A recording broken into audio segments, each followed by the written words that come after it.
on all these things throughout the years, and all you've done is ignore his argument and then just start yapping and like crying. That's it. I And can then calling see how everybody. your criticism would be warranted if he had brought up any specific scientist about any He specific did. statement. He didn't. He No, just said the that point is, right, physicists that in general agree that we experience no motion. And then I paused and said, instead of saying, no, I don't agree, or yes, I said, it's let's a wait with the motionless motion. plane. Yeah, We and I said, let's experience just it as a stay, motionless. I'm not let's just saying stay on that they plane. think it is motionless, I'm aware. but they will measure Nobody it to be thinks such. that unless They they're will retarded. treat it as such and use it as such. Yeah, they will. Yeah. As a plane as well. Yeah, No. they do. Okay, show me Okay, a source. So my point was, right, was you Show me a saying source, that it only please. has You said some sort of yes. You brought up religious something. grounding. Can you My point was bag that what you just said? my Or are you going to be point like was this guy, against just pull your shit out your claim. ass, and when pressed on it, you're just going to skip My ahead and be like, point- nah, I'm not going to do that. My point was against your claim. Yeah, but you can all only we have make a is some sort point of- if you back it up. Okay? Hello? Interrupting, man. Stop interrupting and listen. You've been yapping the whole time, bro. Right. Let him make his point. So my point was against your claim that all we have, all flat earthers have, is a dogmatic religious basis of something that they don't have any evidence for. And I pointed out to you that it is grounded in the fact that we all observe and experience this place as a motionless plane. Now, that is not religious. That's a starting point, empirical starting point, right?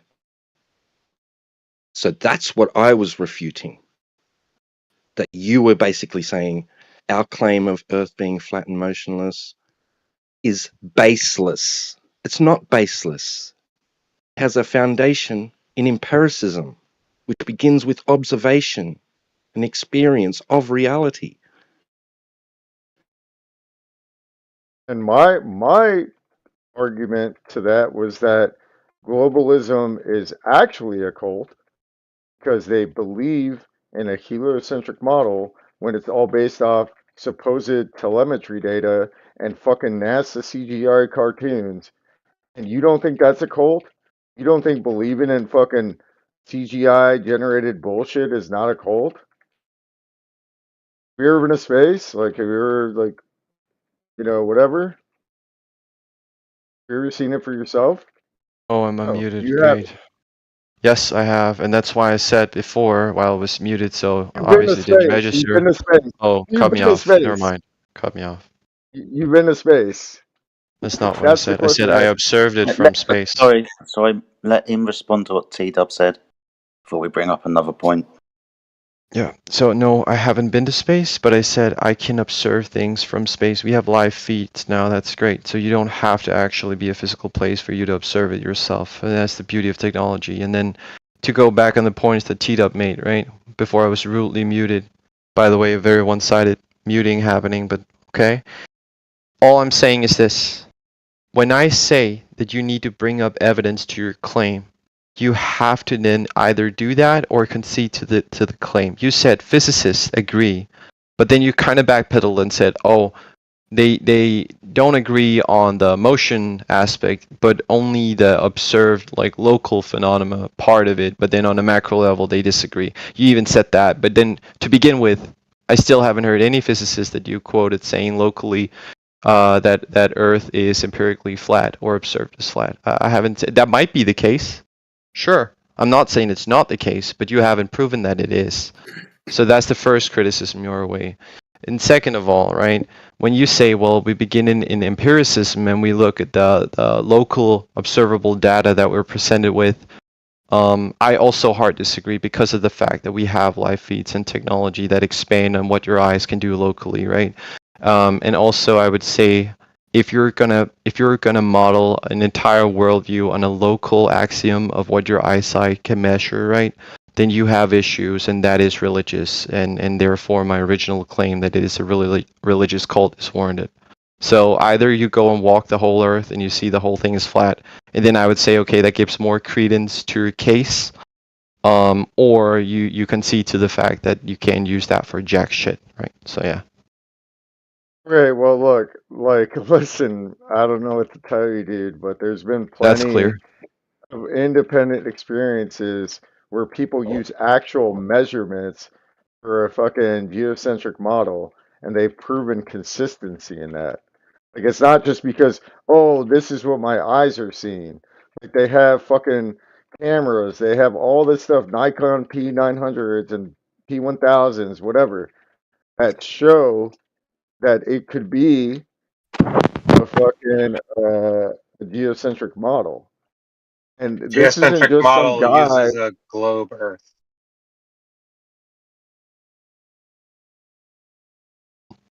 Technology doesn't lie. That's all I'm saying. It can lie. What do you mean? What? Technology doesn't lie. It's computer programming, most of it. Most of the computer programming is put in by people. What are you talking about? Technology doesn't lie. I'm saying that actual like camera technology and stuff is pretty consistent, dude. Like, That I agree with. Yeah, yeah. I would say this: if you Technology. insert the caveat, non-altered technology encapsulation of reality is on its basis truthful. Correct. I agree.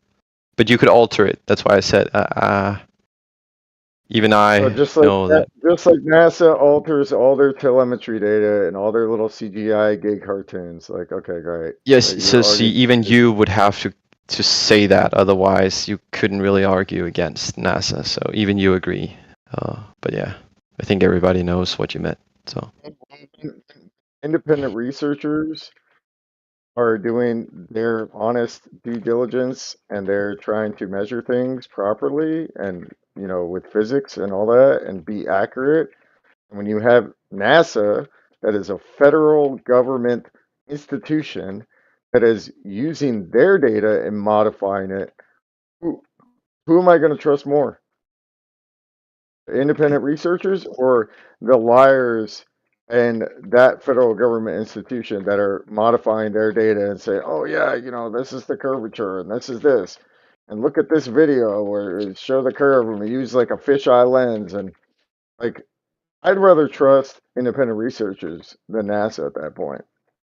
Hey, can I get in why? just for a Why second? that makes Sorry, no sense to me at all just real whatsoever. fast. Yeah, if I could get Because in just for a second. Can you I be don't have heard? listening, you don't have listening comprehension, bro, Nick. You've never I have a given a master's degree. rebuttal. Do you? I went through 5 years Yes, of I have a college. master's Okay, degree. Yes, I have a master's so I'll degree. just let you know Yes, I do I have do. that, and I registered everything I said. My rebuttal is not, Can I hey, I get didn't in? understand what you said. It's just logically, it's inconsistent. Like what you said goes against itself. Like there is no logical basis of what you argued. So that's why I said, please elaborate. It has nothing to do with me listening to the words that came out your mouth. It's about the gibberish you said didn't make sense, right? I'm giving you a chance to elaborate, Not expand. gibberish. Dude, Yes, it Got to was. provide some. no, it You have at wasn't. least got to provide some evidence of the stuff that you said, dude. I ain't gonna lie. Yeah, if I could just get in just Me? for a second. I'll be Yeah. super quick and then super quick. So I heard a guy say that there's no professors or anything that's saying that the Earth looks flat. I just posted Professor Krupa. He's saying in the video at 48 seconds that the Earth looks flat, and then he starts making up excuses as to why it's not. So go ahead, thanks. He's being a bad actor and he's admitting that he believes the earth is flat, but then he made excuses to not say it's not flat. Okay. Yeah, that's general modern day academia, scientism, whatever the fuck. Not surprised. Oh, I think it's flat, but it's not. Yeah, no, so that makes perfect sense. I'm alluding to the same argumentation. I'm saying like this is why I said to the other guy, and by the way, Larry, thank you for the link. This is exactly what the other guy should have been posting when I pressed him on it, and I know I didn't make a counterclaim that nobody is saying that. I said if you're gonna say that physicists say that it's flat locally or it's observed as such, right? Then you have to prove it. You have to cite somebody saying something about it. You can't just pull it out your ass. So you did that. Thank you. I didn't say that they don't say that. I just said he didn't prove that they did, right? There's a difference. But thank you. And then to the other guy, right? I mean, this conversation is scattered, so I'm going to try to like make it concise. But the 2 points of contention right now is A, is it logical to say that something presents itself one way, but then reversely saying on an expanded like macro level, it's the opposite or it's different. So that's the first point of contention. You're saying, well, it's what's the word, Coil? You said it's fallacious, or I don't want to misrepresent you, so you can reiterate. That's on you, dude. We've been talking for like 5 minutes, so you Okay, can't so remember that's the what I first said. point of contention. I disagree with that. And then there's the second point is that NASA, you claimed NASA photoshops their images and they lie. I haven't They seen do. you prove that at all. Yeah, they do. There's a guy called Mr. Blue Marble who literally works for NASA and photoshopped all the little pictures of the globe Earth. He's been working there since the 90s. Yeah, okay, let me try to say this clearly, right? It's on their I'm official website asking, too, I'm by not the way. asking, or I'm not having a point of contention whether or not NASA has edited or photoshopped anything. I'm not saying that they haven't, okay? Let me make that very clear. What I'm pressing you on is to say, show me where they have done that and lied about it, right? Where it's not been public record, where it's been said that it's unaltered or unedited to the public, right? Show me that somewhere.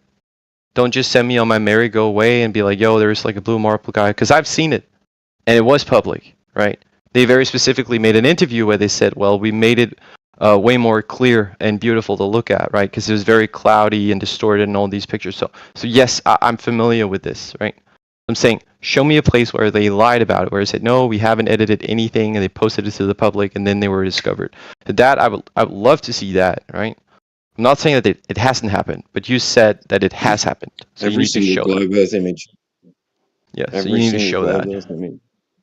Yeah, Okay, how about this? What? How about this? How about you show me oh, the un? How about you show me the unedited telemetry data? It's not being scrubbed or like modified. And then once you show me that telemetry data that's accurate, and then we can kind of link it to what we would think the Earth looks like, then we can go from there.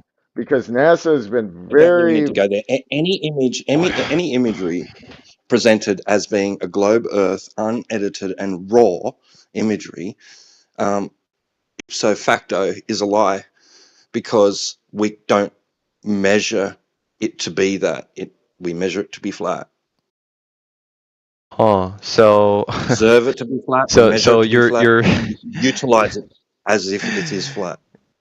dogmatic axiom is that everything that goes against Earth being flat is by its own definition false or a lie, because it cannot okay, be. well, I That's don't know if great. you remember, What a I don't great know if way to you have a remember, conversation. but And then the other I don't guy know was if you just like, nah, remember, I'm not going to prove anything that I said. I'm going to have you prove the opposite, and then we go from there verbatim, is what he I said. don't know if It's you like remember, but like two great 20 minutes interlocutors. I ago, love this. Very honest conversation. listen, because you are very dismissive of any argument.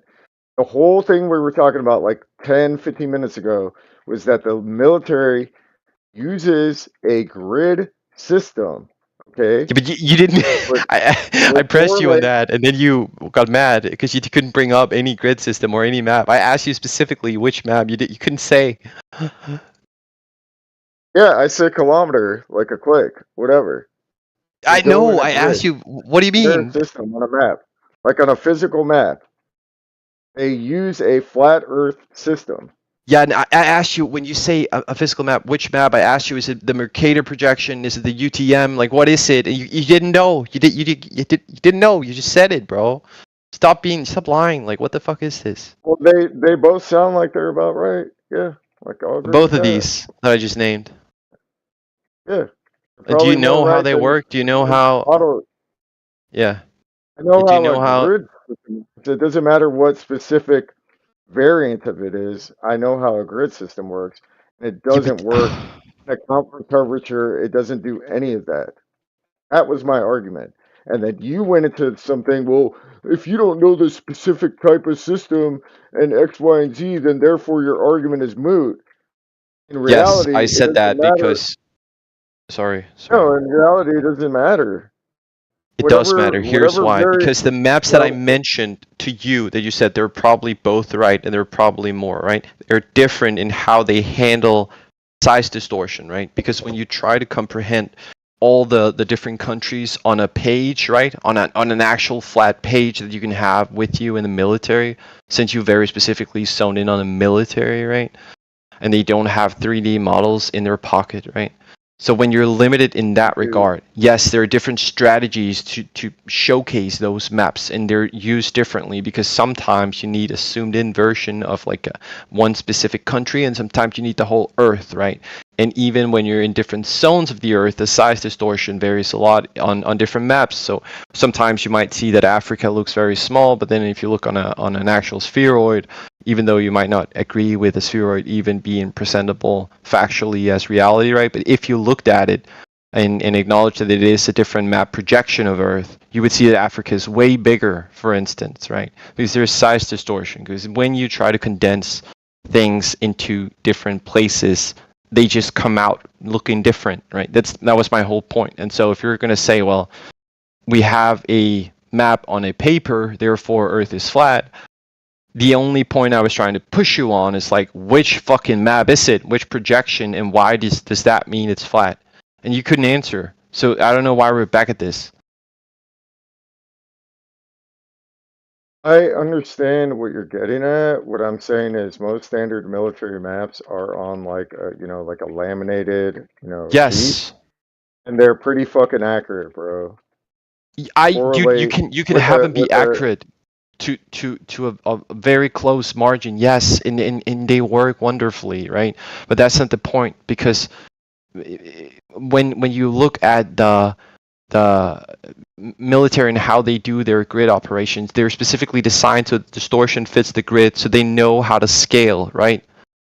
But the problem is, if you're trying to project a real map, or I'm saying that those maps aren't real, like you might disagree, but when you're trying to project a real map of the Earth, right, and you don't have to distort places to make them fit on a sheet of paper, but you can 3D model it, because I think even you on a flat Earth subscription would say that there are hills and stuff on Earth, right? It's not like a perfect plane. Like even you would say that. So shit, dude. yeah, Yes, it's yeah, called elevation, dude. Yeah, yeah. And whatever. on a map, when you have to like go over a hill, I'm sure even if you've used your phone and you have to cross a mountain or a big hill, right? It looks kind of the same flat, right? But there is a fucking hill there, so the distance is skewed, right? Are you saying that? So can I interrupt you and please ask you, are you setting that as a standard by which we can only evaluate whether the nature of the surface of what we live on is curving or planar? What standard? A 3D model? Yeah, like you said, a map. No. This guy brought up the maps as a counter No, to originally Earth. you brought up maps, right? Originally you did. No, I'm saying okay, well, kind of. I said that maps. He's saying Yeah. just trust the 3D model, bro. That's his argument. No, Just trust the my 3D. argument kind of actually was, before you pivoted to the military, is that I can only make sense of a spheroid map because I've actually traveled the world, and I'm not saying you haven't, but through induction, right? Through induction, I'm not a world traveler by the sense that I've been to every country, but I've been to pretty much every continent at this point, right? Not the North Pole, no, not the North Pole, and only in Mexico and in South America. So not all continents are fully explored, but I've been everywhere, right? And I'm telling you, I've not seen a fucking edge or a cutoff or anything like that. And the flight routes that I've taken on maps are live feeds. They're literally live feeds. So unless the technology is like feeding me wrong data, and you can prove that. Sorry. Yeah, Was what's that up? your argument? That you'd flown to loads of places, countries, and you hadn't seen an edge? Was that the foundation of your argument there? No, the foundation of my argument is I asked for a map of the flat Earth. That was like, because it doesn't exist. What sort of map do you want? Any. I said any map. Navigational map? Any map. No, of like how the Earth is. So if you want to use it for navigation, great, but I need to see every single country on it. So yeah. Well, I wouldn't be able to wouldn't be able to provide you that. Yeah, because it doesn't exist. That was my original point. Yeah. Yeah. But your point just a moment ago is you didn't see an edge. If you want to like go back a step and say, well, you haven't got a map. Of course not. We haven't got a direct map of the entire layout of the Earth. but we have lots of maps. All of those maps will be measured by cartography, stellar cartography, all things that require a flat Earth to measure from. Yes, So all maps cartography. are made from a flat Earth, dude. No, they're not. Yes, they are. Do you know how cartography and angles work? Yeah, on an elementary level, but the problem is you're saying every map is based on a flat Earth model, but a spheroid, a 3D model, literally is by its own nation 3D spheroid, right? It's not flat. No. Your spheroid Yeah. comes from elevation angles to Polaris. Your sphere map comes from flat Earth measurements. No, they don't. Explain how then. Yes, they do. I hard disagree. You heartily disagree. So you understand that if I was to measure my angle to Polaris at any latitude, that angle that I measure will be a direct correlation to the latitude. If I'm to How do measure you measure an angle to Polaris in the south? Not doing that at the moment, dude. I use another star, but this is where stellar cartography is always going to proclaim victory because they're all angle measurements to stars, whether you're north or south of the equator being the minimum elevation angle to Polaris. So all star measurements using angles with a flat Earth horizontal baseline. That's how we map the stars, and that's how we plot our location on the Earth that we've mapped using angles. But what do you mean the angle to Polaris equals latitude is a spheroid argument? It's not a flat Earth argument. No, I think you have it misunderstood. It's an angle. No, it's not, because the relationship is a... Sorry. When I say 45 degrees, is that an angle? But it's not 45 degrees, So is it though? It is. Oh, you can prove that? Huh. Yes. I'd love to see that. Yes. Okay. If I'll make the claim and then I'll go and get you the evidence. It's not hard to understand. You can Google it yourself. To figure out your latitude, you measure the elevation angle to Polaris using a sextant. It's an angle measuring device. Can I say angle anymore? You can say it all you want. Cool. So you know what an angle is then, right? Yes. Good. Could you define it for me? Or would you like me to? And see if you agree with my definition. I would just say it's the degrees between 2 points. 2 points? No. 2 lines. Well, points are a line. Sides. They meet at a point. The 2 lines meet at a point. It's the deviation of those 2 lines, those 2 sides from that point with distance. Like a triangle. No, you can absolutely have angles without lines. You can just have points, like infinite points. You will measure between one point and another. You will have one line between 2 points, and then you will have another point if you want to measure 2, but you will create a straight line between those points. Understand that, right? A straight line. Well, your third point is gonna that's gonna determine the angle, right? So if any 2 points, that's what I'm talking about. That's what I'm talking about. Angles. Yeah, but that's what I'm saying. Yeah, angles. No points. Yeah. Angles. You need straight lines. Yes. Diagonal would be better. Sure.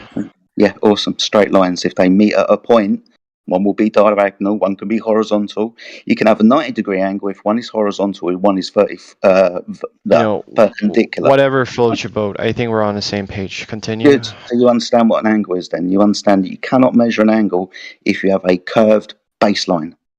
Elevation angles are taken from that elevation from a horizontal line. Salam alaikum. Good. So when we map the world using trigonometry, that's triangles, to find the elevation of a mountain or a lighthouse or a cliff, that elevation will be above sea level. We measure the elevation from sea level to that mountain to figure out, i.e., its height or its distance if we wanted to navigate the Earth. Could do the same thing with Polaris. That's how we get a latitude system. We could also divide the Earth into sections using meridian lines. That would be a longitude system.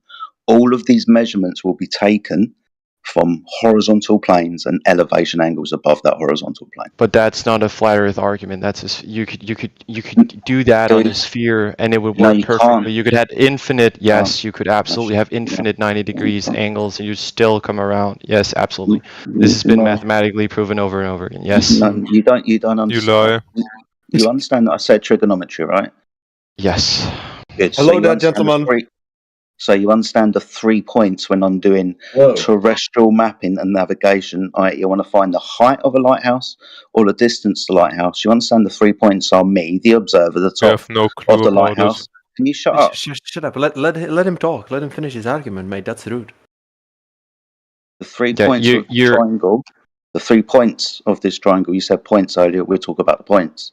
The 3 points of the triangle are you, the observer, the top of the lighthouse and the bottom of the lighthouse. Where the bottom of the lighthouse is, that's 90 degrees. That straight line between the bottom of the lighthouse and you is Agreed. a horizontal line. You understand that, right? Yeah, it's a vertical from the bottom to the top, but I disagree with the fact that you said, well, there is a third point in the distance and that's a 90-degree angle. You'd have to prove that. You haven't done that. What, the one underneath the lighthouse? No, you're okay. Either I'm No, registering what well, you're you're not saying listening. wrong, or you're coming across unclearly. But let's find out. So you're saying we have 3 points. We have a lighthouse. Yeah. Top of the lighthouse, point 1. Bottom of Yes. the lighthouse, point 2. Correct? Yeah. Yes. Yeah, and in the distance somewhere is the horizon. That's the third point, right? No, I didn't mention the horizon, you fool. I mentioned you, the observer, who's measuring the angle between the top and the bottom of the lighthouse. So that's any arbitrary point towards the horizon, right? No, we're measuring a lighthouse, and you, the observer, with an angle measuring device called a sextant. You can also use a theodolite. What are you talking about, dude?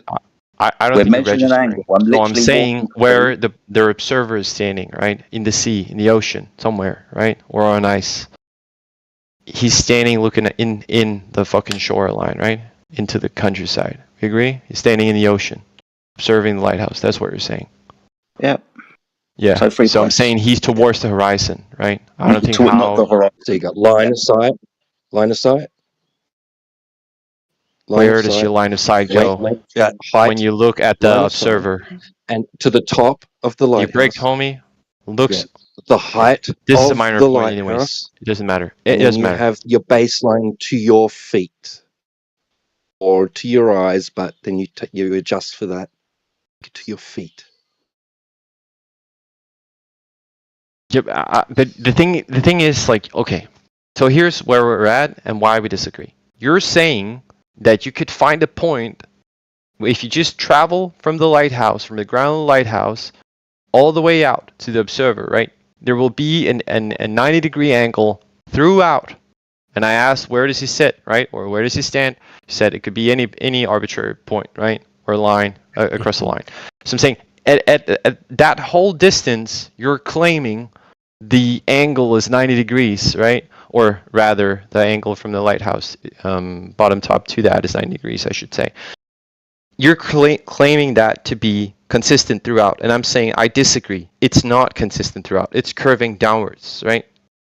So, and you say, well, you could just measure that with a sextant, or you mentioned something else I'm unfamiliar with. But you haven't proven anything. I disagree with even the premise, and you haven't showed any data that suggests that you're correct. Sorry.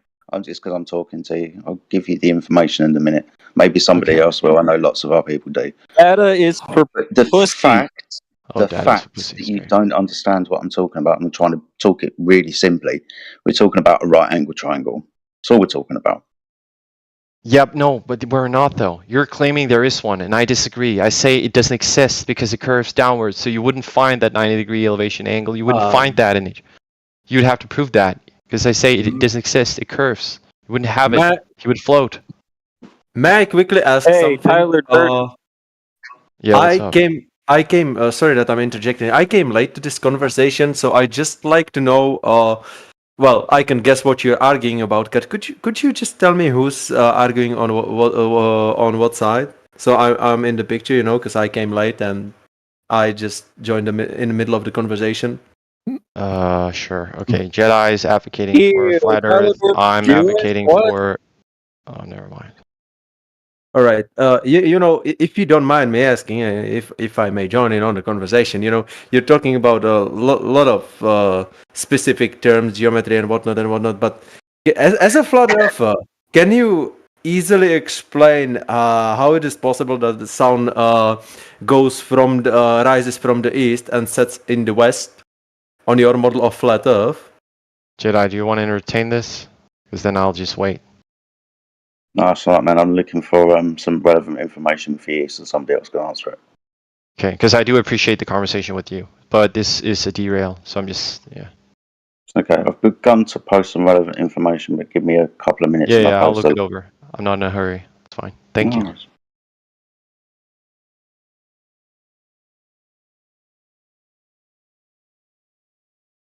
Also, Jedi or someone can you unmute my friend, NX Ghost, if you would.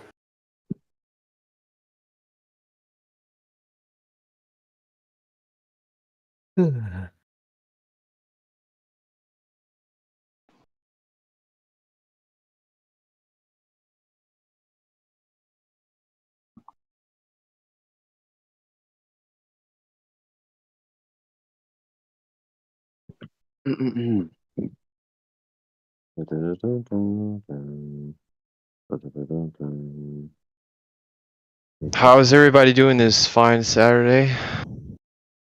While we're waiting.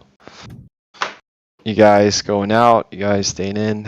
I use this. I'm home alone, so I use this for sleep aid because then I get scared otherwise because I'm a pussy. No, that's fine. ASMR, yeah, fuck with that. Mm-hmm. But instead, it's Discord just can like be people great. screaming about whatever. Some bullshit. You know what that kind of reminds me? There is like this YouTube video that's just called like War Screams of Death ASMR to fall asleep to 4 hours or something like that. Oh, that's awesome. Like storming the Normandy or something like that. That's epic. It's like the worst thing you could listen to while sleeping. Yeah, definitely. Yeah, that It's Discord pretty can be cool, though. soothing. I'll try not to yell. No, that's cool. I don't know. I don't know why I have it. It's just like I don't know. Yeah, I Big mean, house alone, so I don't know. I like to watch videos when I need to like calm down, wire down alone because on Discord you could always have somebody come in and yell or spam some shit, but in a video it's like, yeah, I mean, yeah, it's not gonna happen. I guess just having that. Like what videos? Usually just like science or fitness, sometimes like tech, but yeah, like Oh, that's cool. sometimes like I'll watch a podcast, Joe Rogan, say some retarded shit, teach me about like something I don't know. Yeah. Why is there no one else talking? We're waiting for the data. So, oh, there it is. I've posted like about 5 Data relevant is for fag. Nice. Awesome stuff. So, relevant to what we're doing here is basically measuring angles from the surface of the Earth. You notice the first one that comes with a little depiction of a guy measuring the sun's angle above a horizontal plane that's the Earth. It's literally this triangle. That was the first one that I was talking about. You can replace this for, say, the top of a lighthouse or a mountain to get the same kind of idea what I'm talking about. So when we're measuring these angles, you have to understand that, say, the ground position of this lighthouse, it's sea level reading. That's a 90-degree angle between the vertical and the horizontal. That horizontal goes back to the observer U. Same thing with the sun. I hope you've seen the depiction as well. So that 90-degree angle, when we're doing celestial navigation using celestial bodies, not terrestrial ones, because there's a slight difference.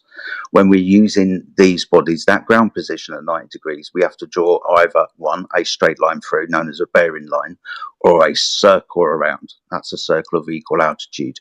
You do that over a few stars where those lines, bearing lines or circles of equal altitude intersect. That's where you are. So this whole premise is basically measuring elevation angles, two things. The reason why I brought up lighthouses and mountains and stuff is because that's how we do cartography. And obviously the angled distance horizontally between objects as well. And then when we're navigating the Earth, we use the stars because we've mapped the stars for thousands of years. We knew the stars before we knew the terrain. Cartography goes back thousands and thousands of years. So we map the stars and map the land and use the stars to navigate the land that we mapped using the stars. That latitude system is a circle of equal elevation around Polaris. That circle of equal elevation is the minimum elevation angle to Polaris at a circumference value of 24,901 miles, which is the circumference of the Earth in your globe model. That's a circle of equal elevation around Polaris gained from an elevation angle measurement to it using the flat Earth to get it. Yeah, I'm reading it still. There's Yeah, a sure. lot to take in. It's all right, Callie, give me 2 seconds, mate. I'll unmute you. Oh, what a nice guy. Thanks, Jedi. Yeah, no Yeah, worries, man. so I was posting a load of stuff, man. I was going to get around to it. You want to know how? I'm not trying to ruffle your feathers. I'm literally No, I wondering, know you're like, not. Yeah. do you You want to understand know? that you should be able to get the height of the star with this supposed method that you're Right. bringing?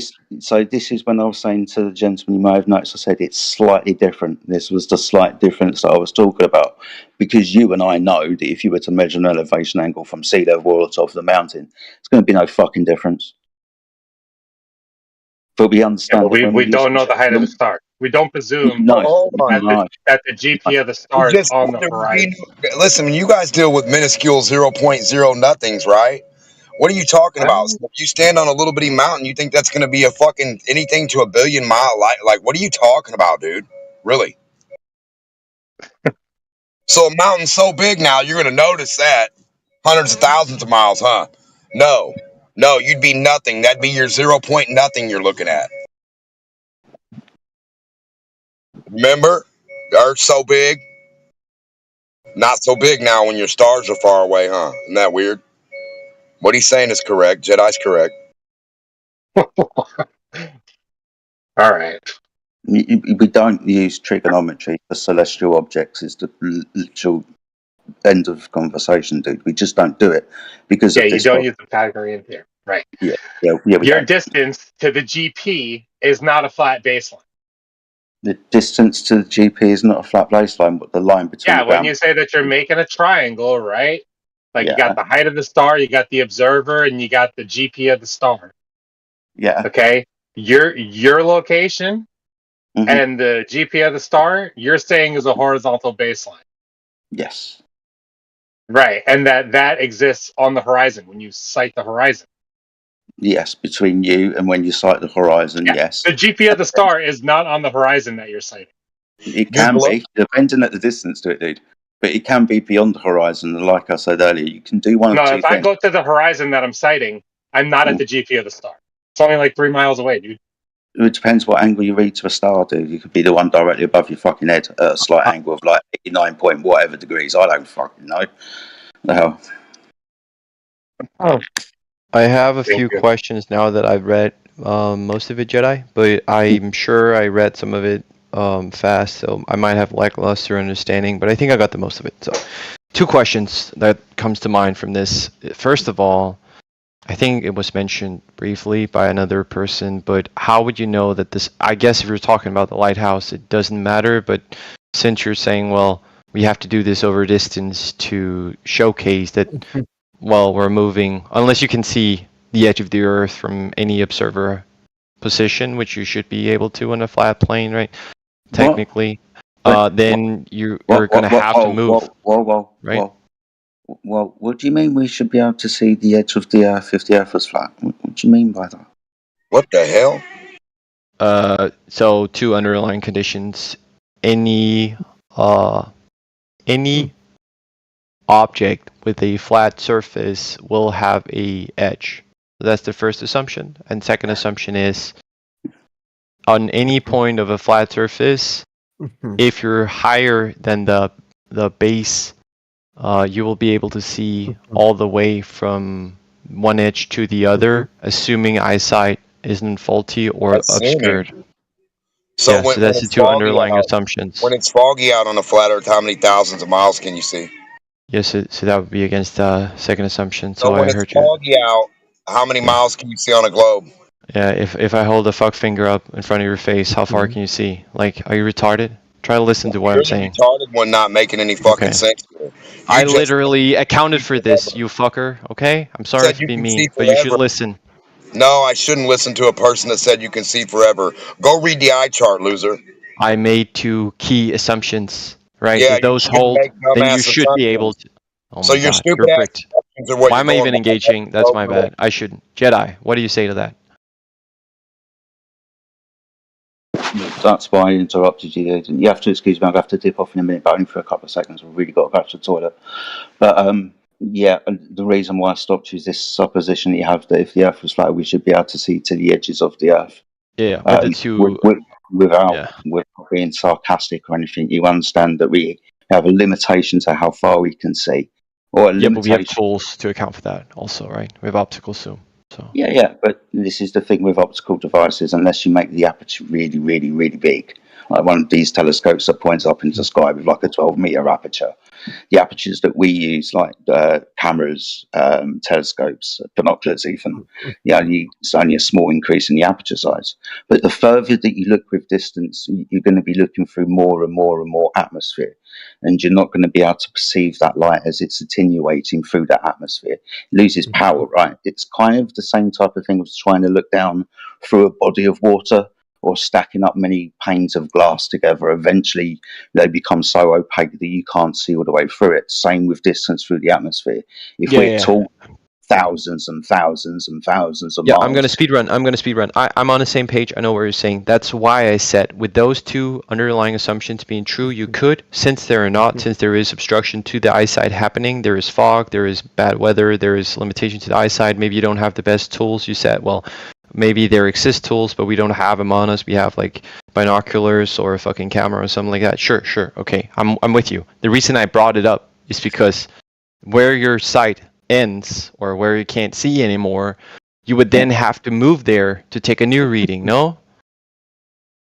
Well, yeah, that's what we do. Yes. Okay, good. That's all I'm trying to get at. And so since that is the case, right, what I'm saying is when you look at this and we're trying to understand the dip and we're trying to understand the angles that are 90 degree to Polaris, right?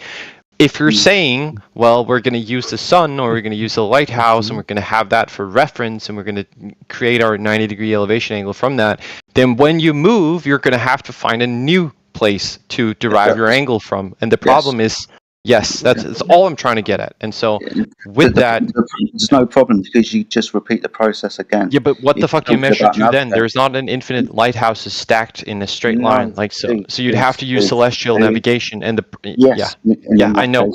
That's what I'm trying to get at. That's why I'm trying to speed run. You have to go. So in every instance, if we don't have topography and land masses to look at, we can use the stars and they're still going to be elevation angles. And I get it in principle, but in practice, how would you demonstrate you're at a 90 degree angle from a star? Like you couldn't. The one that's directly above your head at your zenith. Go outside. Yeah, but I know what a zenith is, but I'm saying like how would you measure that? You say, okay, well you have limited tools, binoculars or an optic zoom, but how would you accurately know that you're a 90 degree angle from a star? Like that is insincere. Like that is. No, I don't think that's you use an angle measuring device. Yeah, like the sextant. Yes. Yeah. You'll maintain. You'll gain a horizontal using the Earth, or you can use a bubble or a plumb line to get a vertical, so you can create 90 degrees, and through your sight, you can measure a deviation from that 90 degrees. But the problem is when you use this tool, this sextant, in your link that I read, it specifically invokes a term called the dip, and the dip is accounting for observer height to the observer position, right? Or the point, or whatever you want to say. Yeah. And the problem with the dip is it specifically is a globe Earth argument. It literally. What else? That's why I built it. What else is it called? It's not specifically a globe Earth argument. It's utilizing the horizon. Let's use both instances, right? Because both of them are regarding a correction or a subtraction for your altitude. Yeah. So it's called a height of eye correction. You can measure this in two instances. One, by measuring the height of your observation point on the boat, like the bridge, before you leave port, when you fully ladened it with cargo, how high you are above sea level. That can be your height of eye correction. You can also measure this using the horizon. The correction from one horizontal line from your eye line down to the horizontal plane of the water below you, measuring the angle of the horizon. You subtract that angle to take you down to, and it quotes, a sea level reading. And as I posted, sea level is a horizontal longitude and latitude datum with vertical datums to gain elevation and depth. So it's a horizontal datum we're using. And the correction is to put ourselves down to a sea level reading on the Earth where it is 0 altitude. But the dip adjusts over distance, though, so it accounts for the curvature of... Sorry? Huh? The dip adjusts over distance, what, altitude? Yeah. So the Yeah, dip you see correction, from a right? Yeah. horizontal line that you guys can't distinguish any different. The only Demon, put altitude you yourself have, on mute. You're the only interrupting. the only altitude you have is a horizontal line. You're interrupting yourself. I've got to go to the That toilet. I'm doesn't sorry. make any sense. Okay. No, you don't. Show us your elevation different than a horizontal line.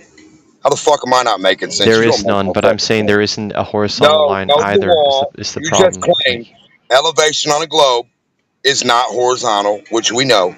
So now That's what. show us Yes, that. that's what I said. Like, okay, I'm Yeah, glad so you're show us picking up how it's now. not. So The top of the protractor does not match the bottom, correct? Now you think as a glober, Goofy, that I'll make the protractor so fucking big the top starts to match the bottom. When does this happen, dumbass? When does your ball protractor become horizontal, idiot? I have no idea what a protractor is. It's got a circle on the top. Then you shouldn't be fucking talking about globe anything, then, dummy. What do you I bet mean? you. Just I explain bet to you me. think. There is a What term the I'm fuck? It's the unfamiliar thing with. you get You could your ass. either help me understand It's it got so a we can move the horizontal conversation. baseline and an arcing fucking radius above it. It's called a protractor. Arc on Wait, top, horizontal on bottom, retardo. The Let's horizontal just. bottom matches your horizon, not the arc on top. No wonder you don't know what a fucking wait, a what are you saying? protractor Arc is. on top, Because you would horizontal know on what a bottom. globe is if you knew what a protractor was. It would match, dummy. Your Oh, now I know what it. It's protractor. a mathematical. Okay, yeah, the word escaped me. I know what it is. He's My saying bad. that because protractors are flat, that Earth is flat. No, No, protractor no, round no, on no, top, you retarded no, motherfucker. Shut the no. fuck up. They're round on top and they're flat on bottom, you dumb bitch. It's a half fucking circle. Yeah, no, I know. I know what you're talking about. I Yeah, don't know why I so forgot the device name. when does the I've fucking top match the bottom, stupid? When does your globe match that bottom piece? Your globe never matches the fucking horizontal part of that. Stupid motherfuckers. Well, it You're actually telling us does. right So now. so You got it. on. No, no, Okay, hold on. do you just want to hear You got a yourself talk, or horizontal can I line get on a the chance wall. to? Okay, no. Your Go ahead. chance is putting your marker on the wall. Put your globe elevation on the wall. What are you waiting for? Let's You respond. don't got to look Let's out hear what you've 3 got to say million miles about and what be you've said. stupid and say dumb shit about imaginary cartoons on a fucking useless piece of 2D paper, right? Yeah. So what I'm saying is, You go if you want to outside talk about the and you say, here's protractor flat Earth at elevation, 1 okay, foot or you high could from keep flat going Earth. for 2 more minutes, and then I'm just gonna like disengage because you're interrupting. You're disrupting what was a good conversation. So You never Yeah, had a good conversation. Liars don't bring good conversations.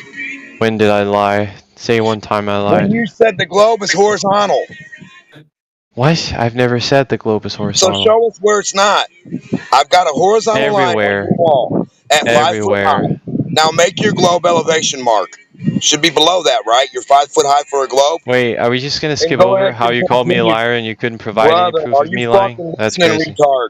This is Why why are you you still retards talking don't to guys, like me? guys, Like, studying. guys, this has got to stop now. Come can on. you take this guy out? Yeah, it's Take him going to out. be personal on no, guys. It's not going anywhere. But he is correct when he brings up the protractor. This is basically what a sextant is. It's a glorified protractor because it measures angles in pretty much the same way. You know what your protractor is, right? That half circular thing that you measure. Yeah. I just forgot the name. Yeah. Yeah. So Yeah. you're at that middle point in the middle of the horizontal line. That point that you measure angles from. That's you, the observer, and you measure the elevation angle, 10, 14, whatever degrees above that horizontal line. Mm-hmm. That's I'm the aware of And to how go that back, measurement works, but I'm saying in the measurement that you're using with a glorified protractor, so the sextant, right? In that measurement, there exists a term called dip correction, and the dip correction adjusts for correct the observer height, but then also the dip or the downfall to the observed point, right? And the problem with this is the dip correction. It doesn't happen on a flat Earth because of the things I mentioned to begin with, right? Because okay, Nick. So your height of eye is taken at port above sea level, no, I heard and at that. Don't 30 reiterate. Say and it in a different way then, okay, because I. and 31 minutes past the hour from Astrolab sailing. If you are taking your sextant readings from the bridge of a big ship, then you're going to get a different sextant reading if you're on a small yacht. Therefore, we need to make a correction to what your sextant says to get your reading converted to a sea level reading. This is what is called dip correction or adjustment for your height of eye. So we are adjusting down to sea level for the horizontal baseline, as per what Jedi has been trying to explain. Sorry, Jedi, you can go. I just wanted to put that in there. And that's a good explanation. You're right, Wait, man. You're right. give me a moment. This is, and the only thing that I'm going to add to that, and I'm going to let you respond. When it says sea level reading, we understand that level isn't a point. You can have a point on a level surface, you can have a point on a curved surface, but level is a surface. So we're talking about taking ourselves down to a point on a level surface. That level surface is where our angle more correctly comes from when we take that protraction. Yes. When you say on a flat Earth, the horizon wouldn't act like that.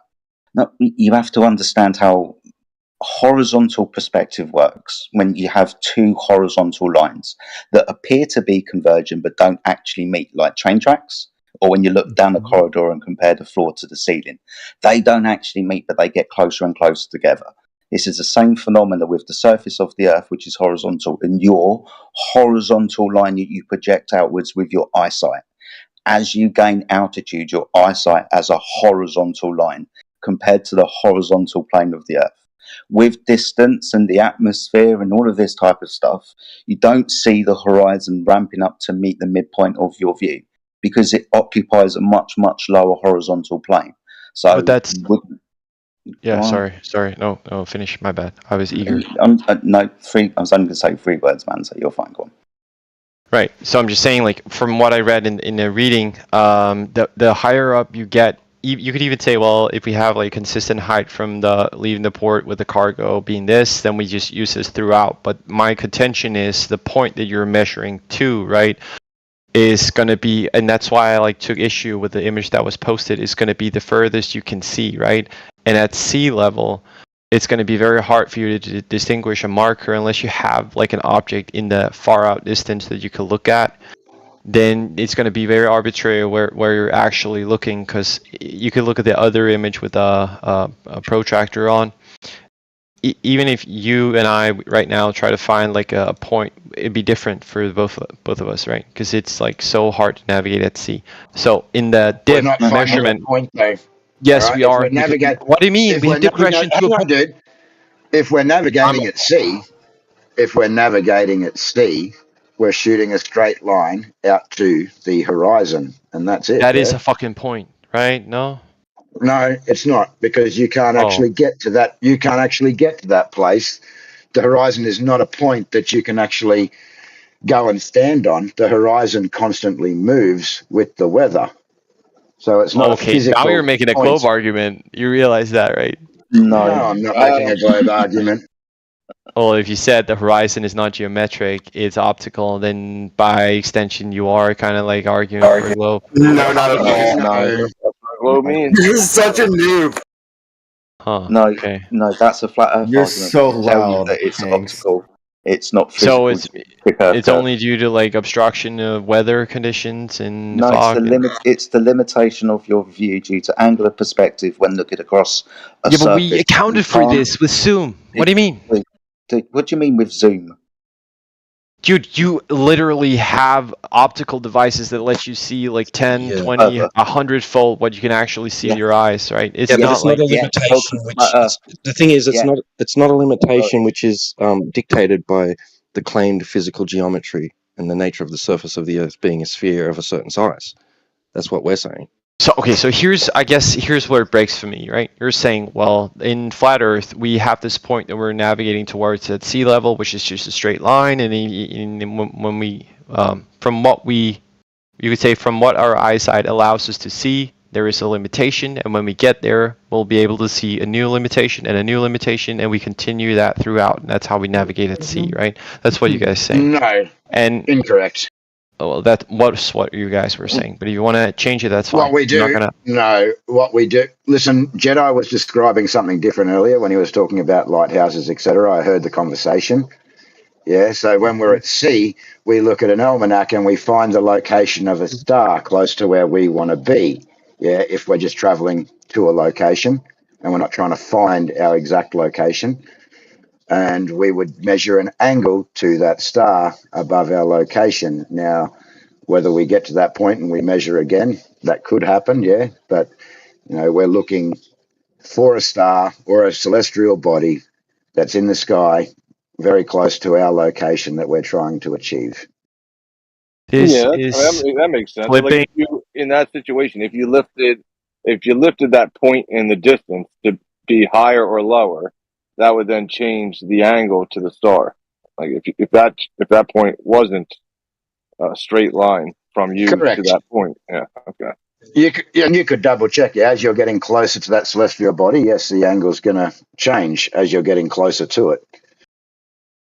Yeah, but that's assuming the celestial body doesn't move or Earth doesn't move. Can you prove that? Wait, what? What? So I take It moves. It's in the. It's in. Go ahead, AJ. Sorry. And then even okay, but even So using that I concept, set you're a still heading. having a point. You kind of like strayed away from what the previous conversation was about. Because you're saying, well, you're not even using the point beneath the star. You kind of like will know subconsciously it's somewhere Wait, around that place, no, but you're not. No, Yes, you no, literally just ground said position. Nick, this. What do you mean? You said It's you. called, Nick. sorry. It's called the GP, the ground position of the star, vertically below that star where it intersects the Earth from that Yeah, but he vertical said you to the don't use the horizontal. GP. If At you He a said do, that. sorry, hold at a certain time, though, right? we do. Yeah. No, I didn't. I told you earlier. We either one draw a line from our position through that point. That's a bearing line, or we get our compass out, the one that draws circles, and draw a circle around it. It's called a circle of equal elevation. I told you this earlier. We use it Yeah, specifically. where they intersect. Yeah. Granted, that's fine. But I'm saying the guy was saying the GP doesn't matter in this situation. He just gauges a No, kind. I did not say that at all. I said that Then I'm when hearing we look. things. Okay, when we're looking at that star, we're trying to navigate to the GP of that star, but we're not necessarily going to see that GP. So we're going to measure an angle. And we're going to convert that to a distance to the GP, and we're going to set a heading and sail towards it. Yeah, it's pretty simple. No, it's not simple because you're saying, well, the only reason we're not seeing the GP is because of obstruction, and I'm saying no, it's because of curvature. And then where it breaks for me is like the higher up you get. Okay, put it this way. At some point, right, you're going to see the GP, right? Correct? At some point, you are going to see the What? GP. You would The agree. GP is like an X on the map.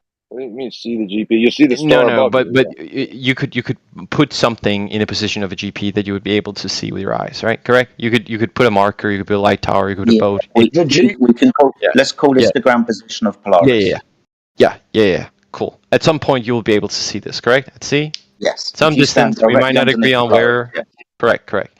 And at some point, if you move away from that point, it would break. The eyesight would break. You'll be obscured. Maybe even you could stand still and it would be obscured because of weather. But at some point, when you move away from it, assuming weather conditions are stagnant and the same, at some point you wouldn't be able to see it anymore. Also correct. No, I'm not trying to get you. You would agree to this, right? It might be cloudy out. Yeah. There But might if be a I said if mountain it in the stayed the way. same, no clouds, no fog, nothing, let's just play with this for a second, okay? Then I'm saying the reason why the dip matters is because at that point where it breaks for you, if you move up in elevation height, you would be able to see it still, assuming, of course, the prior conditions are consistent.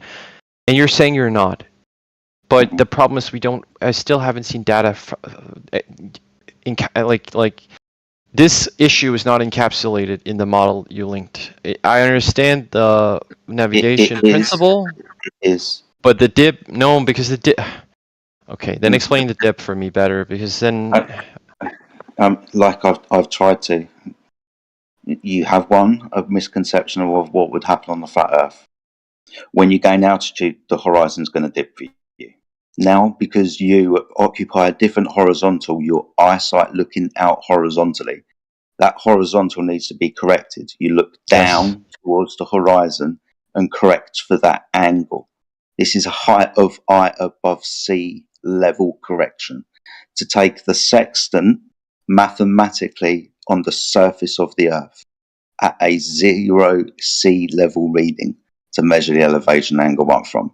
Now, it doesn't actually matter if you do it from the top of the mountain or at sea level. You don't necessarily have to do the dip correction. We're talking about celestial navigation, and you'll be lucky if you're going to be in 10 to 5 miles of your location anyway when you're doing these readings. But the correction is to take you down to a horizontal sea level reading. That horizontal line is where you measure your angle up from. That's why it's called an elevation angle. So the entire process you're talking about is just a correction to a horizontal plane. Yeah, I get it from the vertical aspect, but I'm saying from the point you're measuring to, if on a flat Earth, that doesn't change, but on a globe Earth, that changes as well. You're adjusting for that. Over time, because the stars move. Yeah, but yeah, what's that book called that has the 19 years or 18 years or whatever of the cycle of the stars and the DP of them? The Ephemeris, is that the book? Can't remember, man. Feels like the name is on the tip of my tongue, but I can't remember either. Yeah, well, but yeah, it's in a book. Yeah, You're talking about cycle of the stars. diurnal motion? No, just where they are, the GP of the stars. Yeah. What the almanac? I guess what I'm. I If you're need to staring think at how to the formulate. horizon, what do you dip into if you're staring at your horizon on the beach anyway? I'm staring right at the horizon. What am I dipping to? So I climb up and then I add a dip. Isn't that weird? You know, You'd be lucky if you the dip would increase with distance on a globe, but it wouldn't on a flat. That's what I'm trying to say. Yes, But, Yeah, you've never done yes, it with it would. globe. Yes, it would. So if you have an extended flat plane and you're very close to that plane looking horizontally across it, you're only going to be able to see so far, depending on the weather conditions. because of obstruction, yeah. Because of whatever. But if you were to gain elevation, like you're in a hot air balloon, it's just going straight upwards, for example, you'd extend your vision across that plane as you moved away from it. It's quite easy to understand, dude. This is why you climb trees to see further. It's not because the Earth's curved, it's because you've got a better angle of view. You're further away from the surface you're trying to perceive the entirety of. Mathematically, that's incorrect. No, mathematically, Like what? absolutely fucking correct what you're talking about. Not if you're talking about limitations to the end of the line. If you're talking about objects to the line, correct. Of course. But if you're talking about the end, no obstruction, no topographical, huh? Then mathematically, it's like, dude, you got it's the not you got sound to say that you would see. Yes. Okay. If you have a mathematical, perfectly flat plane, right? Then it should not matter at what vertical point you are, as long as it's not the same as the horizontal point, right? As horizontal line. As long as there is some height gain, right? Mathematically, you can draw a line to the endpoint at any distance. Yes. You just need perspective in front of perspective. You wouldn't need dip. So I'm saying mathematically, what you're saying is incorrect. So you can't argue mathematically. It depends. It depends how you're trying to describe this situation. If you're trying to describe it orthogonally, side on, or how perspective works with the reduction of things at distance. If you were to imagine this plane was a chessboard, you know when you've looked at a chessboard from a very acute angle, those squares with distance become kind of unresolvable. They definitely get closer and closer together where they can't be resolved one for another. This is literally telling you that you have a limited angle of view. The further you view across the surface, those angles get smaller until you can't perceive those angles anymore. That angle being 0.02 of a degree that your eye can't resolve. The angle is reached at the horizon, the limitation of your view across that surface, depending on angle and perspective. And it doesn't change. Yeah, and it doesn't change. Your ability to see what you see doesn't fucking change whether you're on a flat or a globe. If we were on flat, we'd be seeing what we see. If we're on a globe, we see what the fuck we see. Now, if that doesn't make sense to you, something wrong with your brain. What a great way to end the conversation. Jedi, I think I still have to, like... I'm still not really won over. What's the argument for distortion of eyesight? Like, do we have data on this as well? Like what do you mean specifically, distortion of eyesight? Well, so It seems like we're sort of arguing that if you climb up higher at a point, you're gonna not be able to see further. No, you are. Like, well, you might be able to, harness more detail, but you're saying, well, the end of line should remain the same because of obstruction, right? We should be able to see further away, assuming, of course, you're not obstructed by like a hill or some shit like that, right? Yeah, if you're out Perfectly to sea, fine horizontal line, right? if you're out to sea and you were to gain altitude above that sea in a hot air balloon, you would see further across that sea because your angle is increased across the thing you're viewing. Yeah, but that doesn't follow on a flat plane, though. Yes, it does. It follows with any situation. If you were to lay on the floor and look across your floor, it occupies a very small angle in your view. As you stand up, you see more across that surface and more angular acuity. Okay, I know what you're saying. Okay. What I'm asking is not whether or not it's easy or easier for you to see the end of line. I'm saying like the mere ability to view it, right, is unchanged. I'm not saying that it's not easier. Of course, it's easier if you stand up or if you're laying on the floor. But I'm saying if you're laying on the floor, right, on a perfectly flat room, then you should be able to see the end of the room. And if you stand up, depends how big the room is. There's going to be a distance there's going to be a distance that you will not be able to resolve the floor anymore. Yeah, people have done this. Yeah, but I'm asking you for they've done this with like I think they've done it with like a brick on the floor. They've done it with different objects on the floor. They've demonstrated this. Yeah, DMOC demonstrated with like something outside. I remember. Yeah. I put my camera upside down on the ground against the cement. That's a cement flat edge for like a house, a border, or whatever you set your house on, a little frame foundation, the cement one is poured out. And they got long ones, really long ones or short ones. They got 20, 30, 40, 50, whatever you want. And you set your thing on there at the end, or you move it away from your camera. And that's exactly what happens on the flat surface. Exactly what happens, man. What you guys should be focused on is what the fuck you see on a ball. I don't know why you're so worried about what you see on flat when you think you don't live on a flat. Why don't you just prove what you see on a fucking ball doesn't match reality, and then you can all come to flat Earth? Why are you fucking idiots just not getting a ball out and showing what a ball looks like? So you know what that is. What the fuck? And what is it? What is it? The most idiotic thing I've ever heard in my life. A lot of Globers, none of them got a ball to show you what a ball looks like. They're all going to tell you how to imagine a flat Earth. This is the weirdest shit to me. Weird. Then tell me, what do you mean? What should I look at a ball? Looks like the globe in your room. Make it bigger, it still looks the same. Make it bigger, it still looks the same. Make it bigger, it's still the same. When does that globe become horizontal? That's what I want to know.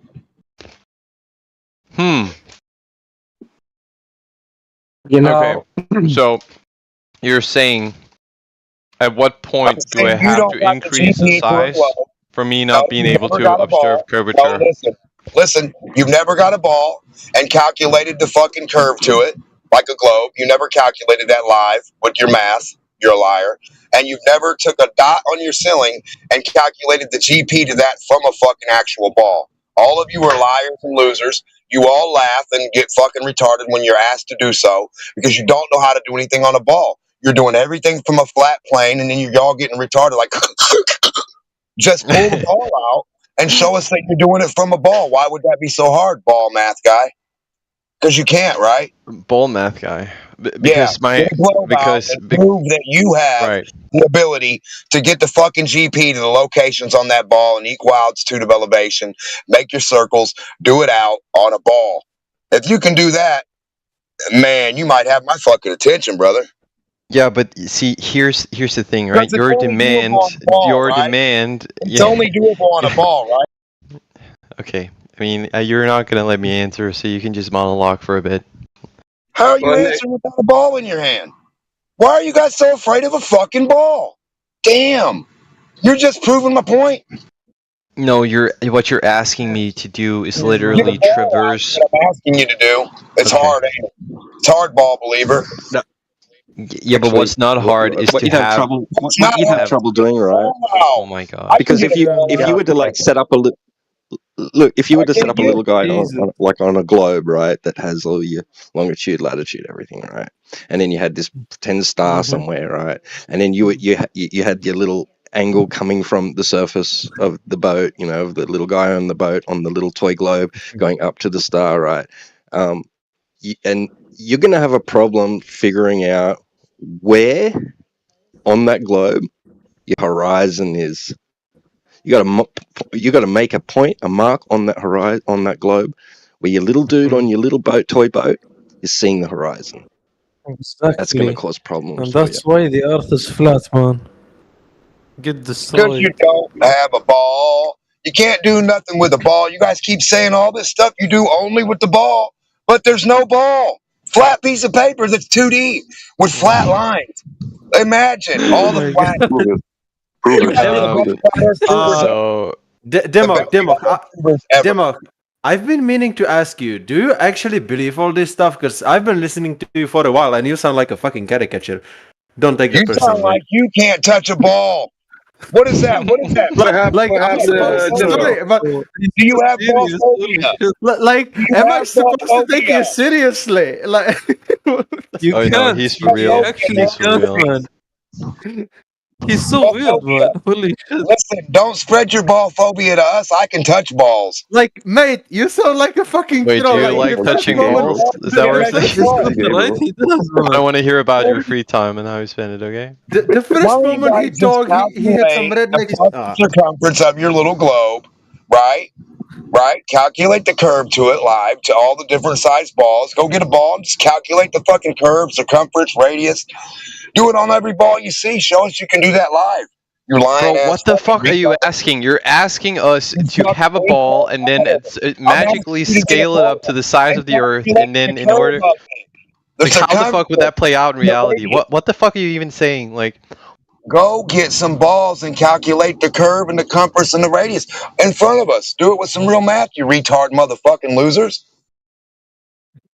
okay, I mean, so Stop the your yeah, but we're doing Nick. that. Yeah, We have our ball is the thing. that's good. I don't Hey, know Nick. So why. you said earlier that in a room with a flat floor, if you raise Yeah. an elevation, you'd be able to see an object on the floor. No problem, right? So what you'd be doing there is you'd be changing the angle, right? You'd be changing your angle to the object. Now, if you pushed it further away on the flat floor, same thing would be happening. You would be changing the angle. That is the cause of the effect. You're claiming that that would not be the cause of the effect. When you said, "Well, I should be able to see forever on the plane," uh, you're saying that the angle would not change with distance. No, I'm not saying the angle wouldn't change. I'm saying any angle at any distance, you'd be able to have the same end of line result. That's what I'm saying. So you're arguing a straw man. That's not what I said. Okay. I'm glad I'm arguing a straw man. So the cause of the effect would be what then? That you can draw a line mathematically to any point on a flat surface level that's perfectly level all the way throughout, as long as the point is at some elevation height higher than the floor level. That's what I said. Yeah, 3D reality, Euclidean geometry is required to make any kind of measurement. You need the vertical change. Otherwise, you're stuck in this two-dimensional non-reality where you can't measure anything. Okay, I appreciate that, like truism. All right, what do I do with that? Do I do anything with that? Well, you could use it to sort of debunk the notion that some people have that the Earth is flat, right? Well, what do you mean the Earth is flat? There's no elevation change. Yeah, the sea level remains unchanged throughout at a perfect horizontal line. Yeah, but that's just a reference or a surface to measure, things up and down. So Yeah. we can go up from that. So yeah, I don't know what straw Oh yeah, man you're fighting. you can dig a hole too. I mean, you don't live in a Right, 2D world, right? I mean, right, you okay, can good. take a shovel and you can. Yeah. So what changes with distance? If I'm at one point and there's an object and I push it further, forward, away from you on a plane, what happens to the angle? It gets more acute, right? And then the same thing would happen if I'm at a higher Wait, if it's elevation. perfect. I come down. I come down from that higher elevation. The same thing. So the cause of the effect is the angle change on any model, right? No, not right. No, You're saying not right. yeah. So the so we're kind of like arguing a straw man, right? Which was I was trying to get at that earlier. I don't know why it didn't connect, but I'm going to do my best to reiterate or state in a different way, actually. So at any point, right, throughout a perfect horizontal plane, right, if you're at any height above the horizontal plane, you can draw a line to that point, right? And you would still have your 90-degree angle. You could increase or you could decrease it, but as long as you remain at a higher altitude than the baseline, you will have a perfectly fine 90-degree baseline angle to measure from.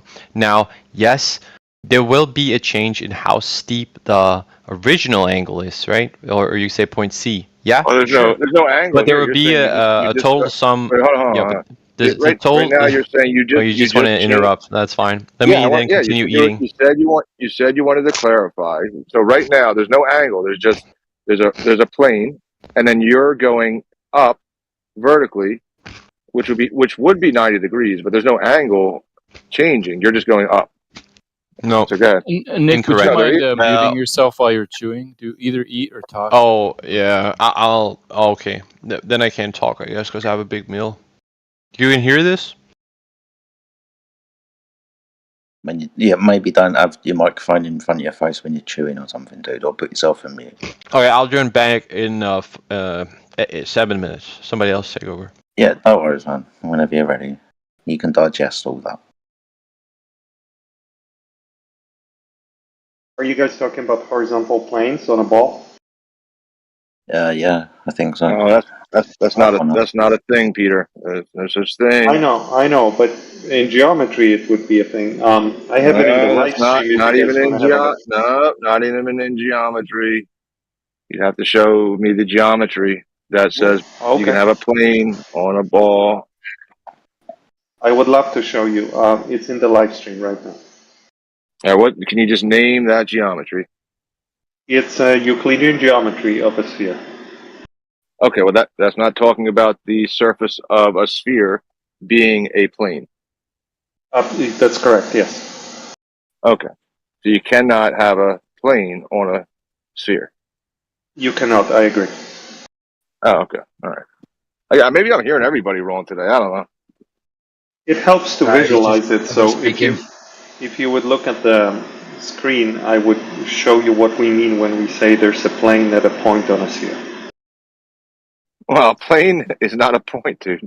That's correct. So what geometry says that a plane is a point now? No geometry says that. You're correct. All right. So we're not talking about geometry then. We are. We're talking about no geometry that says this, then no geometry that says that. But then we're going to say that this is what we want to talk about, is the thing that no geometry says.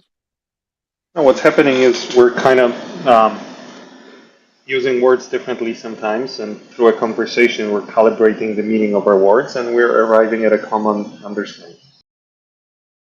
Okay.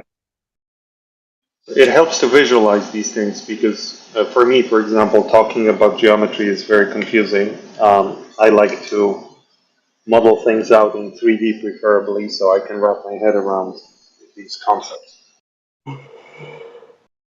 Peter, you said you were going to demonstrate that for us in 5 minutes. Yeah. So you've got to draw a point. You get to draw a point on the toy globe. Yeah. Of the observer on the toy boat. Right. Yeah. Where the exact point where he sees the horizon, right?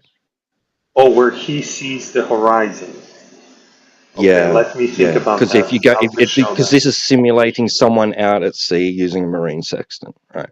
So, yeah, and that's going to be a problem for you, right? I see. So you want the relationship to the horizon. I've been meaning to ask a Flutter for how can he explain that the sun basically rises in the west, in east, and sets in west. How does it work on your model? Exactly, Timbo. Exactly. You kind of answered your own question. The sun. That's the direction the sun's moving. I got it, Tita. I got it for you. Well, yeah, but it's not possible on flat Earth. What do you mean? The sun's not possible to move on a flat Earth? Yes, it is. What are you talking about? Well, what I'm talking Tito, about that can the you see? sun rises from the east and sets in the west. How do you explain Yeah. that on your model? It's quite easy. I've tried to twice, maybe a third time will help. This is a direction of sun's travelling. When you say set and rise, do you mean something specific? Do you mean it appears to come up and then go down? Is that what you mean? Well, yes, that's part of it. Oh, that's perspective. Oh, that's just perspective. Yeah, Okay. that's how we see. So it's if we're observing the sun, and the sun doesn't actually really necessarily change its altitude above the surface of the Earth, but as it comes towards you, I would because it very much like to see that on a just gets on into a the model. crescendo. Just Oh, try and sorry. help you, mate. Just try and help you. Just get in there. Might take a few more words. So as the sun comes towards you and is above your eye line, it appears to go up. So it's much like looking down the corridor. As you look down the corridor, the ceiling at the end of the corridor is quite low. It looks like the floor and the ceiling are coming to meet. But as you look towards the ceiling, it's getting closer and closer to you. It's more above your eye line. It's like an aeroplane, right? Or a street light. When you look down the street at those street lights, they actually haven't changed our real altitude above the road, but they're converging downwards to a point. This is called just perspective. Timbo, can I give you a? That was perfect. Timbo, can I give you a? Because you said you want to see a model. Can I give you a suggestion? Yeah. All right, you Sure. you could get your phone and just pull out the camera, right, and then kind of have and then get a cup, just a cup that you drink out of, and then put it on the table. Put the camera lower on the table. Look at the cup. Have it, and then push it away from you. Right. It's going to look. It's going to look like it start. You have it near the cup. It's going to look like in the field of view of the camera. It's going to look like the cup as it goes further is going down. Like the top of the cup is going to look like it's going down. And then you can pull it and hold it in your hand again and pull it back towards the camera. You're going to be like, oh, look, it's getting higher. So you could demonstrate it like to yourself right now in the kitchen. But the cup on the table never actually, the top of the cup. Like I put a tennis ball before to show somebody like on top of the cup because it doesn't fall in. And, to give it like the appearance of like the sun. Or the idea of it, but you'll know a few things are true. That the ball on top of the cup didn't actually get lower or higher. It stayed at the same elevation, but it appears from the camera, like the iPhone, like that it's going up and down. All right. I've been Let me know. listening to you. Well, no, you Interesting. gotta do it though. You gotta do it with your. It takes 2 seconds with the phone. Just grab a cup. And then a phone and hold the phone lower, than the top of where the top of the cup is, because you are on the ground looking up to the sun, right? And then just move it forward and backward, and let me know what you think.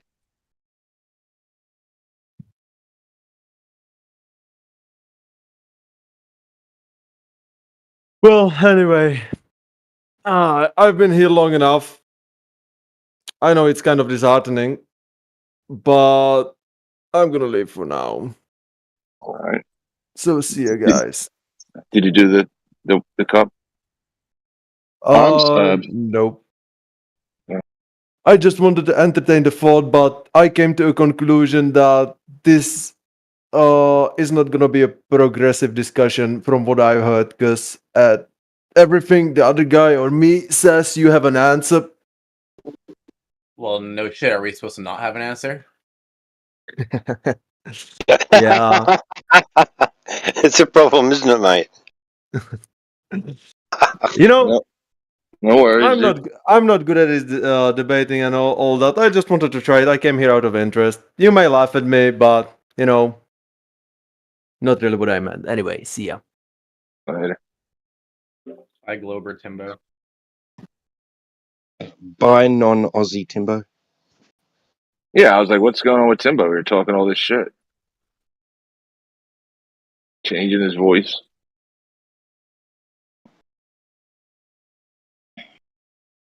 We'll tell him later that he came in earlier talking a load of shit, pretending to be someone else. Yeah.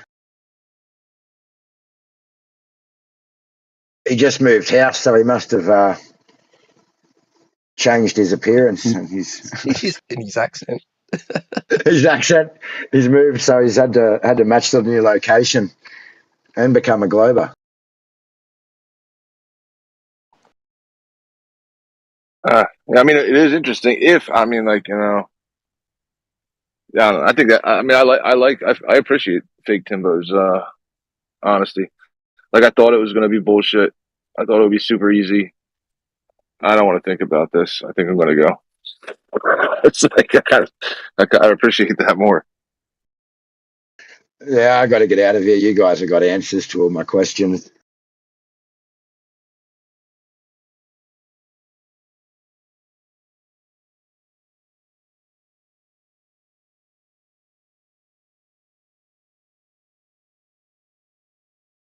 So what do you got there for us, Peter? That case of a boat looking at a horizon. Oh, okay. So that's a physical geometric point. The ball, is it?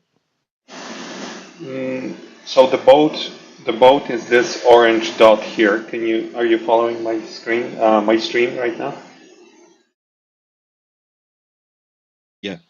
So that's that point off the surface, you know, it's meant to be a boat that's elevated off the surface a little bit, right? We can move it up and down. So he has a horizontal plane and he's looking below it down at the horizon, and where that gray line intersects the sphere, that's the horizon. Yeah, what? So point it down then, right? Point it down so it's touching the ball there. Right? Where's it doing that there? I don't see that. This place here, see this line here, that's him looking down, and eventually his line of sight intersects with the surface of the sphere. When the black line becomes a dashed line, that's that point, right? It would never intersect. Oh, he's looking down or something. Well, yeah. So he's trying to look at the green point, and obviously he can't see it because the curvature is in the way, right? Now, if we elevate the green point higher, then he can see it now, right? But if the point is lower, then the horizon's in the way. Yeah, but you would have, but like, can't see it. yeah, but but you'd have to know. Like, this is the thing that, like, the thing that's fucked up is that you'd have to know the circumference of the sphere to know whether you're looking horizontally. You wouldn't, you know. So horizontal line of sight would be determined by and only by the sphere. You would never be able to know it. No, I don't think. Let's calibrate our words here, okay? So if I am the guy on the boat, to establish the horizontal plane, do you see the horizontal plane, the orange That's color what I'm one? saying.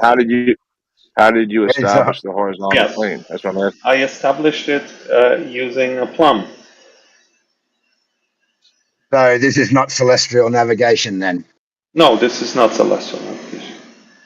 This is just But geometry that's what you of said a you were going sphere. to demonstrate. Okay, what would you like me to show? And you wanted to demonstrate the horizontal plane on the surface of the Earth that you haven't demonstrated either. No, we agreed that you cannot have a horizontal plane on the surface of the Earth, so I cannot demonstrate that. It's not a thing. Well, it is a thing. Not according to my knowledge of geometry, no. So when we adjust to sea level to take a reading, we're not on the surface of the Earth. I'm not sure I know what that means, so I cannot comment.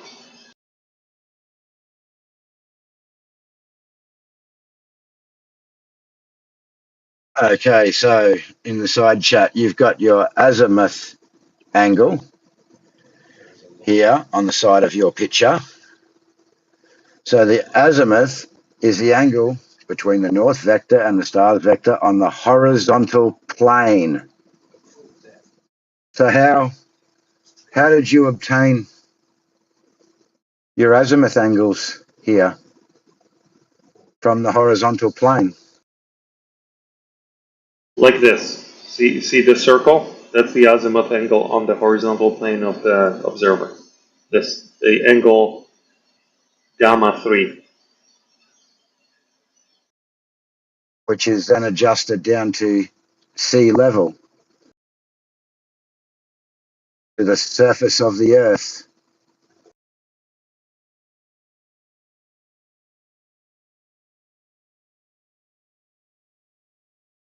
Can you see it? Like that's the azimuth angle on the horizontal plane from the observer, looking between points A, the blue point, and point B, the green point.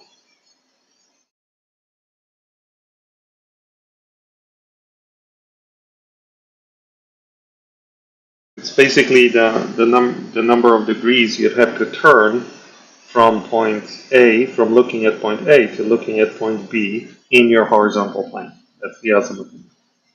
No.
Did it go dead?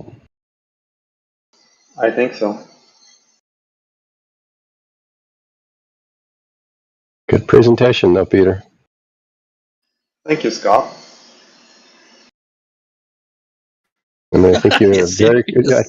very clearly laying out how we understand the world. We made this one. I want to give credit to Scott because he helped me with this presentation greatly a few months ago. So it's Oh wow! strong collaboration between Glovers. Yeah. Could you show Kiss each that other's ass physical more. geometric horizon point again for us? Yes. There it is. That's lovely. We go. There you go. That's right Looking here. down in front of him.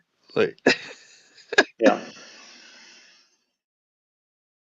it's not even a tangent. No, the tangent is horizontal plane. To be precise, it's a parallel to the tangent, but you know what I mean. Now it's a tangent. Now it's a parallel to the tangent. Now it's a tangent. Now it's a parallel to the tangent. But always the same horizontal. Yeah. Oh, parallel. All Yeah. horizontals are parallel, like our Yeah. friend likes to say.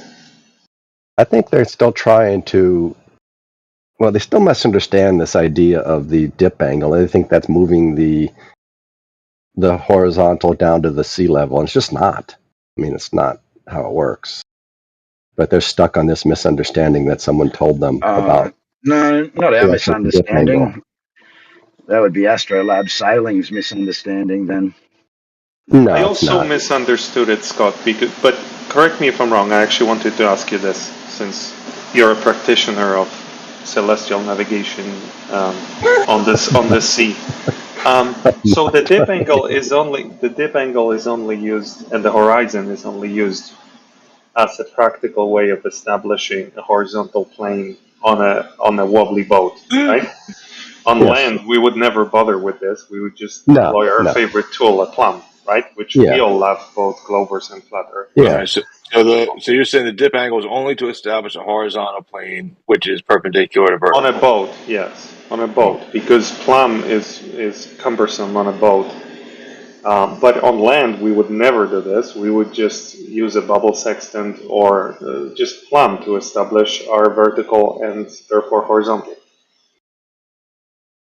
Yeah, there's a And even relationship between the two. Yeah, so you have verticals in reality. Therefore, you have horizontals in reality. Yes, and we all agree, here's another thing we can agree on, that celestial navigation as a method of establishing latitude functions both on sea as well as on a beach that's like just 1 foot away from the sea, right? And the only thing that changes is that the land is more stable. So if I'm on a boat anchored off the beach, I'd be using the dip angle. But if I'm on the beach, I wouldn't be bothering with that. I just establish my horizontal plane using a spirit Yeah, level. Yeah, so this yeah. If you're is just a saying practical consideration. yeah, if you're saying no matter what, no, if you're at a latitude longitude intersection, and no matter what elevation, like vertical, like on the top of a mountain, on a beach, if nothing changes, if you're still at the same intersection, no matter how high and up and down you go, then that means something. Yeah, what I'm saying is I'm addressing or adding to what Scott said, that this dip angle as a practical way of obtaining a horizontal plane at sea is a bit confusing, and you can quickly resolve that confusion by imagining the following scenario. Let's say you're on a boat 100 yards away from the beach and you're using the dip angle, and I'm standing on the beach and I'm not using the dip angle, I'm using a plumb. We will both read approximately the same latitude. Because celestial navigation works off a horizontal plane, the method of establishing that horizontal plane may vary depending on practical consideration when at sea versus when on land, and that's all there is to it. But one way or another, we establish the horizontal plane from which we then measure the elevation angle. The horizontal plane on the surface of the earth, of the water, sea level. no, it's not what they do though. Is what they do. What It's There not. is another demo. So, astrolab sailing. If you're taking your sextant readings from the bridge of a big ship, then you're going to get a different sextant reading to if you're on a smaller yacht. Therefore, we needed to make the correction to what your sextant says to get your reading converted to a sea level reading. This is called dip correction or an adjustment for height of eye. What's the dip correction at 60 feet? It's on the chart. Get the chart. I don't have that off the top of my head, Scott, but what's that Zero, relevant to? 0.14 degrees. How is that relevant? No, that's Sorry, go right. Jedi. No, you're asking the same question. I want you to get to it. How is it fucking relevant to what AJ just said? Let's try differently. It's just going to be taking a correction or subtraction for the height of eye above a sea level reading. Your conflation at this point is that this sea level, you meet it with a tangent plane, this horizontal plane met at a point which is sea level. We say that it's a sea level along the line of bearing that you draw between the observer's point and the ground position of that star. Yeah, I know you say that. Sorry, go ahead. No, Astrolab sailing says that. Yeah, celestial navigation says that. No, that's your misunderstanding. And you don't have, well, we don't need to misunderstand it yet. It's pretty clear, pretty straightforward here. And then secondly to that, as Peter was explaining, we don't have a parallel to a point. I don't think I was explaining that, but I do agree with that statement. You cannot have a parallel to a point. There's no misunderstanding. A correction for your height above the surface, your eye height above the surface. Yeah, what is that No correction? understanding that. Yes, Well, there is. Scott, can I ask you a question? I think it will help if I ask you this question.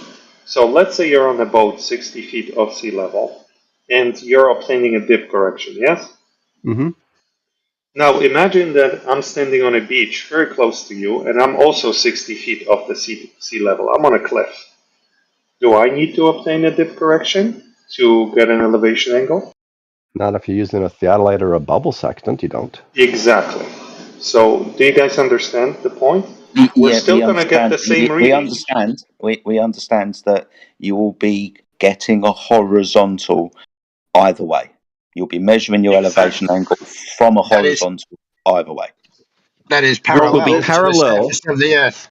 Can I just say one more thing? Exactly. So It'll be this is a parallel to the horizontal that you'd be establishing on the surface, as if you were elevated above the surface. Yes, T-Dub.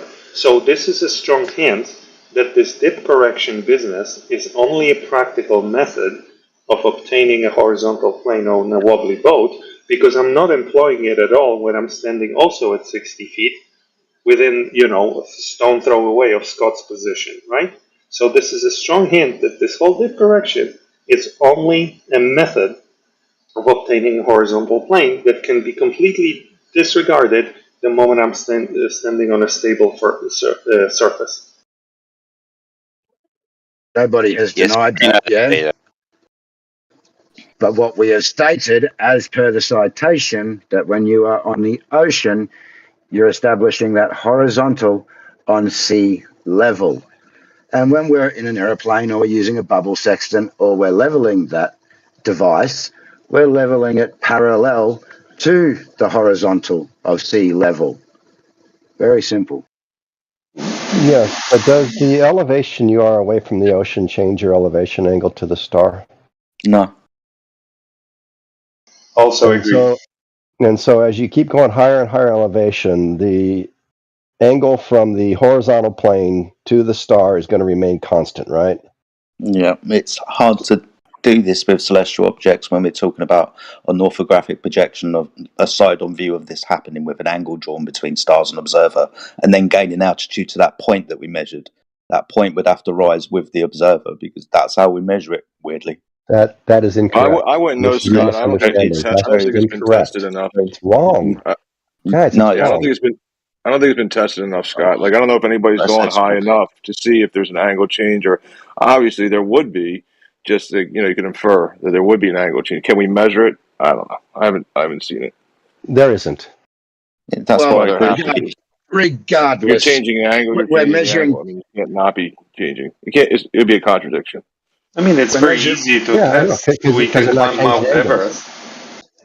We're not That's the measuring to whole a point. physical location, yeah. So Well, no. we are.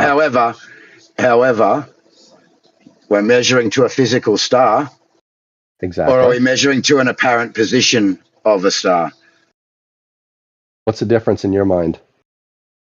Well, what's the height of the star then, based off the elevation angle, if we're measuring to the physical star?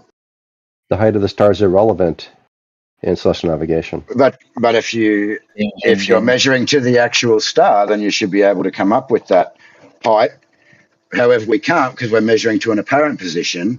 What's So, the like you difference in said, your when mind? we raise in height, the angle is not going to change. Like I said, we're establishing a horizontal that's parallel to the surface of the Earth, and you keep ignoring that, and so does Peter. And then you want to take it off onto other subjects. I'm trying to help you understand what's really happening here and get you past your misunderstanding of what you think is happening. My misunderstanding of adjusting your eye height to sea level. Yes, but what does that entail? Do you have any idea specifics You're of right. that? What you have no idea what that entails, do you? Stop acting like you know what you're talking about, Scott, when you don't understand that the baseline is a horizontal plane. On either idea, whatever you're going to do, it's going to be off of a horizontal plane. Stop acting like you're going to make it sound like you know what you're saying. It's just your fucking sophist way of making it sound that way. Just shut your mouth with that. You act like you know what you're talking about, and you fucking don't, dude. Stop whining, Miggy. Yeah, do you see? You're just Bow out of the whining conversation. again. If your little spiel of stop whining, then just fucking bow out. If I you know can't what I'm handle a doing. I know what I'm doing. You don't. I don't fucking think Get so, you the fuck moron. over it, you punk. You see? You Get can't the do it, fuck can you? over it. You have no idea what you're can't do it, talking can you? about. You're just an ignorant motherfucker on the internet. I like that you're triggered You're because that just shows how you're idiotic just you an are. ignorant motherfucker Wow, that's on the internet. rare. That's so rare to hear Scott triggered like this. I know. Yeah, I like it. I Hey, like his triggers. triggers. Scott's That's rare calm as a energy fucking from Scott. badass. That's what's He must going not on be here. in a school. And this is Mr. Nice Guy. Look at his mask sliding off. Fucking It's because idiot. he's Get the fuck burnt out of out. here. That's why. It's just for you, Miggy. It's just for you. That's what happens when you're burnt out, bro. Just for you. Yeah. So keep your mouth shut and stop opening it when I'm in here then. Or else I'll shut it for you. Oh, okay. Go ahead. I know you will. That's all you got in your life. The power over me here. Yeah, I know. And it will continue to be that. It's a very sad life, Miggy. Very sad life when this is your entire power in the world. Number one, you To don't mute know what you're me talking here. about. Number one, you don't know what you're talking about, and you I know act like you're you an do, idiot. like you know what you're saying, and you come in I here know and you're you don't even ignorant. understand that the whole world is based on a horizontal plane. So you come in here with your stupid ideas, thinking you live on a globe, you have no evidence of it, and they've been over and over showing you this. But all you have to offer is, no, you don't know what you're talking about. You don't know it all fucking day long. Get the fuck out of here, dude. Well, I can Got show nothing you. to offer. I can show you what it is if you want to learn. I can go through my little demo again. But Peter's done a very good job. We've been through it 3 times and debunked it 3 times this you morning didn't. alone. Yeah, we did. Okay, but I didn't hear We from did. Peter's debunking. You're talking about Peter's demo, not mine. Well, you put it together with him. You've worked on it and collaborated He's together. amongst the Christians. So, Scott, I added the elevation here, so we can see that as the elevation changes, the angle doesn't change, right? Oh, cool. Is it It's based visible? off a horizontal plane, Peter. Absolutely, You yes. and Scott are fucking morons, dude. Every time you talk about this stupid idea that you can do it without using a baseline for a horizontal plane, you guys are idiots. But Mickey, I'm Guys, showing you the horizontal. every single time you guys open up your incoherent pie holes, you need to be shut down every single time. And I'm glad the team is in here to do it. But they're But I am failing showing you radically, the aren't they? horizontal plane here to give you that point. Yes, we absolutely need a horizontal plane, and here And it it's is, not the a green one. tangent. It's not a tangent We on agree. a curved surface. It's We not agree. a tangent. It is now. Look. It's the actual Earth. No, That's it's the not. horizontal plane. Yeah, you're fucking right. It's the Earth. No, it's not. How do you get elevation if it's not the Earth? Alpha, let's for a second agree that it's not the Earth. We're not going to wait a second. Scott keeps talking and says every time somebody says some coherent point, he's like, "You don't know what you're saying." He's a fucking moron. How do you guys just like? Every single time it's annoying to hear him say that when he doesn't know what he's talking about. Well, He fucking has to appear. He has to appeal. Hold on. He has to appeal to his good friend Larry because he's not a land surveyor and his friend is, and he's coming in there. He doesn't know shit. He works at fucking Adobe. Fucking idiot. Well, most of the time, Scott is very quiet and respectful. Today, he had to release some energy because probably he gets worse at Adobe.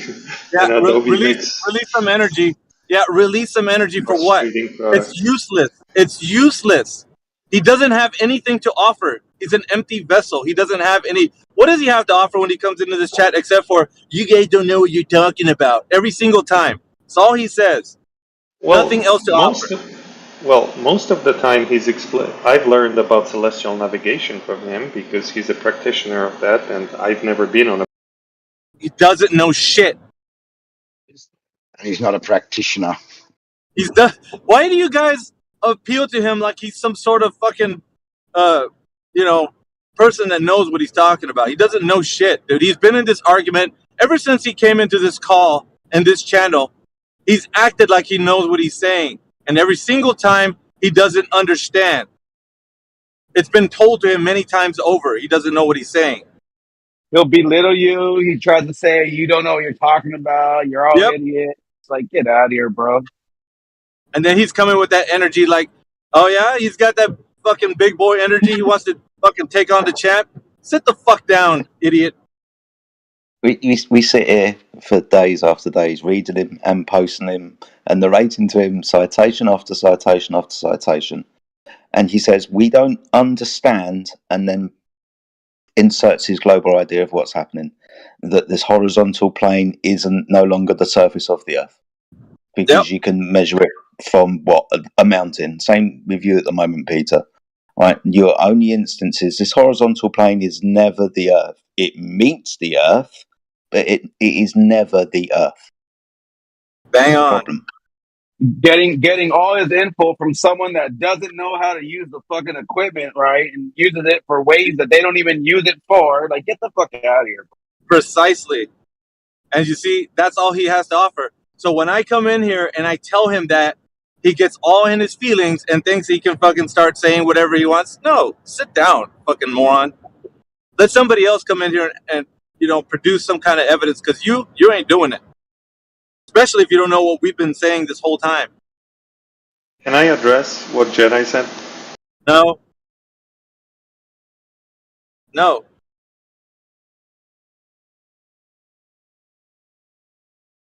Nope. So why are you here, Scott? No, what's the real reason why you're here? Go ahead. This very moment is why I'm here. Why? This Because is you want to. gold. This is gold right This here. is gold. You want to. Yeah. You want to unleash. You want to unleash your fury of frustration because you can't turn your fucking globe Earth into a reality. Is that it? You're fucking like a No. child right now, throwing a tantrum on the floor. We're fucking spanking you. We're spanking you over and over with the information, and you're upset about it. You guys are being mean. I can't prove my globe Earth to you, so I'm going to throw a fit. It was to see how you interact if I called you a stupid, ignorant motherfucker. And I it's don't been give a shit. classic. It's been great. Thank you. I genuinely thank you. This is fantastic. He's just a troll. No, So I'm not you a think troll. you I think legitimately throwing like a to help you tantrum? guys, but if you guys don't want to You're leave, not I have helping. to. I mean, I You're know. not helping. You're really not helping. You're just here for background noise. That's all you're here for. And when somebody needs to fucking talk to you to make some content, that's all they do. Otherwise, you don't know your ass from a pipe wrench. And you act like you sound like you know what you're saying. You don't fucking know what you're talking about. Let's get real here. And everybody knows it, except for you, because you think you know what you're saying. Because you're some kind of fucking computer programmer, and you come in here thinking that you know all about the world, and you fucking haven't traveled anywhere except to your own couch, where you're an armchair warrior. You haven't traveled anywhere? Moron. Really? Yeah. So what have you learned about the Earth other than from the things that you listen to on the news? You don't know how to do anything. You haven't. I asked you over and over again over the time that you've been here, and you don't know how to do anything. You've never done anything that you talk about. We've asked you over, Scott, have you done this? Have you the reciprocal zenith angles with the theodolite? No, I've never done it. You always talk from a standpoint of ignorance. That's you. And you sound like, well, to everybody else, like you think you know what you're saying when you're speaking, and you don't. That you know that it hurts because you're being talked down to, and it's by flat earthers because you think you're superior, and you're not. So take your fucking bags of money and get the fuck out of here, because that's all you're good for. You think that just because you are well off, that that's all that people need to have in their life. No, it's not.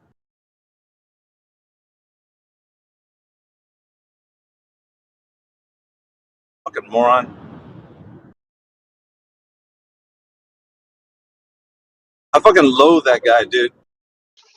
And Because then ask every single time, you guys you guys are intelligent, and you come in here and you try to help people out, understand it, and here comes this fucking idiot. You guys don't know what you're talking about. That's all he says, dude. It's so irritating. Some days it's just like, I really wish he was not in this fucking VC anymore. Like, I would look to fucking getting him permaban. Like, that's how bad it's getting. Enough of his shit. And then ask stupid questions like, do we know the difference between an actual location and an apparent location? Like, I don't answer because it's just a stupid fucking question. Exactly. And these are things that are very common for everybody when we're talking about things. Either we see things in their apparent location or their actual location, and he doesn't want to answer that. So he keeps like this sophist game that he's got going on, and he thinks that nobody's caught on to him. It's irritating. Must be hitting close to home for you, though. Given that you're so angry, you don't get this mad at anybody else here. No, I have the utmost contempt for you, Scott. That's what I have for you, because you've done nothing for this conversation except for stall, use your gimmicks, and I'm sick of it. I am dead sick of it. Like who was the other guy that was outed for it? It was Jekyll or whatever his name is. Yeah, Brit Nat, Jekyll. Yeah, Brit Nat, he's one that was outed for this. Scott is already he's tipping the level of that already. It's enough. Enough is enough. We need to get rid of him for good. I feel a vote coming on. I do. I want to put a vote in, and if we can do so, we can out him, and he'll never return to this call anymore. He'll stay out forever. And then your little fantasy world to be safe. No, it's just you. Just like you told me, it's just you. Yeah. I'm telling you the same. It's just you, Scott. No one else. Little fantasy world to be safe because you don't have anybody who can really challenge you anymore. You're not challenging us. How many times have you been in here? How many times have you been in here and been shut down? Every single time I hear these intelligent people talking, and you are coming in here with your selfish bullshit. That's all you got. Like I said, you're clinging onto a fantasy globe Earth, and you want it to be a reality. So you come in here and you pull your shit, acting like you know what you're saying, and you never answer questions, ever. So people struggle with that with you. So, Alpha, do you think there's a flat earther here who can give a full demo on celestial navigation? We've been doing it. Yeah. Jedi's been doing it. AJ's been doing it. Okay, what's the full demo? Everybody's been telling you. Everybody's been telling you, and you keep denying, and you keep saying that they don't know what they're talking about. But you never get to latitude and longitude. So yeah, you will be have enough information for your book already. You will be at some point voted off this forum. You will be. I'm sure. And I guarantee you will not return. Okay. So you can go and take your shit to another. That's what happened in my life. So all it takes is for a good vote to happen in the back chats, and you're fucking done, dude. Okay. Scott, the first time I met you, Scott, you said that we could see, if the Earth was flat, we could see from California to Alaska. You claim we had Superman vision. That is just laughable, bro.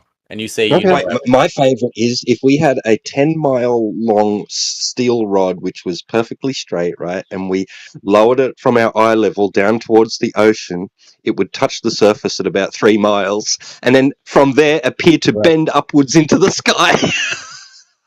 Well, you can laugh. It's true, but it's interesting how you don't want to learn anything. Learn anything? What the fuck are you going to learn from the idiotic idea that you could see 93 million miles? You utter moron. Why is it an idiotic idea? Just because it hurts your brain? There's a whole bunch of people out there who don't think it's an idiotic idea, Alpha. Like who? Billions of people, even. Billions of people. Yeah, and do they know what the shape of the Earth is? Ask any one of them what it is. Yeah, how do they know that? How do you know what the shape of the Earth is, Scott? I've already been through this before.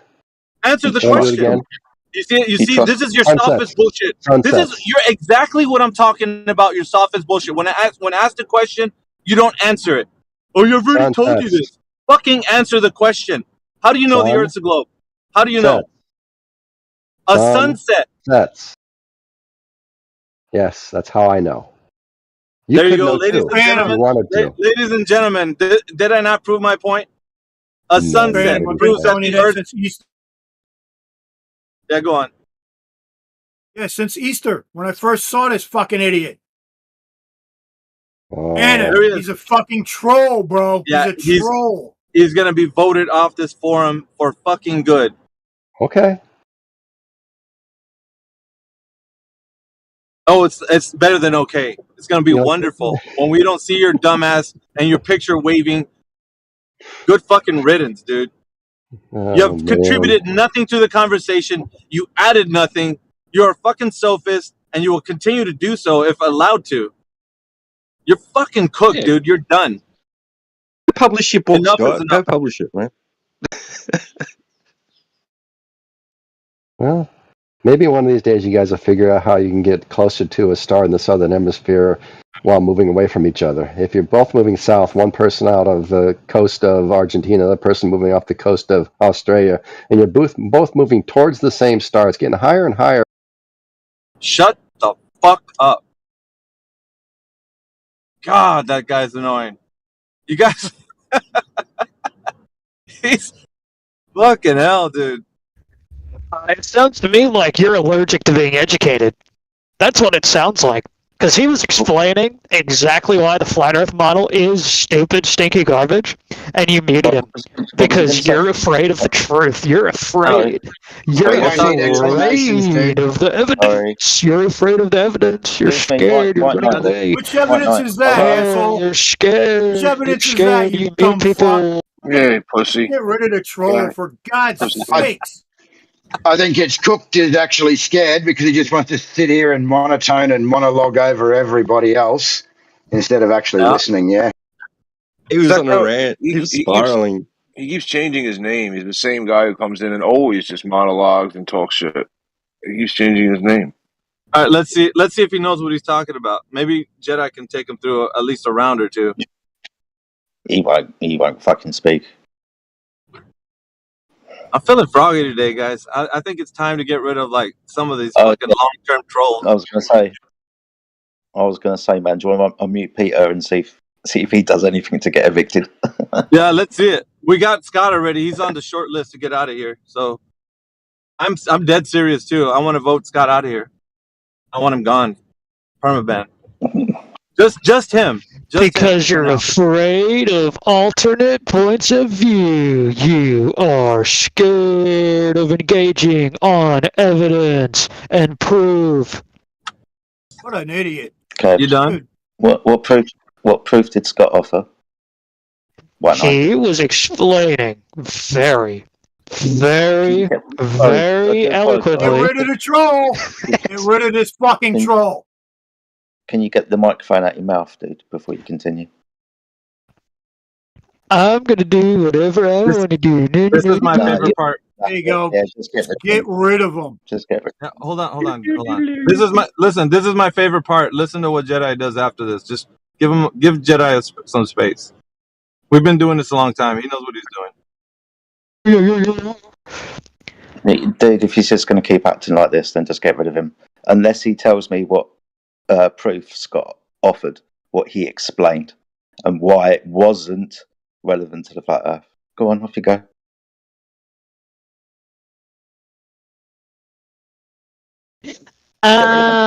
Actually, I don't have to do. Bye, asshole.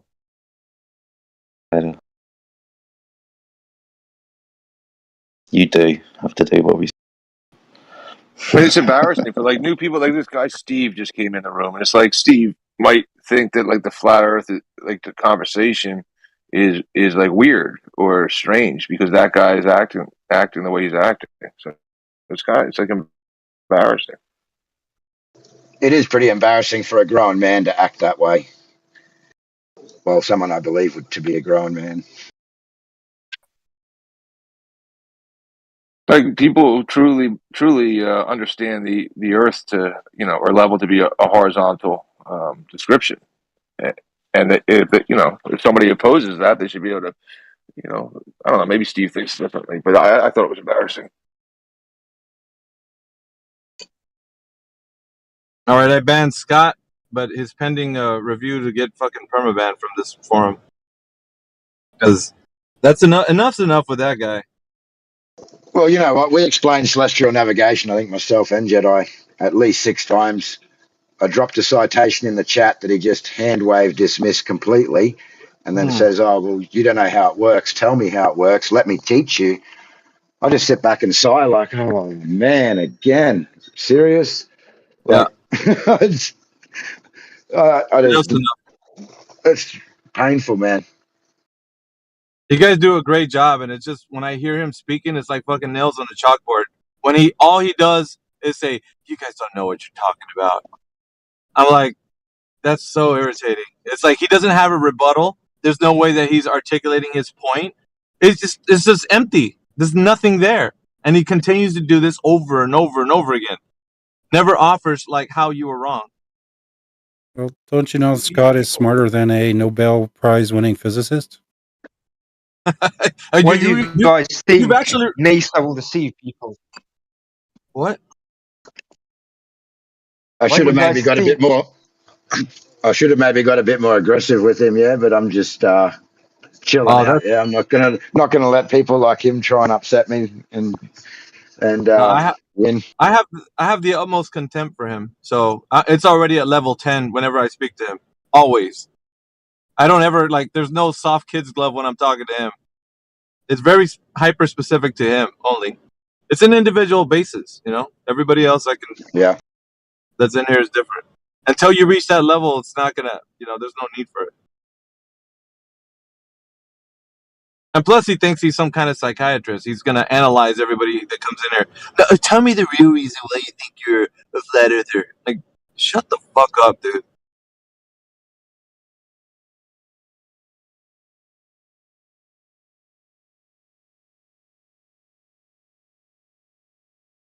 Yeah, but Miggy, how do you feel about that? Oh, I feel great that he's not in the forum, but the fact that he can come in here, come and go and shit, that's, I don't know, it's not good. Because, like, you know, you guys were saying, when new people come in here, you want to progress the conversation, and here comes him with his nuh-uhs. So, Well, I was gonna say, Miggy, it's like every time someone does like a whole discussion, or like someone does it, you know, like corrects a glober, like at the end of it, like Scott, historically, it's like almost like he's just doing damage control, and he tries to immediately discredit the person that just spoke to try to make like everybody that's listening like, oh, like they second guess what everything they just heard. He tries to like wipe their brain of that. It's really weird. It's like a sick tactic. It's a yeah, really and disgusting tactic. that's why I've always been like, and you know, he's had many chances to kind of redeem himself from doing this, but he doesn't change. He's doing that every single time. He kind of like undermines people's ability to articulate themselves by doing his tactic, and so Yeah. it makes it sound like you have to explain everything to him, but you don't, because he understood what you said. He's just doing this gimmick to get you to like be frustrated, like not being able to tell somebody something very coherently. And you guys have been doing it. You did a great job. It's just what he's doing. No way. Right. You don't know what you're talking about. Yeah, and he does it very like he's just really facetious, and it's disgusting actually. Exactly. So that's it. That's that, and that's it. He could be a I don't know if professional Peter. troll. You never know. I guess I Peter. mean, they're a professional. Like you can look up and try, and they have ads online. You can literally become a professional troll. You know that, right? Well, if there ever such is a thing, Harp, I think he would be qualified to be that for sure. Definitely. But let's see if I don't know if Peter was gonna white knight for Scott, but Jedi wanted to ask him if he had any information to input. See if he shellacks himself. Go ahead, Peter. Thanks, guys. First, I wanted to ask, what did Britnap do to get permaban so I don't make the same mistake? Almost the same shit. I would say it's on the level of what Scott's been doing. It's almost the same. If not, Roger that. Flat I earthers will. are such a waste of fucking time. All of you. You're so goddamn stupid. oh, we Good we point. just Good destroyed. point. We destroyed your superhero. Now all the fucking all the lackeys are coming in now. Your superhero is gone. Fucking stomped on him like a roach, and he won't come back either. Got rid of his dumbass. You see what happens? You take the champion troll level 99 troll down. All the rest of the fucking lackeys come in there. You take the queen out, and all the ants go fucking mad. Did you just call Scott a queen? That's what I heard. Yes. That makes me the king. Did. I'll take that. Wait, what do you Oh, mean it God. makes you the He's king? not. What do you and Scott got going on there, bud? Wow. Oh shit. Glober vibes. Yeah. So, what can I help with, you guys? He told on himself. So we're in agreement then, Peter, and where your magic trick begins, right? Your horizontal plane is never the Earth. It just meets the Earth at a tangent point. Yeah, so let me do a quick intro and then I'll address this directly. So when I am presenting this ball here, I am trying my best not to say that this in any way proves that the Earth is a globe. Okay, I'm trying to separate that because I wouldn't make this argument to prove the globe. I'm only trying to do an intermediate step of agreeing on the geometry of a sphere. If we all agree here that spheres exist, and we sometimes talk over each other regarding the different relationships in geometry. So the reason why I put some work into creating this GeoGebras is to just agree that on a sphere these relationships exist and help visualize them. Does that prove the globe? Not at all. And what I was hoping to achieve with this is to help visualize the meaning of the words that people like me or Scott use when we talk about things like celestial nav. But you can completely argue that this proves shit because it does prove shit. So, yes, now let me address your question. Yes, on a sphere, as you can see right now, I'm trying to angle the sphere kind of correctly. If we're at point L2, elevated off the mean sea level, we have a horizontal plane that's perpendicular to the vertical green line that is parallel to a tangent plane, right? If we bring point L2 down to the 0 level, then this is the tangential plane. If we move it up, then it's just parallel to it, right? You see I'm doing this right now. That's all we're saying. We're not saying anything else. And somebody said earlier you cannot have a plane on the surface of a sphere. That's absolutely correct. The only thing you can have is a tangential plane and parallel planes to it.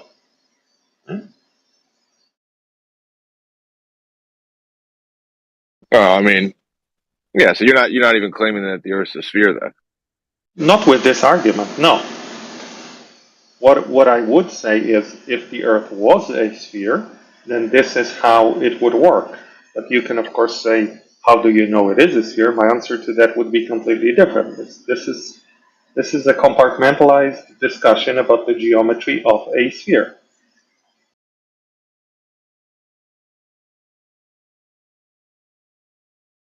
One thing that I'd like to demonstrate here, Jedi, I was hoping to show this to you, is this discussion we had like a couple of weeks ago about the linear relationship between distance from GP of Polaris and the elevation angle. And if you look at the top left text there, it shows that this ratio is fixed.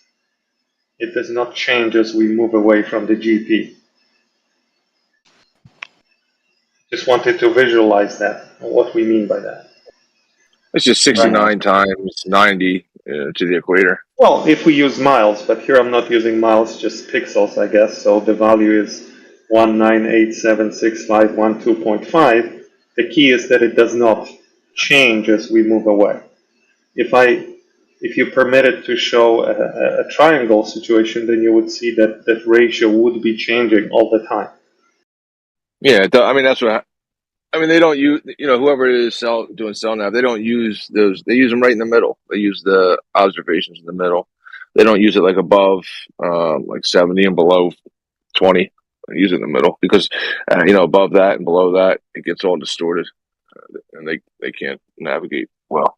Okay, so now I'm showing a triangle. And in this triangle, see the ratio is changing constantly.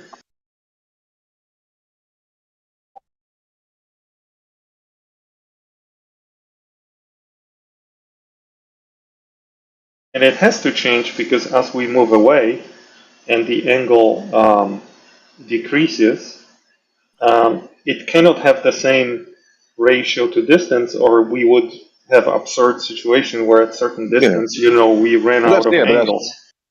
Yeah, that's not. I mean, that's It's true. That's what happens in reality. So that I don't know the rule exactly, like how long, like every hour or whatever it is.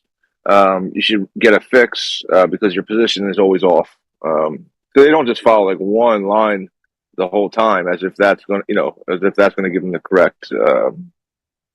They're going to get to the correct place. They have to constantly do these, fixes, the 3 circles of equal elevation, recorrect their position and their heading, and do it again. They got to do it throughout the entire trip, and constantly correcting, not use the more acute angles or that are above or below. They got to use just the ones in the middle, and still get fixes the whole time. I think I'm talking about something else, but we can leave it at that.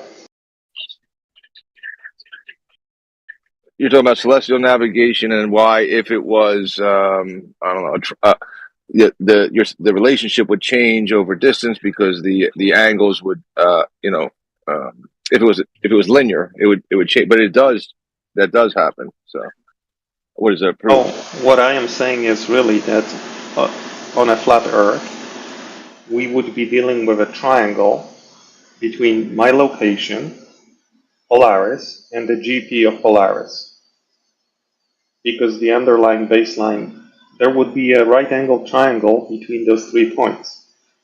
On a spherical Earth, we're not employing any sort of triangle. You can see it here in my demonstration, that the angle is obtained between the horizontal plane and the line of sight to Polaris. There is no triangle here.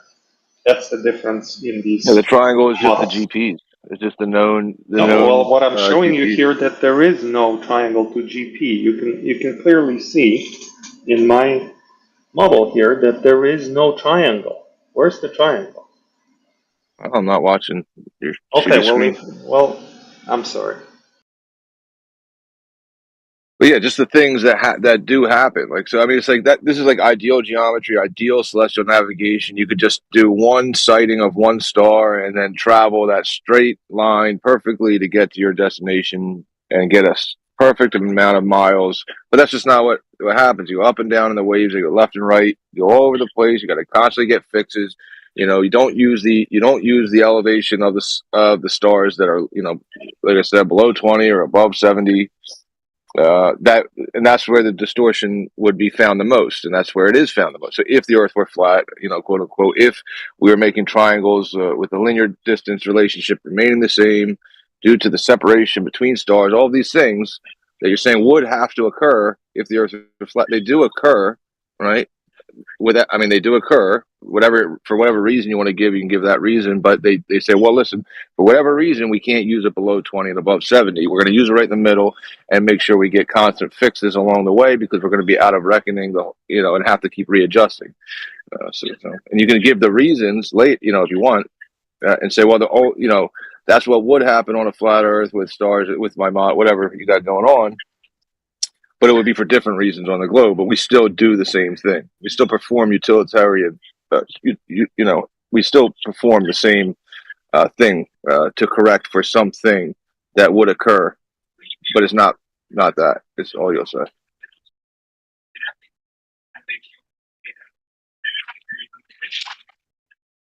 Yeah, so it's like if the Earth were to reset, like if the Earth were flat, this triangle would change. It wouldn't stay the same. It would distort due to perspective and the relationship between the angle and the distance in a linear way. So we'd have to recorrect, all the time. Well, we do recorrect all the time, getting a fix.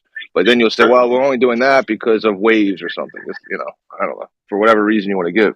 I agree with the first part of what you said. It's just you misspoke and you said it would change in a linear way, and it's the opposite. It's not changing in a linear way. Okay. Well, whatever you're saying. But yes, we're in agreement somewhat. So are there any other contentious points about the geometry of the sphere and the horizontal plane for a location on a sphere, or not related to the Earth, just pure sphere geometry? Is this still kind of there's no you guys or what? That's not. Yeah, my only contention would be there is no sphere geometry. It's just Euclidean geometry. Okay, yes, we're using Euclidean geometry here. So is this at all sus to you guys what I am showing in terms of the relationships between the sphere and the point and the horizontal plane, yada yada, or is this obvious? I don't know. Somebody who's checking out your screen would have to tell you, I guess. Well, I was talking to Jedi originally, so I'd like to go back to that dialogue if possible.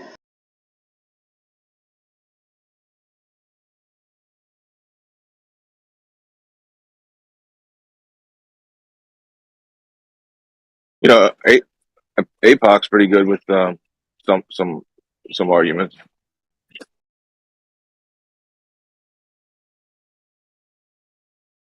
And he's You don't want to. Basically, what he's nice doing. guy. Basically, what he's doing is just forgetting about the air and forgetting about perspective and telling us we can't use straight lines and it doesn't work with a flat Earth. Went through this with Kosho 4 years ago. Yeah. It's perspective and loss of visual. You know, they constantly hijack perspective, constantly.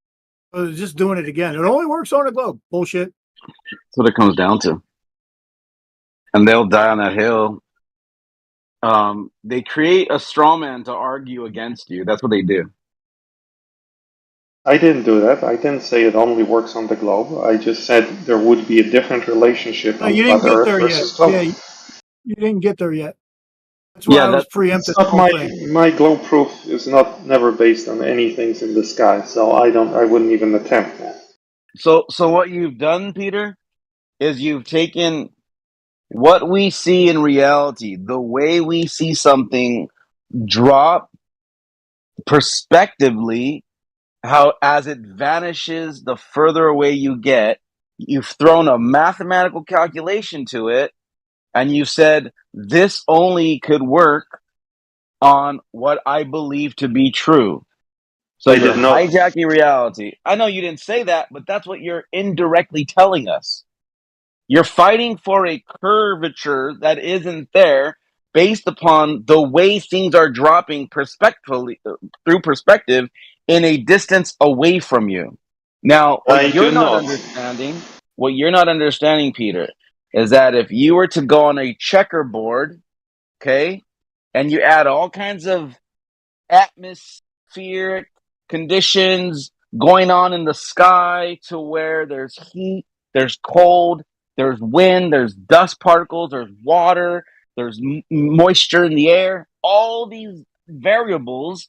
And then you take an object and you start walking. And remember, you're on a checkerboard, and a checkerboard's flat, right? We could agree to that, right?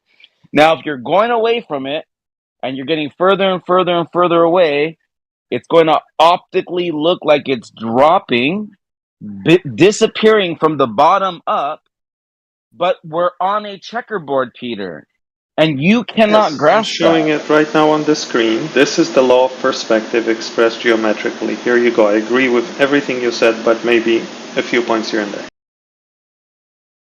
This is what law of perspective looks like represented geometrically. As the distance increases, the angle drops. This is very well understood if you're standing next to a tall tree. You initially have a very steep angle to it, and as you move away from the tree, that angle drops with the distance. It does not drop linearly. It follows the trigonometric relationship of a right-angled triangle. And would you agree that there are variables that can throw that math off to where? Of course, in reality, yes. Versus Yes. So this. idealized geometry, of course. Okay. Yes. Refraction, for example. Yeah. Okay. So what you're showing us then is an XY perspective, which is reality. So then, where does the curved ball come into your presentation? Right now, it does not. What I am trying to agree on is that, and I was very precise with my language, I said geometric relationship, and that's not everything there is in reality, because we know that optics come into play. So the geometric relationship, or the law of perspective, is simply the relationship within the Euclidean right-angled triangle where with distance increasing, the angle decreases. That's Correct. all there is to it. And That's what you learn in art school. Yep. and to be pedantic, it does not. The relationship between distance and angle is non-linear. This is not about. This doesn't prove the globe. It's just the fact that it is not linear. Because of the variables. No, because of the nature of trigonometry. You cannot have for every unit of distance a unit of angle that would be linear in perpetuity, or you would run out of degrees in the triangle eventually if you move really far away. What I mean when I say that, what I mean, Peter, is that you can't math everything because there are variables that will throw your formula off. So you can't I just agree. I'm just discussing geometry here for now. Okay. So if I can have your attention for a second, on this screen I have this equation of distance divided by angle, and do you see the value of 516? That's the ratio between distance and angle for this position. Notice how I change the distance, either closer or further, how that number changes. See, now it's 271. Now it's 914. So that relationship, that ratio varies because of the nature of a triangle.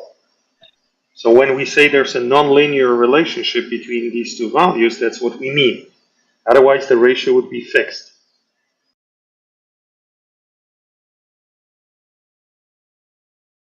That's it. That shouldn't be controversial because I didn't even say the word Earth here. It's just geometry of a triangle. And this is what's behind the law of perspective, and on top of this we apply optics.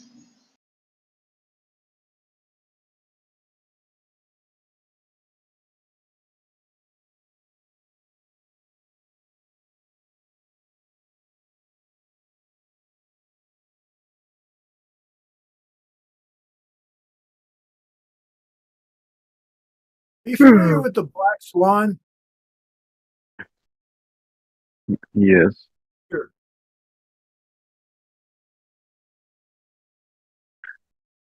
That the black swan is when their math Goes to diagrams shit.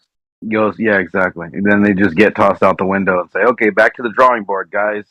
And they scream refraction when it's not how refraction works at all, ever, anywhere, anytime, ever recorded, now or in the future. Refraction does not bring curves up to look like flat lines anywhere on Earth. Never can you show me any kind of physical replica of your claim at all.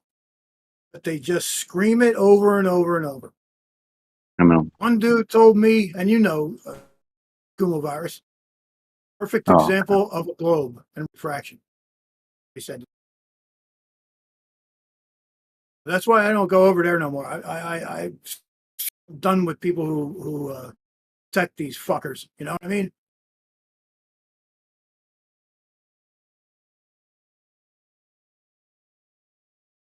Is this your globe part of your presentation, Peter?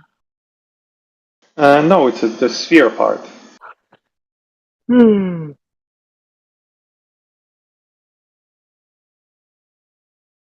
Okay. Well, there's no point in looking at that because we already established what the world is not.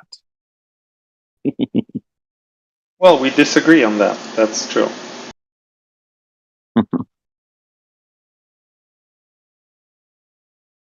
So once again, Peter, are you familiar with the black swan? Very much, yes. Explain it. It's refraction. There you have it. There you go. There you have it. It's a glober in a nutshell. This is where I'm glad that I turned down being a mod here. Besides the fact I just can't jump through those fucking hoops because I just throw them out of here right now. Well, I cannot be dishonest. I promised myself not to be dishonest, so that's my answer. I may be wrong, but that's my belief. And let's see an example of how refraction can bring the other side of a hill up flat. Do your That I example. cannot provide, but I can provide Of course the you thing can. I just posted in the chat. Refraction? It's like Atmospheric reflection. ducting. And what does that prove? That's what I'm sharing. What So does that prove? what is refraction, Peter? It's the change in the propagation of an electromagnetic wave through a medium as it goes through different densities of a medium. No, as it goes through separate mediums with a boundary layer. No, the same thing is replicated with homogeneous medium or with a gradient of density. So what do you think you're seeing here in this photo? No, it's not. I'm seeing an electromagnetic wave propagate through an atmospheric duct. Not a globe. Really? Really? No, this in itself is not me seeing the globe. That's true. I could have swore he asked, but maybe I misunderstood.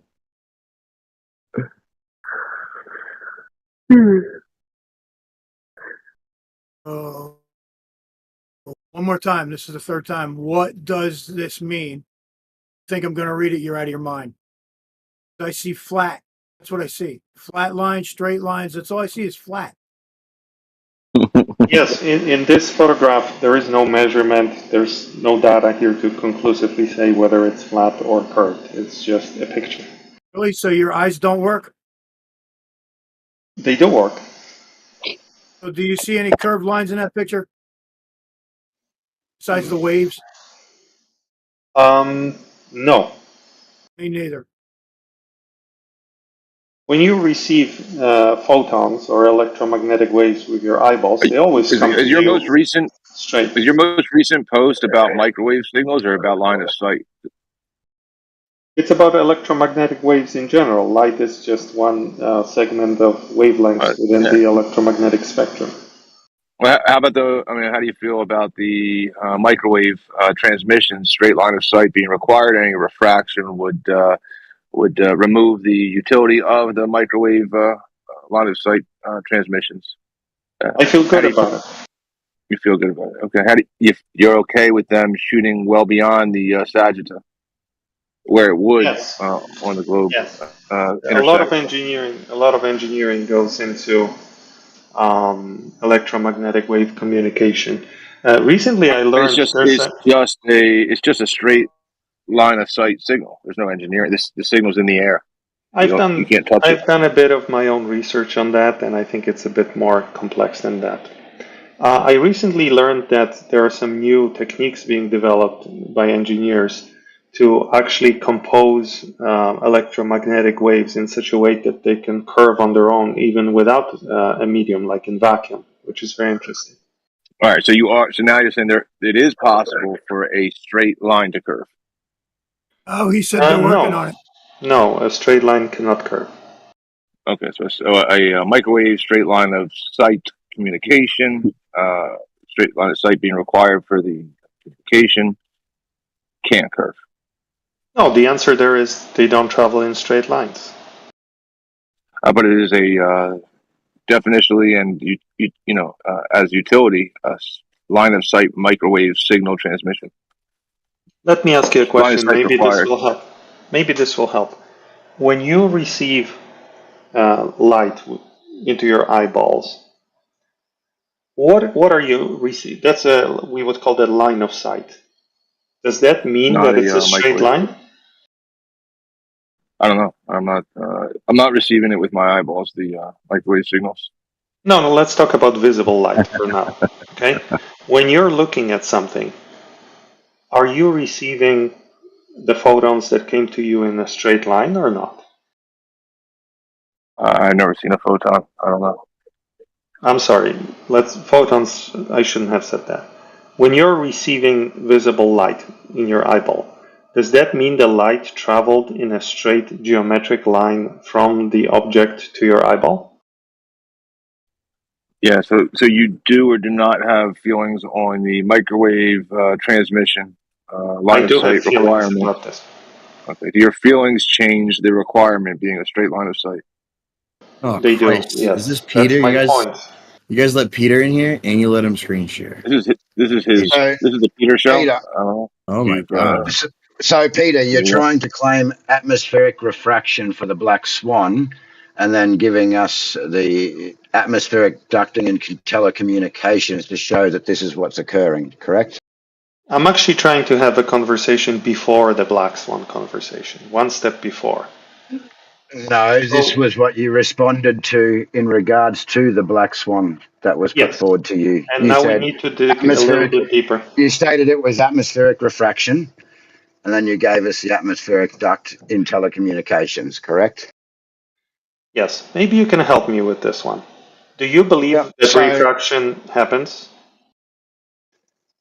So what you're claiming is that the atmosphere is curved, and that we have a radius of the Earth, which the path of light is following. Correct? Yes. And you're also claiming that there is a horizontal boundary layer in the atmosphere. I don't understand what that means, so I cannot claim that. Well, it's in your own picture that you provided. The upper boundary, the atmospheric duct, the lower boundary. Oh, yes. And you've got Yes. here that we've got subrefraction. Okay, so I have some questions for you then. So where do we see atmosphere or curved air? In everywhere. In everywhere. So according to Chem Libra text, gases have the following characteristics: no defined shape. It takes the shape of its container. So where are we seeing sphere-shaped air? Because according to gas laws, we don't have sphere-shaped air. Yeah, gas under no, in a, how do I word this without controversy? In a neutral environment, will behave the way you described, yes. So you don't have sphere-shaped air. Secondly, where I did we do, get the because direct? I'm not in Where a did we neutral direct? environment. Where did we get the direct measurement of drop over distance, or are we just assuming this sphere? We obtained it in Washington State and British Columbia, Canada. We obtained it in Washington State and British Columbia. We obtained a Yes. sphere. Yep. How was this measurement done? I have a whole spiel about this, but I don't know if now's the right time to enter This that is your. conversation. It's sorry to interrupt, AJ. I'll get back to you in a sec. So this is your personal stuff, AJ. He's not asking about that now, is he? Well, that's. I don't want to talk about things that I cannot you didn't relate to. obtain the radius of the Earth for NASA, did you? I have performed a measurement, yes. But you didn't measure and give to NASA. And this isn't our doctrine about Oh, the that's radius. true. Yeah. No, I didn't give it to NASA. No. So who's Sorry. directly measured this curvature of the Earth? Many people. I am familiar with one particular case that I can represent.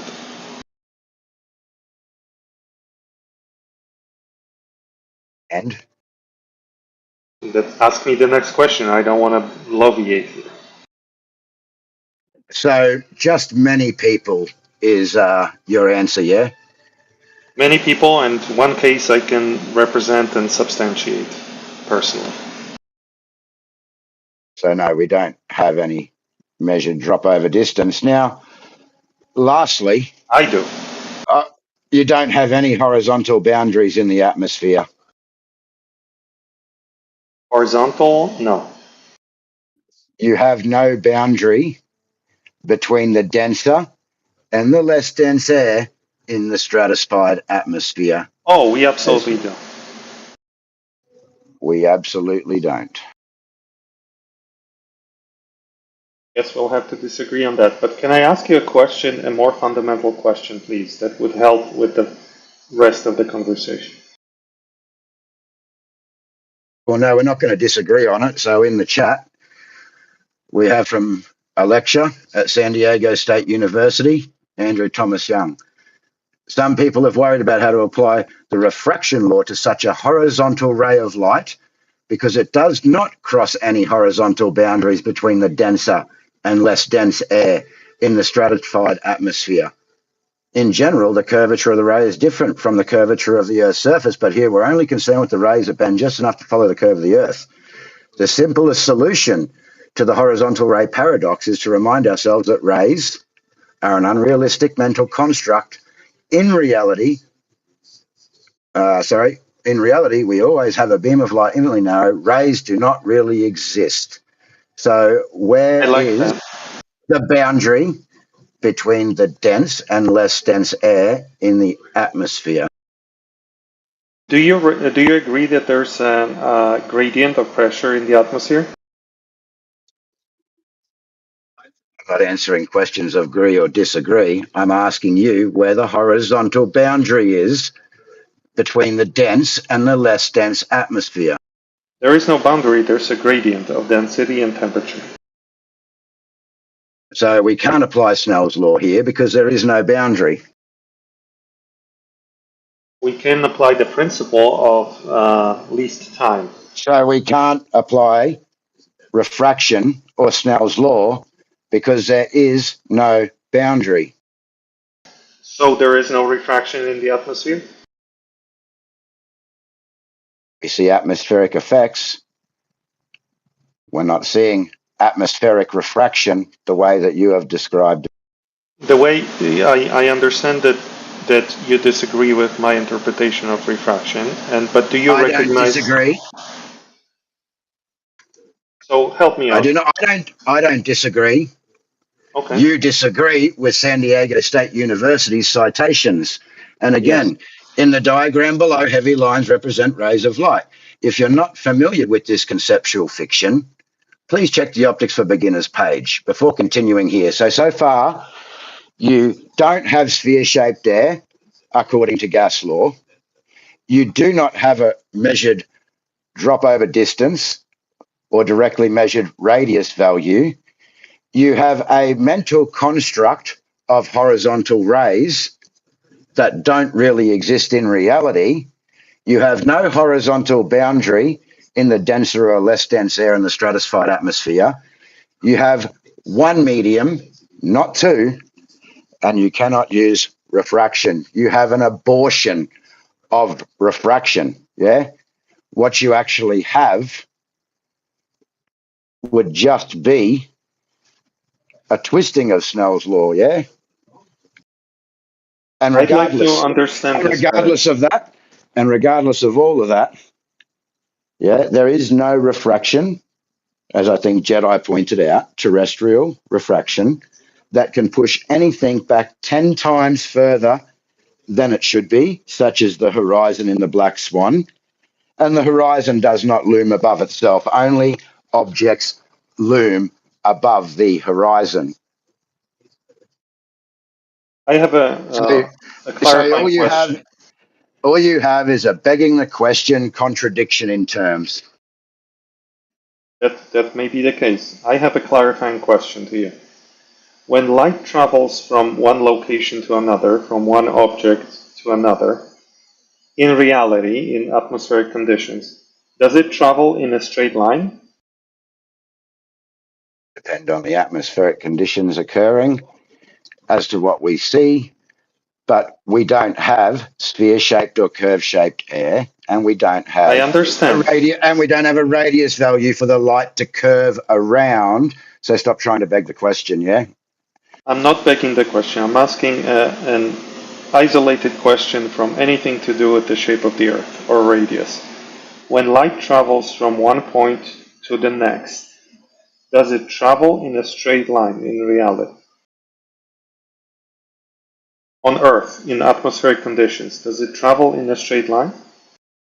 I wouldn't be able to tell you off the top of my head, yeah?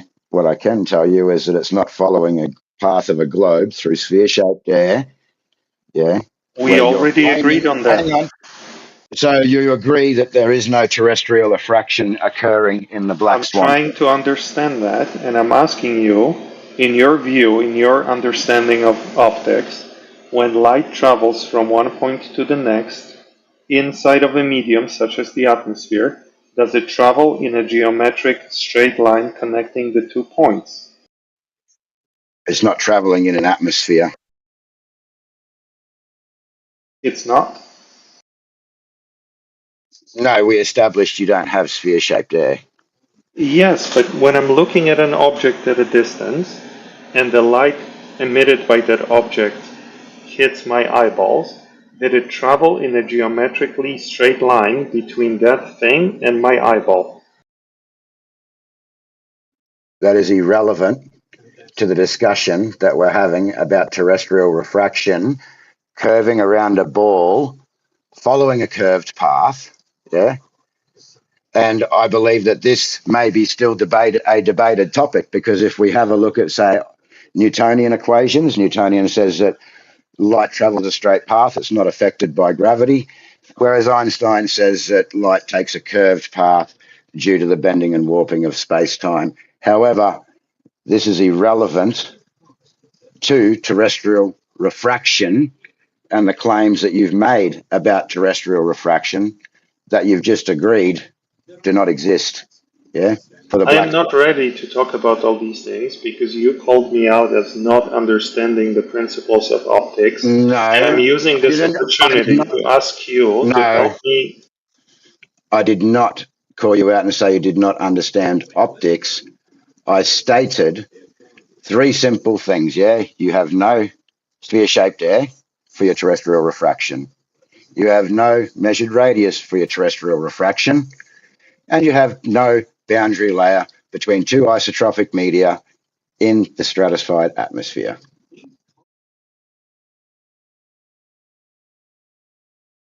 And I just answered your question about the path of light, to my knowledge. I have conceded all those points to you for the purpose of this discussion, and I am asking you a much simpler, much more basic question.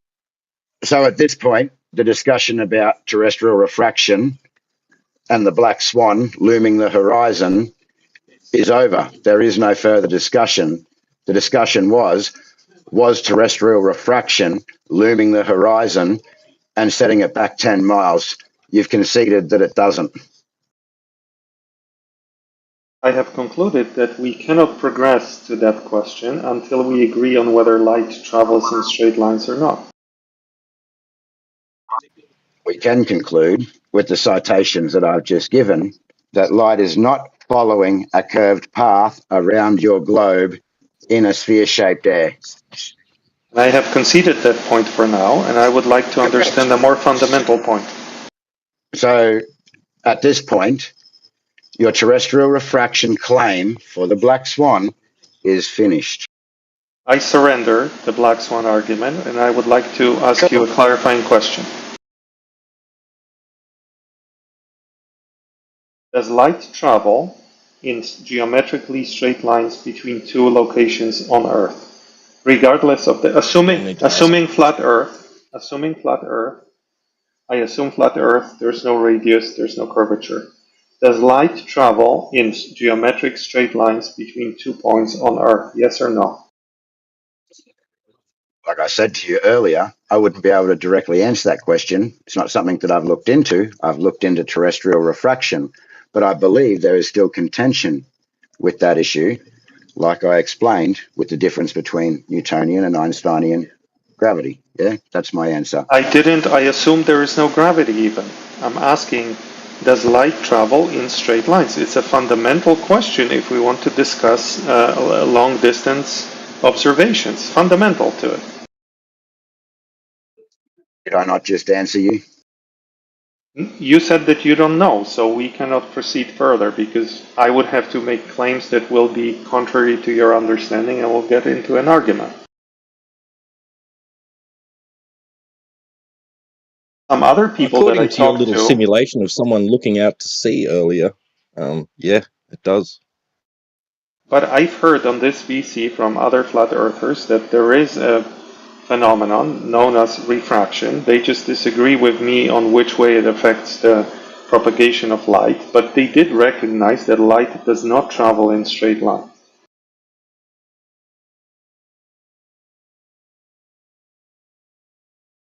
So I want to agree. I understand there might not be a consensus here, but are there people here, like AJ, who believe in flat Earth, but recognize that light does not travel in straight lines between So, two locations on yes, Earth?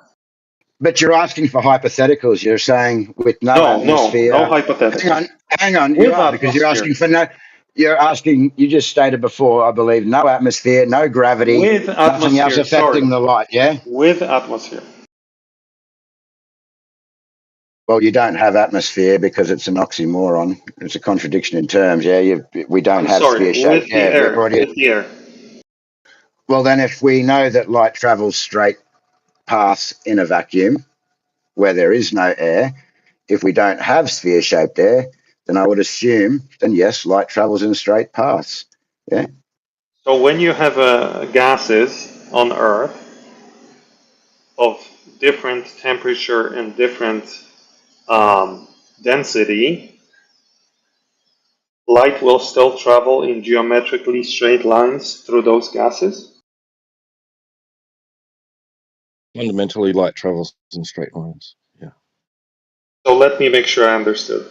On a flat Earth with no Newtonian or Einsteinian gravity, No. Fundamentally, no light what? travels in straight lines. Fundamentally, light travels in straight lines. Okay, so if I'm looking at a mountain at a distance, the light that originated from that mountain and reached me traveled in a geometrically straight line?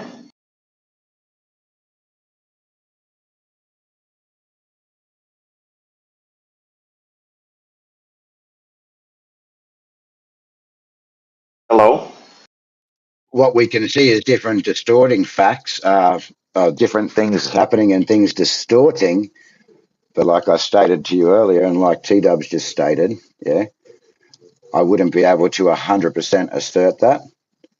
Like I So said, was we it know a that. Hang geometrically on, straight line listen or to not? me, Peter. In a vacuum, light will travel in a straight path, yeah? If we don't have the sphere-shaped air or the radius for it to follow, then yes, I would assume light is taking a straight path other than different effects that we can see occurring, such as heat distortion, etc., mirages. But as far as I'm aware, without the atmosphere, we would be traveling in a straight path, and I believe that T-Dub just stated the same. But that's not what I'm asking. We're not making our observations in vacuum. And at the end of this conversation, where does this lead us back to? Light traveling a curved path, creating atmospheric refraction so that you can have your observation of the black swan. I don't think we're going to get to that point today. I would like to establish a common agreement on whether light travels in straight lines through the gases that we make our observations. Like I said, according to your little demonstration simulation of a little man standing on the surface of the sea looking out to sea, yes. But that was a purely geometrical presentation. I didn't Oh, so that talk about wasn't the optics. little guy looking out and seeing a horizon. I was only presenting the geometrical relationship between points on a Yeah. sphere. It wasn't even the Earth, and it certainly didn't So have that any wasn't gases. representing an observer looking out to sea. It was, yeah. Geometrically Okay. speaking. That was a straight line. That was a straight line you presented. Yes, because it was just geometry. It wasn't reality. No, it was supposed to be representing what is happening when a little guy is standing on the sea holding his nautical sextant and looking out towards the horizon. It was supposed to present the geometric relationship between those points, and that later we would introduce optics into the discussion.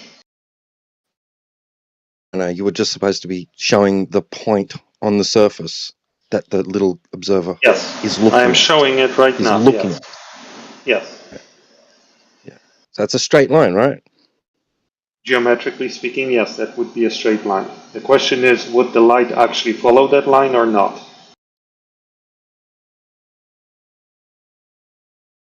Hey, you're saying That's what that's I'm the point on discussing the right now. surface that this little guy would be looking at. Geometrically speaking, yes. Well, if you just said refraction earlier, you have no geometry. You have no tangent point that you can achieve.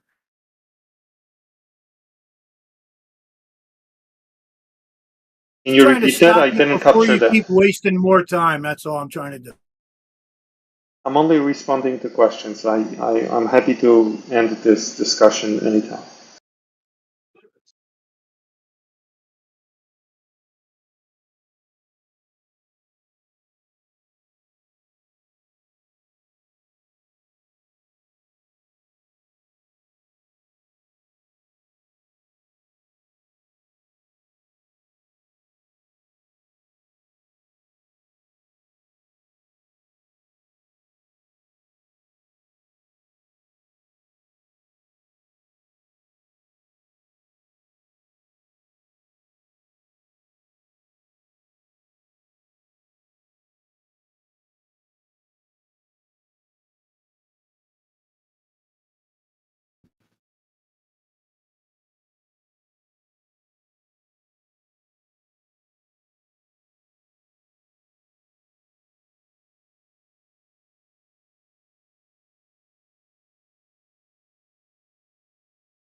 Did you want to demonstrate light bending?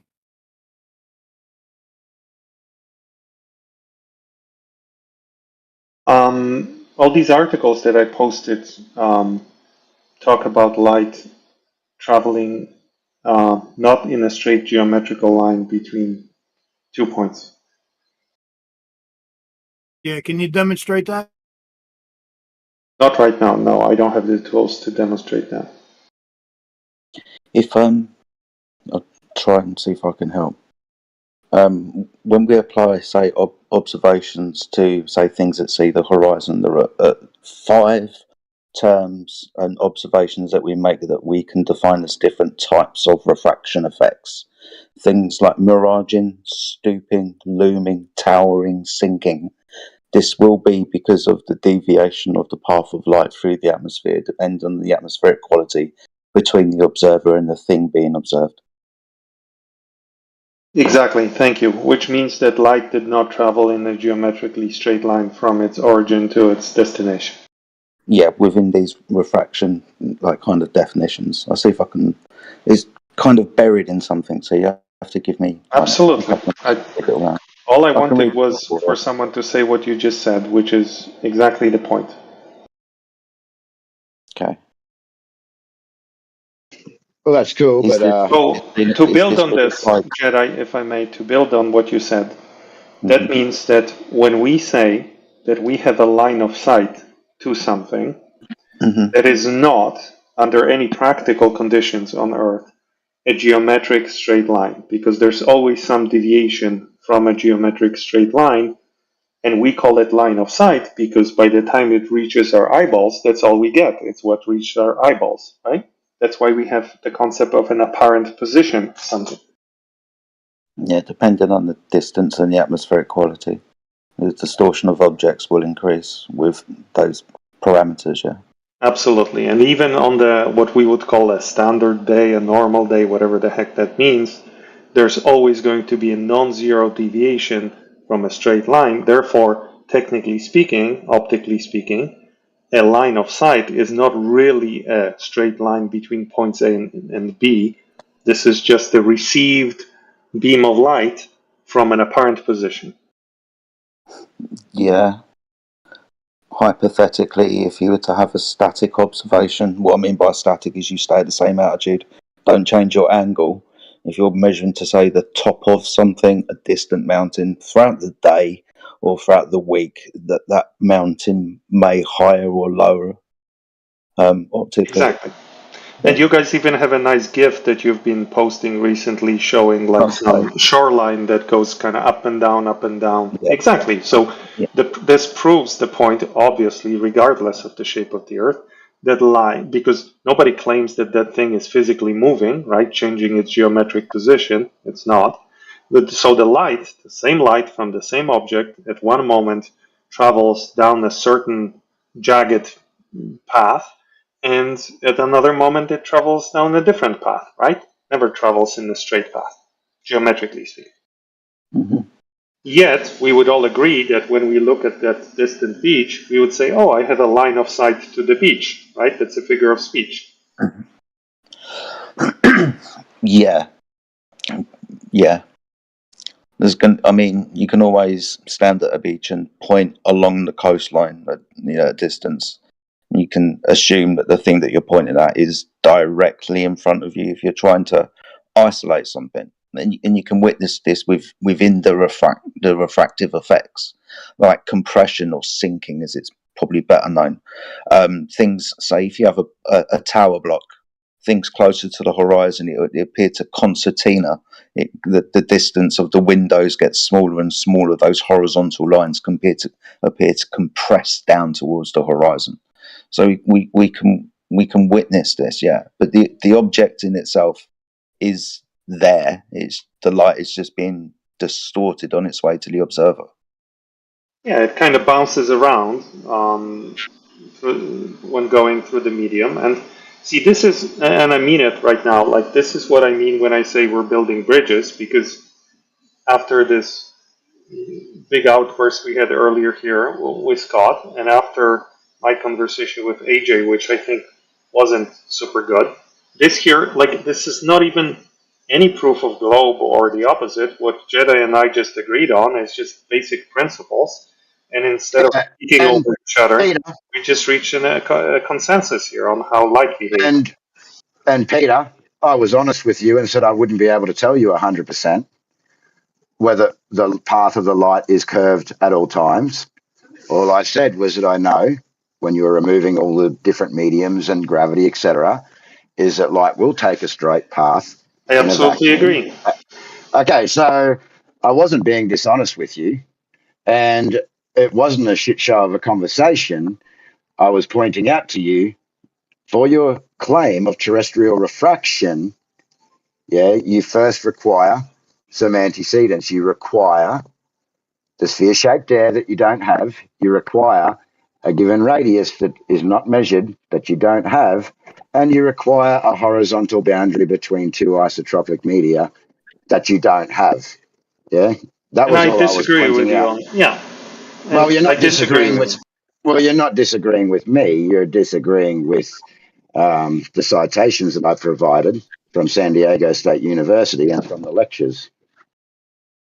If you are correctly representing those citations, then yes, I disagree with that. Cool.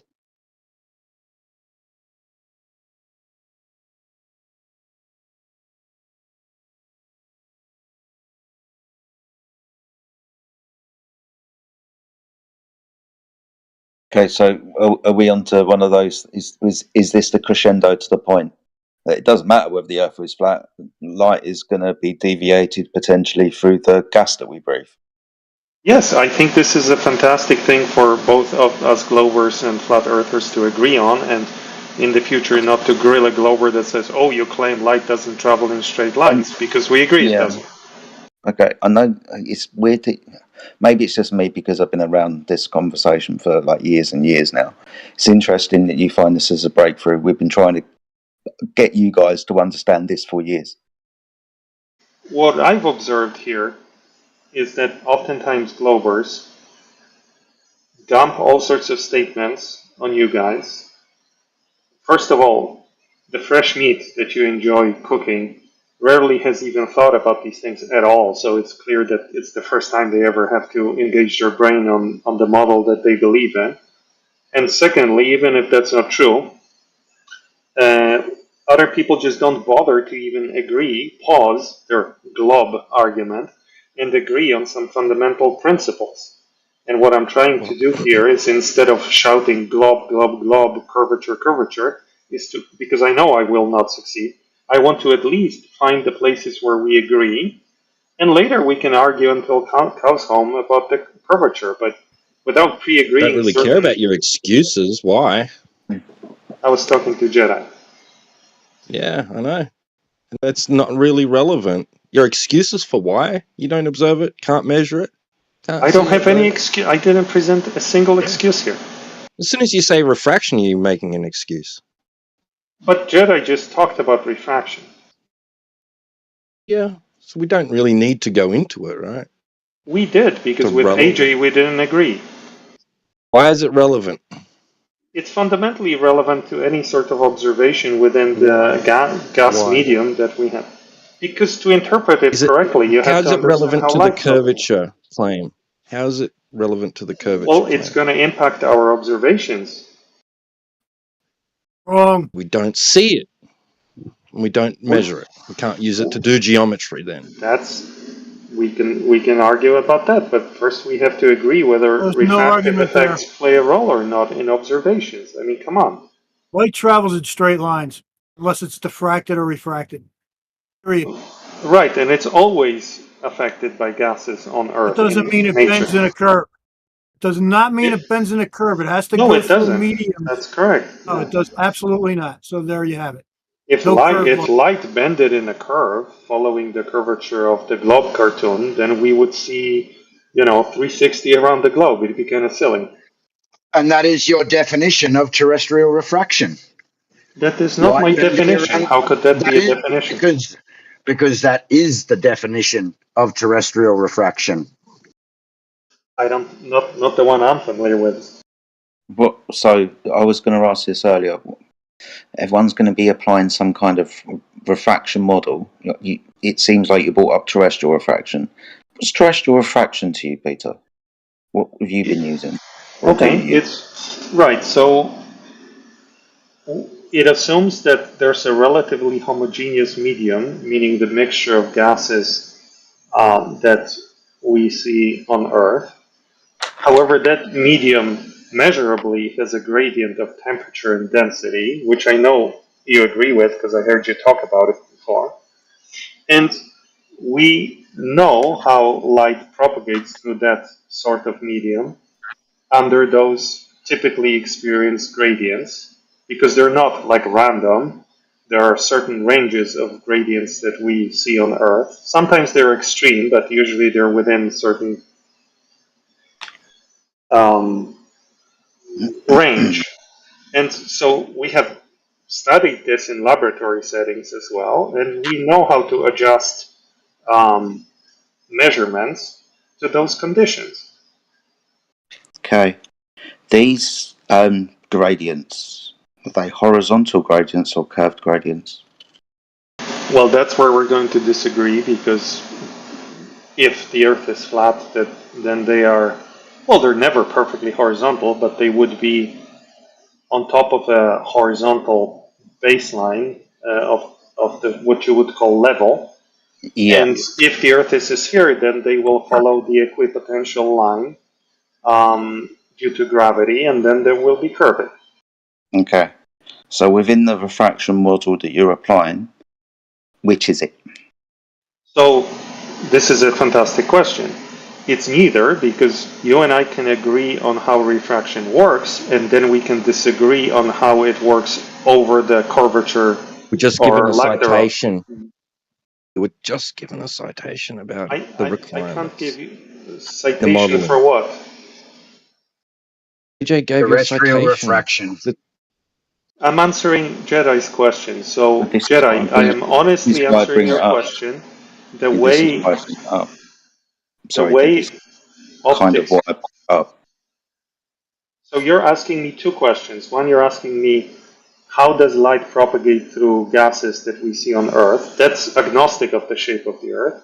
And then you're asking me, how are those gases distributed over the surface of the Earth?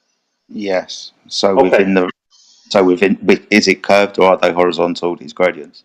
The gases are distributed over the curve of the Earth, following the equipotential lines of gravitational field. Awesome stuff. So there is a baked-in R value into this calculation because of the sphere straight there. No, the refraction, terrestrial refraction model that you're describing, Peter, is not the terrestrial refraction model, exactly like I stated. And again, another citation.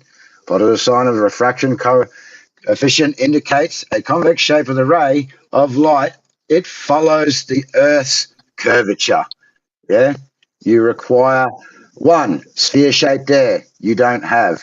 2, Earth's curvature. 3, a horizontal boundary layer in the stratified atmosphere that you also do not have. So your claim, again, of terrestrial refraction, after all this going in circles, is irrelevant to the black swan. If I may, the third point you made contradicts what Jedi was saying. There is no horizontal. Jedi is, in your view of refraction, terrestrial refraction, is there a horizontal, like, hard boundary between the layers of air of different density and temperature, or is it a gradient? So this was the situation I was trying to think of. All things being equal, temperature, you're at sea, no land masses, and you're just looking out towards the horizon. So it's a stable environment. The temperature's equal, the gradation will be equal between you and whatever you're observing. So all things being equal. So, but when you're standing at a position and you look upwards vertically in your model, there's a gradient of temperature and density, correct? Yes, yeah. And there is no horizontal boundary any above your head that says, less, like, I don't know, different medium or density boundary. It's a smooth gradient, right? Yeah, any measure that you're going to be talking about, elevation of gradients or temperature, are going to be horizontal off that, parallel to the surface, yeah. Right, and when you, in the flat model with no curvature, for example, anyway, I don't want to go there, but like in the laboratory setting, or even if the Earth is curved, the curvature is negligible. The principle of least time for optics will call for the light traveling up through the denser area of the medium and then bending towards the observer. That's the principle of least time. Yeah, the time of intersection between, the angle on the surface. Yeah, it's not necessarily a great model, but I'll yes, it's not a globe model at all. Right. Yeah, and now, so if we agree with this, then the only thing that's at contention is the atmosphere distributed over a horizontal plane, or is it following the curve of the globe and its gravitational field? How would we figure that out, do you think? Well, one thing that we would start with is measuring the curvature of the Earth itself, or lack thereof, and we would go from there. Okay. So if you have no true position of an object, because you always have to correct for an error, maybe that was refraction that we're going to say that it is. How do you know how much to correct it to? You would know this based on empirical study of typical refractive conditions in, I don't want to say in Atmos. How can you measure a radius from this if you don't know what you're measuring to in the first place? Because the From this you cannot, but what you can obtain from this empirical study of nature is the correction that you need to introduce over a distance to angle measurements will be affected by the optical behavior that we both agreed on. Corrected to what? To correct it for the apparent position versus geometric position. And where would this geometric position be? Where would it be? 1.225 times. No. Well, if you're talking about the horizon, I personally don't measure anything to do with the horizon because I think it's hard to do. Because it always have moves. no argument for the black swan. You must be kidding me. Yeah, because he's afraid to death. He's circling around Jedi, into the correction I'm light is talking going to about. bend around the curve. That's where he's going. What I'm showing on my screen right now, this is the great contribution from our friend Heretic, who made me do this in this slide. So on the left, in the table on the left, you have measurements compared to the two models without any refractive effects. So it's purely geometrical, and obviously that's wrong. And then on the right, I have applied standard refraction corrections, which changes the results because we're no longer dealing with pure geometry, but adjusted for refractive conditions. Now you could say, how do you know that on this day this correction was the exact correction to use? I don't know. I don't know that. But when you do this over time under different situations, you're going to converge on a certain value. Cool. So that R value that you've got within that model that you're comparing your observation to, how is that directly measured? It's measured the same way. You measure a radius of a circle if all you know is an angle and an arc length. Okay, explain. So what you see right now here is that this measurement, whether corrected for refraction or not, because this is just an error correction, tells you where point C2 must be in relation to point A. And with that measurement, you can conclude that the only way to place point C2 in the spatial relationship that is close to the measurement is by tilting it away as a function of the curvature. There's no other way you can place point C2, knowing its elevation of the ground. There's no other way you could place it in that spot unless it is a function of the curvature following the distance on surface that you also measured. This is why my biconditional statement says if and only if the Earth is a spheroid with 6,371. Physically, you cannot place that point in that spot in any other way. Depending on the supposition of which refraction model you're going to be using, depending on how much you're going to say the limitation of light is going to bend on a flat Earth. Yes. So, for example, here again, with the unrealistic assumption that there's zero refraction, we get a difference in error of 6 times for the globe, and when we use refraction, we get 89 times difference. Would this be a false dichotomy then? What is a false dichotomy? These comparisons to what we would expect to see on a globe Earth compared to a flat Earth. Why is it a false dichotomy? Because you've just said, and I just explained to you, that depending on the refraction calculation that you're going to do, you've given us a flat Earth what you'd expect to see on a flat Earth. Could be anything. Are you saying, could I adjust the refractive correction in such a way that it would bring the measurement close to the flat Earth? Yeah. Yes, I could, if I change the laws of optics. If you change the laws of optics? Yes, because the correction that I am applying here, well, let me explain. I'll be quick. I don't understand how the surface has got much to do with this at the moment. Not if the you're talking surface, about the laws of optics. We, human beings, have concluded that under standard atmospheric conditions, over 1,500 kilometers, you get 1 degree of angle of refraction. They have done this based on study of nature. They didn't compute this from the globe model, God forbid. They've done this based on their study of optics, that over those distances, this is typically the angle that you get refracted, 1 degree. This has been verified in laboratory settings as well as in physical reality outside of the lab over centuries. So yes, you could argue, is this value 1 degree per 1,500 kilometers, or is it 1.1 or whatever? Sure, but it's in the wrong direction. That's the problem. For flat Earth to hold its to stand up to the measurement, the degree would not only have to be different, but in the opposite direction. That's the problem. I'll have to look at this more closely then, dude. I want to see the comparison. Well, even sure, I'm not gonna like push this further, but if you look at this table on the left, and I'm just gonna say these things for speed, not to insult anybody. Globe wins 6 times without refraction, and it wins 89 times with refraction.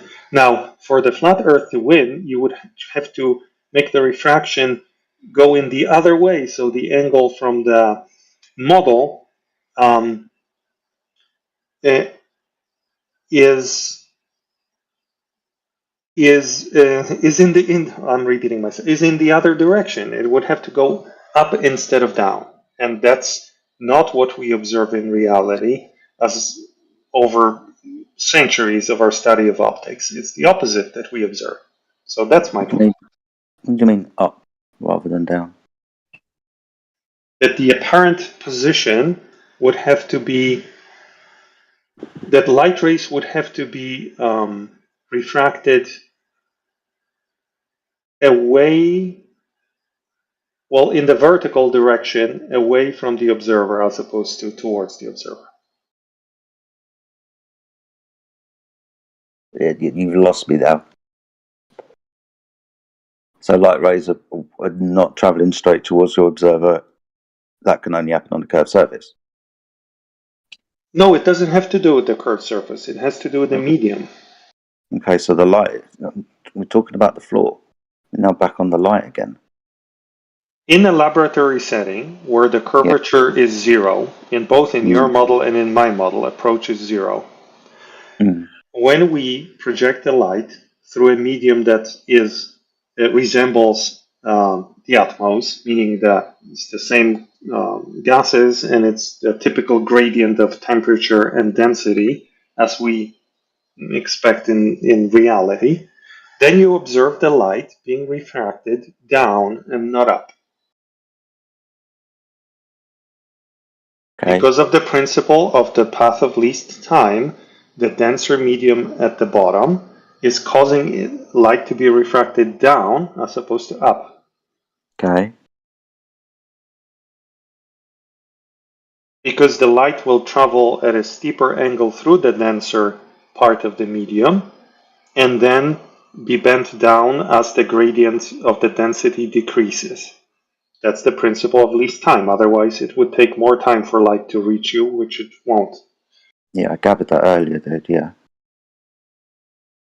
I agreed to that. Of course, we recognize that there are inversions where the gradient is inverted, and then all sorts of silly things happen, such as these different, you know better, I don't know the names of all these phenomena that we observe, right? Ridiculous ones where things get look really awkward because there are inversions of the gradient, and yeah, then all these numbers would go wacky. That's why we typically exclude these conditions from observations, because everybody recognizes they distort the observations too much and they're kind of unpredictable.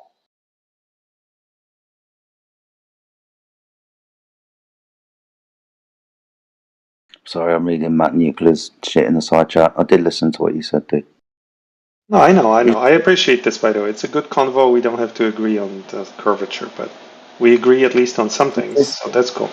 Is this again? You're gonna have to remind me. Is this in reference to the measurement that you took? Yes. Thought so. Okay, dude. Then I'm 100% up to par again.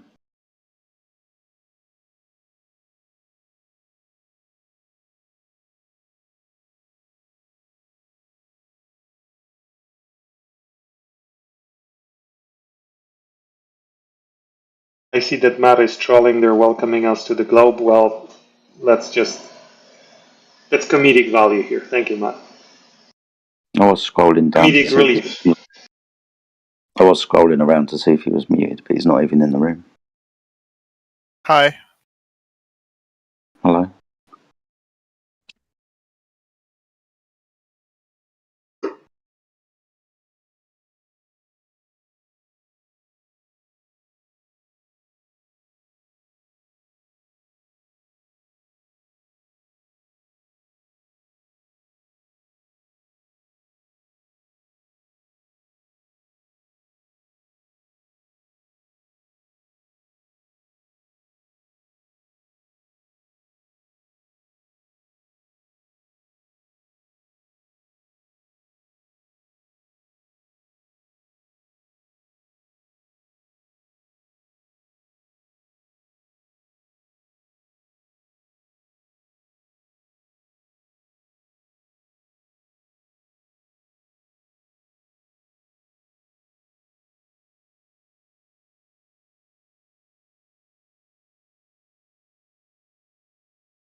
Hello. So I have a question for you guys regarding the Earth. Okay. And it's, do you remember me? I'm the pilot. No, I don't remember you, but don't take that as an offence. Okay. I probably So will be be remembered of you in a few moments as soon as you start speaking some more. okay. So I'm a pilot and I fly like maybe 4 or 5 times a month. I work part-time and I see the curvature when I'm flying from the cockpit. Can you explain that to me? Yeah, you don't. I wouldn't have thought so. Not at the altitudes that commercial jets fly. Even if you were to search on Google, they tell you that you can't see the curvature from, I think it's less than 60,000 feet. Somewhere around there, you have to get stratospherically high to see the curvature of the Earth. I don't Oh, know. I so there don't is a know. curvature. Sorry? So there is a curvature, right? Well, it depends what you mean by curvature. If you're talking about an extensive 360-degree view of the horizon, then you just have a circle of vision around you. People like on the globe side that have been in this argument for like 6, 7, 8 years kind of concede to the fact that you just have a circle of vision around you, and even if the Earth was flat or a globe, that's all you would perceive until you gained a much higher altitude than the one that you've got. Okay. So I don't Hey want to. guys, how's it going? Super Yeah. interesting chat. I have questions. I want to be enlightened. Okay, so this young lady was speaking first, so you can just wait your turn until the Oh young yeah, lady is finished. Then we can move on I'm to done. you. Thank you so Hello, much. lady. I Can really you finish, appreciate please? that. Yeah, definitely. I'm done. Thank you. Cool, thank you. Thank you. So you guys, do you think the other planets are flat too? Like when you look up, like Mars, Jupiter, and stuff. You could kind of infer that that's spherical. I wouldn't be able to prove either way what they actually are, but you could infer that they were spherical if you wanted to. Like the Moon, Jupiter, Saturn. Like you get a telescope. Yeah. But do you think they're a sphere? Oh yeah, you They said could. it. Yeah. So I every could. single celestial body in the sky is spherical, but the No, you Earth is flat. sorry, you didn't Huh? hear correctly. You didn't Oh, hear me okay. correctly. So I said you could infer by observations from the Earth. I'm expanding now, but you could infer from your observations on the Earth that they look spherical, but you Oh, wouldn't be okay. able to prove either way. It's an inference. It's not proof. It's not empirical knowledge. Okay. Interesting. What would your opinion on those celestial bodies? What do you think as their shape? They look like they could be spheres. You could take into effect, say, lunar libration, where you see more than 50% of the surface of the moon. You get to see about 55% over a course of, I think it's 28 days. So that you could infer, but I wouldn't be able to prove. So I could speculate they might be. Did you get it now? I don't know.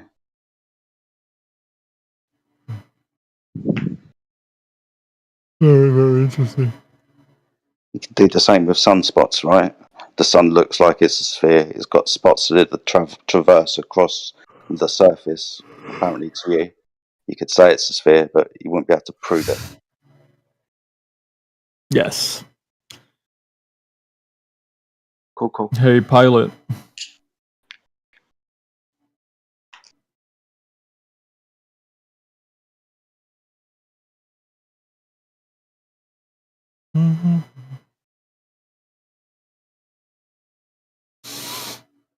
No, but no, they are hidden.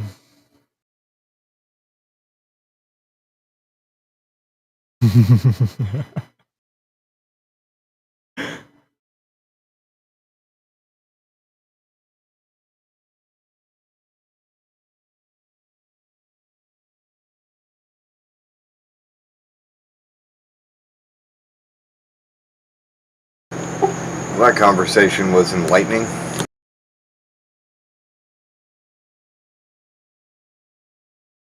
Yeah, it definitely went there, didn't it? Yeah, he contributed so much.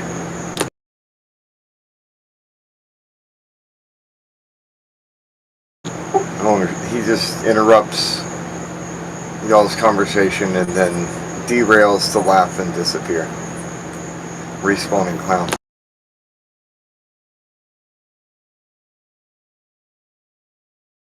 Did the pilot leave as well?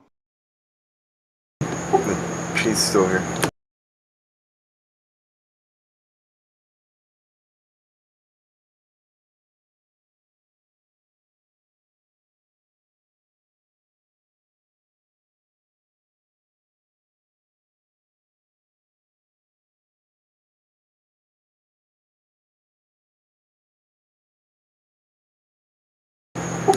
She said she'd be back in a second.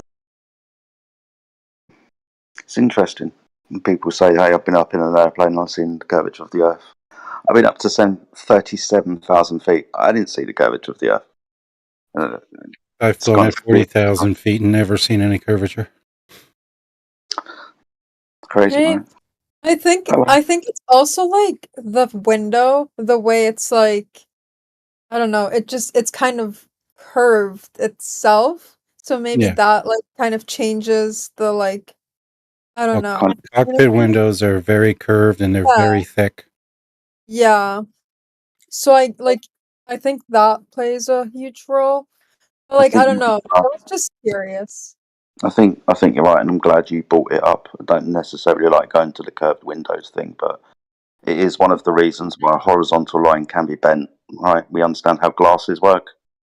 So it's the same with these window panes that are kind of oval in shape to fit the fuselage, so slightly curved. And there's like 2 to Mm, 3 different panes as well. So you have to take yeah, that into account. Hey, definitely. pilot, what planes do you fly? Well, I'm not a pilot, but my dad he flies and he Airbus, but he like retired this year because he injured himself. Didn't you say you were a pilot who flies commercially several times a Yeah, month? I don't I do. I'm What learning. plane? What Uh, model? Is well, it right now I'm doing Boeing. I work for Boeing actually, but I'm not a Which pilot. Boeing? Which model? Well, I'm not flying yet. I work for Boeing. We make usually just the parts. I Um, thought you said that you flew part time about 4 times a month. yeah, but like small planes, not like Ah, general aviation? yeah, I get like you. mm, Do Name you know one what I, model.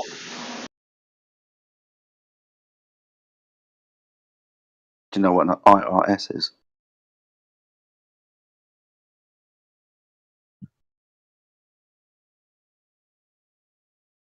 Young pilot lady? She Do you know doesn't what fly an any I? planes. I'm trying to figure out whether she knows anything about what she's talking about. I hear you, Peter. Or read you. So there's finally a pilot in here, so that's good. There's always one way to verify commercial pilots. Just ask them what the FAA regulation is for flying yeah, over 40,000 feet. look, the thing is, I don't fly any like crazy planes. Like the only ones I've done are like flown were like the N-23 and like the two engine ones. The F-23 fighter jets. In what? No, not the fighter jet.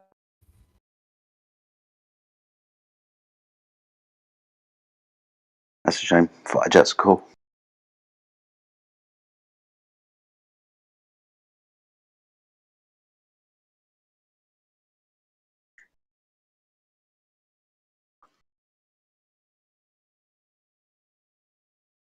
Yeah, I'm pretty sure airplanes debunk the flat Earth.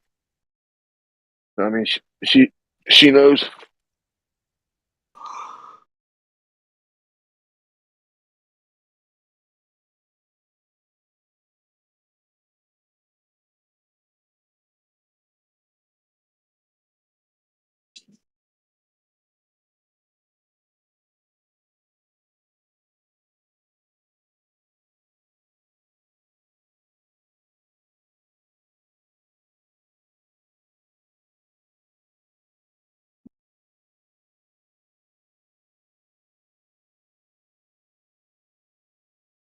Grandpa's back. What's up, Grandpa?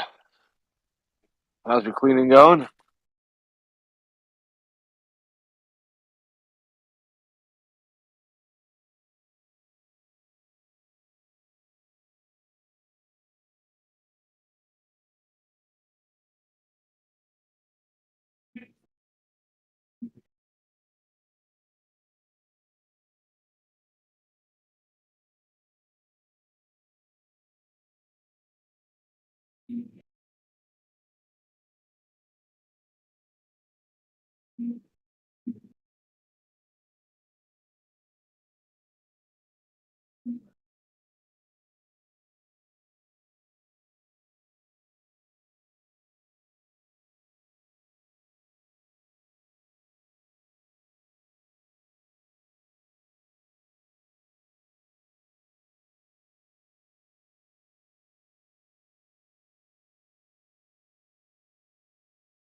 Henry, I don't know what noises you're making, but you're grossing me out, so shut up, man.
Hey Mickey, are you available for a quick chat?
That GIF is genius. Who made that?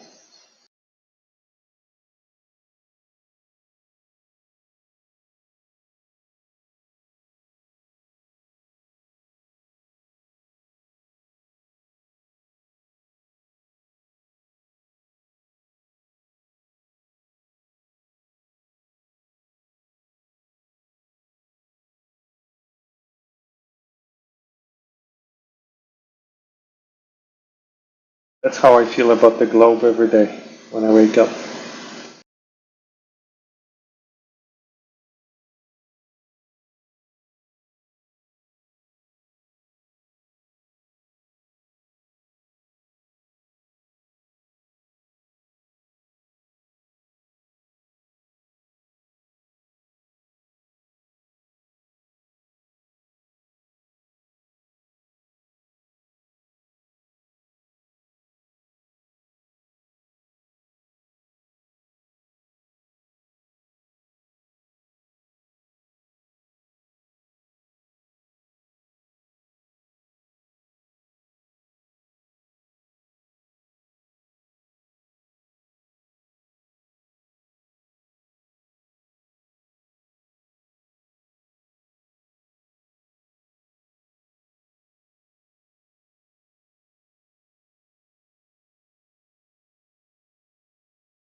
Yeah, it's as quiet in here with 27 people as it was with 5. Going on?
ren.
Why is it so quiet? Who got ruined today?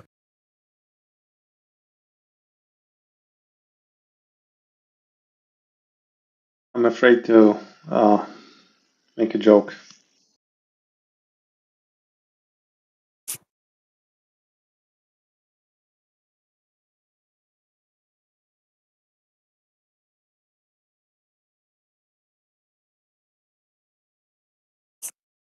Peter, I see you got your blue ball on the TV screen again.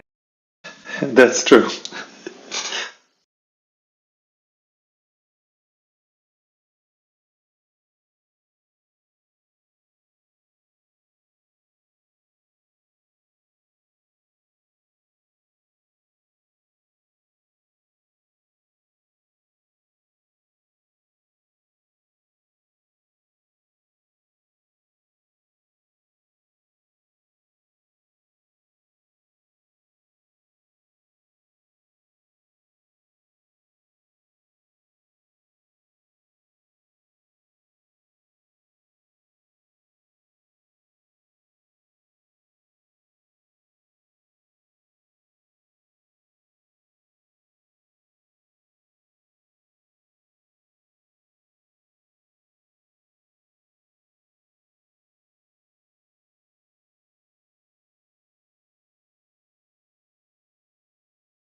Hello?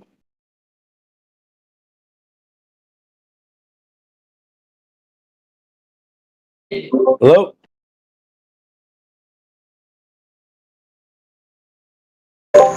How's it going, man?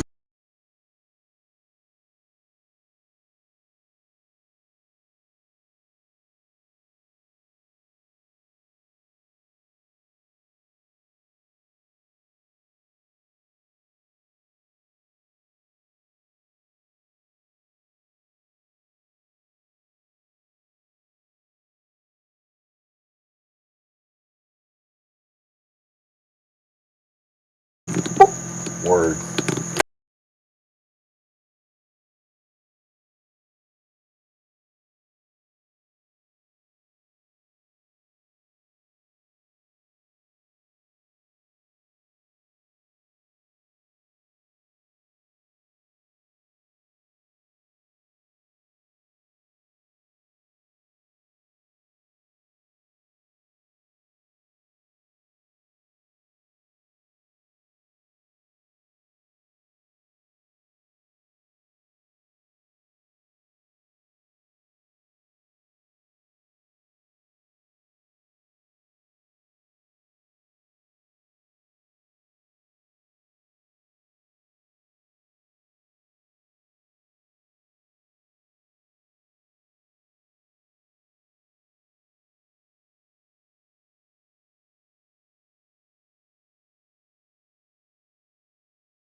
Um,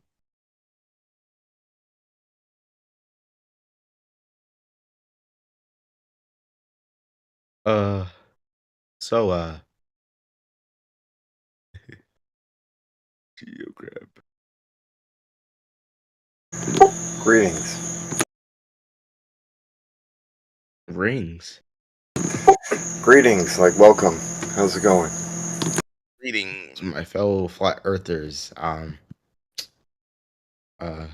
Yeah, I don't know what to say.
What's up, APOC? Hey, what's up? How's it going? Yeah, nothing much. You guys chase the Globers away? Every day. Shut them down. Peter finally gave up on his flat presentation. He doesn't have the endurance we have, man. We're 24/7. He can only be on here for a certain amount of time that he's awake. True. Still, they're going to discredit iron workers that have been doing their job for years because, obviously you're just a grunt. Yeah. I remember Scott, he was like, you just walk around, pick up trash. I'm like, dude, you must not know what our job consists of. We don't even have guys that walk around and pick up trash, bro. That's not even what we do, bro. Even the first period apprentice is even a pre-apprentice doesn't just walk around and pick up trash. You don't know that though. He doesn't understand that on job sites, like there's a crew for trash that's provided by the superintendent of the actual general contractor. But he don't know that shit though. He's just ignorant. He thinks he knows, but he don't know. Shit, now he's bye-bye. He's no longer. Oh, good. Finally. I'm pretty sure he'll try to weasel his way into another server somewhere.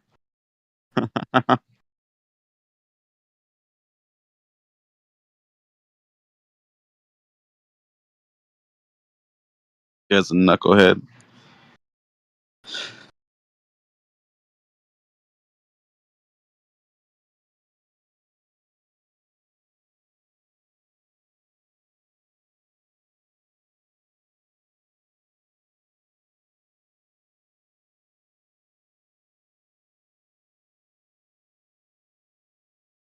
I'm gonna hang out and listen. Wait for someone to come in. I'll be right here.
Is this actually a flat Earth channel?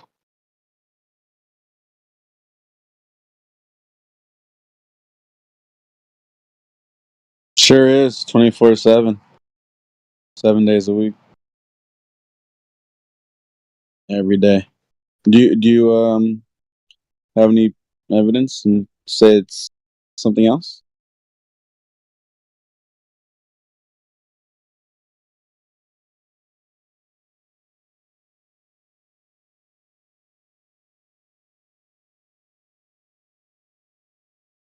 You guys see that?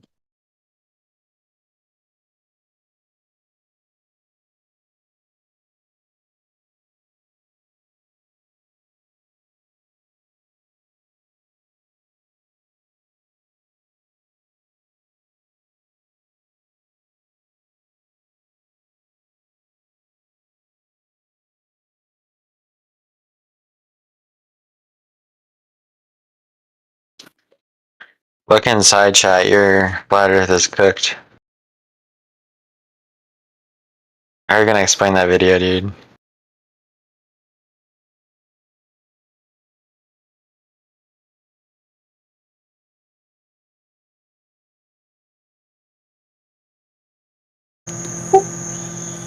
That debunk's been debunked.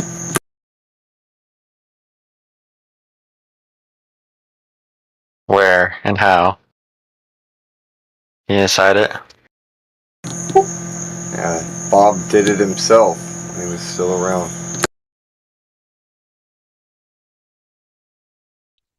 Yeah, he did a video about how his video got misrepresented, and then all the people believed that lie that they pushed out. And what he found, he realized that there is a 15-degree shift of what was moving above us, not that we are moving at a 15-degree. Doesn't make any sense. You're right, it doesn't. How would you measure 15 degrees per hour drift? What would you use to do that?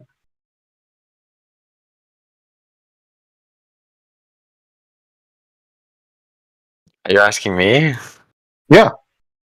I have no idea. I just watched the video. What would the reference frame be? I don't think you could determine a reference frame. Oh, so there's no reference frame to be utilized. So how would you know it'd be 15 degrees?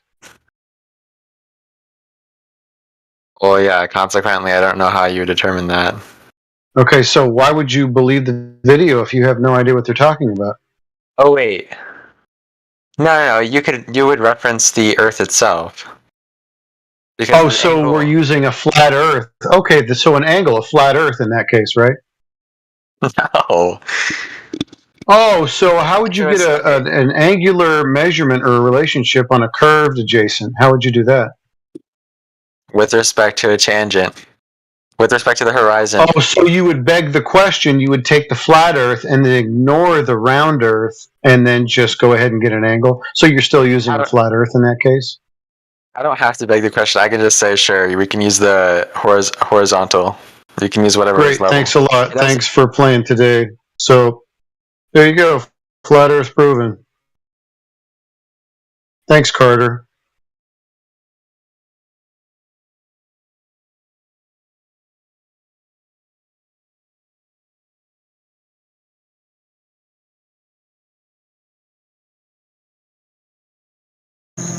Creating a straw man out of an out of context, like,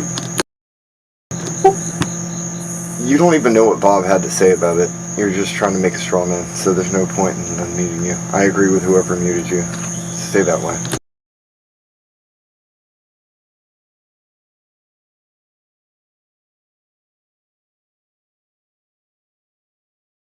Yes, but he represents what most people are digesting when it comes to flat Earth. So wouldn't it be beneficial to engage with him in order to, better engage with the general public?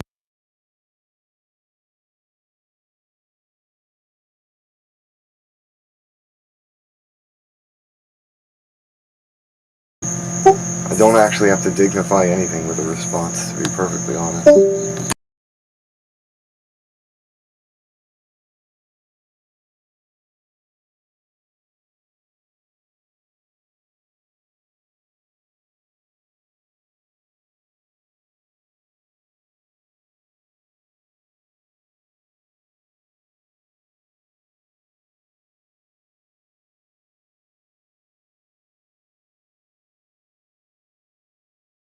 Back to silence it is then.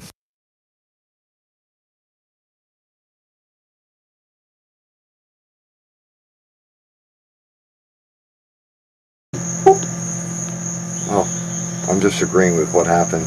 Straw men are boring. It's better to come up with your own argument or do a bit of research before trying to argue.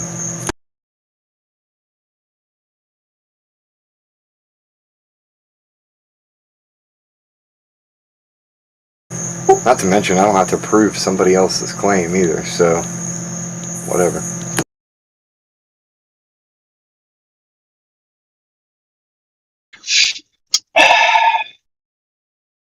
Why would the gyroscope shift? Did the gyroscope shift? What type of gyroscope was used? What method does that type of gyroscope use to make its measurements? Do you know any of those things, Carter? If you don't, then us answering your questions would be purely nothing to you because you couldn't be able to gauge whether what we're saying was true or not. So Homeboy posted a video for you about Bob speaking about this very incident. The long form video is like less than 30 minutes long. If you're interested in the topic, it'd be worth your while. It's very entertaining. In fact, it's a kid that joins the call and says the old team thanks Bob in regards to Bob, quote unquote, proving the rotation of the Earth. And then Bob comes into the call. Well, sorry, he's already there, but he comes into the voice to speak to the kid and educate him on what actually happened, what really happened at the Netflix documentary, and what Bob went on to do with the tests, with the gyroscopes. So if you're sincere, you'll just watch that because we could try to tell you what he says. Well, you could just listen to him himself, right? Because he's the famous name, correct? If you could spare 30 minutes of your life for such an endeavor. Or you could just keep, talking schmack and getting muted all the time.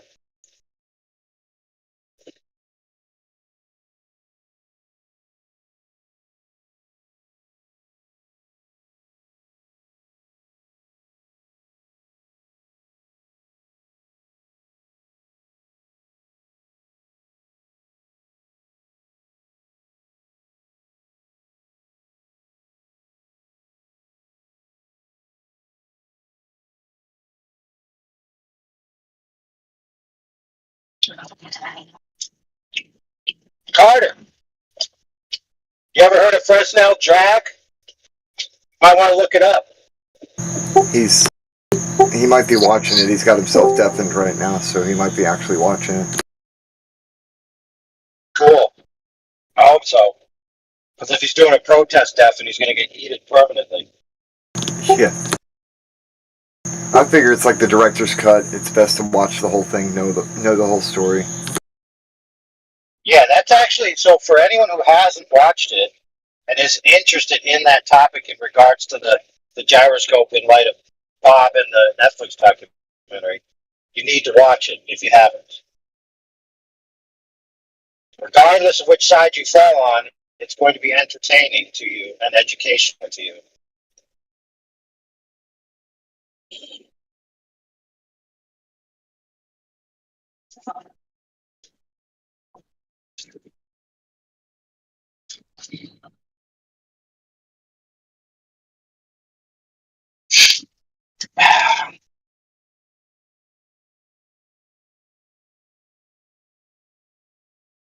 Red X. Oh, shift lanes, buddy.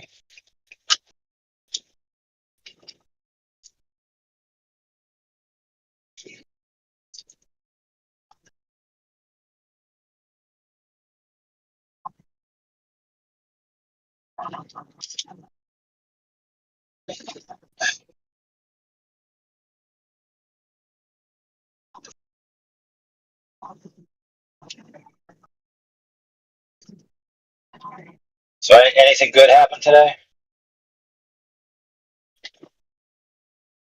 Scott Mackey told us we don't know what we're talking about. Oh, that's all? And then got banned. Wow. I think I'm going to have to Imagine, open up a class. imagine that being your retort. You don't know what you're talking about. That's just a fancy way of saying, nah, uh-uh.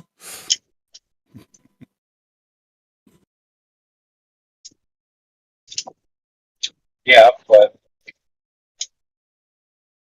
with someone who's otherwise, semi-eloquent, that's how they reply ad nauseum.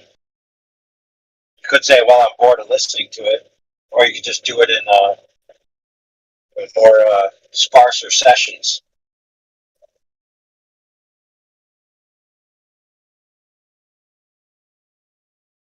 Well, Scotty's just a little bit of a narcissist there. He thinks he's smarter than a Nobel-winning physicist.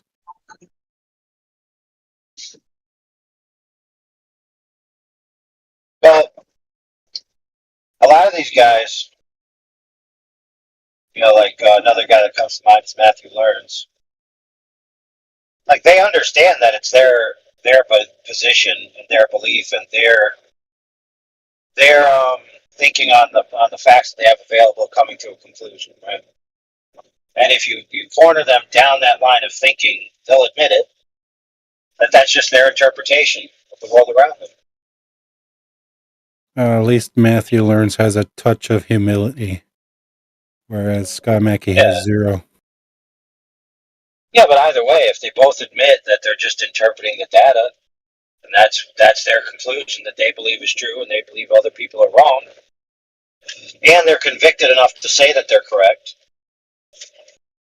I mean, what's wrong with that? Shouldn't everybody be convinced that what they believe is correct? Otherwise, why would you believe it? It's like, I don't know these things are correct, but I believe them.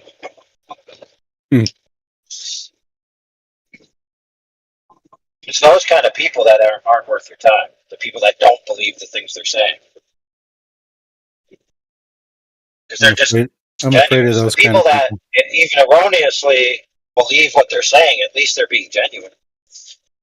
Yeah, the Dunning-Kruger crowd is the one I'm afraid of.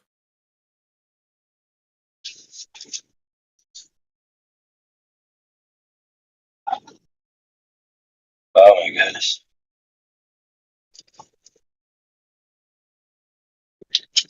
Man, what did the world ever do before air conditioning? Holy crap.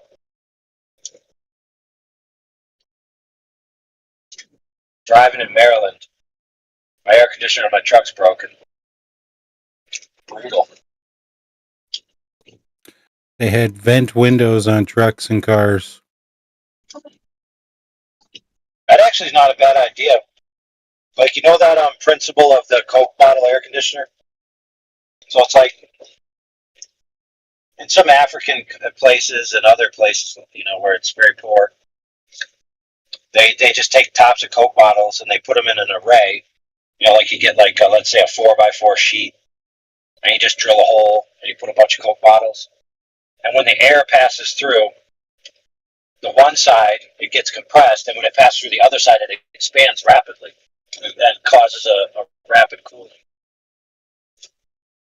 So yeah, if you had something like that in your car while your car is moving, that should be pretty efficient.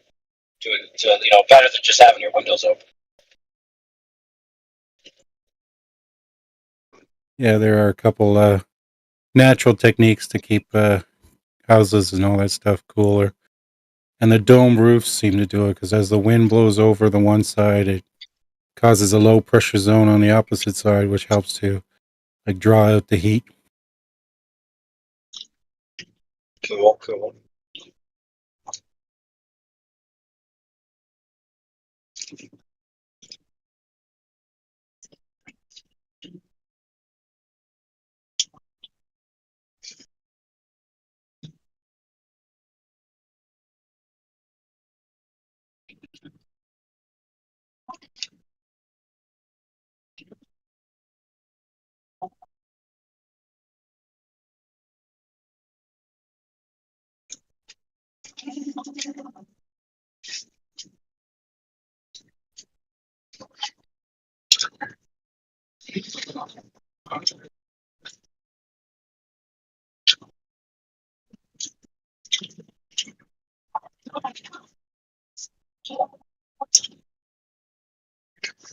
All right, new rule.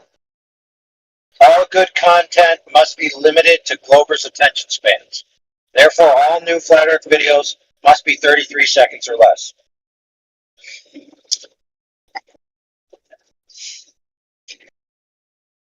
What do you think?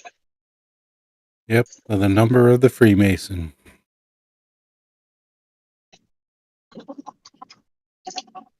No, hold on, I changed my mind. 33.333 repeating seconds or less. Or multiples of it, like 66.6 seconds. As a Glober, I'll say that's way too long.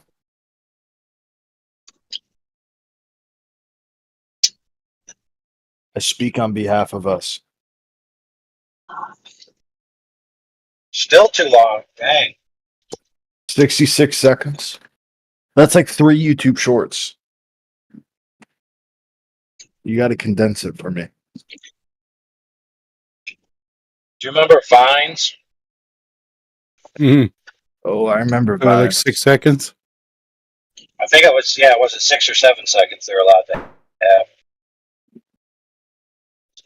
I'm glad that Wasn't failed Vines dramatically. the first one like that? Yeah, I should have called it ADHD.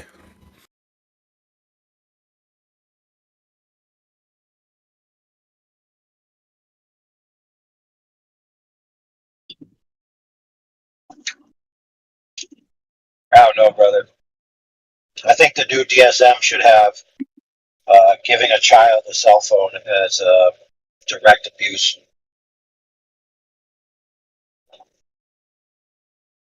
Yeah, Like a child younger than 14 being given a cell phone with social media is like just right under the DSM is direct psychological abuse. yeah, these young kids are addicted to their screen time. You take it away from them, they start crying.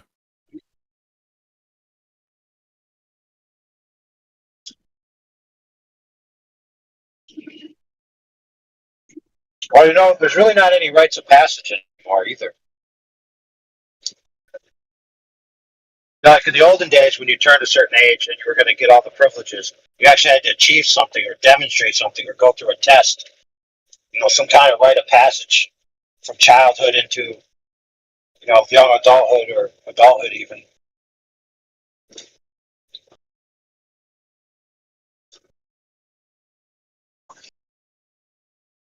So let's make the list. So one of the things on the list should be you have to use an actual map to get from one place to another.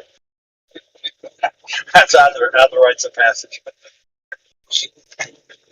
Learn how to tell time with an analog clock. Use a phone book.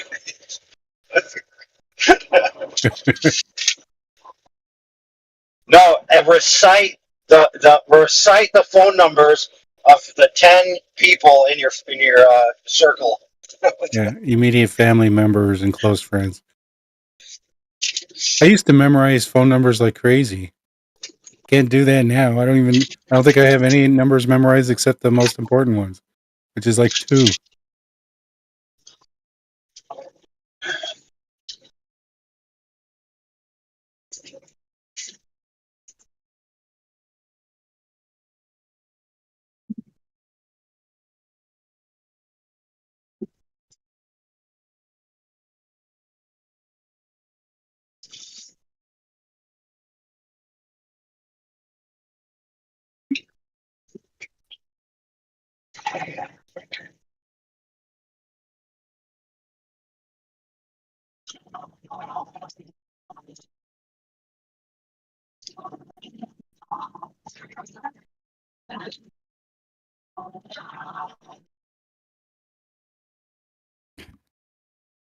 So if a vegan and a vegetarian jump off a cliff, Who will hit the ground first?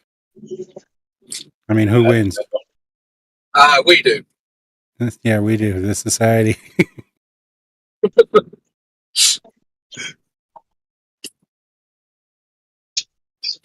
I don't know. I generally think vegetarians don't have a bad connotation in the way that vegans do. Yeah, I'd agree with that. I've actually got a friend who's he wanted to go vegan, but he deliberately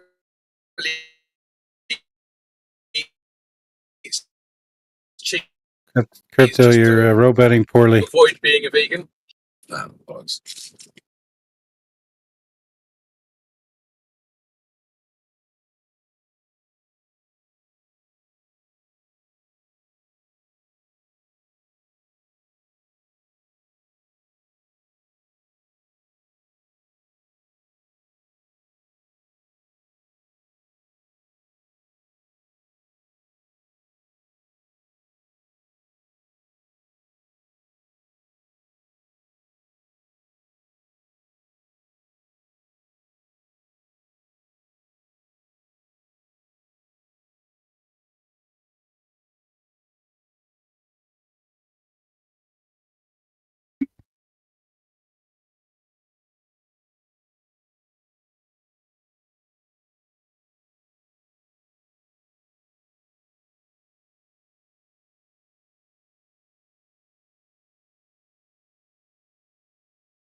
Did I ever tell you about the debate I won?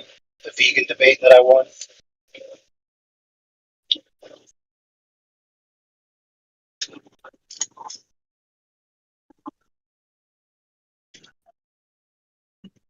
Yes, no, maybe so.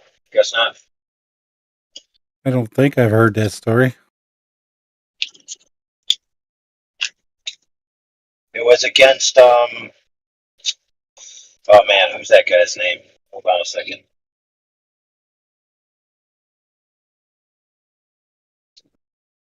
Holy crap, name is escaping me. Famous vegan flat earther. Not Eric Debay. Tiger Dan? No. Nathan Thompson. Oh, okay. Yep. So the debate title was, does the Bible teach, or the Bible teaches that you should be a vegan? Or something along those lines. And I was like, dang, this is going to be the easiest debate I ever won.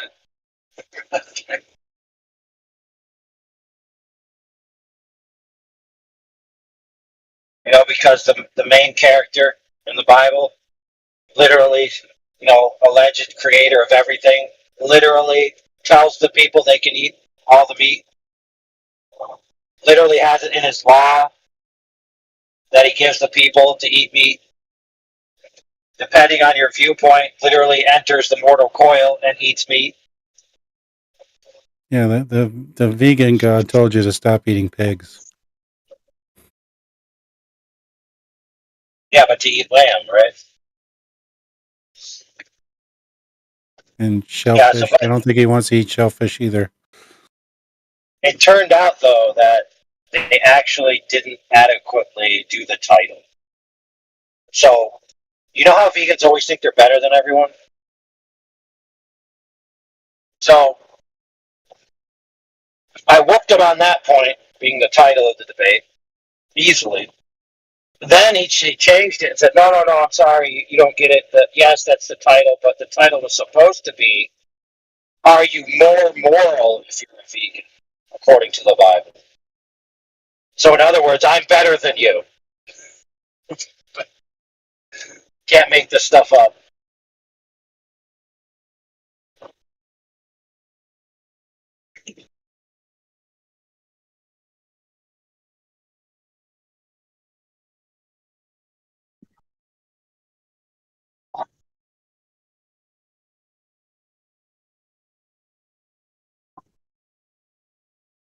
Now, to be fair, I actually wasn't a participant on the actual teams. I was just in the super chats. But that's enough to win the day because my argument was precise, concise, and had no rebuttal, and was obvious on its face. So of course I won. Declared myself the victor, and then ate a nice steak afterwards. Yeah, I remember someone posted online about they're a vegan and said, "Yeah, eating raw meat will kill you." And I went like, "I will take that challenge. I will eat raw meat. You eat raw, undomesticated, raw kidney beans and undomestic almonds, and we'll see who survives." Well, I mean, I would challenge anyone to eat a piece of food in which that food's production caused the death of no living organism, and you survive on that. Good luck.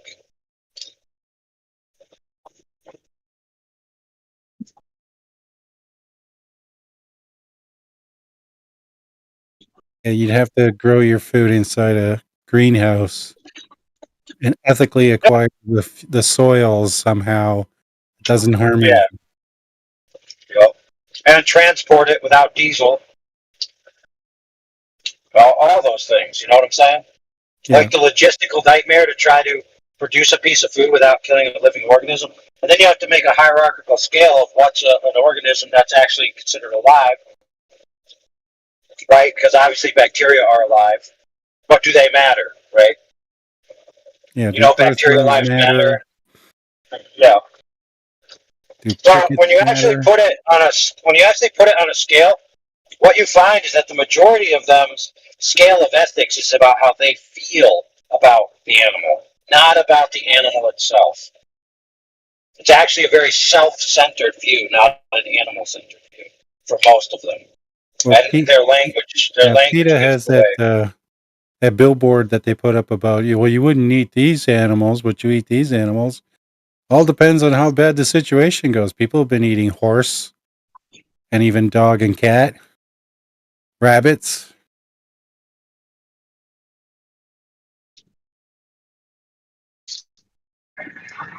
Well, you could make the same poster. Oh, you wouldn't want these animals to be killed, put a cute animal. But you would want these animals to be killed and then put like a varmint that, ruins, vegan crop fields. They're okay with the wanton slaughter of, varmint class animals. But even if they're not, for example, instead of using kill methods for crops, you use poisons and stuff, right? Well, that creates runoff, especially in the Midwest, going down the river into the ocean. There's like a huge red tide issues in the Gulf. Millions and millions of fish dying. But I guess fish ain't cute enough, right?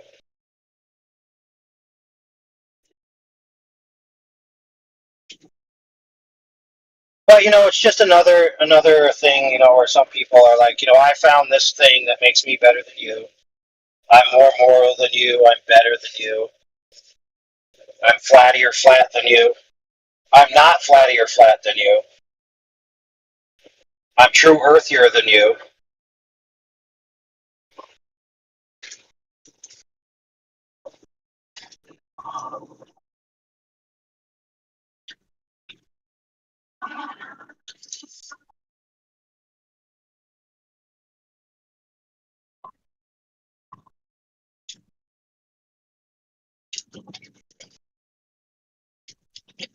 Oh, speaking of that, hey, nobody accepted my debate challenge, but I did hear that Peter accepted an arena debate against Miggy, but I don't know if Miggy accepted in return.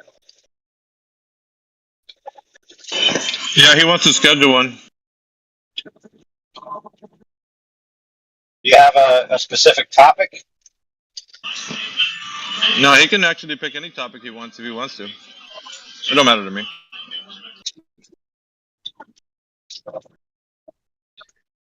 Did y'all watch that Witsit and Destiny debate? That's pretty sad. Dude, I consider somebody speaking to Destiny as abuse of a mentally unstable child, so I can't witness it. Witsit kind of got spanked for like 2 solid hours.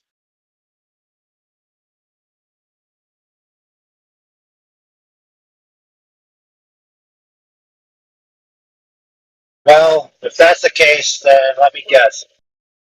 Destiny went down some weird roads and got him into his games. No, he kind of went down the typical routes that one would take in a debate, given the topics. Well, let's be fair. Let's say it's a flat Earth debate, which it's prone to going on to topics that aren't about flat Earth within flat Earth debates, and then just chomping on that bit for the duration. It was mostly a politics debate. Oh, okay. But what was it broadcast as? Like, what was it supposed to be?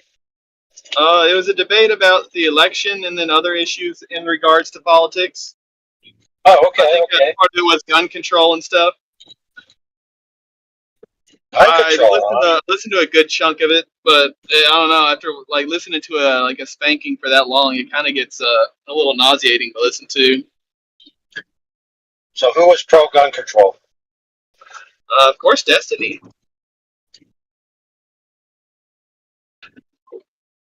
What was his coup de grace argument? Mostly like common sense gun control, gun laws, and how they've worked in other areas.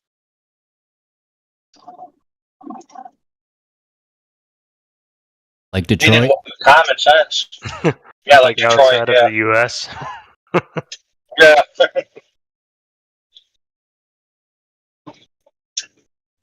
Like anywhere listen, except I'm for about the U.S. I'm more pro gun than anybody, but Witsit just had like terrible arguments. Well, you know what? To be fair, I've never heard his arguments in those regards, so it's entirely possible.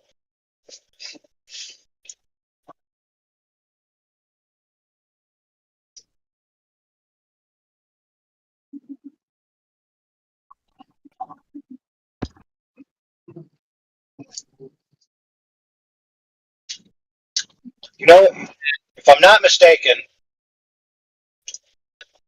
but the place with the least violent crimes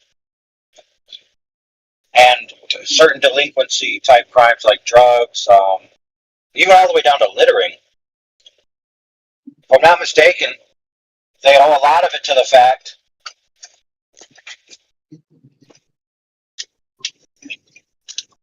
that if you do anything, they spank you in public. Oh yeah, dude. Singapore, if they catch you chewing gum, dude, they beat you on the spot. And apparently, like, people are actually afraid and deterred by being spanked. You know, it's like in America, you're like, 1 year in prison. F you, judge. But then you go to the other place and they're like, we're going to spank you in public. And the dude's like, no, call the embassy.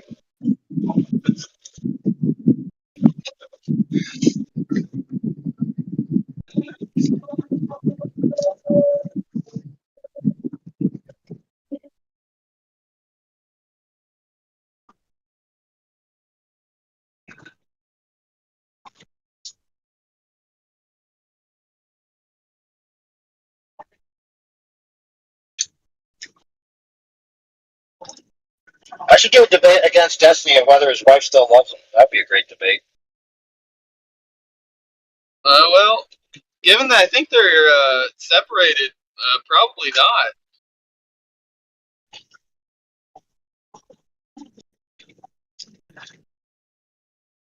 Followed by the rematch, did she ever love him? Followed by the three-peat match.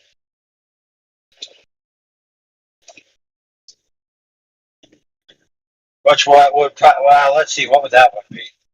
How many times did she fake it? Yeah, there we go. That's a good three. That's a good trilogy.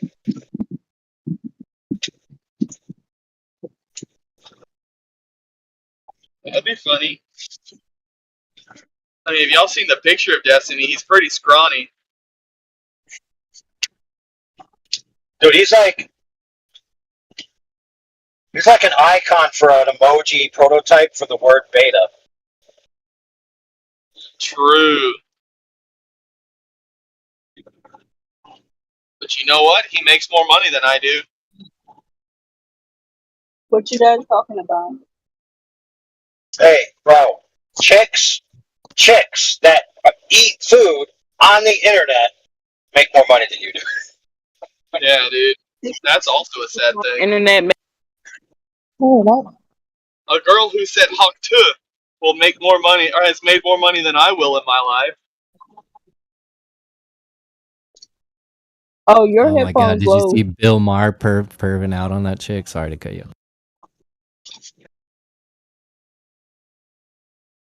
Well, the reason why he's perving out on her is because he heard she has a masculine jawline. That's why.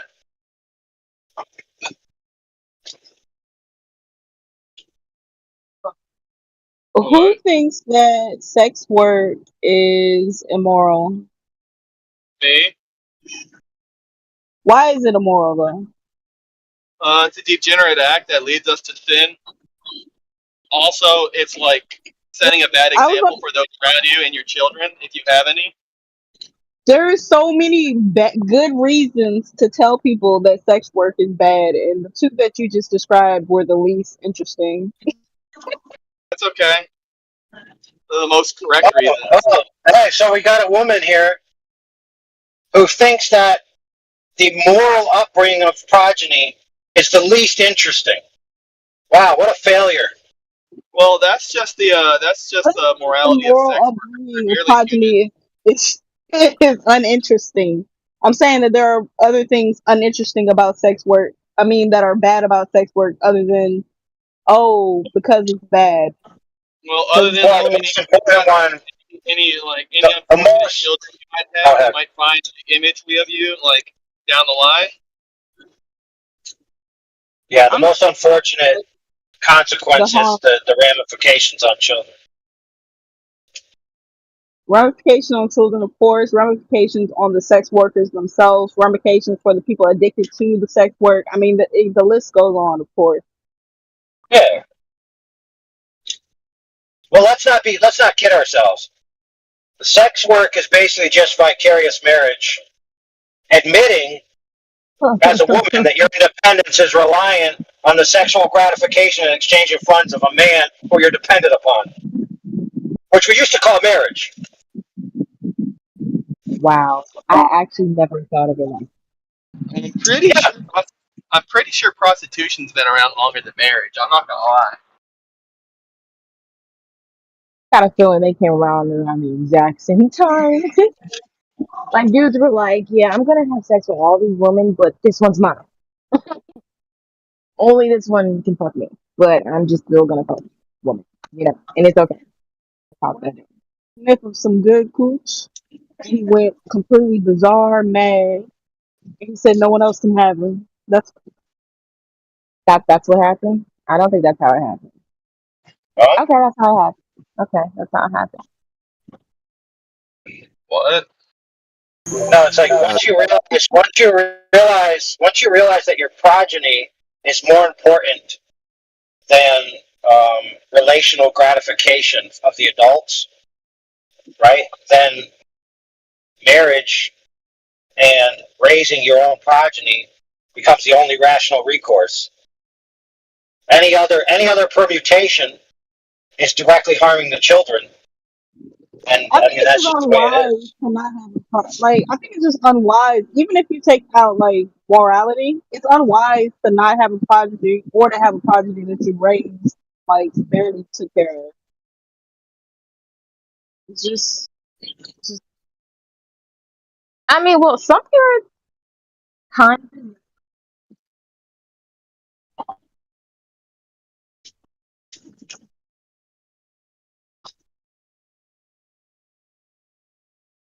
And I really hope Whitsitt doesn't decide to just take every debate that's offered like he's an expert on every topic ever. Are you looking at his debate he did with Destiny? Yeah, I just hope it's not a start of a trend where all of a sudden it's what's it doing the rounds on every single topic, getting trounced, and then it falling back on his flat Earth credentials, which are How was also his debate with Destiny? What happened with that one? It was honestly terrible. Was it about flat Earth or something else? No, it was about politics. He got dog walked for like an hour and like 50 minutes, I think it was.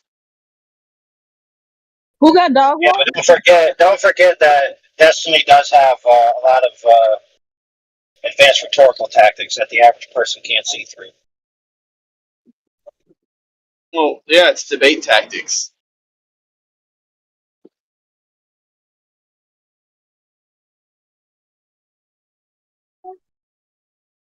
I think Wits is just trying to like break out of like the whole flat Earth thing and find something more profitable. I mean, the flat Earth thing came up in the debate. It was kind of funny, and then like immediately laughed at and then moved on from.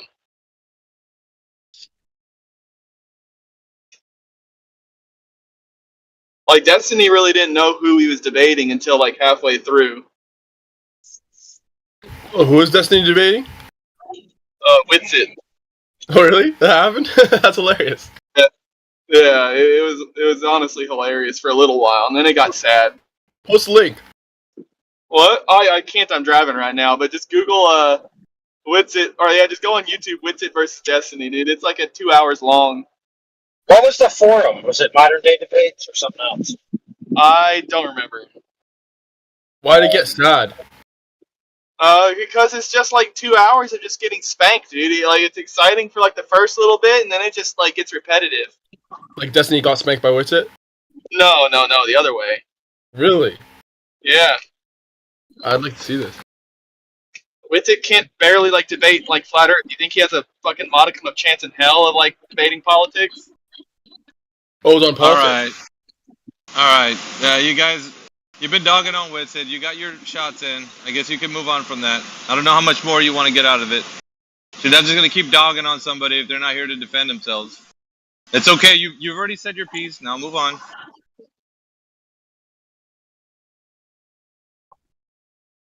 Not have to keep dogging on somebody just because it makes you feel bad. You can't get a W over here in this channel. So just because you can't do that, you're trying to get your W's any way you can. Dude, every time I step in here, it's easy dubs. It's You a don't winner. You've never got one. Never. Oh, dude, I have never gotten you guys to successfully answer one of my questions. That's the funny thing. Every time I come in here, I ask you a question. It's like, duh, duh.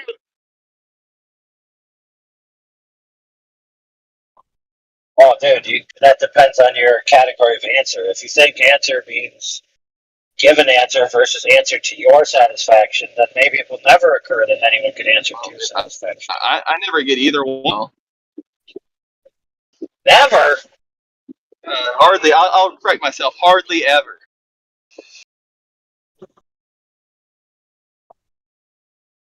I understand it's hard to answer questions when you don't know what's going on. It's okay. All right. Was the transcontinental arc of the parallel a raw measurement, or was it crammed up the ass of a presupposed model? Well, presuppositions are all nice and all. But whenever you apply one versus the other one, and one works and the other one doesn't, it's kind of easy to go with one versus the other. Well, what do you mean by works? He didn't answer your question, but he kind of did. Well, in the sense that we know how continents are supposed to be aligned because we understand which way you're going to be like facing in order to point your azimuth towards the ground position. It only really works out one way.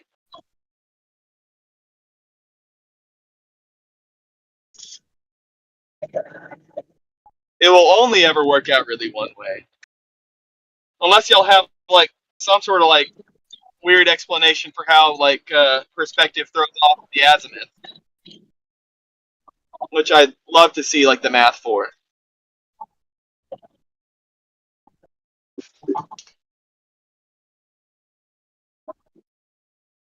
Let's say there was math for such a thing. Then what? Would you accept it? then I'd look at it and I'd calculate it in. I'd throw it into calculators and I'd see like what it would do. If it holds water, then it holds water. If it falls flat on its face, then like there's your answer. Well, let's say there were two competing models that were both mathematical, right? And they answered the same question. Does that mean either one of them is true, both of them are true, or neither of them are true? If you have two different mathematical concepts that both have this like the same result, yeah, I take a look at the integral, the formulas, and see if they're actually like based on each other. Because chances are that's probably the case.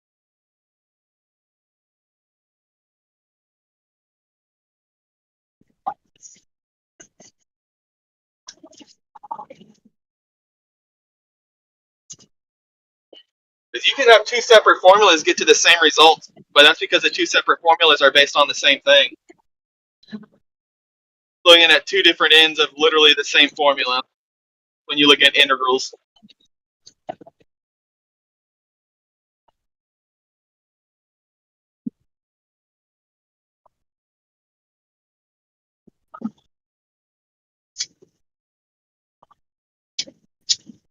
Yeah, so when you travel towards a location using a direction from your position by setting a star as the approach, right? Is it going to maintain during the entire journey? Well, it's just the simple argument of, oh, hey, if three different observers are all facing the same star, their azimuths should all align together. And then if you have those observers face towards each other, those azimuths should align with each other. But in every single flat Earth like demonstration I've seen, that seems to be where there's a contradiction, where azimuths aren't aligning with each other, or wherever you would put one observer, they'd have to shift in order to have the azimuth work for a different observer. Yeah, how much shift? Well, it depends on the location. There's infinite contradictions just with how precise you want to have with how many observers.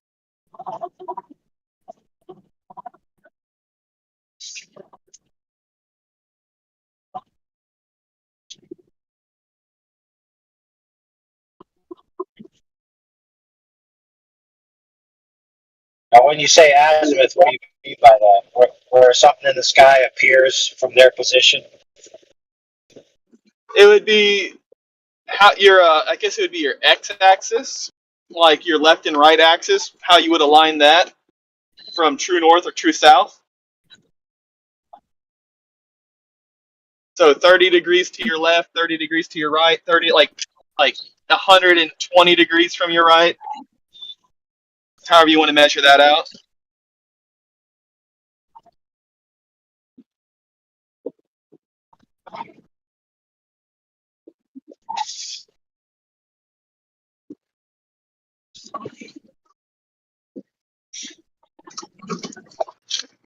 How does it tell you that the Earth is a globe? By doing it?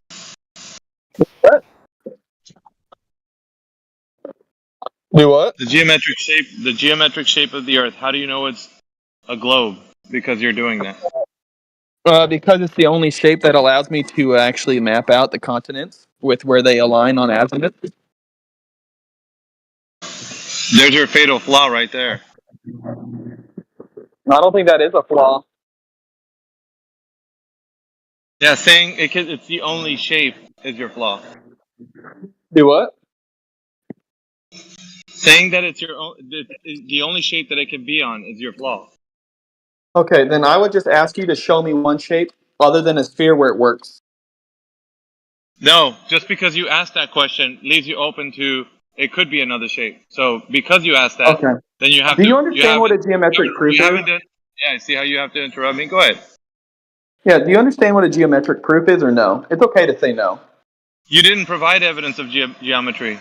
You didn't do that. That's what I asked you for. You didn't do that. All right. I'm asking you if you know what a geometric proof is. You did not provide evidence of that. That's what I asked you Okay. for. So I'm guessing the answer is no. You don't know what a geometric proof is. All right, what is a geometric proof since you have this idea that you've already proved it? What is it? Okay, a geometric proof is the concept where we understand things that are yet to be disproven in geometry. Much like how I can make the statement of, in order to form a triangle, the two shorter sides must be longer together than the longest side. That is a geometric proof. It would take one person to demonstrate a triangle whose longest side is longer than the two shorter sides together to show a triangle to disprove a proof. A simple geometric is Cool. something that is. Are you measuring the Earth in any way? Am I measuring the Earth in any way? Oh, I'm measuring Yes. angles. Are you measuring the Earth in any way? Oh yeah, I'm measuring angles. No, I didn't ask you for angles. I said the Earth. Are you What measuring is a the Earth measure? in any way? Yeah, I'm measuring angles from one part of the Earth to the other. What part of the Earth are you measuring to? Point to point. Oh well, let's say Australia and South America, specifically Chile.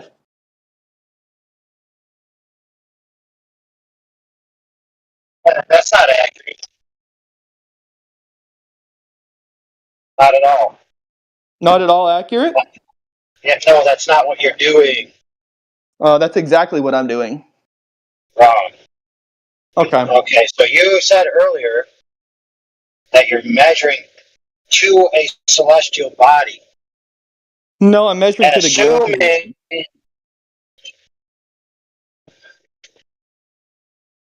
Okay, so that's different. Yes, very different. So what you're measuring to is an assumed location, right, where a celestial body would be directly overhead, right? Well, it's not an assumed; it's an actual position. No, it's Yes. assumed. No, Let me that's the explain actual it. position. Yeah. Let me explain. So when you're at the position and you look directly up and you see the image of the celestial body, you could imagine that if you took a ray and put it straight out and you travel along that ray, you would arrive at that body, but you don't know that for sure. All as you know is that you have an image of the body based on the angle of arrival of the light. Unless you trace the light back to the source, you can't say that it's definitely in that position. We can because we have access to the almanac, which tells us where stars are above a certain location at any given time and day. Wow, dude! Wow, you totally missed that one, homie. No, that's where the image of the star is, dude. For goodness sakes. Hey, up and down is all fun and dandy, but there's no evidence of left and right unless you can provide that.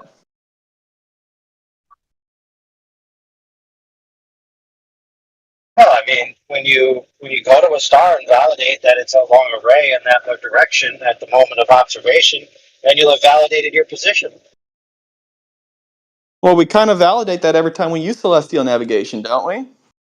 Or is that all No, just you assumption too? you don't validate the position of the stars in free space. You validate the image that you receive at your location. Oh. That's all.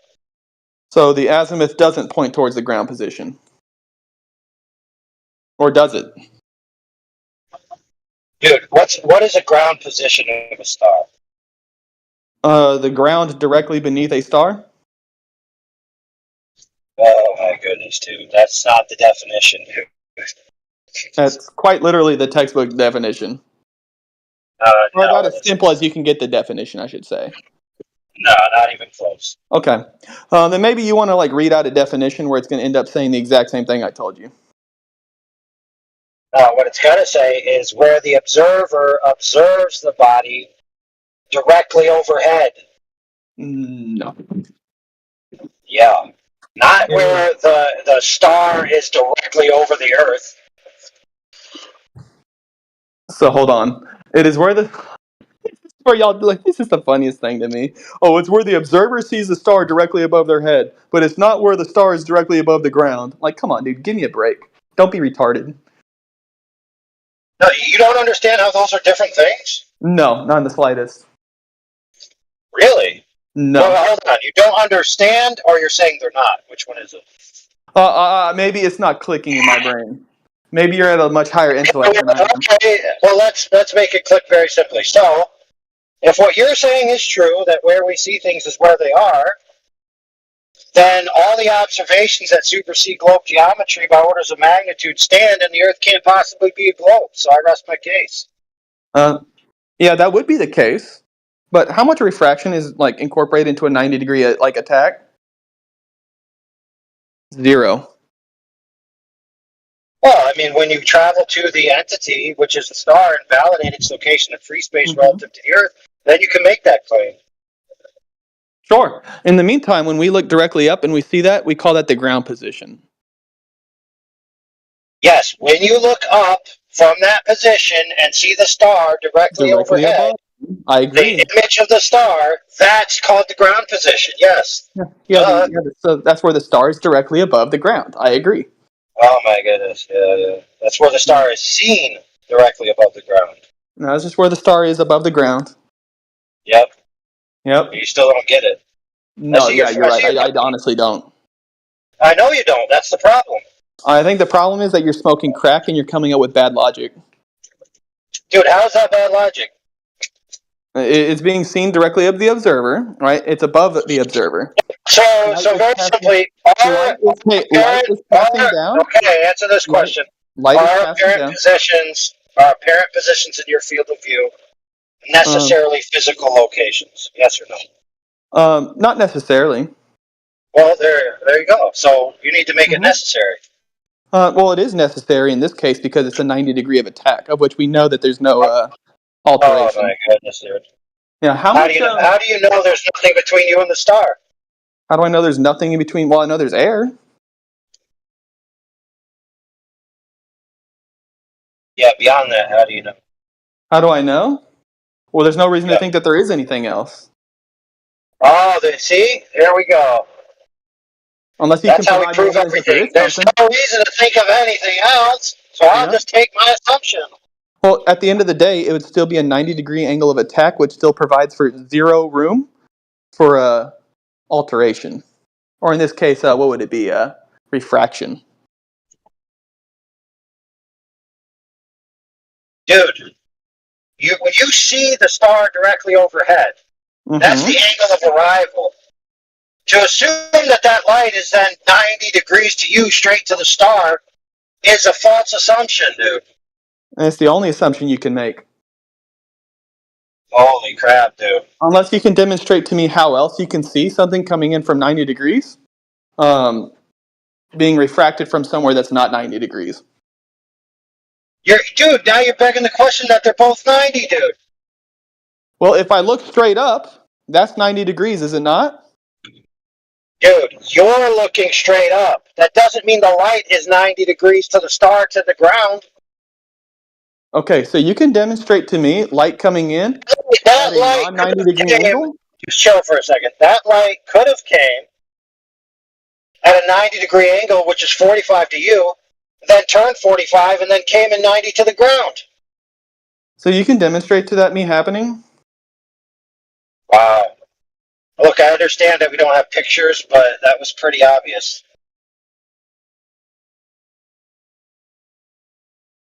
If you shoot a beam of light straight into a 45 reflector, it's going to go off 45. The receiver on the other side, which is parallel to the 45, or What's the reflector? We'll receive it. It's irrelevant, dude. I'm just talking about principles at the moment. Okay, demonstrate it to me. Dude, why should I? You demonstrate the contrary. Okay, so now I have to demonstrate the contrary. But You just told me not 2 minutes ago that your position stands because I can't demonstrate the contrary. So now I offer a position, you say no, and I say demonstrate the contrary. All of a sudden, it's not good of an excuse anymore. I think it's kind of fair that if you bitch and like you don't provide anything whenever I ask you, I shouldn't have to provide you anything. Dude, you're the one who started it, homie. You are the one who set the baseline that yours is true because I can't provide an alternative. When I use it, all of a sudden it's naughty. Because you and I are approaching from two different logics, whereas with a geometric No, we're proof, not at all it all. takes Not is at all, dude. yeah, We're yeah. not approaching with different logic.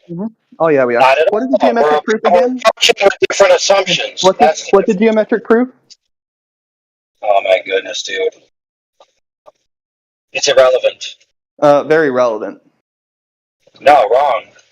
100% relevant. Everybody learned about geometric proofs that they In order graduated to high have school. a geometric proof, which involves three locations, if you're going to say a triangle, you have to have three fixed locations, for goodness sakes. You can't assume a fixed location based on an assumption of something you're looking at. You can. If it's directly above your head, it's directly above your head. We know you can, because you're willing to, because you need to. So let's ask this question. Does celestial navigation work? Ah, I see. So we're going to go utilitarian fallacy. I got it. Oh, it's not a fallacy. Does celestial navigation work? Average flat Earth. Fine work. Has it been used repeatedly to accurately determine the position and direction of ships or other vessels? Depends what you mean by accurately. Well, I think that any nimwit would be able to determine what I mean by accurately. You don't know, not in celestial navigation. Celestial navigation gives you a rough area of where you're going to be. You'll be lucky if you're going to be 10 to 5 miles within your presumed location. No, 5 miles is actually pretty average. Yeah, it's not that accurate. I mean, it's accurate enough. That's pretty accurate. It's accurate enough. Very accurate. There's some people that can get down to the mile. Vary again. So Yeah, there is a margin for error. Okay, so there's a margin of error, which would be at most 5 miles, and no, most people I see say within a mile. So I don't know where you're getting 5 to 10 miles from. That would be like a whole that'd be like a whole 10 minutes off in your calculation, which is a huge error. Casual navigator. Casual navigator? Yeah. Casual navigators I see operating at like 3 miles. Okay, I'll find it for you. That's okay. But carry on making your point. Yeah, so either way, even if it is like a few minutes off, still vastly more accurate than anybody I've been able to see, like try and demonstrate it on a flat plane, especially in regards to azimuthal drift that you'd have to incorporate in order to explain how these observations could at all work on a flat plane. Azimuthal drift. That's a horizontal bearing taken from north, which is a horizontal bearing. I understand. Okay, cool. So it's a horizontal bearing then. Mm-hmm. So cool. I don't know what that's supposed to show, but clearly you think it means something. It's horizontal. Okay. So the bearings that you're using are horizontal bearings. Cool. So align them up on a flat plane. Show me how they work on a flat plane. Horizontal bearings. Okay. You're acting again as if that means anything to me. Yeah, what they should do. Well, not really. They're not curved bearings, dude. They're horizontal. Okay, cool. I understand how tangents work. Not tangents, dude. What are you talking about? Oh, yeah, they are. But they're horizontal. Okay. Yeah, cool. Along a plane. Along a tangent, I agree. I agree along a tangent. No, I'm not saying tangents, so don't insert I agree. Is a tangent a plane? The plane that you're referencing the horizontal bearings on is the plane of the Earth. Cool. Is a tangent a plane? It's the plane of the Earth. Hey, answer me this question. I know you're afraid of it. Is a tangent a plane? Yeah, we can have a tangent plane. Okay, cool. Thank you. Thank you. So it's a plane. I agree. It's going off of a plane. Let's move on. Cool. So the plane is the Earth. The plane's a tangent. No, the plane is the Earth. It's a sea level reading between your point and your bearing. Your line is horizontal. On a horizontal coordinate system, longitude and latitude are horizontal bearings. So it's at sea level? Yes. So when I use a bubble sextant, I'm still calculating at sea level? You don't have to, but if you were doing... so it's not sea level then. You brought up celestial navigation. Which bubble sextants involve? Yes, and so do marine sextants, but we can always correct for our observer's altitude above the surface to take us down to a sea level reading. Okay, so where's my correction needed for a bubble level? It isn't. You don't have I to. agree there isn't one because it's In the almanac where it talks about dip correction, after that in little brackets, if you're using a bubble section, you don't have to apply this correction. yeah, I don't have to use that correction if I'm using a No. bubble section. I agree. Yeah, awesome. But we can, and we do when we want to reference a sea level reading. I don't have to when I'm using a bubble section. In fact, if I use the correction, I'd be off. I noticed that, but I said yes, we can and we do when we want to get a sea level reading, which is what the almanac tells us in paragraphs and paragraphs of tables and stuff for dip correction, height of eye. Like I said, little appendage at the end. You don't have to if you're using the bubble section, but if you want to get a true sea level reading. Okay. How far off is my bubble section going to be? Not much, hardly anything at all. Not at all, I agree. Yeah. So not at all, regardless of my altitude. And that's awesome. But you're still going to be referencing a horizontal plane, which is parallel to the horizontal sea level. Parallel to a tangent, I agree. Parallel to a tangent? Yeah. A point or plane? Oh, well, the tangent is a plane. Okay, so the plane that you've drawn with your tangent, with your bubble section, horizontal, is parallel to the plane of sea level. The plane of one observer at sea level. The plane of one observer at sea level? Yeah. Yeah. So all of this is going to be done on a plane. Ground positions and bearing lines and circles of equal altitude are going to be plotted out on this horizontal bearing grid system, yeah? Yep, a tangent or the parallel line at the tangent, being the bubble section user. Regardless, before we get into the weeds, all right? Because we're just going to keep going back and forth with this for forever. I know the game. I want to see these azimuthal observations be plotted on a flat plane. Okay. And have them align. I'll go and get you casual navigator. Give me a minute. So we're going to be able to make a flat Earth map tonight using basic azimuthal observations? No, you said you wanted to do plotting on a horizontal chart. Yeah, we can do that. I'll show you how On a it's done. flat plane? Let's go. Let's see if we can get 3 observers to all agree on 3 different positions. Not going to be talking about 3 observers. We're just going to be talking about one. Are you moving the goalpost now? No, this has been what I've been talking about the whole time. Yeah, well, I'm not going to be able to give you that. I can give you everything else, but apart from that. Okay, so then we're still stuck in this conundrum where I need 3 observers to have matching observations based on their azimuths for ground positions of other locations. If celestial navigation truly does work on a flat plane, it should be super easy to do.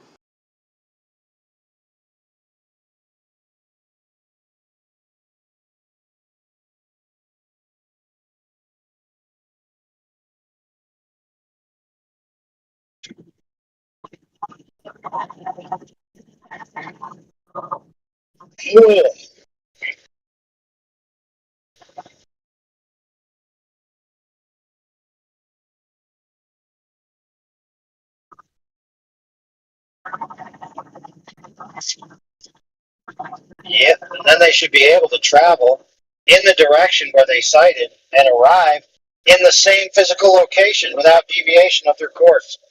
Right? I agree. Cool. I agree. They should. Because that's what azimuths tell us. And that's how it's described in an almanac. So who should? Should both sides should, or just one side should? All 3 observers should be able to head in their given azimuths to reach that location. Yeah, but I said it both sides, and what I meant by sides was low paradigm, flat paradigm. Oh yeah, all in both the flat and the round, both parties should be able to reach their destination. And assuming that because I've had flat Earth a physical location, right? Do what? Assuming that they're pointing towards a physical location, which is can go up about 3 people, right? Yeah.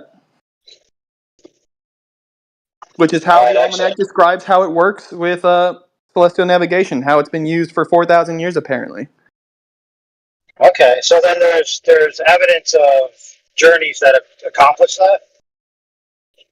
Being able to, yeah, I mean that's how the whatchamacallits, the what is it? The sea-bearing people supposedly managed to find their islands.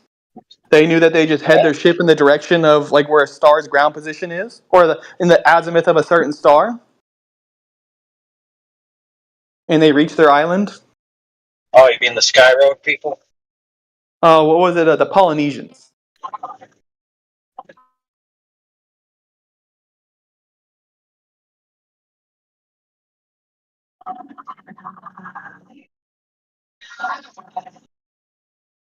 So that's a little bit different because they're not looking at the star at a single point. They're following it. No, this is literally the exact same thing. They're finding their azimuth. They're heading in the direction of the azimuth. Yes. I don't know. That's not the way it was described when I heard it. Well, maybe you need to reread it. Even if they are following it, it's because they're adjusting their azimuth to face the star and they're heading in that direction.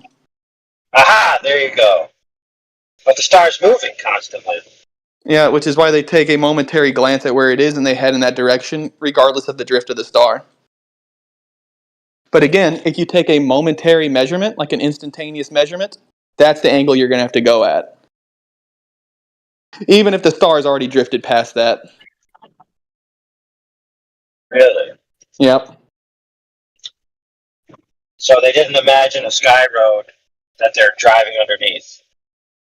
And the different constellations and points are the markers. Well, they understood at different times those stars would be above the island at different times. So if this star is above it, and then they knew at this time this star would be above it, and they knew at this time this star would be above it. But again, we're dealing with instantaneous measurements. 3 different observers at the exact same time, taking a look at 3 separate ground positions. What tool did they use to measure it? Coconuts and shit. I don't know, dude. That sounded specious to me. Coconuts were one of the tools that they used.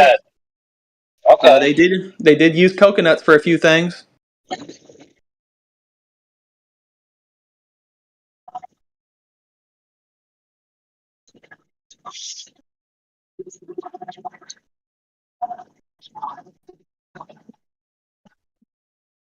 Right, so that still didn't answer the question.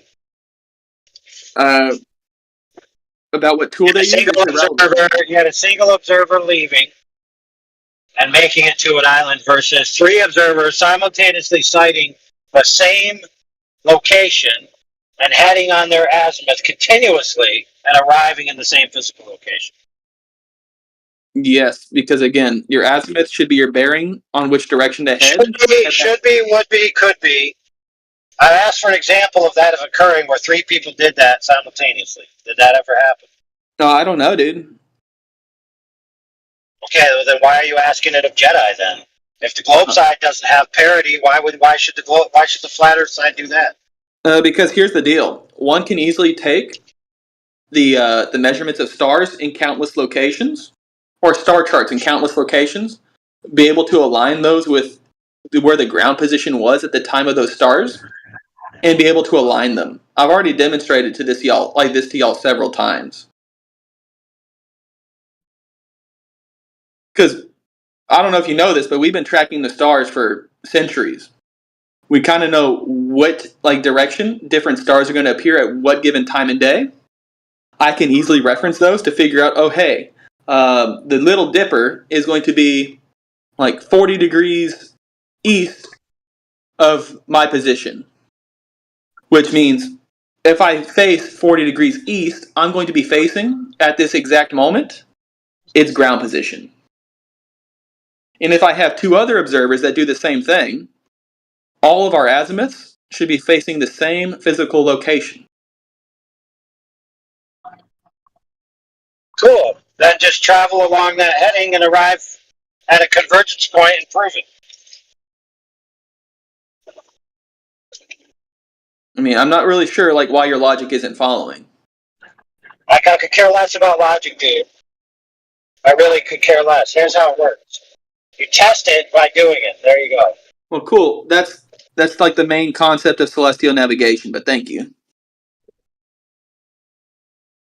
Well, if the main concept is 3 different people arriving at the same physical location, having made it to single site and following the same heading with no course deviation, and if that's the principle, then it shouldn't be hard to give me an example, should it?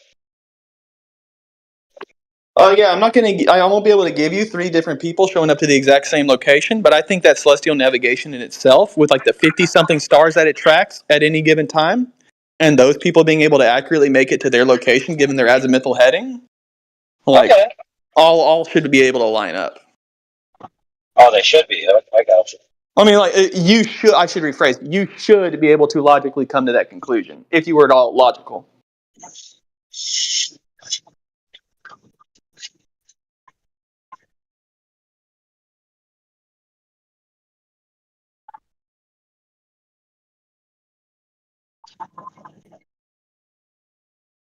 Because again, celestials navigate, and this is like all I only really need to debunk the flat Earth is one observation, and that's from Chile to Australia, looking at the constellation Vela, to show that you'd have to face south of South America or south of Chile to see the ground position of Vela, which would be, at the time I looked at it, what do we call it? Not Madagascar, Tasmania. So me having to look southwest, I think it was, of Chile to see Australia, that causes some issues. Or you can throw out the whole concept of celestial navigation working on a flat Earth, which opens up a Well, whole the people at the spot where you were looking, could they see the star at the same time as you? It do what? Could the people at the location where you're looking see the star at the same time as you? The people in Tasmania?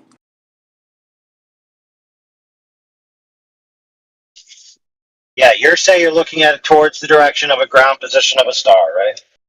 Yeah. Okay, could they see it at the same time as you? Probably. If they just look up, they would see it, and that seems to be what the star charts show for that given time of day. What time of day was it for them? I'll have to check back. I think early in the morning.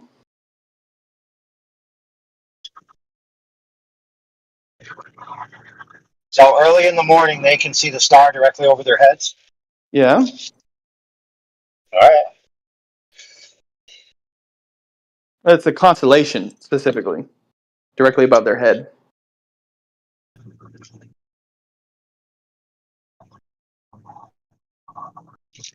Dude, holy crap. What's wrong with GPS today? Yeah, I wonder if he realizes that celestial navigation and astronomy rely on the celestial sphere and not the terrestrial sphere. Yeah, I agree. It relies on a celestial sphere. A sphere which doesn't really seem to be working too well on a flat plane. It doesn't matter how you put emphasis on the word. It's not about the terrestrial sphere. So Okay. thank you. Cool. So can you demonstrate to me what I'm asking? No? He doesn't need to. I think he does. Because he has one of two options. Either he says that celestial navigation works on the flat Earth, of which he'd have to demonstrate what I'm asking for, or he has to say that celestial navigation doesn't work on a flat Earth.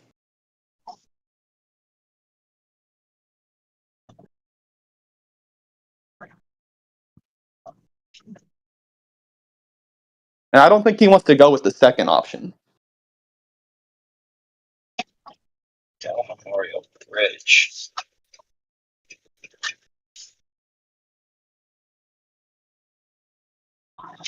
But again, celestial navigation working as it does, we should easily be able to tell where the 6 major continents are in regards to one another if we're able to reference the celestial sphere. But no flat earthers ever shown me that. And I think that's what people have been asking for like 20 years in this debate, and not one person smart enough to bring forward like any kind of location for them. I wonder why that might be.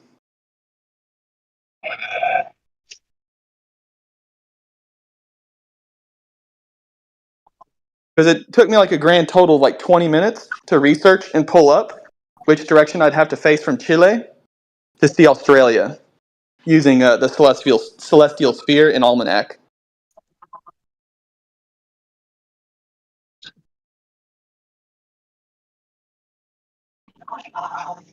But definitely, like the 7 years I've been talking to flat earthers, this has been the main question.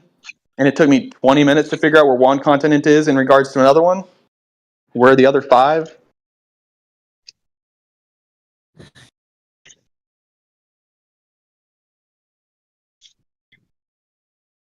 Did I say something? Or are you guys in the middle of something? Well, I think that their quietness is like more than enough sign that we're ready to move on. No, that you didn't understand what was said to you. You're just using a lot of big words. No, you didn't I think the understand what. biggest word I've used is celestial. So saying things like I got my direction to Australia from South America. How do you know if you take a heading in that direction, that's where you're going to end up? Because that's what celestial navigation tells No, me. that's not how it works. That's You don't exactly how it works. You just don't point your boat in a direction, fire up the motor, and go that way. So you have your course, and then you have your heading, right? Because water moves. Yeah, cool. So it gives me my. So you have to point. You got to point your boat in a different direction than you're actually heading, because you're going against the water, and you're kind of like going at an angle. Assume that there's no water motion. Okay, yeah. Assume water is Okay, let's still. imagine a world that don't exist, and then we Okay, can then. prove your globe, right? Then let me just ask you this simple question. Should be really easy for you. Does my azimuth point towards my destination? What does that mean? Depends. Never mind. It's above your head. It depends. It depends on That's what I was asking him earlier. Depends on what your orientation is. My orientation. Why not just use a isn't that what compass? my azimuth is? Is my orientation? Azimuth isn't your orientation, dumbass. Okay, so I guess my azimuth isn't like an angle of view. The direction of a celestial object from the observer expressed as the angular distance from the north or south point of the horizon at the point at which the vertical circle passes through the object that intersects the horizon. Thank you for describing what I just said. My orientation. Okay. Well, you said, does the azimuth, is it the direction you're pointed in? Maybe. I said The depends on answer your would be. orientation. Well, I said to my destination. Would it be pointing to my destination? Yeah, but your azimuth is going to change over time. Okay, Depends cool. on what your origin, what coordinates you're using, right? Over So time, if you use so I'm gonna explain it to you, right? So it depends on what your the cardinal directions you're using. So if you're using like a celestial sphere, right, that coordinate system, latitude and longitude, that will change over time. But also, if you use magnetic cardinal directions, that will also change over time. And if you use like solar directions, that will also change over time. Okay. These cardinal directions are not the same. They're Okay. not the same. I agree over time it's going to change because your star is going to move. But again, we're talking about an instantaneous direction. Yeah, there's no way to confirm that that's pointed in your direction because it's a process of when you go. Okay, so let me give you an example. I don't really need one. I'm kind of bored with this. No, and I've I'll give already you an described. example that illustrates the point. So, back in the past, probably still, so there's Pacific Islanders, they're the Carolinian Islands.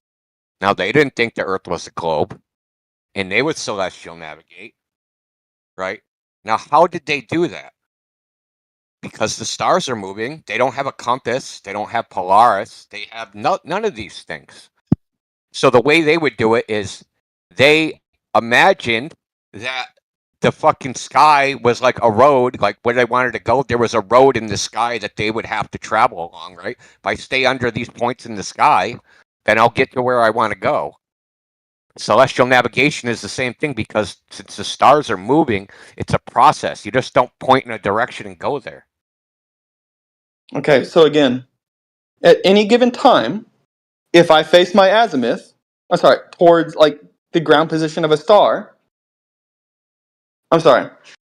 if I know which star is directly above my target, all I would have to do is constantly adjust my azimuth to face that star. Yeah, when you get again, there, that star is not going to be at that ground position, is it? Okay, we're not talking about over time. We're talking about at one instant in time. Yeah. So again, yes, we are at one describing instant in time. instant in Yes, time. at that moment in time, if you look in the nautical almanac, that star will be over that location, as I agree, and that's all I care about, and that's all we need to look at. Yeah. So, what's your argument? How does that prove a globe? again? Oh my Christ. That was what I was telling him. So how does that prove the terrestrial sphere? He doesn't get to that point. What he did is he asked Jedi to provide 3 observers who sight a ground position, however the hell you do that, and then arrive at the ground position physically, having traveled in That's the not what I'm direction that they asking. sighted simultaneously. That's The not what burden I'm you wanted asking. Jedi to bear. That's what you asked, Holmes. That's literally not what I asked for. Yeah, that is exactly what you asked, bro. No. What I asked for is to provide me 3 observers whose azimuths will align with each other at 3 different target locations while maintaining the position of the original 3 observers. They won't. I agree they won't on a flat plane at least. No, they won't. In the globe, so-called globe Okay. model. Would you like to bet $1,000 on that? Yeah, I'll bet any amount of money because Okay. we know this because it's been mapped in 3D models that these lines of sight won't intersect at a location. Well, I've done it and they all align themselves. Okay, show us. Show us in chat. 3D model, go for it. Okay. Yeah. Let me fire this bad boy up again. Sure. We can actually do this in real time. I can spend all night doing this. No, I want a 3D model. Oh, yeah. Azimuth and elevation angles, and I want all your refraction corrections and altitude corrections and all that shit. So let's have. No. All I'm going to do. Oh, no? No. So are you going to assume the Earth is a point and then say it's a globe? Oh, no. All I'm going to do is take 3 different positions on a globe, figure out which bearing I'm going to have to adjust in order to see those stars using star charts, and then pull out a straight line in that direction. What star charts, dude? Yeah, with star charts. What star charts? I'm asking you specific. Which ones? Well, let's take a look here. What did I use last time? I think I have it favorited. Let me get on my computer here. Give me 2 seconds.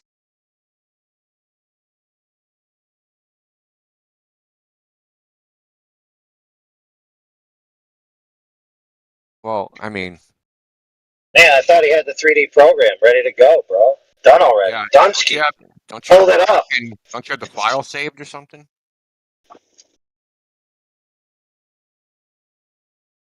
So people have done this, you know. We've already done this.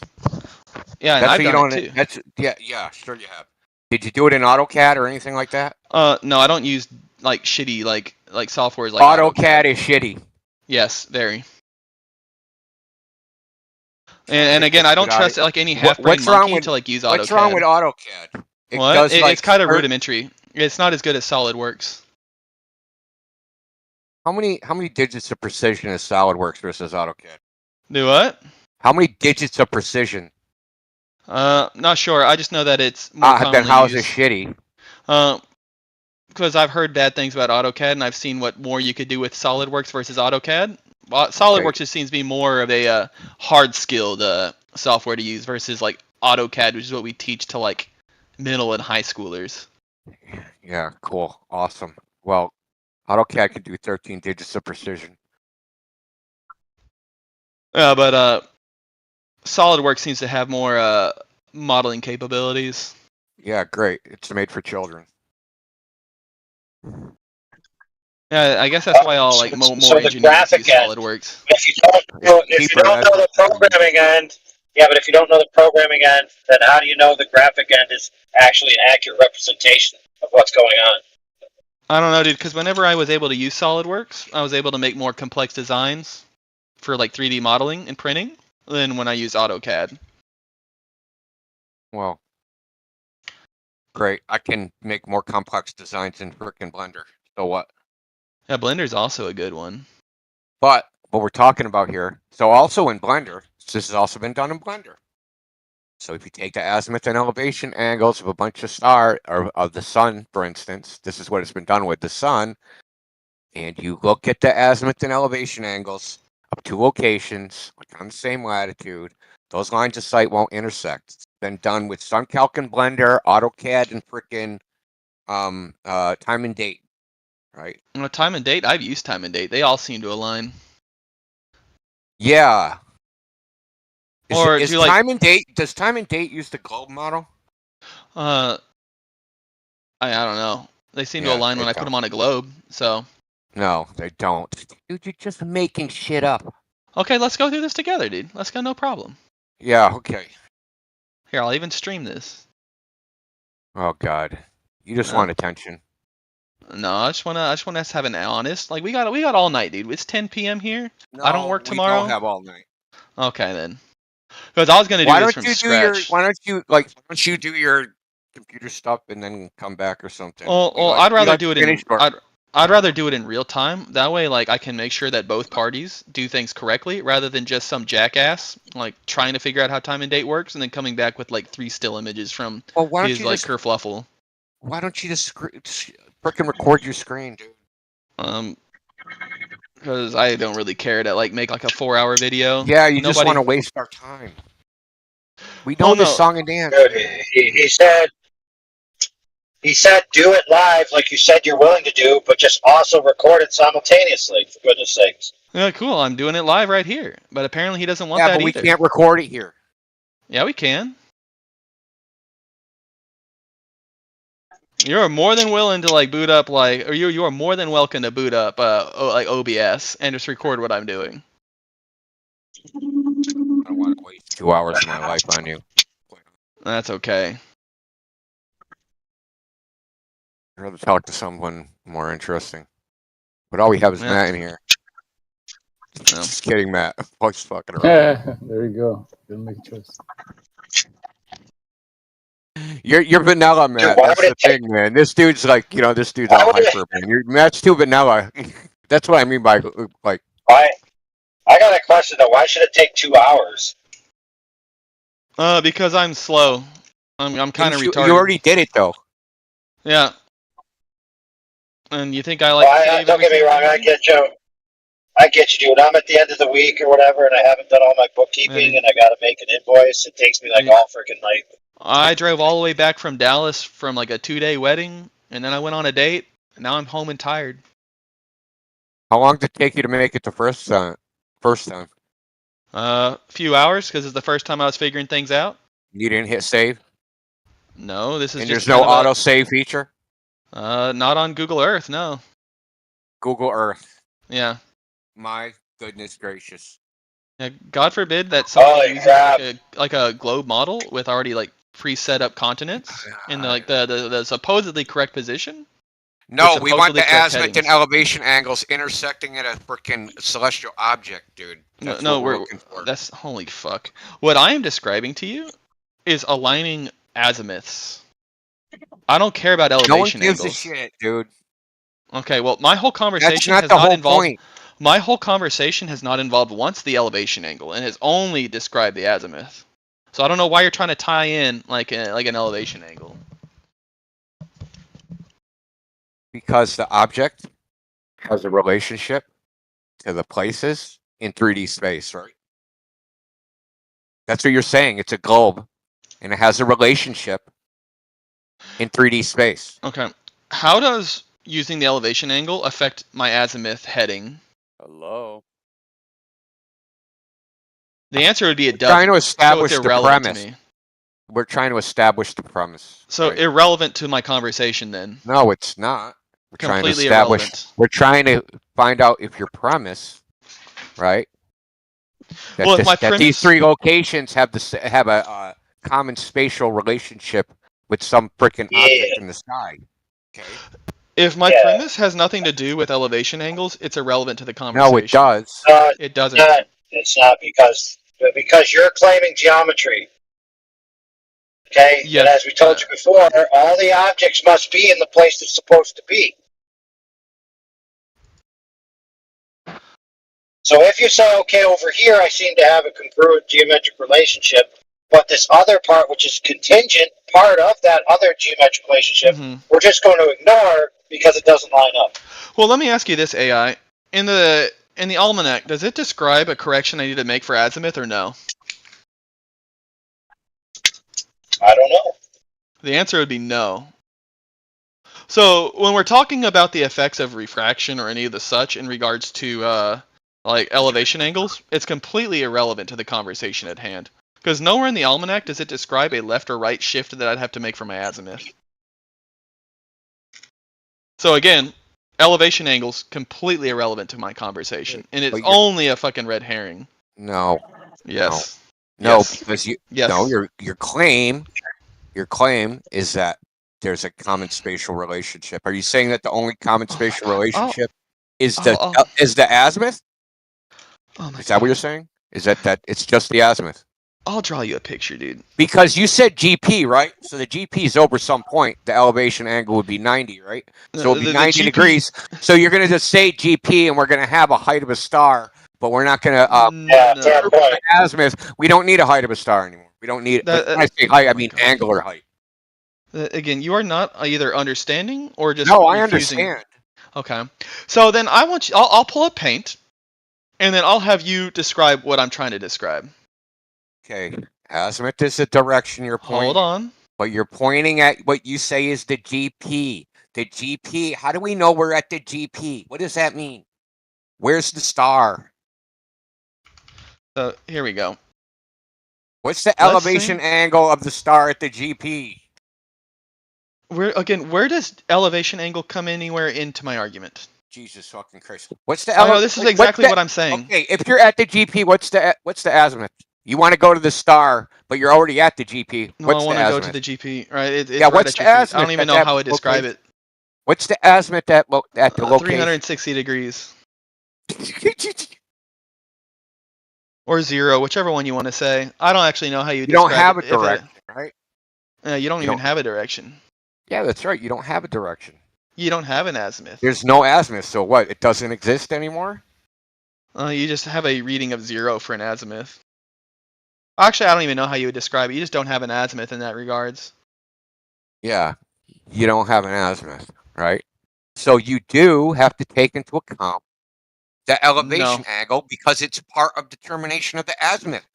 Okay, explain to me how elevation angle is in regards to azimuth, because they are two totally separate degrees of measure. You literally didn't. You said, "Oh, hey, you're right below. You're right on the location. Therefore, no azimuth. Therefore, you have to go." Okay, off if they were disconnected, disconnected and they were unrelated, being at the GP would have no effect on the azimuth because they'd be separate things. Why are you so tied to the elevation angle when it has nothing to do with my conversation? No, it it's does, like because it has nothing to do. Oh, I already explained it, and you can repeat yourself all you want. I said, because you have a premise that these stars have if I have 3 locations on Earth, and we're all looking at a star, our lines of sight are all intersecting at that point, right? And if someone is at the GP, so let's say we have 4 people, someone is at the GP, and that star is directly overhead. So if these 3 people all go in the same direction, we all freaking land at the GP, right? Yeah, if the 3 people head in that direction, it's quite literally that simple. No, it's not that simple because that star is going to move and that person's not going to be under the GP anymore, right? Let's say we could It's going to be somewhere else. Oh my god. And we're not going to just take a so heading. dumb. We're going to No, it's not dumb. No, you're trying to simplify shit for children. You're trying to make that's it kind of what I seem like have to do for you. No, you're trying to make it seem that it's something that it's not. You already said yourself that my azimuth would be the heading that I'd have to take to reach that location instantaneously. So you've already conceded on that. So it is quite. At that point, that's all I care about. It's that simple, dude. You already conceded to that. Which means you must follow along with this logic, unless you want to backtrack. No. No. Okay, so you just want to be dishonest. That's okay. What did I say that was dishonest? Okay, now you're trying to change the premise because my original premise is if you take the instantaneous. That's your third accusation straight. So that's kind of hilarious. Anything else? No, I'll just keep saying it. Again, my premise You're is that. You're the other thing. Did I fucking kick your dog? Did I fuck your girlfriend? Like, what else did I do? I don't know, dude. Do you like slam pigs? Actually. We might have something in common. We might have something in common. You gotta be a little crazy.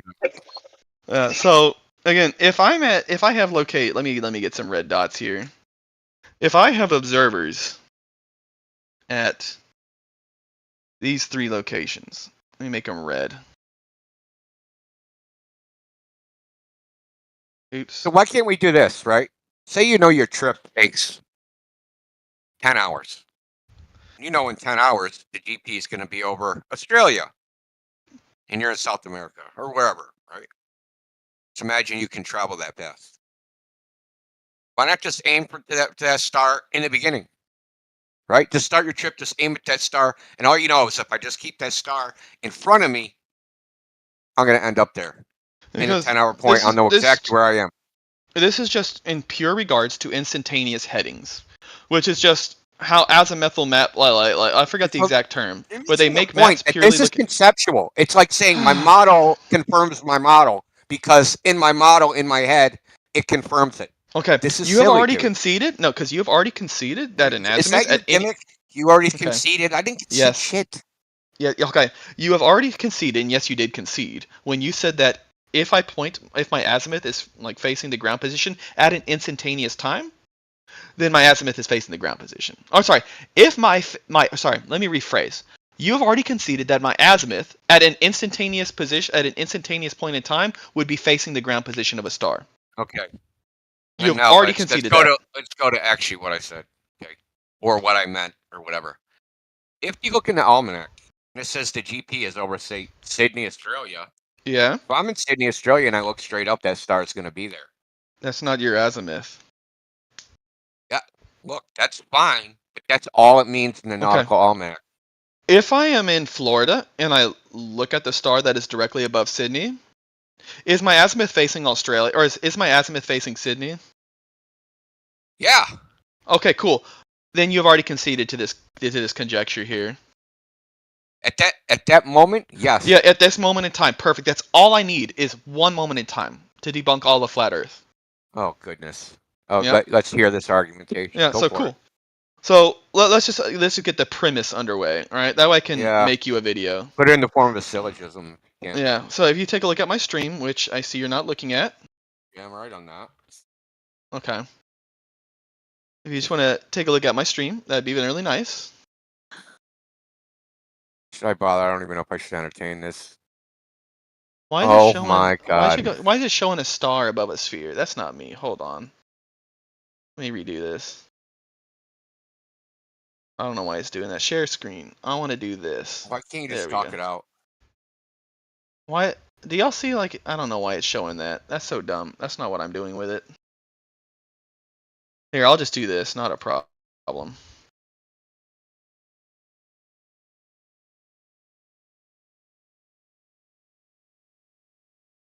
Let's just cut to the chase. You're going to say this can't work on a flat Earth, and yes, it can. You can just say it, but it can't.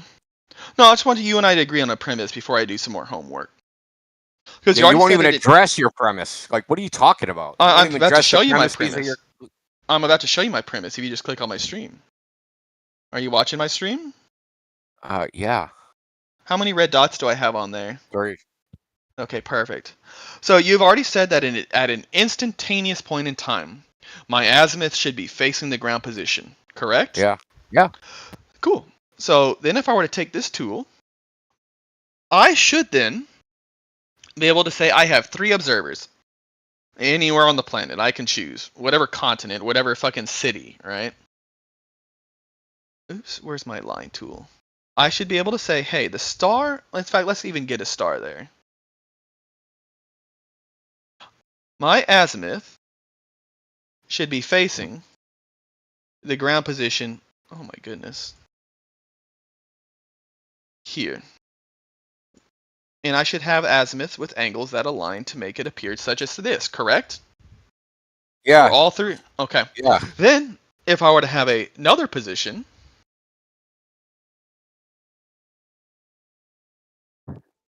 let's make it a different color. Let's make it green. Let's say I take a measurement. Well, let's say I find the azimuth for a different star at this exact point in time, or on a totally different day. Does not matter, as long as it's a different location on the ground. They should align like such, correct? Should? I don't know about that. Well, you already conceded that the azimuth should be facing the ground position at an instantaneous point in time. No, I didn't say that. Why do you keep changing my words? Because, okay, then I used a specific thing. I said the ground position says it's at a location, say above Sydney, right? Mm-hmm. That means the star, which is in a celestial spherical coordinate, is going to be over Sydney. Okay. And if you're looking in that direction, Sydney's going to be in that direction. So literally what I've been saying, just with more words. No. No. No. Explain how explain how our two statements are different. Because mine refers to the real world, and yours reveals an abstraction. That's the difference. Oh, okay. So, okay, I see how you're trying to phrase it. I'm not trying to. Then do I'll anything. pick out. I'm just Then I'll pick explaining out. Hey, things how they are. perfect. Then I will select for you 3 different locations of people on the Earth, and I'll select for you 3 specific cities, of which will have a star directly above them. Okay, fantastic. Perfect. So let's say we have Sydney, Australia. You seem to like that one. Let's say we have Buenos Aires.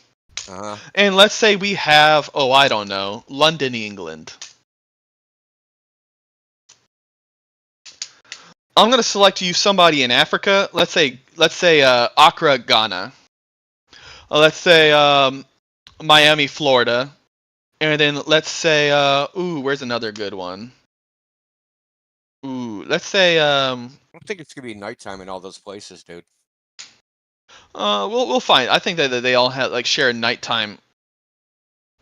So I got to find 3 different locations. Oh, 2 of the observers, and then you'll have to find another one for a 3rd one.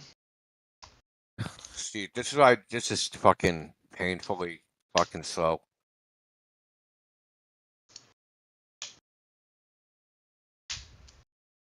So, are we ever gonna get to how this proves the curvature of the Earth? Yeah, we'll get there. No, how it proves the curvature of the Earth. Oh yeah. How are you gonna get over that? How are you gonna get over the inference part? How are you gonna get over that? How do I get over let's the just cut to the inference part? chase. So, whatever conclusion you draw from looking at the sky is an inference. So, how do you get over the inference part? How do you go from inductive to deductive logic? How do you go from there to like? How are you going to make this deductive? Process of elimination. Yeah. I take out like different shapes. So this is going to be. So you're going to present a mathematical proof. In perspective geometry. Yeah. In perspective geometry. Oh no, this wouldn't be perspective. Well, it has to be perspective because that's how we see things, right? Oh no, it is. We don't see things. We're not looking at the stars. It is irregardless of how we are seeing things and how things are measured using tools. Yeah, but we're measuring it right in a perspective view, right? Irregardless of how our eyes work. Okay, no. What I'm talking, it's in a projective geometry. It's not in a Euclidean. Yeah, a projective geometry. That's what perspective is. The 3D world is projected onto a 2D plane. It's projective geometry. Again, this is orthographic Euclidean geometry. Again, a protractor is irrelevant. Oh my. To that. Yeah. No, it's not irrelevant. Okay, then give me the proof of that. Give me the proof that Euclidean geometry is equivalent to projective geometry. That they're we are using Euclidean geometry. We are not using projective. What? Because we are taking measurements of angles. Yeah. Of which have no deterrence from the center. What does that mean? So in perspective, this perspective geometry, you have this warped idea.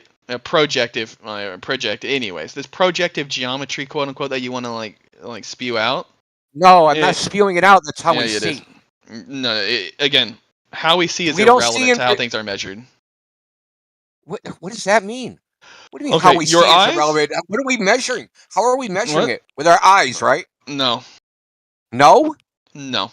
So Helen Keller is doing observations of the stars? Helen Keller can literally use like a star finding tool and gauge like angles between stars. What is it in Braille? No. These things can find stars on themselves and measure angles to themselves. Yeah, and do you know what works the best? No. A flat fucking plane. A flat plane? No. Yeah, using a flat plane. Yeah, so if you yeah. Oh, no. Man, I wish I no. So there is a paper where they tried to automate, right, for the purpose of celestial navigation in airplanes, figuring out where you are based upon where the position of the stars are. And they figured using a flat plane model was the best model to use. I'm sure you'll find that for me. Yeah. But you wouldn't believe it anyway. I mean, what would you care? right? I mean, I could say the same thing for you for everything I give you. Yeah, well, all I'm saying is that how are you going to get over your inductive reasoning? I told you by process of elimination, I can go through all known But shapes. that would involve a proof. That would involve a mathematical proof because you're making a geometric argument. Is that not correct? It's a geometric proof, right? Where Yeah. So I so you yeah. would need to say I it can works make a only statement. in this particular geometry and no other geometry. Yep. And it all can't it would take possibly is, work in that geometry. and all And it then would you'd have take to is prove the path of light, and then you'd have to prove. There's so much shit you'd have to demonstrate that this and only this, that you're not even close. That's why I said this is a big waste of time. No, it's because your conclusions are inductive. You understand that? No, because again, I'm going to ask you for where in the almanac it asks for an like a gives a azimuthal shit? adjustment, and if Everybody there is knows. no adjustment needed for an like azimuthal heading, well, then I wouldn't have to incorporate that because it hasn't been used, hasn't been shown to be needed. Okay, so you're under the mistaken impression that you can that the mathematical model that you use has to actually be physically real. Run that by me one more time. Okay, we have a mathematical model for celestial navigation, right? It assumes a spherical geometry where the Earth is a point in space. Right here, nothing's being assumed. Yeah, okay. Anyway, part of that model, right? So that's how you do spherical trig, right? From the origin of coordinates, right? So the All Earth we're is looking the at point. is the azimuths of locations. That's fantastic. Great. Awesome. That's not the point. You're missing the point. To do the calculation of the spherical geometry, it's the stars, correct? Yes, that is correct. You can look at azimuth, you can look at whatever you want. Okay. The point is the model don't make what's in the model real. We know this. How do we know this? Because we can take other models, right, that do the exact same thing that have completely different premises. Cool. But so they get the same result. If that I am means the incapable, model is not physically real. If I'm incapable of showing these locations work on a flat plane, what does that mean? Work is not a standard for truth. I think that it is quite the standard for truth. If you want to make the statement that, hey, if you want to make the statement that celestial navigation works on a flat plane, then we use the celestial. Okay. That's an appeal to shut up for like 3 pragmatism seconds? fallacy. No, it's an appeal to pragmatism fallacy. Okay, so it works, therefore it's true. That's an no, appeal but to hey, pragmatism fallacy. if you let me finish my point, then maybe you can shut up and understand what I'm saying. Hey, Indy, I you do gotta know understand what you're yeah. saying. It was the You first don't. thing you said when I entered the No, chat. because I never You even have to finished say my it either point. works on a flat Earth or it doesn't work at all. That's bullshit. And even if Indy, it did work, it Hold didn't on. work. It wouldn't even matter because the model's not physically real. Okay, and So, work hold is not on. a standard for truth. So hold on. What do you mean if it doesn't work, then it doesn't matter? It doesn't because it doesn't matter because Okay. models are not physically real. Because if I think it should matter because if you're going to claim that celestial think it navigation, should? okay. Here, can you Justify just be quiet for like 3 seconds while I explain?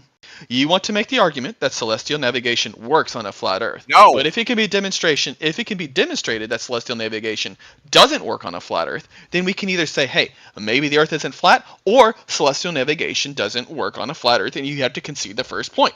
Who fucking cares if it works or not? And it does work on a flat Earth. Okay. So if it can be shown that celestial navigation doesn't work on a flat Earth, then what? It does work on a flat Earth, dude. Okay, if it can be shown that celestial navigation doesn't work on a flat Earth, then what, Indio? But it does. Okay, my simple thing right here could show if it does or not. No, it does. Listen, using your assumptions and your paradigm of what you think the light is doing, no, it doesn't work within that paradigm. Okay, but it does right work because Shane St. Pierre has already made a fucking model of all this shit. It exists now. Okay, show me that model of it working. Oh, hold on, dude. Is it the one where he has to bend light in order to make it work? For, like azimuths? Oh, what would that matter? It would work. Oh, because, right? yeah, No, because but it like would I work, said, right? hold on, But it would hold work, on, right? hold but on. It would work, right? Listen, hold but on. It would work, right? Hold on. But it would work, right? An azimuthal shift. So is what? I'm But trying it to would say. work, right? So but hold on. Work. No. Would it work? But that was your standard. No. Because no, your my standard was, standard does is. it work? Oh my Christ! Can you shut up for like 3 seconds? No, dude. Just Okay, what then I I'll said, just do dude. this. You're trying to fucking propagandize your Sigma. way out of it. No, No. because again, Would what it I work? said Yes or no? specifically is in the almanac. It says no adjustment needed for the azimuth. But if you're cares? having to make an adjustment in the azimuth for the model, then it's not going with celestial navigation. What adjustment? And What if you're adjustments thinking, happening hold on. in Shane's model? Okay, I'm gonna wait for you to adjustments show me. happening in Maybe the I'm thinking of a flat Earth dome different. model? Okay, please show me Shane's thing, and I could take a look at how it Okay, functions. dude, this is Walter Bisman sting. Okay, so Walter Bisman made it, and Okay, Walter then you can Bisman show it to said me then. this can only work in X and X situation. And then Shane downloaded the code and took out all the things he said this would only happen. This can Then only Shane can happen show if me you use then. those things. I'm sure. I will show it to you. But if it works, that's all that matters, right? I'll have to see if it works or And if not, it works, then and it's how true, it works. right? Well, I have to see if they make an Well, adjustment to why does it matter how it works? Because I'd have to look at to see if they make a left or right adjustment for light, which would be against what celestial navigation in the almanac currently tells us. So if it does have to like make an adjustment for the azimuth, like the azimuthal path of light, then it's going against what celestial navigation says, No, and therefore is bunk. It doesn't need an adjustment. What are you talking Okay, about? then cool. Show me it working. What would an adjustment look like? What would that entail? Oh, let me find that. That doesn't follow anyway. What would an adjustment entail? And that's not even true. No adjustment, my So ass. yeah. You So actually show me in the adjust when almanac. you fail. Show me in the azimuth. Oh, sorry. Show me in the almanac where it says I must like account for an adjustment for the azimuth because of things like refraction or anything really. In the nautical almanac? Yeah, the thing that Oh, we the go off azimuth? of for how to do. No. You see, you're confused. You're confused. Okay, this one's flat Earth dome model. Okay, you Where's see that one? in what they would call a hemisphere of vision. Okay, you don't need to adjust. Oh, that's the one. That's the one right there. Yeah, what's wrong with it? It works, right? Oh yeah, so if you take a look Does it at there, work? it has to make left and So right what? adjustment. So 'Cause, what? Again, I'm trying to get there, right? In the almanac, it says my That's like- azimuth is pointed straight towards the ground position. However, if you look at the paths of light and you look at the azimuths, they are not pointing at the ground position. So what? So that's going against what like celestial navigation currently tells us. No. So therefore, Oh. celestial navigation doesn't work on a flat Earth. Okay, so it goes against what celestial navigation tells us. Yes. So that can't be true, even though it works. Yes. Because how this is You- describing yes, what's you going just said on. yes. I want So hold everybody on. to be clear. I'm gonna Yeah. someone clip that shit. Yeah. So Yes, what's going on celestial here? navigation tells us that's not how it works. So this model, even though it works, can't be right. Yep. That's your argument. Yep. Hallelujah. It must Because be true again- then, because you yeah. said it, because they said it. Yeah. Awesome. Because again, yeah. Whoever because they again, Yeah, they, right? And I laugh Whoever at this they one are. as well, right? Because we take a look at the paths that light have to take, and it does like a complete 180 in sometimes. Because you don't need to adjust, because it's just Oh. a fucking model. You don't need to adjust because you're in the center of this So, dome. Dude. in You order for see it like you this. to Of make course, these why would you? observations work, you have to do a complete 180 in the paths of light in order to make it work. So That's what? so funny. So what? But Right? it works. But it works. Hold on. Yeah, you can make it work, but is that reality? No. Oh, is it? No. You just Because repeated your again, own argument. if hold on, Congratulations. if I'm so hold on, because Take we into account understand. that he's bluffing, so just take that No, into he just account. refuted his own argument. I didn't And he's refute my own bluffing. argument. Yeah, you My own did. argument still You just stands. asked me just So hold because on, it let's works. take a Is that snippet. reality? That's what I No. said. No, my argument isn't even that this works. My argument is that if you take a look at the bearings for the azimuths, they don't even align with the ground position, so they don't work in how we practice. What are you talking about? Okay, let's They take a don't look. align I with the wish. ground position. Okay, They do from the can viewpoint somebody of the provide me observer. like the website this comes from? They do from the viewpoint of the observer, and that's all that matters. No, it doesn't. No, it doesn't. No, the azimuth does not point towards the ground position. God. Which again is what the Okay. azimuth is described as. So what? So what? Therefore, it doesn't work. If I were to Okay. get a bearing This will using work. this map, if I were to use a bearing using this map, I would get lost. No, it would be identical Yes. to the globe. No, it wouldn't. Yes, it's identical. No. It's not identical. It is nothing Can but a somebody geometric please give me the site where transformation. this came from so I can show Yeah. this guy what I'm talking about? Or no? Yeah, I'm gonna get it. Hold on.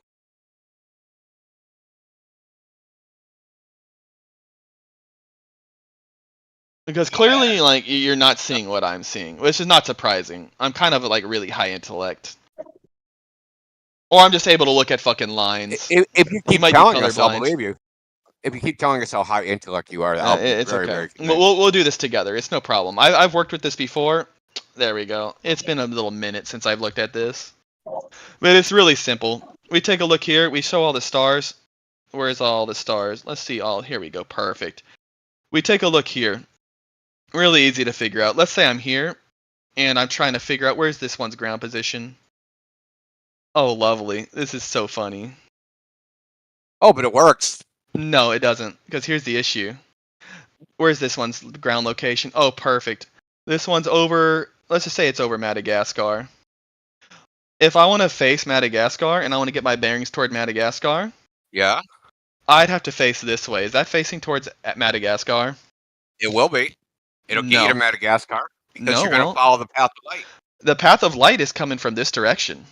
So what? That's not towards Madagascar, is it? Physically in 3D space? No.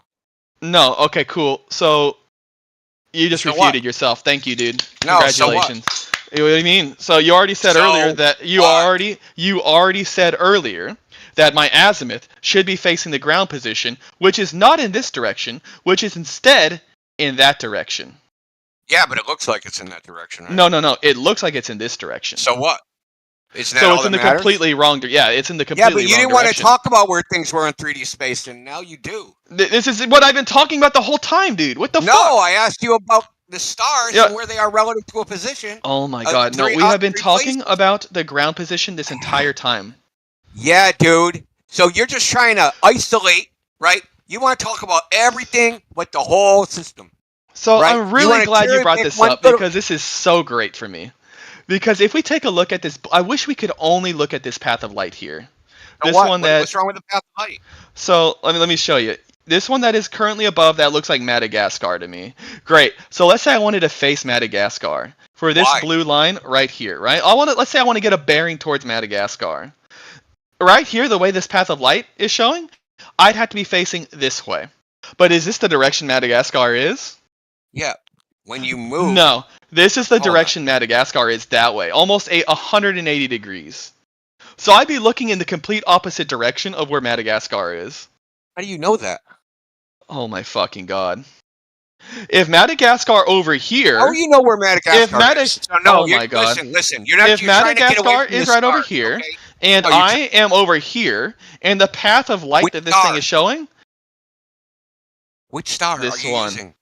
Oh my god, this one right here, the one with the blue line to it. Are you colorblind too? Yeah, you see that star? Are you colorblind and dumb? Now, where's that star projected on the sphere? Projected on the sphere? On the hemisphere. Where's it projected on there? Well, looking at how like What's the path that of light azimuth? is implemented, What's that azimuth? Where it All right. intersects the hemisphere? the azimuth is like right here, it looks like.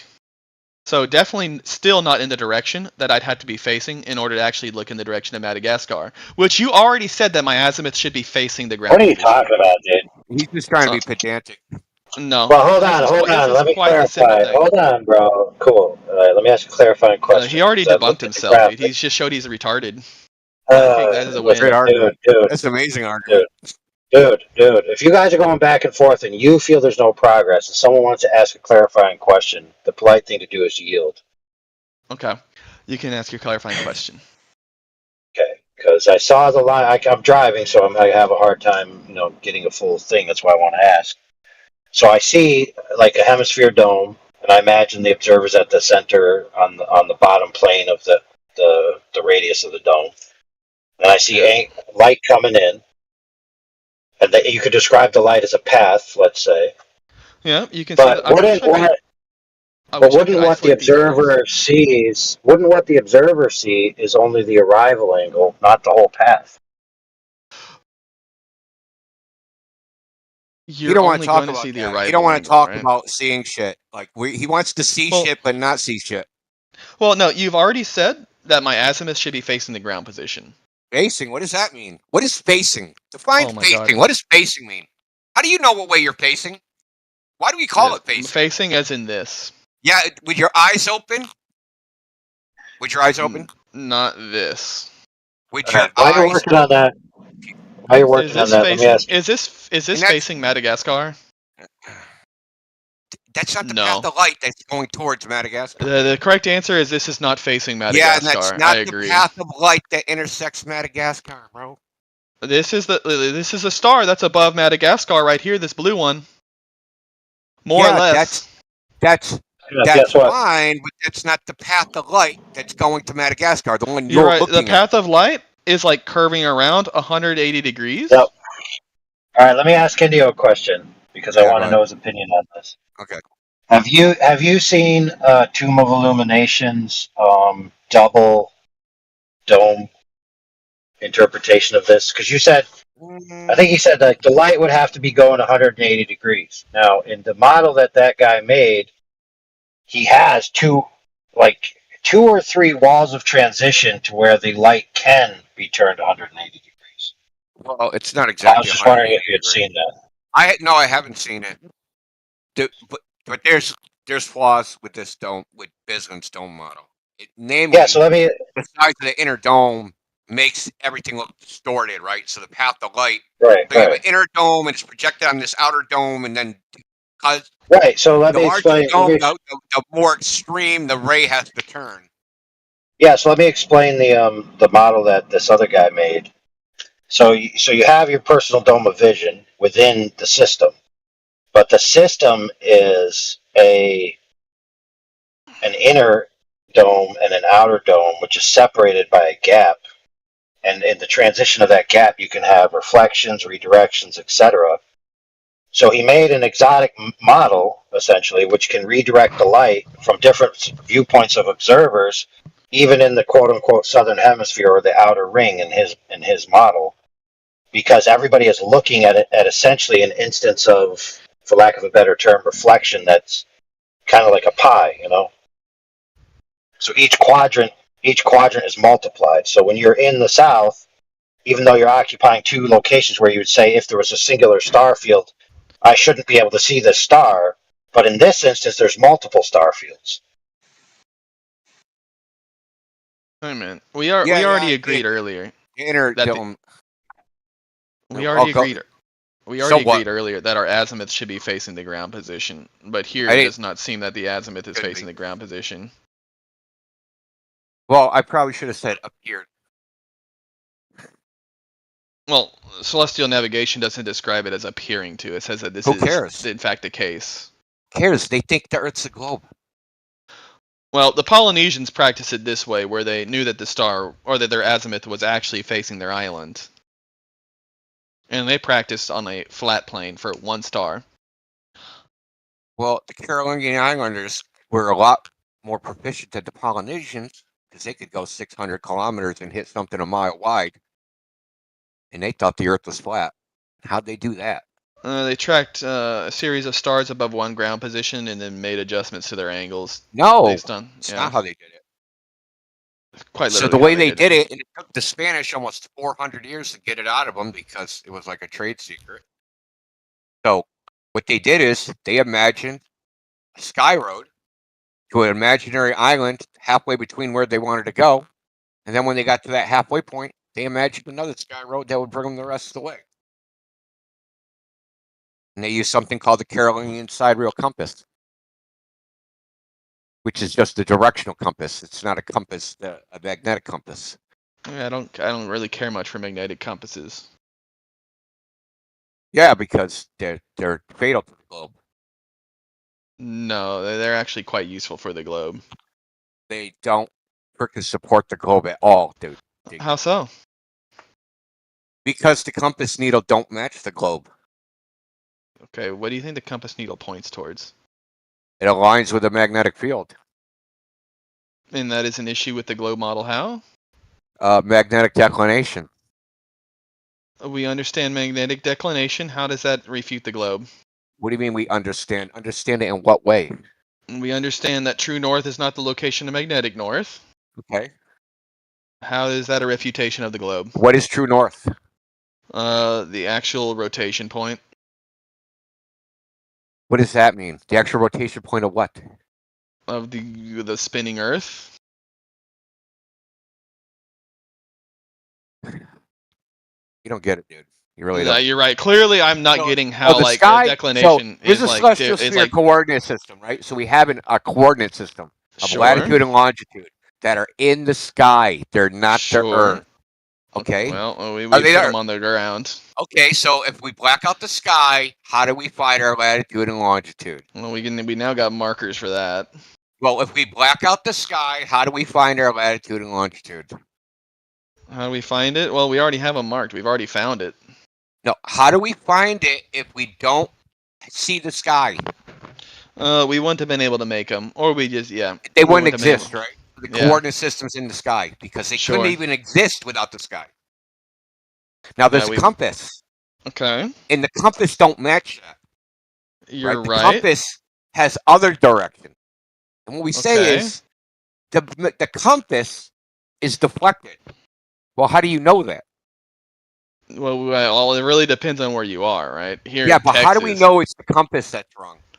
And the compass is moving around. Well, we understand that if What I do you mean- leave a what does compass, that even mean? We understand. But here's all you really have to do, and here's how you know it's the magnetic field that's moving. You can have a compass in one location and mark where it's pointing, and then wait 15 years, and then see if it's still pointing at that location. Which it's shown time and time again that that's not the case. And in fact, whenever we're doing our orienteering with the Boy Scouts, right, it changes every year. When I first started doing orienteering, it was about 8 degrees off from where my position was. Now it's about 4 degrees off. And that shit, even though I was standing in the exact same part. Conclusion that the magnetic field is moving and not the sky. Well, it's either because that or you're comparing one to okay. the other, right? You're Well, comparing it's either the that sky to the compass direction, right? No, if you let me finish my stories, maybe you wouldn't look like a retard when I finish my story. Yeah, that's a great argument. Yeah, I know it's a great argument, right? Because again, when my compass is not pointing at a mountain ridge for north 15 years ago, and now it is pointing at a mountain ridge in that exact same point where I am again teaching orienteering, now it's pointing at the mountain. That's how you know that it's the magnetic field that's moving. Yeah, I think you're making that shit up, quite honestly. No. Bastrop is where I've been teaching orienteering for like the past 15 years. And That's granted, they're not fantastic. mountains; they're That kind of doesn't mean rolling you had hills. that I'll be more experience. specific. That is literally my experience. Yeah, but that doesn't mean the experience you just described with a compass actually happened. It is quite literally my experience that actually I happens. think you just made it up on the spot. No, because we've had like orienteering, like trails set up for the Well, longest making time. 3D models. How long you been doing that? Since high school. Okay, so where's the model you made with the globe showing azimuths and shit? And you not That would be Earth? Google Earth. Yeah, why would I need to make a model of the Earth if You I just did already it, have man. Google Earth? You already did it. You already did it, man. You already said you Yeah, already did it. it's quite easy to set up lines on Google Earth. Yeah. You already did it. Yeah. Google Earth has problems, dude. Anyway. Google that's Earth not has the point. problems. Not Let's too get big of problems. Back to the point. Let's take another one. We use the sun. We use the sun instead of celestial sphere. We use the sun instead of freaking the magnetic compass. That also has different cardinal directions. Yeah, did you know that? The cardinal directions for the sun also don't match the celestial sphere. Okay, I still not understanding how this is an issue for the globe. Direction. Direction. Because direction, when you say, hey, I'm pointing in a direction, that statement is arbitrary. And that goes against the globe. How?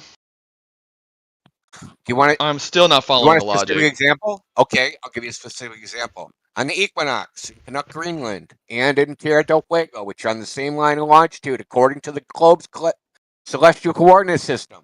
When you watch the sunrise, it rises at 91 degrees in Tierra del Fuego and it rises at 86 degrees in Greenland. Now, those lines of sight diverge, obviously. Right? 86 and 91. You can't I don't look know at where the Del same object. Fuego is. Tierra del Fuego is at the tip of South America. The southern tip. Okay. And connect Greenland and Greenland, the northern Greenland. But if you look on time and date in the direction of the sunrise, in South America, it rises at 91 azimuth, right? And then the azimuth is 86 in Greenland on the same day, on the same longitude.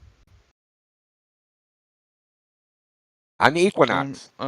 I'm not understanding how this is an issue. Those lines of sight to the sun diverge. Do they have the same like mirroring whatchamacallit, not altitudes, latitudes? Longitudes. No, they're not mirrored Okay, so the same line of Doesn't matter, longitude. it's the equinox. Okay, even if it's on the equinox, right? It still matters based on their latitudes. Why? The closer you are to its ground position, right? The more obtuse your angle is going to be. What are you talking about? Oh my Talking fucking about the god! Are you direction this of the dumb? sunrise. I'll pull up Google Earth, no Isn't problem. it supposed to rise due east on the equinox? Google Earth. Here we go. Does the sunrise due east on the equinox everywhere? Yeah. Okay, so I just gave you the numbers from time and date. That's Alright, not due where's this east. at? 90 degrees is due east. So on here, you're right. If I'm right here, it's not going to be perfectly this direction, because here in Greenland, the sun's going to be a little south. Holy shit! Is this that hard to understand? It's rising north, dude. 86. 86 In degrees. Greenland? Not 94 degrees. In England? 86 degrees. Is 86 degrees more south than east or less south? Well, let's take a look. Oh, God. Where are we at?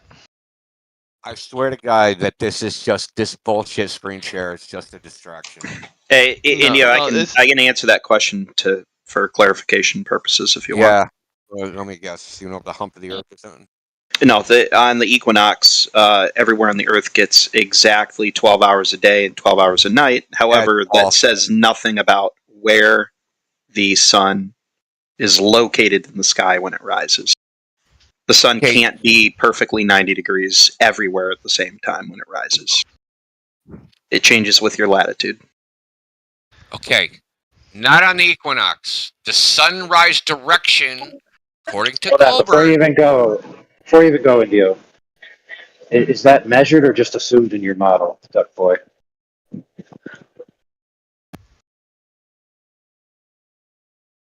What? And the sun, days are not 12 and 12. Nowhere on Earth are they 12 and 12. Ever. And never have been. Ever. Yeah, so he made the claim that the sun can't be at this direction, and it sounded like he was making it based on just asserting the globe model and the circular logic rather than providing the fact that it was measured to not be in that position. Who's making the claim that it couldn't be? The guy that was just speaking, are you deaf? Hold on a minute. It doesn't matter whether it's the equinox or the solstice. It doesn't matter what day of the year it is. If you're at a different latitude, the point at which the sun rises in the sky for you is different based on your latitude. That's every day. Cool story. Yeah, cool story. Where's the measurement?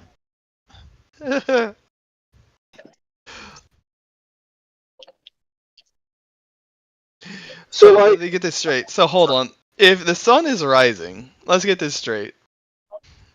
Let's just say the sun is above Morocco. Who's gonna have like a steeper? Who's gonna have a more acute angle of view from their latitude? Is it gonna be Puerto Rico, right here, to Morocco, or is it gonna be Greenland? I know which one I would choose. Hold on a minute. AI.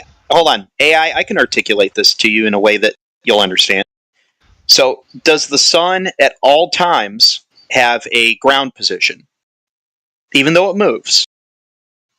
Does the sun always have an absolute ground position somewhere in the world, where it's 90 degrees overhead?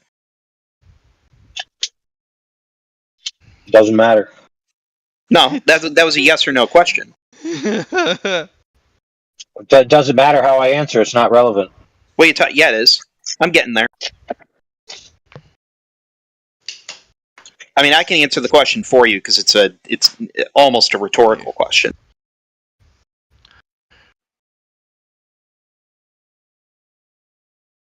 No? You don't want to answer? I said it's irrelevant either way. You sure? How do you know? You don't know where I'm going with this. Ooh, unless you do. If you think I know where I'm going with this, go ahead and finish my argument for me, and I'll tell you if you're right or wrong. What? Dude. No, It's a simple you're going to question. tell me your argument to a conclusion. That's how your argument works. It's yours. It belongs to you. Okay. The sun, no matter where it is in the world, always has a ground position. And that ground position moves along ground position. the point at which the sun appears to be directly over the surface, i.e., it is directly overhead 90 degrees. To who? To a person standing directly underneath it. Okay, so the only person who can experience this is the person standing directly underneath it, correct? I'm not asking where it's being experienced. What I'm asking you is... Wait a minute, bro. It's yes or no. Do you know where I'm going? Do you know where my argument is? Why don't you finish it for me? You apparently don't know where I'm going. No, I see. I switched it now because you just played the game on me, so now I'm telling you to finish my argument for me. AI, all I did was ask you a yes or no question, and you couldn't answer it. That's all I asked to you. That's all I asked to you, and you couldn't answer it. Well, you never. Well, to be fair, he asked the question first, so like courtesy would be to just answer his question or just say like you're too dumb. Dude, what did I say? What did I actually say? I said it doesn't matter. You told me that I made a positive assertion, and you wanted measurements. So I'm trying to get to the measurements. But you're not letting me get there. I don't know why. What observer knows the ground position?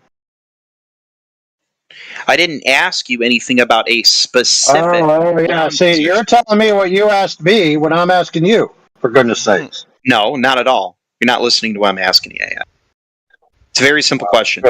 At all times. Listen, Doc, I know you're confused because Heckle Pants is interjecting, but I'm not confused at all.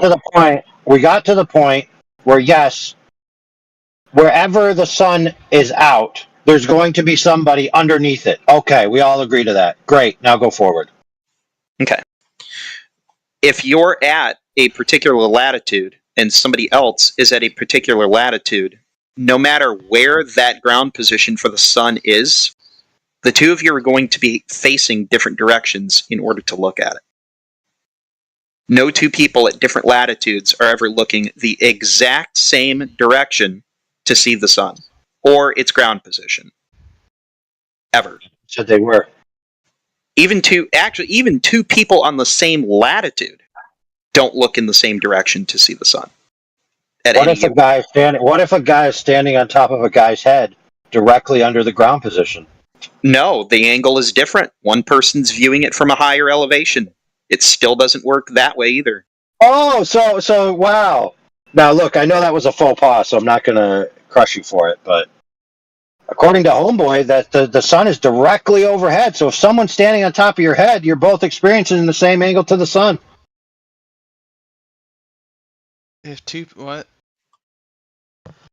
If somebody's on top of your head and you look up, what? I don't know what this guy's following. Hold on. He thinks he has me, but he's revealing how silly he is.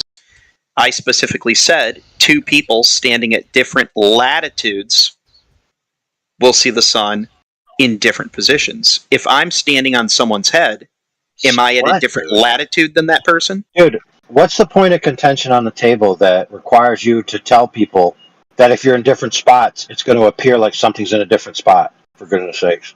It's literally the question that you pressed me on.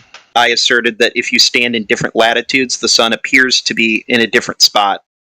And you asked me for the measurement and claimed that I was simply just asserting the globe model when even on a flat Earth, that's exactly what you would see. The sun in different positions at different latitudes. It also works on your model. You don't understand that. You're just picking an argument for the sake of arguing without understanding why you're even picking it. What was the claim on the table in the beginning, dude? Well, Say that again. Somebody talked over you.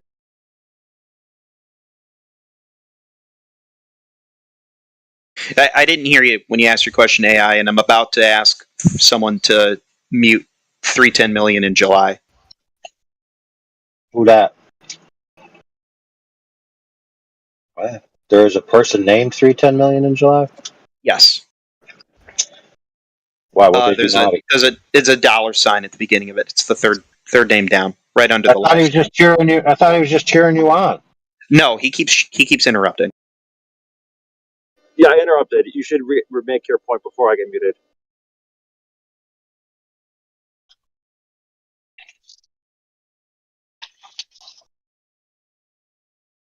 Because here's the issue.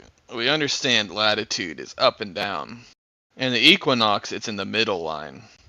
So he's trying to say because these two observers don't have the same angle of view to the sun, which should be on the equator during the equinox, has some sort of point he was trying to make, not understanding that the two locations were not equidistant from the equator, and therefore would not have the same angle.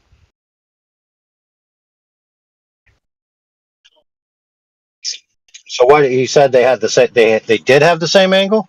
No, that they had different angles.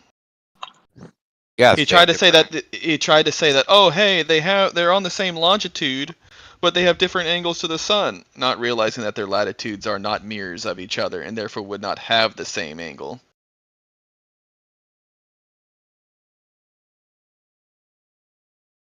Why would that matter?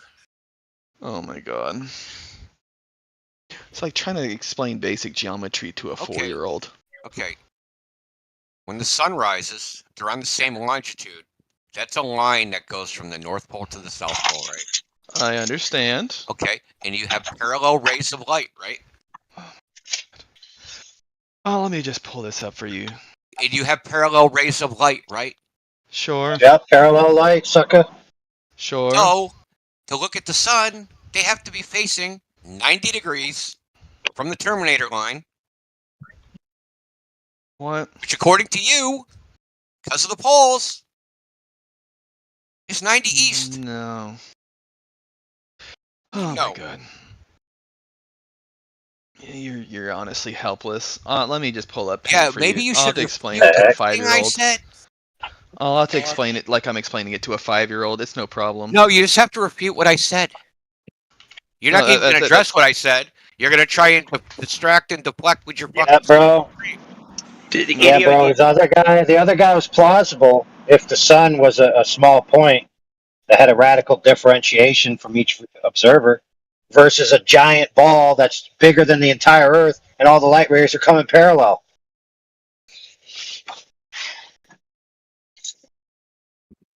Hey, if all the light rays are parallel, why is the sun angularly smaller? Angularly smaller where? Than the moon. Duh. No, AI. There's no way. That's what we're gonna go with. No, I'm serious. Okay, you understand that? You understand if I take a baseball and a basketball, I can position those at different distances so that if I line them up, they appear to have the same angular size, even though they are completely different sizes. Right? Are you saying that the sun is farther away than the moon? No, that can't be. No, what I'm saying is if all the light rays are coming parallel, how is there any change in angular size at all? What? A change in angular size with reference to what? The time of day? Or the position of the sun? Well, you guys seem to be wanting to treat the sun like this little thing in your field of view. That's why you have to look at it at different angles.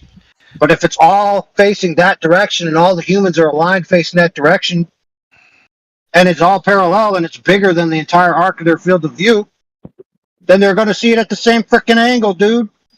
It's not bigger than your arc of view because of how far away it is. No, it's not because of how far away it is. AI, come on.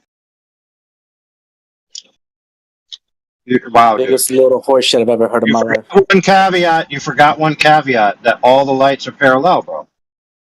All the rays of light from the sun are, for all intents and purposes, parallel. Yes.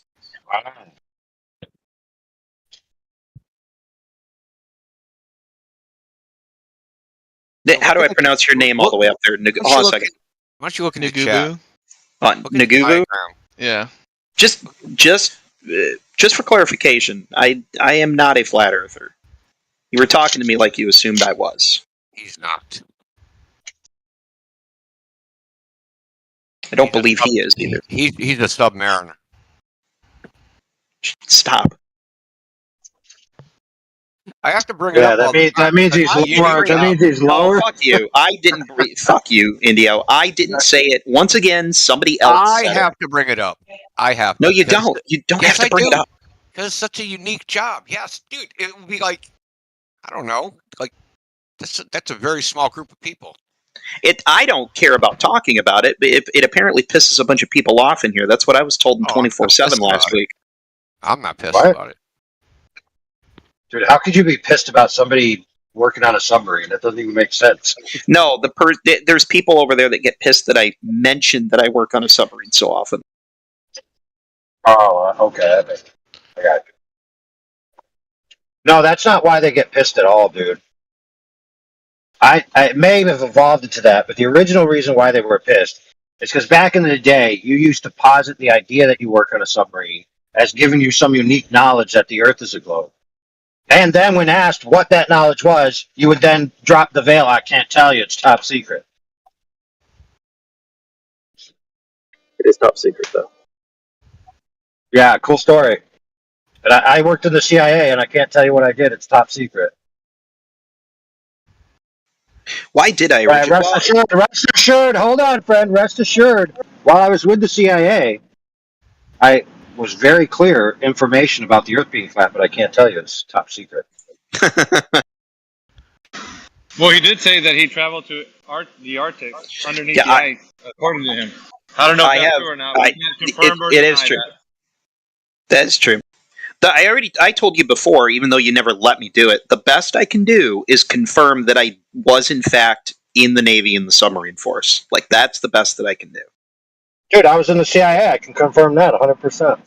Oh, you know what? Can you tell us what your Navy regiment was? Like, can you at least tell us that? The Navy doesn't have regiments. Oh, okay, yes, sorry. they do have regiments. His regiments was vitamin A, vitamin C, and vitamin D from the commander. No, I'm just kidding. They actually, you know what's funny about that? Because you don't get any sunlight exposure on a sub. All of the food has vitamin D mixed into it. Yes, exactly. That's why in the Army, when we walk by each other, we slap each other on the ass with the intention of dropping the fool, and then we yell at the top of our lungs, "Go Navy!" No, you guys do that because you're gay. Hey, you ever been slapped? And dropped Yes, from a slap? I've been slapped. Yeah, but dropped from a slap on the rear end. That literally drops you. No, I've been slapped in the face, which did almost drop me. But hold on a second. I am gonna. Do I have it over there on the shelf? I do. I'm gonna go pull out my service record real quick. I want to see if it's got the verbiage or my citation for my NAM on it. Maybe that says that we did Arctic operations. I'll post a picture of that. I don't give a damn. Chilly Willy. Even if you could demonstrate that you were in the Navy and submarine and shit, like the flat earthers still won't believe you. They're not going to believe anything that, you know. What are you talking about? We could care less if he was on a submarine, dude. Think about the premise that you're trying to argue here. We who know him and have known him concede that he was a submariner. But the simple fact that he's a submariner doesn't mean he has access or is privy to information that exclusively proves the Earth's a globe and then hides behind the veil that it's top secret. It's like, dude, think about how dumb that is. But even if he did provide that evidence, you still wouldn't believe it, right? Because you're not. He wouldn't, dude. He's not going to provide it. One, and if he did, and it was conclusive, then it would be accepted by anybody who was thinking rationally. Are you sure about that? Hey, hold on. I just came back to the microphone. What did you say I wouldn't provide? Your top secret information, for goodness sakes. Oh no, and none of the actual classified information. No, of course not. Yeah, that'd be silly. Why are you generalizing 310 million in July? Why are you just making these stupid generalizations? Like, what's the generalization that I've made? That the universal claim that no flat earther would accept his so-called evidence or believe that he's in the or a submariner. Why do you think that? Because you guys always seem pretty dogmatic and just obstinate. Explain our dogma. Explain our dogma to us. Like, what is it? You believe that the Earth is flat without any proof, right? No, that's not correct. That's incorrect. Okay. You believe the Earth's a globe without proof. Right. I have proof. Can I see it? Oh, sure. I'll post in the chat. Hold on. Okay. No, you see, it's not possible that Indio has any because you said he believes it without it. So that's true. That is true. So are you gonna do what you just accused us of gonna do? Like, are you gonna just say nuh-uh? But even if his proof was debunked, he probably wouldn't accept it anyway, so it doesn't really matter. Yeah, so you're projecting, right? So I just posted our quote proof in the chat. So you're gonna do what you accused us of doing? All right, I'll look at your proof. All right, take take a rain check. That goes along with it. So I'll get the PDF with the specifics. Didn't mean to talk over you there, India. No, that's fine. Worry about it. Got to take a rain check on my citation that is apparently in the storage unit. yeah, so when you're at your storage unit, see if you can find the citation, whether if you're looking at the sun rays are coming in parallel or not. Okay. Hold on. India. Hold on. AI apparently doesn't want to hear my concession. AI apparently doesn't want to hear my concession. So I'm going to shut up. Yeah, he doesn't want to listen because he's a flat earther. They don't like listening. Dude, you make these stupid generalization fallacies, man. Where's the generalization? He's a flat earther. He won't do X. You're definitely a flat earther. It's not a generalization. It's an objective. Yeah, no, it's not a fact. Well, prove your fact then. You're not a flat earther. Oh, I'm glad you've seen the. Yeah, we are. So what? He admits it. He admits it. Hey, for the record, so what? For the record, I told you to mute this guy like 10 minutes ago. Yeah, he doesn't have anything. He says stupid. He can only talk about us because he has nothing of substance. Right. And he's gone. Thank God. So mod check. Where you gonna say this video was debunked? How was it debunked? Oh God, he's gone too.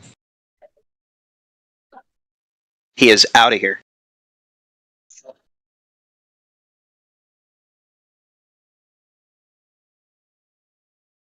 Oh God, now it's just me. Hey, what's the angular separation? What's the angular separation of the non-parallel light rays that arrive at Earth? The non-parallel light rays? Yeah, because I keep hearing all this parallel light, parallel light, that. But then when it comes down to parallel light, then it's all of a sudden, it's not parallel. So I just want to know.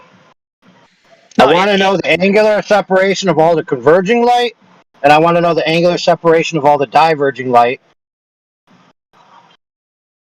And then I want the list, or the matrix, or the cheat sheet, or the finder list, where you do like a troubleshooting, if this, then that, of when I'm going to apply parallel, divergent, or convergent light, depending on what argument I'm making for the globe. So that way I know you guys' position, because it always seems to change.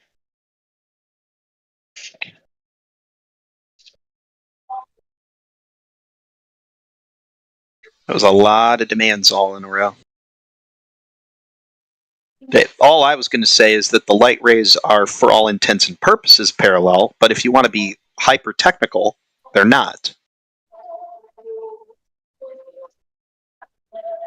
Some of them are, right? Maybe. At least two of them, let's say. Right? Well, no, I mean, you can't get perfectly, absolutely parallel. Okay. Oh, I'm being stepped on someone. Dubs, man, you're hot, Mike. Dubs.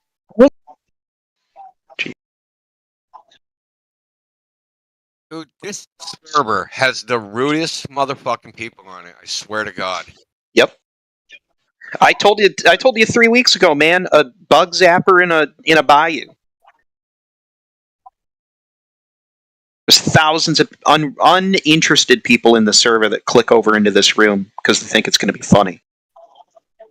Well, decline in I read an article today that the decline in manners is actually a sign that your society is degenerating. Yeah, I agree.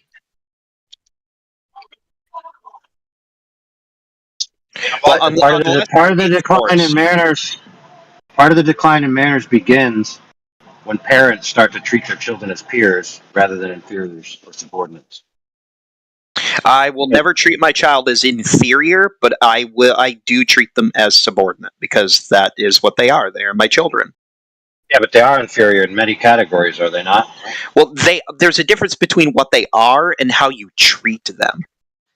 I'm not going to treat my son. I'm not going to treat my 8-year-old as an inferior being just because he has less life experience than me. That's my job. He has inferior life experience. He has inferior logistical experience. He has inferior skill in carpentry. I mean, good grief, dude. I'm not talking about inferior as like he's a slave class, for goodness sakes. Well, I'm not treating him as inferior, whether he is or not. Oh well, man. So you let him grab the sawzall day one? No, but he did just help me put together a wooden swing set out in the backyard this weekend. Good job. He knows how to use a drill while I'm watching him. Dude, I let my kid use the sawzall while he's using a unicycle. It's great because then he can go back and forth on the unicycle and get extra stroke power in the cut. Dude, a sawzall. I am completely mental image blanking on. I have so many tools. I know I have a sawzall, but why can't I picture which one of those the sawzall is? It's like long handle on one end and the saw blade on the other that goes in and out, in and out, in and out. Oh, okay. I call that a hacksaw. Yeah, I mean, yeah, you could put hacksaw blades on it. Yeah, that's usually what I've got on it. Okay, now I know what you're talking about. Nope, he doesn't use that. A, because he doesn't have my permission, and B, he can't quite lift that yet. What gets me, man, is all these people that allow their children to call adults by their first names. No, fuck that. Nope. None of my children ever have or ever will call me by my first name. I don't reply to children that call me by my first name. I act like I'm deaf. They could be bleeding out, and I'd be like, "Can't hear nothing." Yep. It's just as disrespectful as people that call their teachers by their first name. You don't do that either. Nope. We're on a topic that I fully agree with.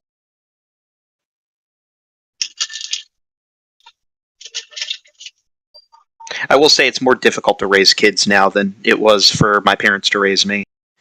I used to get cracked with a belt all the time when I fucked up because I absolutely deserved it. But if I were to do that to my child, I'd probably get my children taken away from me in the state of Michigan. It is actually illegal.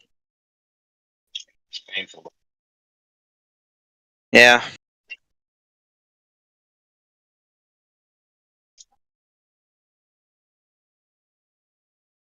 Anyway. I'm still waiting for the vegans to prosecute cat mothers for swatting their children in the face.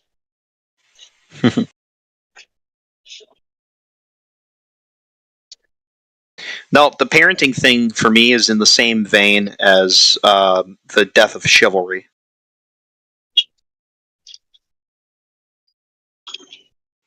You ever seen those memes? Yeah, you ever seen the memes? The generation that got their ass whooped and all they accomplished, and then the generation that didn't get their ass whooped and like how they turned out.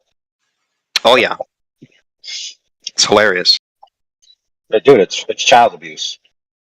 Not like I do understand that there's heavy regimented ways in which you can avoid general corporal punishment, but just abdicating corporal punishment altogether, carte blanche, is like literally generational abuse.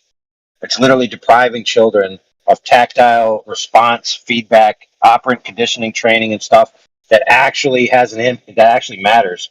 Now, don't obviously going overboard is going overboard, but these kids, dude, like so. For example, I grew up with a family that they never spanked their kid. Her kid was so unruly. She finally spanked her kid, and then she confessed to everybody. Holy crap! That worked like a charm. Of course it did. She couldn't understand why her kid was so off the wall.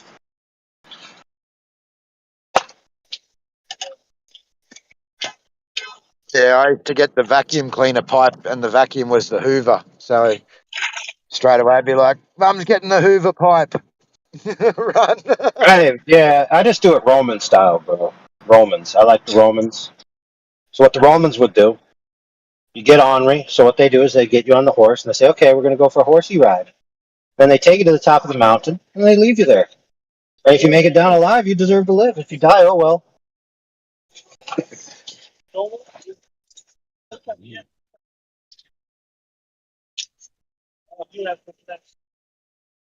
You know what else the Romans would do?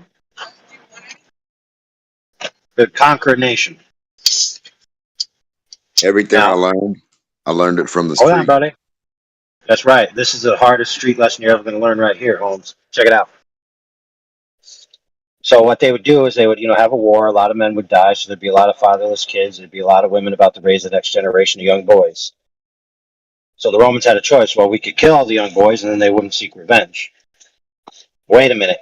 We got a better idea. What we're going to do is we're going to line the women up, line the kids up. And right in front of the women, we're going to kill like 10 of the boys and just rip them apart. Right in front of the women, let them watch. Then we're going to look at the women and say, this is what rebellion gets. It's your responsibility to raise these children up to be loyal to Rome so this doesn't happen. And bam, Bob's your uncle, the hand that rocks the cradle, raises the new generation of loyal Romans.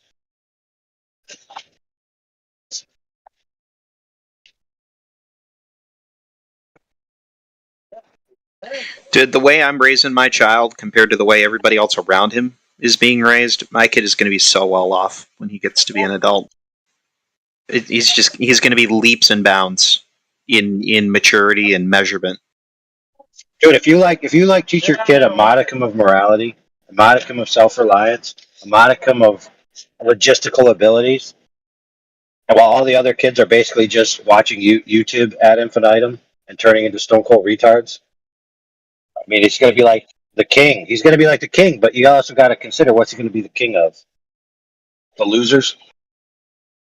That's the problem, Platypus, is the few focus on raising their kids to be great, but everybody else raises their kids to be losers, and so then the ratio of greatness to loser is so off that the burden on society for one person to take care of all these losers is way too hard.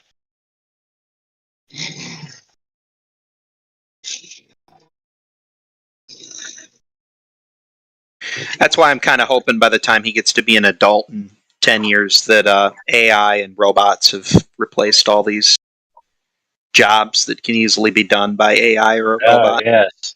Yes, they're going to replace his parents, too.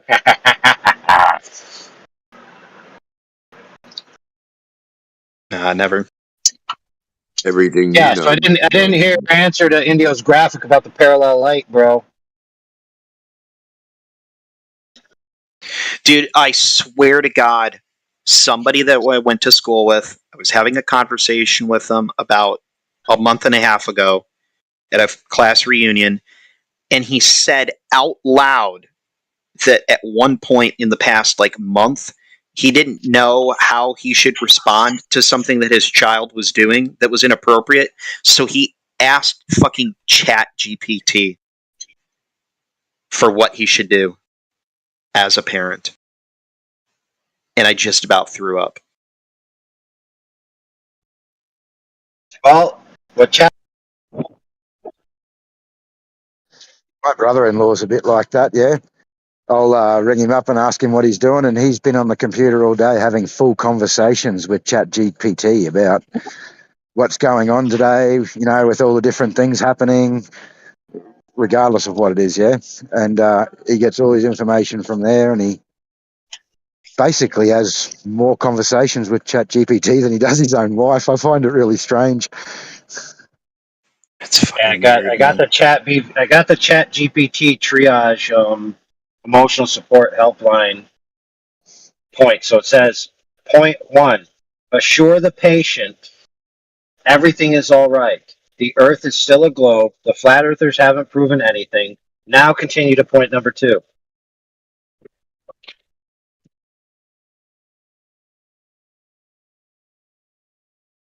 Dude, you'd think that's the way it was with all these blurbs on social media, where everything you see about flat Earth got to have this caveat underneath it. Oh, don't worry, Glover. The flat Earther is scientifically disproven archaic conception of the Earth as a flat plane or disk.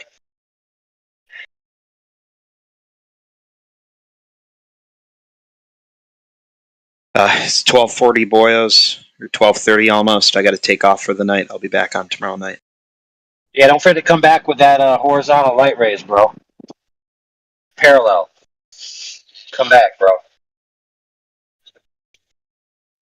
All right, we'll do. Yeah, so nobody answered Indio's point about the sun coming up as the Earth rotates and that all the light rays are coming in parallel, so everyone's going to see it at the same angle, blah, blah, blah, blah, blah. Man, I'm on a sugar rush. Apologize.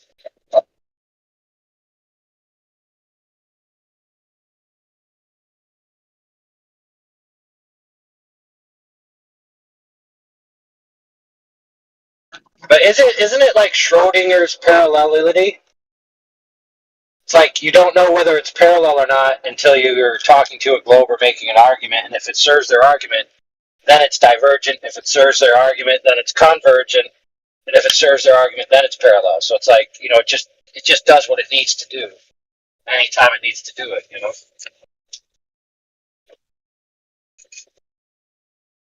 know. You left out curving too. Oh yeah, yeah. Yeah, but seriously, if all the light rays from an object are coming in parallel, how could it be diminished in your field of view?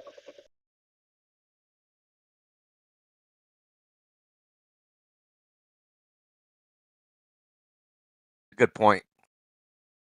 I thought about that too. If they're all in parallel, right? The only surface of the sun you'll see, right, is a surface that's 3,965 miles of the surface area, right? Because they're all parallel. We draw straight lines. We're looking at the sun. Yeah, that I've been thinking about that actually for a while. I've never brought it up to anybody. But like, if they're in parallel, if I drew straight lines from the Earth to the sun, they would intersect the sun. That intersection would just be the diameter. So like 8,000 miles would cover 8,000 miles of the sun. You wouldn't see the edges of the sun. You would just see a small circle of it.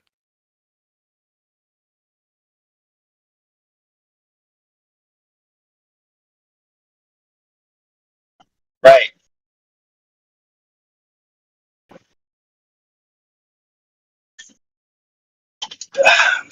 Keep in mind, Lepizzle, if you remember Lepizzle, said he was going to get a telecentric lens set up and prove that the sunlight was parallel by taking a picture of the sun with this lens.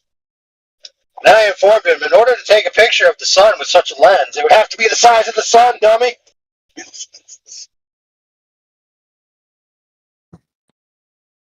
Oh man, that might be a good experiment to try though. See what happens.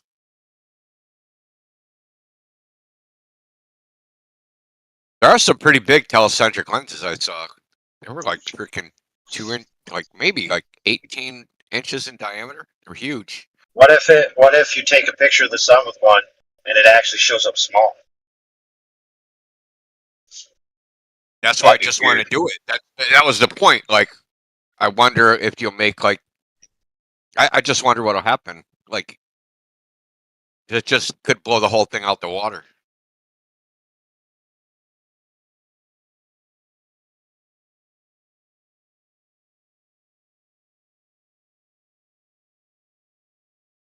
You know, there's a documentary that was on the BBC.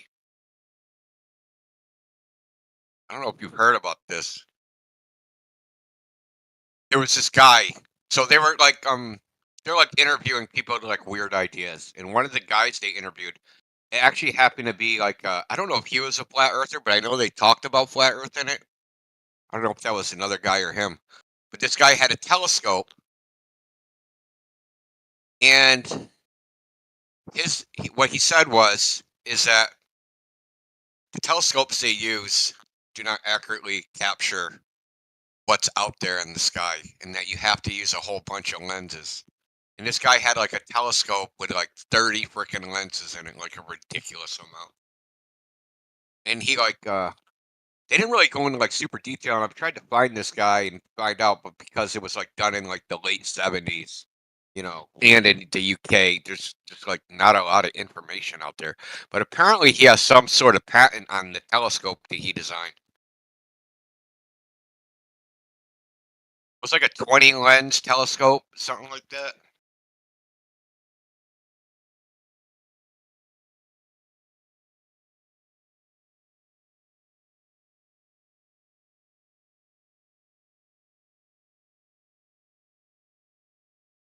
Yep.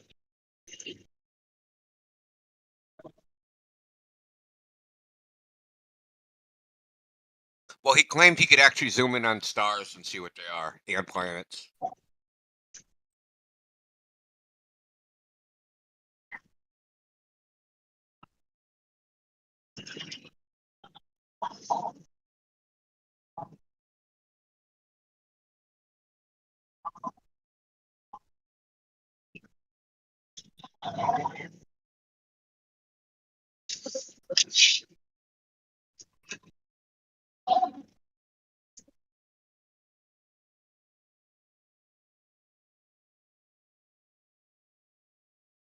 Well, here's the question. Did I make a telecentric lens or a telecentric camera using a reflector? I could have sworn I've seen a schematic where they have one. Let me check this out.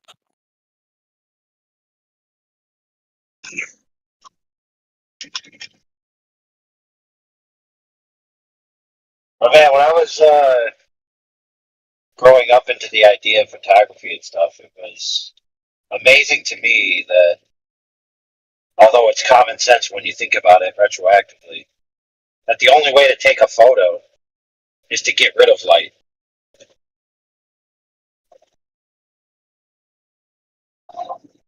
Right? Because like you have well, at least on Earth, you know, you're looking out, right? And you're seeing objects, and you're seeing the color of the object, and you think, okay, that tree is green. That white brick, that white brick wall that's painted white is white, right? But in actuality, that white wall actually has the image of the green tree on it. It's there. And you think about it, it's like, okay, I don't see a green tree on this white brick. Well, that's because there's so much white bleeding it out. But think about it, if you stand in between the white brick wall and the tree, and you see the tree, because the image of the tree is being cast on your eye, then isn't the exact same light being cast on the brick wall once you duck out of the way? The answer is yes, it is. This very concept was what homeboy that invented camera obscura, which is essentially a room that you enter, you build, has a pinhole in it. You go in there, you wait around, it's dark, except for that little pinhole. And what the pinhole does is it removes many angles of arrival of light from being able to hit the back wall of the darkened room. And what eventually happens as your eyes adjust, you can see a panorama of the outside world cast on the wall. And homeboys used to paint very accurate paintings by using this technique. Now you take an actual camera and you got the same concept. You got a little hole where the light comes in. It only allows certain angles in, and it casts it onto the photoreceptor plate, right, or the sensor. Same principle.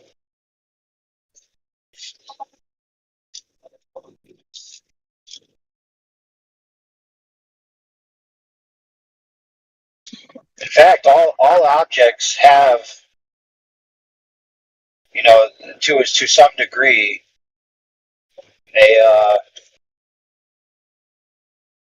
a tinge of color of their environment. In fact, you learn this in the arts where you draw more accurate imagery. You put a little tinge of the surrounding environment into the objects. So like let's say you're drawing a wooden table and there's green curtains. Now you might say, well, of course the table's shiny, so it's reflecting a little bit of the green. But even if the table's matte, it still has the green striking it from the curtains. Now they call this effect Fresnel, Fresnel. Some people pronounce it Fresnel. Some people pronounce it Fresnel.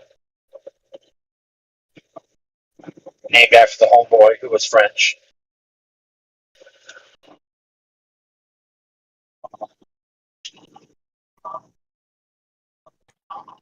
Yeah, I haven't found a reflector telecentric optical system, but you could probably do it, but it would take a lot of mirrors. But yeah, it would take like 4 mirrors, and you can do it if you make them donuts. Right, so the light reflects down the center of itself, and then back the other way and back the other way. So like you make like a series of donuts. So it just shines back and forth. That could work. You know what blew my mind is remember back in the day there was this allegation, or I don't know that it's an allegation, but it was like not negative parallax, negative refraction or something. And supposedly the guy made like a negative refraction mirror or something, and he said if you go to these buildings and you look through a negative refraction lens or mirror, you can actually see interdimensional entities seated in these areas. Are you talking about Kamala Harris? Yeah, Kamala Harris. No, I'm talking about Cthulhu, bro. Yeah, that's what I'm saying. It's the same thing, isn't it? Yo, no. Cthulhu. Yeah, but check, I just want to correct Alpha so he understands the morphology of these creatures. So Cthulhu is clearly a squid monster, and Kamala Harris is clearly possessed by a horse demon. Oh, okay. You're trying to identify what type of demon. All right.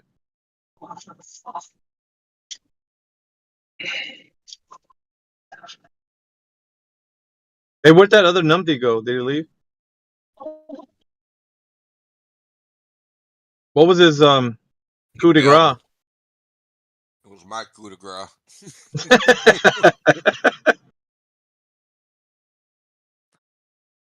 I mean, he sounded like he evolved in coordinate systems and shit. And then when I showed him that this can't work, I mean, it sounded like he had AI against the ropes, dude. He was like leaning into his body, like, and I don't know. Is that true AI? He was just like hammering you with them good. Duckapus? Are you talking about Celestial Navigator? Yeah, who are you talking about? Yeah, that one guy that was in here. I don't know his name. It's got a weird pitch voice. Cubanite? Yeah, Cubanite.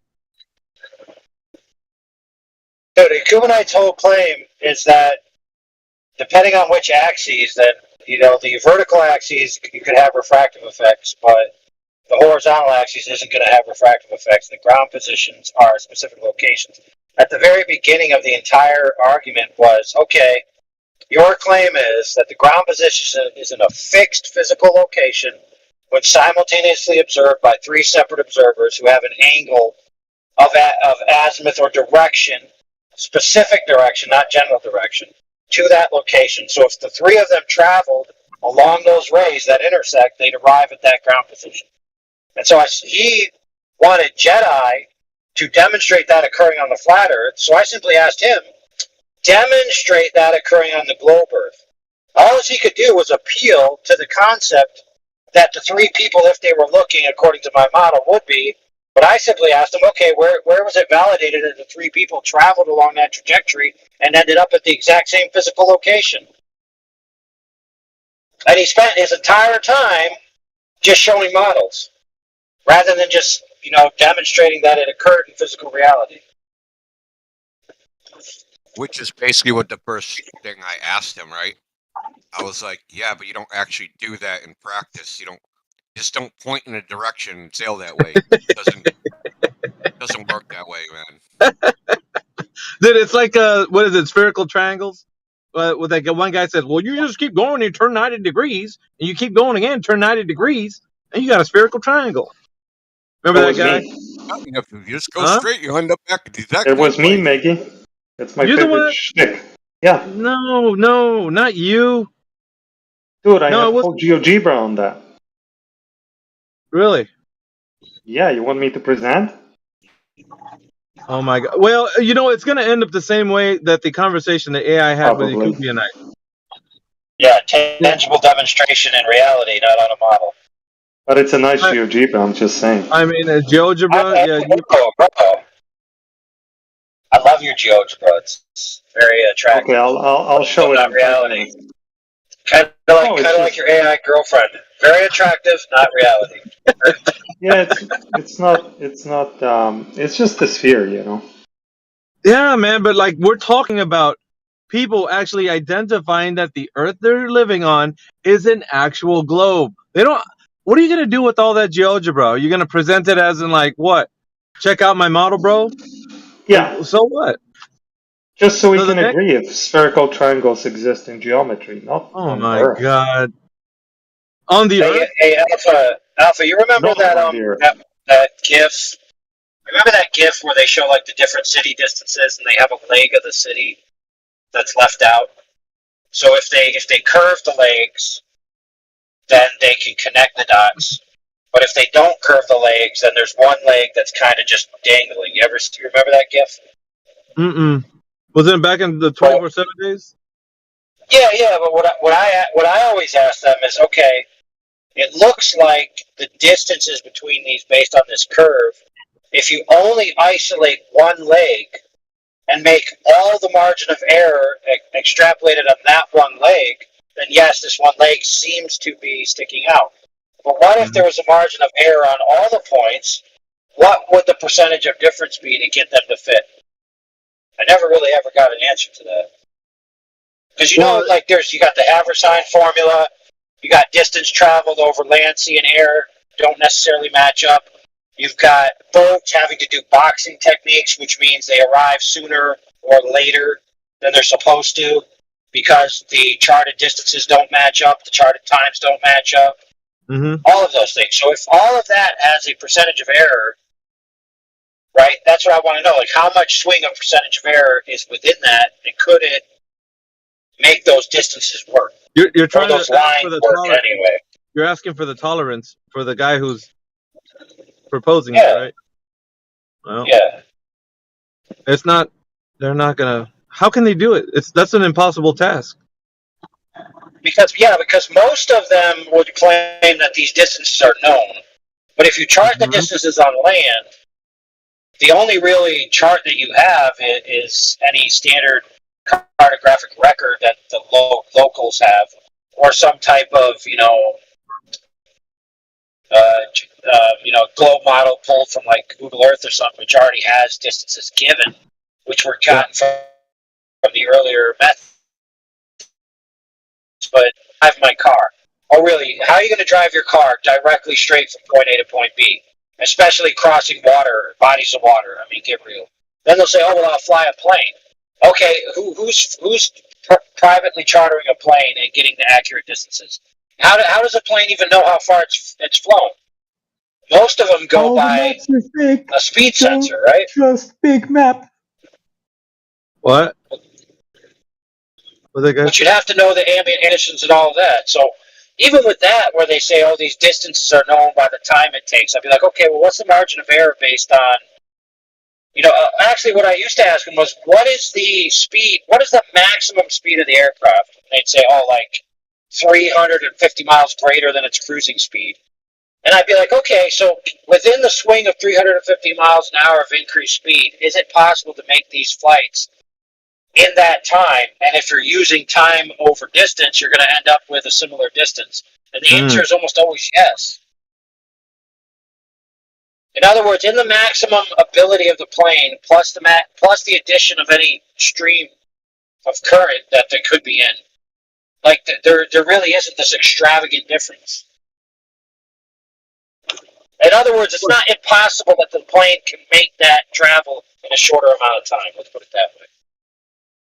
Yeah, there was a guy who presented the idea that fuel consumption could give you the amount of distance traveled. And it's dude, tell that to a person that does hypermiling in a car. They do all these techniques to get their car's gas mileage to be maxed, right? And they get it to insane amounts. And there's no way you could tell them how far they've driven by their fuel consumption. Not possible. Oh yeah, but that seems to be in the way that somebody would think for an airplane to fly from point A to point B. Well, at least that was kind of like his argument because of fuel consumption over a distance. Wasn't that Neil deGrasse Tyson? Did Neil deGrasse Tyson say that? He said, "Well, we know how much fuel it would take to get to so and so, and we know we loaded that much fuel in the tank, so therefore they went there." The moon, yeah, they were talking about the moon. It was the oh my god, what rocket was that? You guys remember? I can't remember, but it's so funny because it's like he didn't even say how much fuel they burned. He said how much we loaded in the tank. Yeah. That's like, oh, you know what, dude? That'd be a good trick in a murder mystery. Where were you the night your wife died? Well, I put 20 gallons in my tank. I clearly was in California.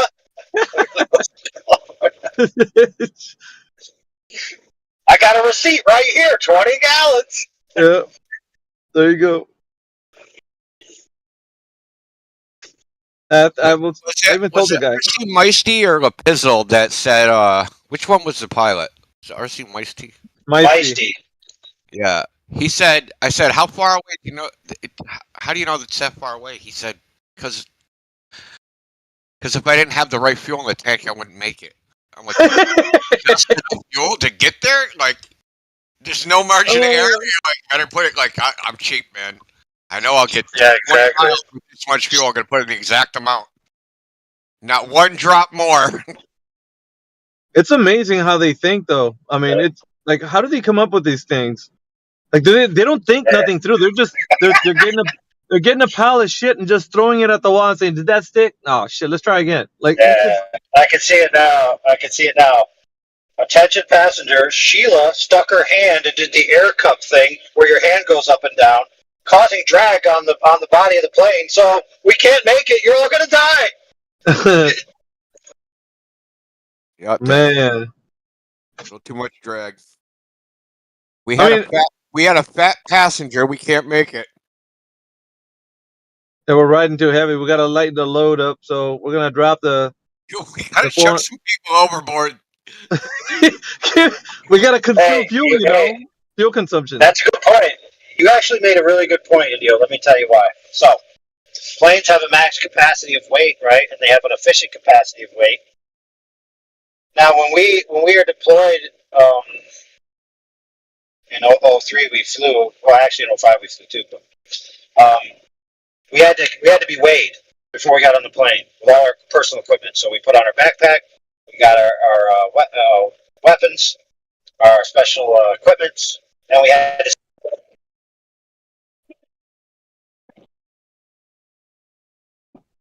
Come on, man. Right when it's getting juicy. Did he cut out too? Yeah. AI, you're gonna have to start over, man. I think the guy from Forrest Gump unplugged his mic when he started. That's so I got one thing to say about the Gulf War, and they don't want you to talk about what happened over there. That's all I gotta say about that. Yeah, he's gonna come back and be like, and that's all I gotta say about the Gulf War. Fucking hell, dude. Where's the rest of the fucking Sunday night numpty group? Where's the clown car at? Dude, fucking Mackey's mask slid off today, Indio. You missed it, bro. He fucking went nuclear on me. Did he? Awesome. Yeah, he went bananas, dude. He got a little feisty with me last week, too. But, because I basically said he believes everything on TV. Well, I call out his shit, dude, and that's true, man. Like, he does. It. Yeah, but he admitted it. Oh yeah, dude. There's no shame in his game, bro. He definitely says, MSNBC, CNN. He's like, well, where do you get your news from? I'm like, damn, bro. Like, there's no shame to him. Not there. That's CNN. Anyway, actually, get my news from Twitter, which is I have for a long time, because people will tweet the shit that's happening outside the door. If I want the news, it'll be like the dude that lives there. He's like, "Oh, there's a fire down the street. Here's some pictures."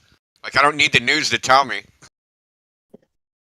Yeah, you could ask AJ, dude. His fucking mask just slid right off, and he looked like a fucking Dr. Jekyll, Mr. Hyde. Like, he was, fuck you, Alpha Veritas, you motherfucker. I was like, damn. His tone of voice changed, and they're fucking demon possessed.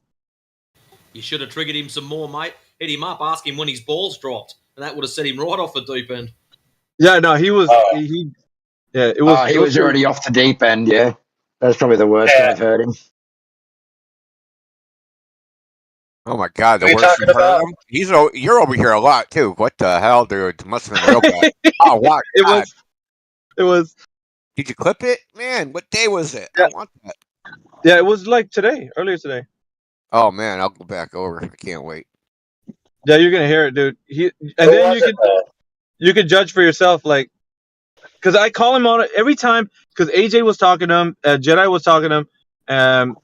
They were making their points, and then he always gets to this point where he's just like, "You guys just don't understand. You don't know what you're talking about." I'm like, dude, are you gonna give him a rebuttal to what they said? Is that all you have? Like, and then he's like, I don't need to. It's like, yeah, you fucking do. What the fuck? Like, you're not gonna be in there. He says, you don't understand. Let me explain.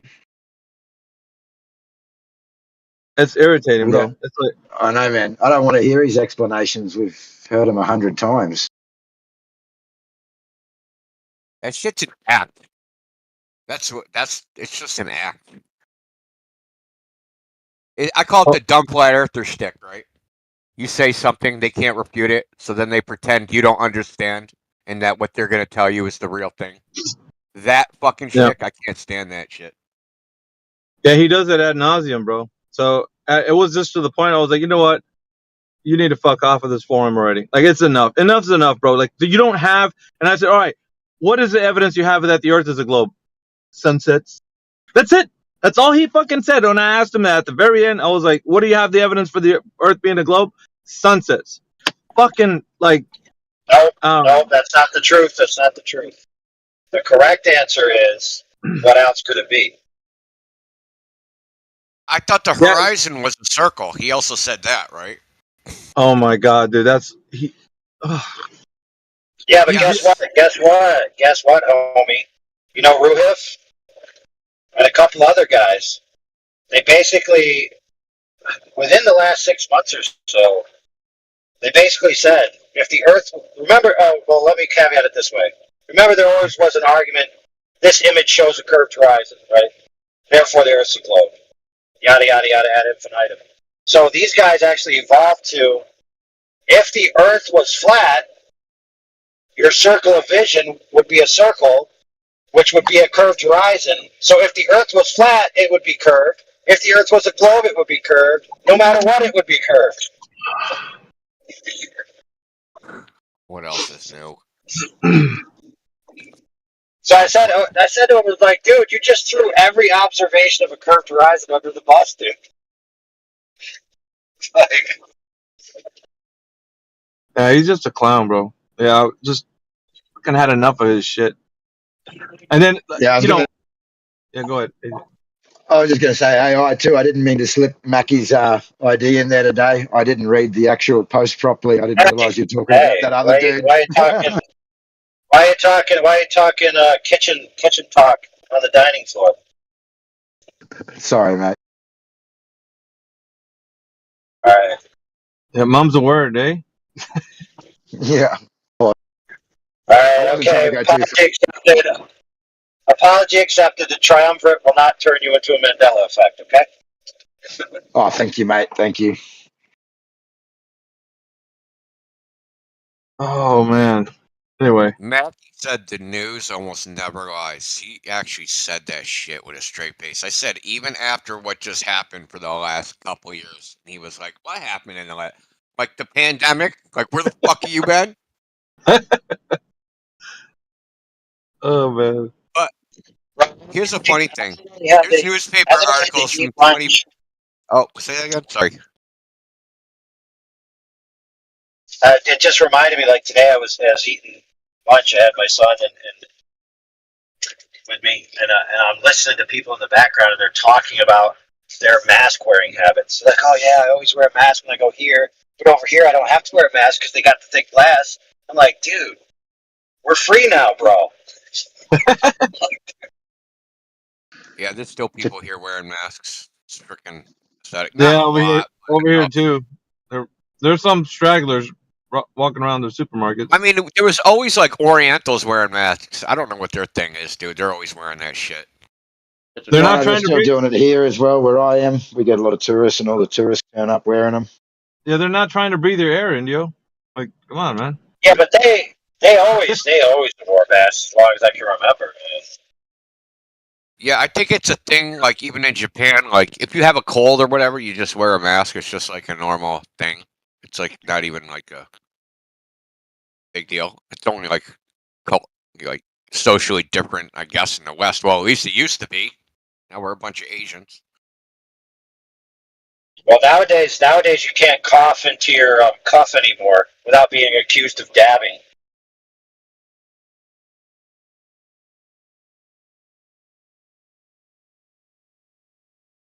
So I just want to address this news doesn't lie thing or rarely lies. Okay? They get on TV. They say Ukraine is fighting Russia because it's democracy. And this ain't about politics. It's about accuracy of the news. 2014, they were literally publishing the same people that say Ukraine is fighting for democracy. The same people were saying this place is the most corrupt place on earth and they have a Nazi problem. But they're fighting Russia. All of a sudden, they're a fledgling nation fighting for democracy. Even though they got rid of, they got rid of all the, they banned all political parties except for the party of the president. They got rid of all the media companies except the state media. They have no elections. They got rid of those. They can't have elections during the war, according to them, right? So, doesn't matter, like, who, I don't care. This isn't about Ukraine versus Russia, who's right, who's wrong. I don't care about that. Point is that all that shit is a lie, right? It's a provable lie. It's like right in your face. It's easy to prove. How do you call yourself a democracy when you don't have elections? right? Oh, democracy. Oh, the people vote for their leader. Oh, no elections? You're not a democracy.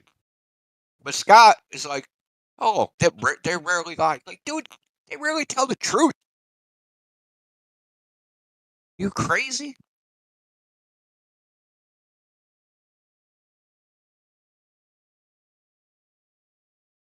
The answer is yes. I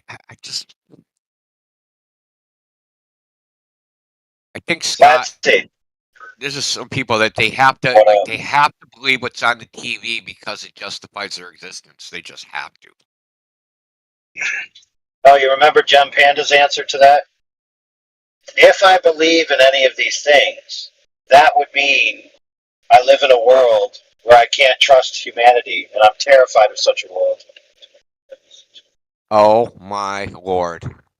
That actually kind of explains a lot, man. Right? They're like the weak zebra, and they need the crowd, otherwise they're food, right? So they try to like hide in the crowd. Yes, which leads me to my second theorem, which is going to be in my third book, which has exactly 3 sentences written on paper and crumbled up and thrown in the wastebasket. And that is this, that certain Globers are actually deathly afraid that when the mainstream paradigm shifts to flat Earth, or if it shifted to flat Earth, they would accept it.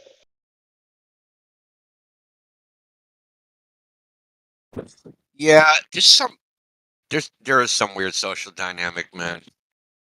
Because is there a way for them to even accept it? Well, there's also a correlation between let's call them the Skittles community, right? If I go on X and then I start looking at the bios of the people arguing against flat Earth, they're part of, the LGBTQ plus, I don't know all the letters, whatever it is today. They're like, there's a disproportionate amount of them that are quote unquote anti-flat Earth arguing against flat Earth on X, dude. I just looked at a post just today. Someone said something. I clicked the person underneath bio. It's just femboy. I clicked the next one. He, she, they. Click the next one. Yeah, and it's like every single one. Another guy just got right. He just says he's gay. So like, why is flat Earth attracting people with these proclivities? I just don't get it in a disproportionate way because they're only like 2% of the population or something. So like, why are you like? You can be cis and have like your pronouns in your bio. Like I'm cis and I tell people I'm he, him. No, but these people aren't. It isn't just the pronouns in their bio. It's beyond that. Is it really the case that like there's a disproportionately large amount of trans people or bisexuals or whatever who believe in flat Earth? I don't know if that's true. No, it's the opposite. Opposite. They fight flat Earth. They're actively against flat Earth. Oh, that makes more sense to me. Yeah. There's just a disproportionate amount of transgenders on the internet in general. That is also definitely true. Yeah. Fuck, dude. Cancel my internet subscription then. I think part of that is because there's a large amount of Christians in flat Earth. Like I think there's a heavy correlation between being like really Christian and really a flat earther. Not all of them. Matter It's not a one correlation. There's a perception of correlation, and that's there's a percent. Sure. But it's like because of that perception of correlation, a lot of because if you're trans, like you're not going to be like, well, you might be Christian, but it's less likely because the Bible doesn't say nice things about gay people. So. Well, let me just use Brenda as an example. Do you know who Brenda is?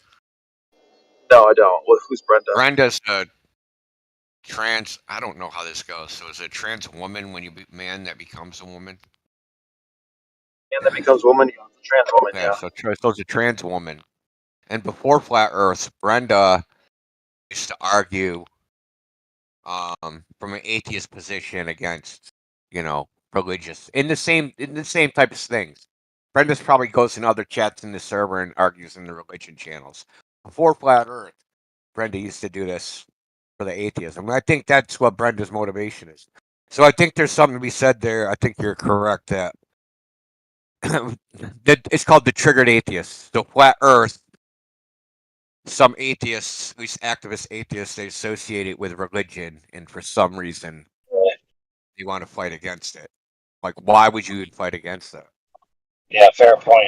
But however, there is this general idea that a flat Earth denotes a creator ipso facto, and that there's no flat Earth atheists. However, we have had a few in the time that we ran 24/7 Flat Earth Discord. Part of the problem, though, is that they always have very, very fanciful dodges to the first cause issue, to where they essentially make the flat Earth eternal in itself. Which really, that is their view, but to me it seems rather silly to think that a flat Earth paradigm can exist in an eternal state. I don't know, it's just weird. To me, anyway. It's in direct violation of the second law of thermodynamics, so that it's not a tenable position. You know, here's a weird thing that Does that mean the flat Earth is finite? It's going to end? Yeah. Stick around and find out. If you live that long. I heard this thing that the difference between life and not life is that life violates the laws of thermodynamics. And that's how it exists in the first place. If there is a violation of the laws of thermodynamics, and that was the life itself. I think it says somewhere. Yeah, so for example, go ahead. Sorry, yeah, I think it says somewhere in the Bible something about like 4 pillars or something, and some Christian literalists, biblical literalists, will say this is the proof that the Earth is round because it's on 4 pillars or something like that. I forget. There's probably Yes, but more than just thermodynamics. There's probably more. Okay, so what I hear. go ahead, Eric. Sorry. Go. in a like a generally atheistic universe, which relies on the physical natural laws and some permutation of a beginning that must rely on that, they don't have a way to thwart the law of thermodynamics because they don't have an external power source for the universe. Now, from a specific theistic view, the theistic creator is a greater power than the universe and imbued the universe with a subdimension of its power or a subset of its power. So it, by principle, has the ability to input extra energy into the system at will, which the heliocentric cosmogony that doesn't have some source like that wouldn't have. And so, in other words, the heliocentric paradigm's ability to have energy is running out over time. And will run out until you reach heat death. Mm-hmm. So just to clarify, typically, at least the flat earthers I talk to that have a more religious bent, only one of them do I know came to the conclusion that Earth is flat exclusively based upon what the Bible says. That would be Exo. But other than that, he would be the only one. Yeah, I was going to say, there's a mix of both, yeah? There's Christians, there's Muslims, there's, everyone from every walk of life in flat Earth. But I don't think that many people have come directly to flat Earth via the scriptures. I think it's the other way around. I think people find out about a flat Earth and come to the conclusion that we require a creator and then start looking into it. Well, that's been my experience from these rooms. But I actually really like Crit's answer to this question the other day, if anyone was here for that. I wasn't. Let's hear it. Can you hear me? Tell me. Oh, I can't repeat it exactly, but it was something along the lines of the globe being the religious group, yeah? So, for example, We know that the Big Bang Theory and we know that the heliocentric model both came out of the Catholic Church. We know that they actually took a Bible to the moon. They apparently took communion on the moon as well. But Crit explained it a lot more in depth and a lot better than what I just have. But if you seriously look into, this claim that this religion and flat Earth are tied in together, you'll find that it's actually the globe and religion that are more tied in together. I've never heard that before. That the guys who landed on the moon took a Bible with them. I've never heard that. Yeah, they did, and I found out they actually did communion as well. I think it was Neil Armstrong. Say I'd have to look that up. I guess I'm not familiar. Oh well. Well, the globe is a religion. There's no doubt about it. Like 100%. The idea, because the globe is the foundation for the Big Bang evolution worldview. Period. The atheist materialist worldview. It's the foundation for it. You got a creation story. You got a creation of man story. Fundamental claims you can't experience. It can only be experienced by other people. That the Earth, if you went really far away from the Earth, that you would see a ball.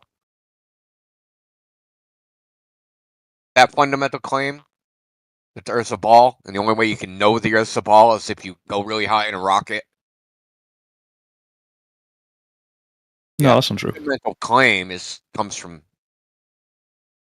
strangers, and you just have to trust them, right? Just like a priest. So one time, people didn't read the Bible really until the Gutenberg press, right? So you had to believe. If you were illiterate, you had to believe what the priest said was in the Bible. Right, so all those fundamental claims you can't even check, right? And just like the globe, the fundamental claim you can't check. You have to trust, right? So the only difference is that one has a deity, and one does not. So how do you check that the flat Earth is true or not? Just go outside, take a look around. Okay, I looked around. I saw that the horizon dips as I go up in altitude. That doesn't look very flat. What's the horizon? Just the farthest point on the Earth that you can see. Yeah, is that a physical location? Yeah, I suppose. It is. Doesn't move around without changing altitude. It might do a little bit. You don't have a physical horizon anymore, dude. The horizon's not the edge of a ball. Oh, so what is it then? NASA even publishes papers. Even NASA publishes papers that say that the horizon from altitude is hard to determine where it is. Maybe, but I've seen that the horizon is quite clearly defined on a lot of days, and as you go up in altitude, it does not raise with eye level. Okay, tell that. Which to it would do Felix if the Earth was flat. Tell it to Felix Baumgartner. Okay, give me his number. Okay, well, I'm telling it to you now, so it doesn't look flat. 128,000 feet, and they took pictures at 10 feet, and they took pictures at 128,000 feet, and the horizon's in the same place. Yeah, I don't believe that. Okay, I'll show you. Because I've seen it with my own eyes. So. Yeah, but the horizon is not really determinable. That's the point. It's not a physical location. The fact that it moves around alone is the evidence of this. What's that evidence of? That it's not a physical location. It's not the edge of a sphere unless your sphere is changing size. So what is it then? Oh God. Okay, so how do we tell me what the definition? Well, hold on. Tell me what the definition of a horizon is, classically. Well, I just understand it to be the farthest point I can see of the Earth. You understand okay, it but to that's be not that? that's not the definition of the horizon, bro. They have a definition. Well, that's my definition. Right? Okay, that's great. It's great that you have a definition. Okay, but the definition is the apparent junction between the Earth and sky, or sure, the visible you can say that. boundary That's another way between they're saying the Earth same and thing. sky, or no, not at all. Well, yeah, because the farthest point I could see of the Earth, of a spherical Earth, would also be the point where the sky is. No. It's you have a field of view, right?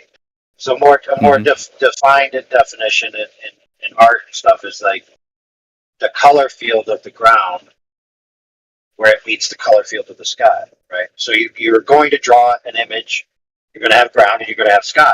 At some point, the blue is going to meet the green, or at some point, the blue is going to meet the dark blue, right? Sure. Now that in your field of view is represented as an amount, let's say 50% on the bottom, 50% on the top, if all things being equal. That would represent a certain amount of angles available for the light to enter your eye. So you made the claim that the horizon would always be at eye level. Now, why would you think that's the case? Well, because if the Earth was flat, the angle to there would be no limit to the amount of distance you're able to see. So as you go up in altitude, you'll be able to see more and more of the ground, so that it would raise with altitude. So that premise is so false. You know that's false, dude. You're too smart to not know I could represent this in three-dimensional. I could represent this in a 3D program. Oh, really? Yeah. Let me ask you this question: Do 3D programs have optical resolution limits?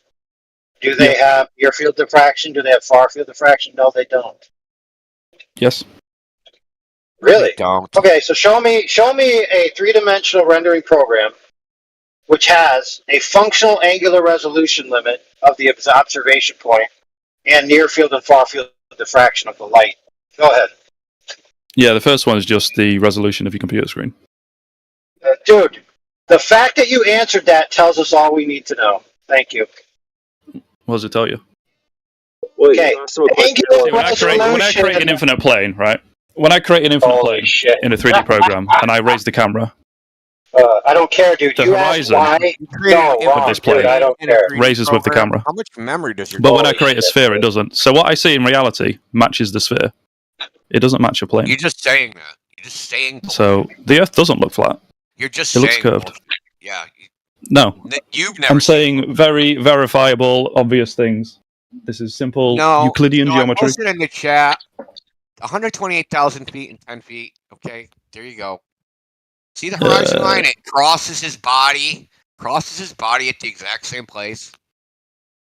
Horizon didn't dip. You know how much horizon dip should be? Yeah, you see, you posted a very, very, very blown out photo there. That doesn't tell you much of anything. And okay, hold on. Your complaint about the photo. What's the consequence of your photo? What's the consequence of your complaint? Why should we take your complaint seriously? It's not good evidence.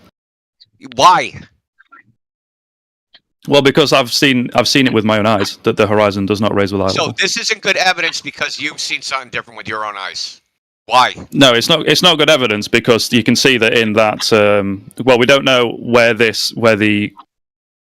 angle it is from. Like whatever he's stood in could be tilting. It could be wobbling around. You know, we don't know that it's horizontal. We don't know that it's level. Doesn't matter. You know why? You could take a water level right to the top of a mountain, and you can look at it, and you can see that water level shows that the horizon does not raise with altitude. I'll tell you why your argument's irrelevant because he's standing in the same place, right? And this thing is but the thing he's in could be wobbling around. Yeah. Also, you can see that the horizon in the top photo is very, very, very blown out. It's not exposed correctly, so you don't get a clear view of where the horizon is. So this is bad evidence. So the horizon could be 6 degrees lower than where it is. Sure. You could be upside down for all I care. Yeah, you're just so dishonest, dude. No, I've seen it with my own eyes. You think this photo overrides evidence that you could go out and see with your own eyes? Your claim, your baseless fucking claim? You could go test it yourself. Get a water level, go up a mountain, compare it with the horizon. Yeah, okay. Did things get compressed with distance visually? What does that mean? Because of the air? The things get compressed with distance because of the air. Does the air make things appear compressed? No. Okay, so what is flattening of the sun? Why does that happen? That's because of refraction. But you said things don't get compressed. What are you talking about? Well, I wouldn't call it compressed. I don't know what you're using that word for. Well, why do they call it flattening of the sun? Did they just using the wrong word? It's not getting flatter. It looks a bit. It gets compressed. squished. Yeah, it's squished. So things get squished visually with distance. So what the fuck is your water level going to do? Nothing. We know this, okay? We know this. We know this. What would this magical compression It's thing? not magical. So mean? the flattening of the sun is magical? No. But you're saying it's compression. Oh, so you're saying things get compressed with distance. It's not magical. No, we observe it. Agree with that. I'm just not saying it. We observe it, and I gave an example. Okay, I've observed the horizon not raising with eye level as you go up in altitude. Yeah, I've never observed that. So I've observed the Earth to not be flat. So what? Anecdotal evidence isn't.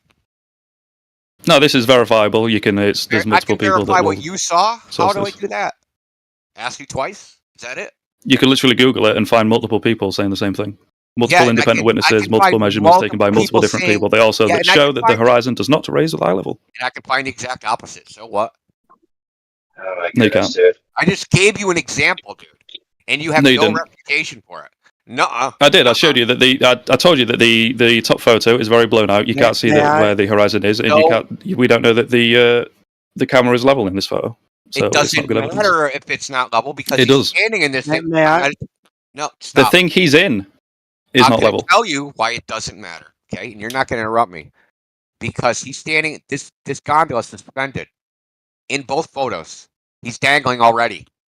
He's standing in the same place. So even if the gondola tipped because of displacement of weight, it will be tipped the same amount. And he's at 10 feet, and whatever he is at 128,000 feet, the horizon should not be in the same place. It shouldn't even be near the same place. When I said 6 degrees, that's 12 solar diameters. Do you understand that? 12 solar diameters. It's not even close. Yeah, I understand that. But do you Yeah, you think don't- that so hot air balloons, for example, do you think when they go up, do they not wobble about a little bit? It doesn't matter. This thing isn't wobbling. No, it does matter. It's very, Why very would important. he jumped out of this. If it was fucking wobbling, he'd fucking die. Why would he die? Because he would Holy fucking crap. fall out, you dumbass. Yeah, he was supposed to fall out. That's the point of it. A controlled fall, not just like flip out and fall at fucking, When you say I said it was like wobbling, do you think I'm talking about it flipping upside down completely erratically? No, and like no controllable way or something? Okay, so you understand that when I say it's wobbling, I'm not talking about like a crazy amount of wobble that's going to Not gonna fling him out of wobble it. 6 degrees. Do you know how big 6 degrees is? Yeah, not a lot. God, if you drove down a 6 degree grade, you'd fucking know it, dude. Saying it's not a lot. Sure, maybe.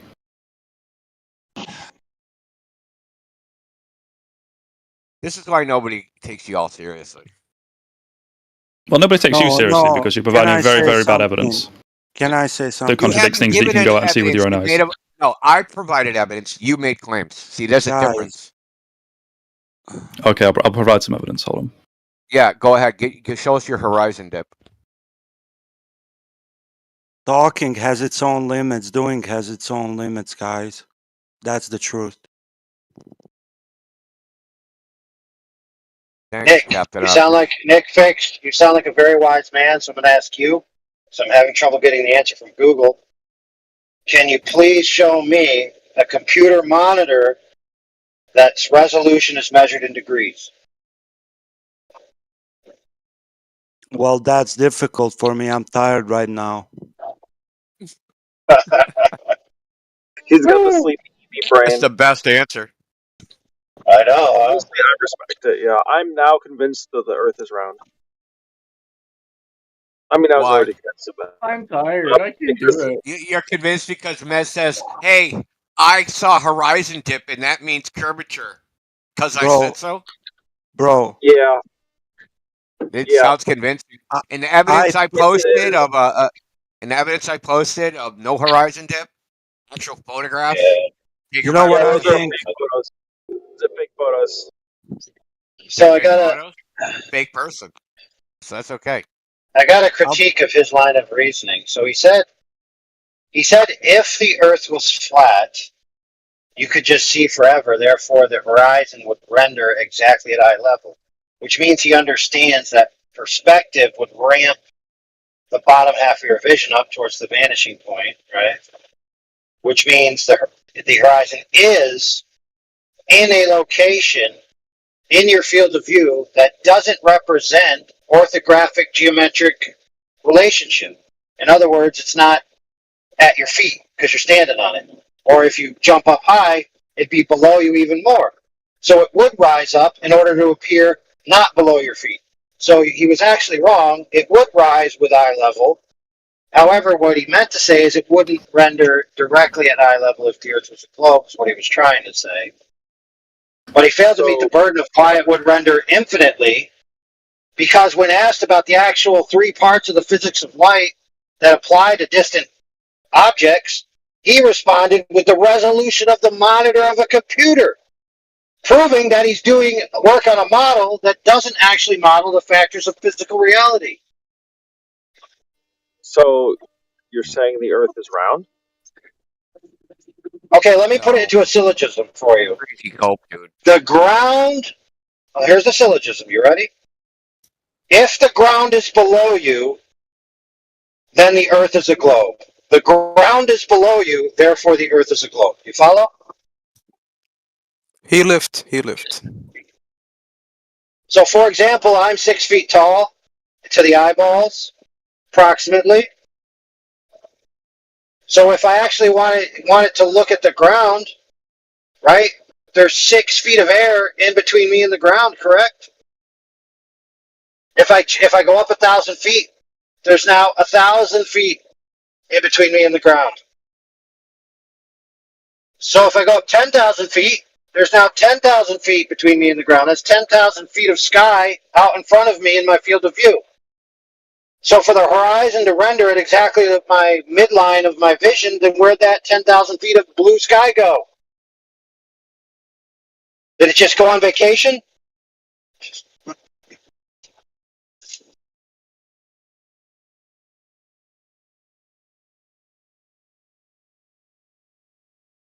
Anybody? 10,000 feet, blue sky, missing. If found, please report. Call 911.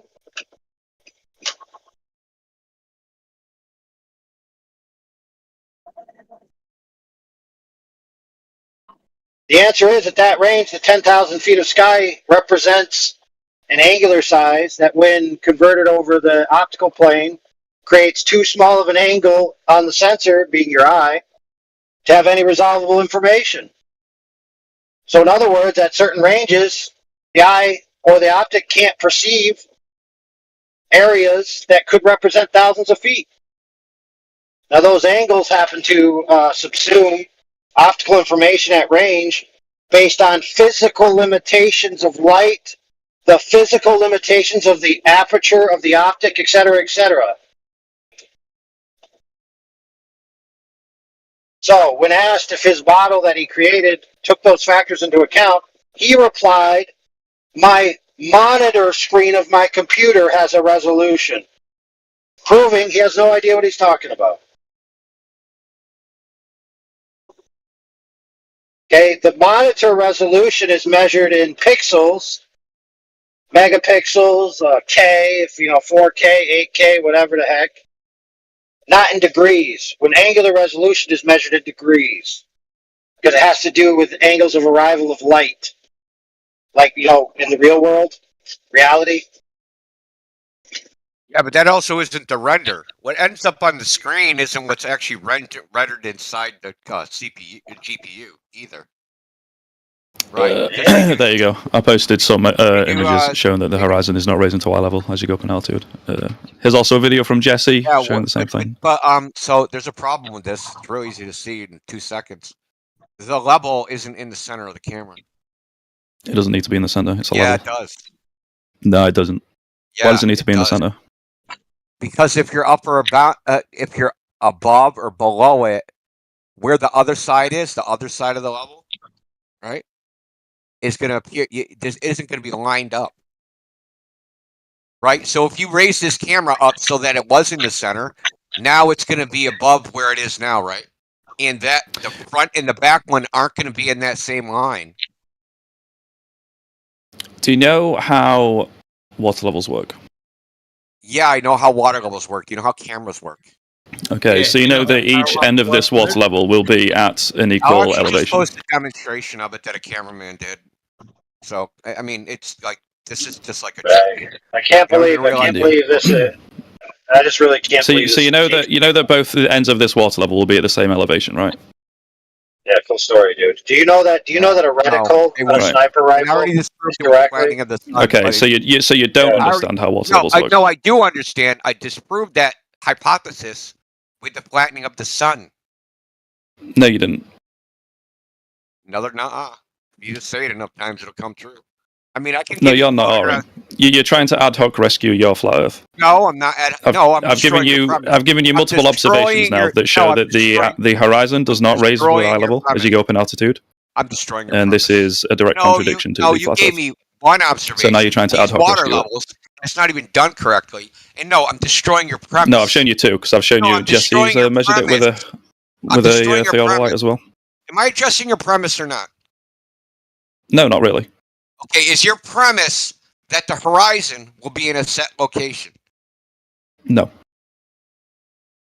Okay. You just destroyed your own argument. Thank you for playing. No, I didn't. You're just running away because you know this directly contradicts the flat Earth. No, it contradicts the flat Earth you made up in your head. Yeah. No, it contradicts basic, simple Euclidean geometry. We don't see in Euclidean geometry. We don't see in Euclidean geometry. What do we see don't. then? We see in projective geometry. Yeah, brother. And then hold on a second. Reality is Euclidean, right? Can we Hold at on least a agree on that second, much? brother. Hold on one second. "Quote unquote" reality like that. We see. Okay. Go ahead, AI. But you know that if my eye and this water level line up, that the horizon should raise to where the water level is. railroad tracks never converge, man. Bro, I would just It doesn't do please that. like if you. So this is a direct contradiction of the flat Earth. Yeah, cool story, dude. Are you capable of shutting your mouth? For goodness sakes. I was talking to Indio, okay, so and he's run away, so okay, so I'll talk to you now. No, I'm not. So what's up? No one needs to run I just away want to from ask you. a question, dude. I just want to ask a question where I can get one of those computer monitors that the resolution is measured in degrees and it resolves the image in Euclidean geometry. I'd love to see that. No, it's so when you're representing something in 3D space in like 3D program, each pixel will represent a certain degree of the virtual camera. So no, the computer monitor pixels are not measured in degrees. It's just what's represented on the computer monitor. Each pixel will represent a certain degree. Okay, that's great. So what's the angular resolution limit of a Dell HP 1065? So what's the resolution of that computer? Well, it depends on the resolution of that computer. It depends on the FOV of the camera that you, whatever you've set the camera to in your program. Okay, so camera FOVs have angular resolution limits.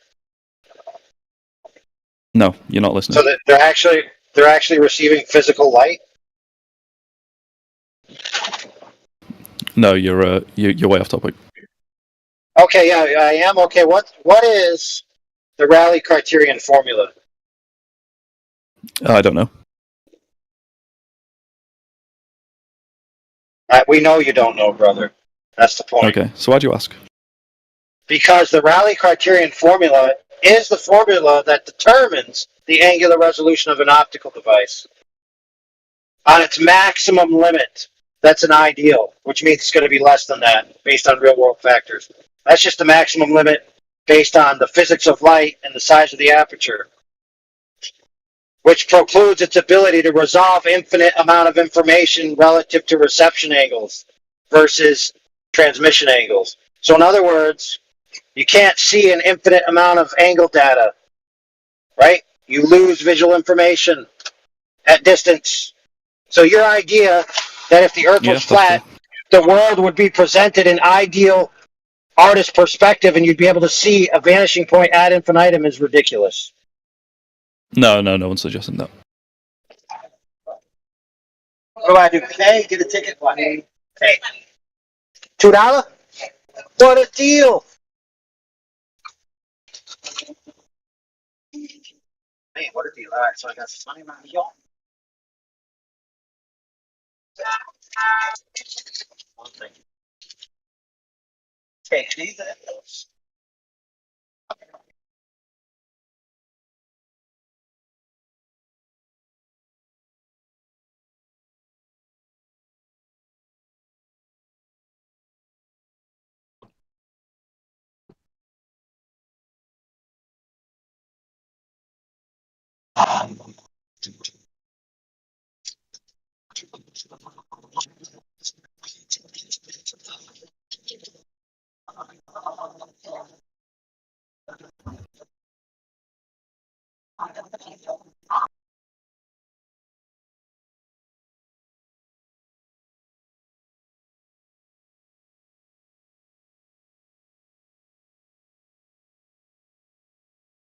What I miss?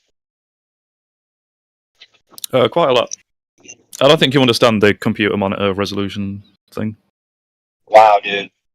You sure? Yeah. What is a computer monitor resolution measured in, homie? Pixels. Yeah.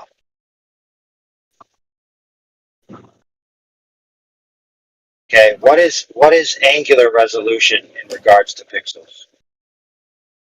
So, let me see if I can explain this to you. So let's say, right, you have a virtual camera, and you set the FOV of this camera to 1 degree. And let's say you have a computer monitor that is 1000 by 1000 pixels. That means every pixel of your monitor, assuming you full screen your preview of this camera, each pixel of your monitor is going to represent 1/1000th of 1 degree. That is your angular resolution limit. Wrong. No, not wrong.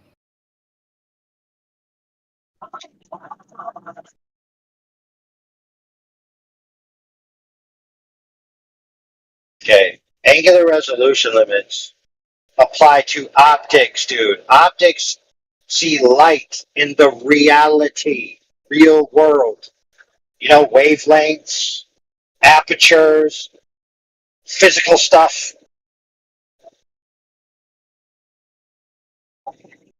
Okay, the light comes through the aperture, Mm-hmm. is then inverted in the focal plane, Mm-hmm. casts the light on the sensor, right? And the sensor then receives the light, and the sensor density determines the final resolution of the image. What's the sensor density of a camera measured in? Pixels, homie. Pixels, just like a computer monitor. No, what does each pixel? What's the? So what limits the angular resolution of a camera? The aperture size and the wavelength of light, bro. Not the sensor though. Does that not have anything to do with it? The sensor has nothing to do with angular resolution whatsoever. Really? So let's say you had a perfect lens, a perfect aperture, okay, but your sensor could only capture, say, 1000 by 1000 pixels. Will that not limit the angular resolution in some way? No, not at all, dude. Look, one more time. Not at all. So I could see more than 1/1000th of a degree. Your problem is in this example, if I zoom this camera into 1 degree. Before digital photography did, so that's out the window. Yeah. No, it's not. Angular resolution is a physical limitation, dude, on light passing through an aperture. It has nothing to do with what's captured by the sensor, dude. The sensor absolutely is to do with what's captured by the sensor. If there's a limit to what's captured by the sensor, then you're only going to be able to resolve a certain amount of detail by the right. image That is what I said when I said that you're going to get worse images. So you could have something with a very high angular resolution casting on 1 pixel. You're not going to resolve any differential data, right? Yeah, if your sensor could only capture 1 pixel, if you had a camera that could capture, let's say, a 50-degree field of view, then your angular resolution limit is going to be 50 degrees. What? Because you only got 1 bit of data to pull from. Wow. Yeah. Yeah, so project that out into 3D space at 100 miles. What's the size of the far leg of the triangle? The amount of physical space that's taken up by 0.02 degrees. Well, let's be more liberal. a whole degree.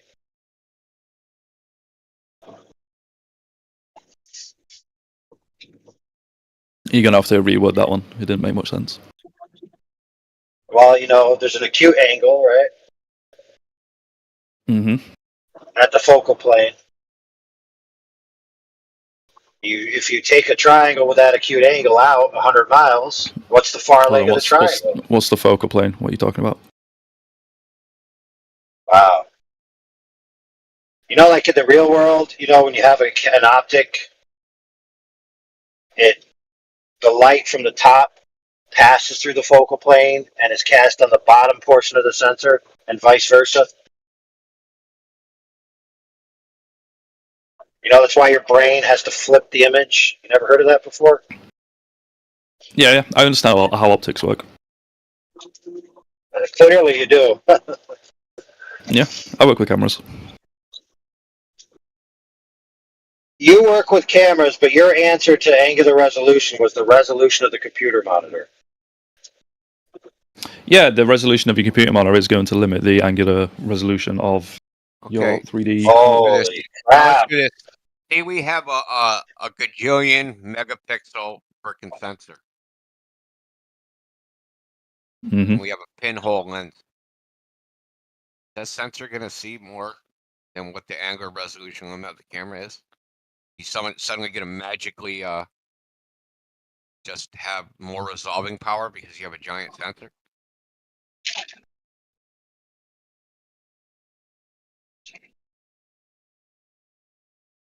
Yeah, no, the answer is no. Yeah, it'll be very, very dim, but yeah. Yeah? You just said yeah? Yeah. So why don't we just make giant sensors and see atoms and shit?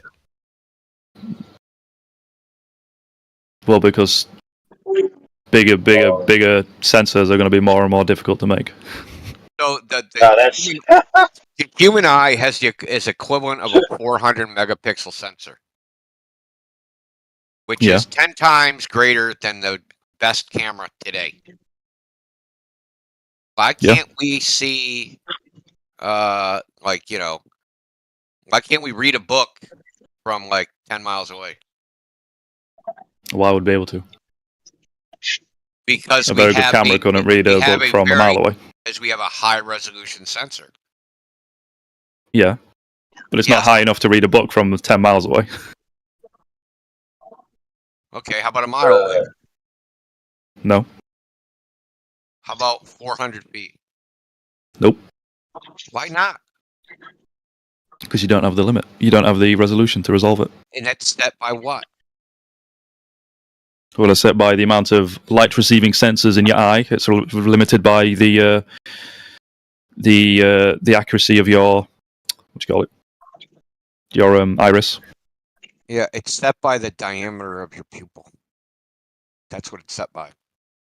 No, the diameter of the pupil doesn't. So the Rayleigh criterion formula is. Holy shit! Holy shit! Ahead, he was about to say the diameter of your pupil doesn't matter. God, man, that's all I wanted to cut in and say, dude. I was about to spew my milk, and I'm not even drinking milk.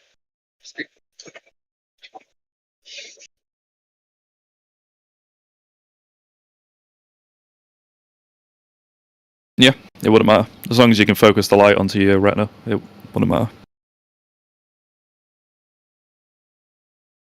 Then how come they're different formulas? The focal length and the Rayleigh criterion. How come they're different formulas? I don't know.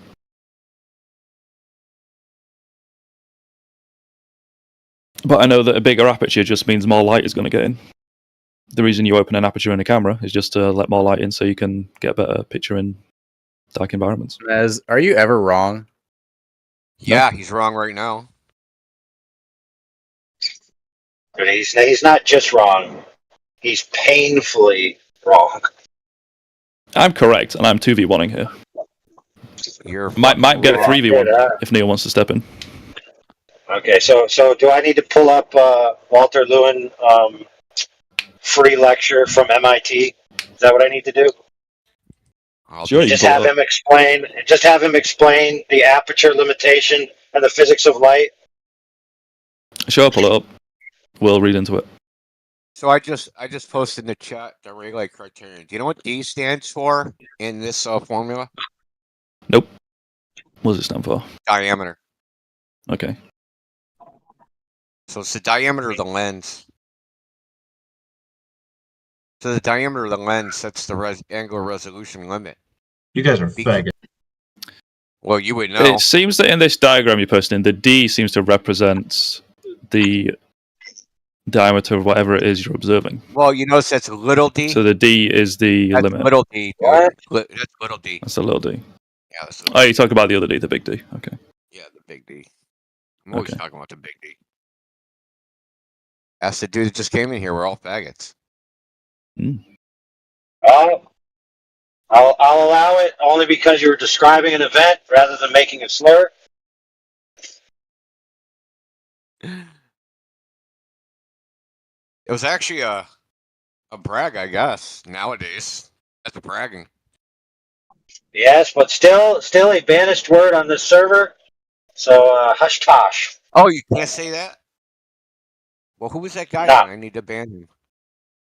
I think he probably got banned already. We got a pretty efficient team here. But yeah.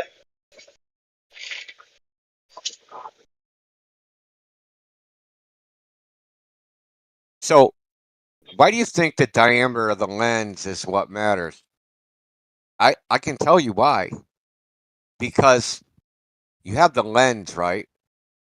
And the light of a point of light is going to impinge on the entire lens, like all the way from the bottom to the top. And as AI was saying, the image gets flipped, right? It gets inverted. And then when that's projected onto something, that is going to subtend some angle. There's a minimum angle where the waves of light will not interfere. And then once they're past that angle, they interfere, and all you see is, instead of 2 points, you'll see 1 point because they're indeterminate. But that's determined by the width of the lens.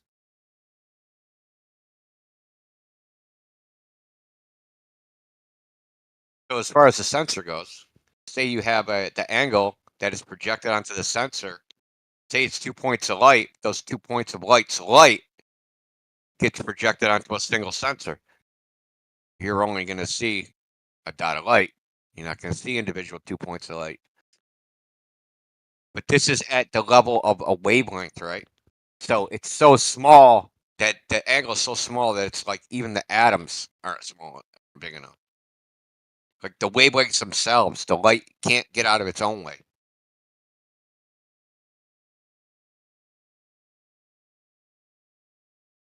Point is, your whole premise that the so-called horizon, should be at some place on a flat Earth, that's all incorrect. Because the horizon moves around. It's not a physical location. No, at any one time it's a physical location. It's the farthest distance you can see. Yeah, so what if I'm standing at the bottom of Mount Everest? I see the side of Mount Everest. Is that the horizon? It's the farthest distance I can see. Sure. Yeah. Sure. Why not? Why not? But I think you and I both know we're not talking about the horizon in that instance. We're talking about the horizon when you're looking over, say, a body of water. Yeah, that's right. And where that body of water appears to end changes. It does change. Okay. But then whenever it not... changes, it does not raise to eye level. You can keep saying that, but that's horseshit. I just posted you 2 people that have verified this to be true. And I've also seen it with my own eyes. Twice is not a trend. Neither How many is is 3 times. Well, we've got 3. You've got a first-hand account, which is me. Yeah, and let me ask you this question. I wanted to mention this earlier when you were talking about the sightings. So when you're in a range being taught gunnery or riflery or anything, is there a time where they teach you what's called a sight picture? The answer is yes. So what a sight picture is your scope is, let's say, perfectly lined up and zeroed in to the barrel at 100 meters. So if you're looking and putting the reticle directly on a target, looking straight through the sight, and you have a sight at 100 meters, you'll definitely hit it. However, your eye could be off to the left, off to the right, down, whatever, and so it'll cause you to move your rifle relative to the position of your eye, and you'll no longer have a good sight picture and you'll miss. Even though it appears to you like you're seeing the reticle on the target, you're actually not aimed at the target. Now, the same principle applies to this idea of the level, the water level. If the camera doesn't have a proper sight picture of the levels relative to the object in the distance, it's not an accurate representation of the geometric relationship. That's one of the best things I've ever heard you say, AI. So, with these water levels, that if you have the camera above the water level, the nearest end of the water level will appear below the furthest one. And if you have it below the water level, the nearest end of the water level will appear above the furthest one. Mez, it's called parallax. Do you know when builders use a small level board for doing hold small on. jobs? Hold on. So, and for a large... No, you hold on, because I was talking, because I was making a point, right? So in these photos, we can see that the both ends of the water level are in line. So we know that the camera is in line with the water level, and we can see that the horizon in the background is not rising with the water level. Mez, do you know when builders use a small level board for doing small jobs and a large one for doing large jobs? You've got a large job using a small board. It's not going to fucking work. It is working. Yeah, you can see it. So by the way, they don't use water in levels, just for the record.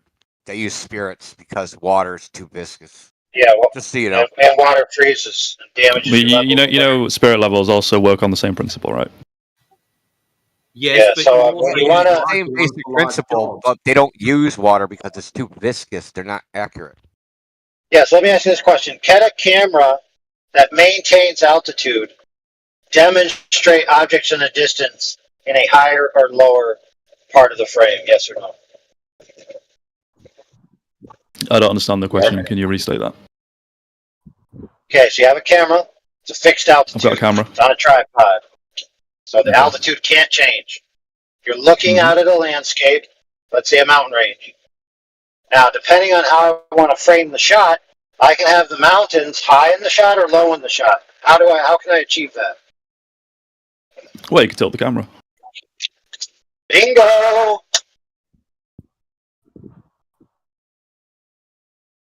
Okay. But in these photos, we're not looking about where the horizon is in the camera shot. We're looking at where the horizon is in relation to the water level. Okay, so if something in the near field and the far field are completely different angular relationships and you tilt the camera, then what? Well, it wouldn't make a difference because as long as the water level is level in the camera frame, then whatever's above it is above it, and whatever's below it is below it. It doesn't matter if you tilt the camera up or down. You're going to have to move the camera up or down to keep that water level, and you're going to get the same thing in the background. No. If the water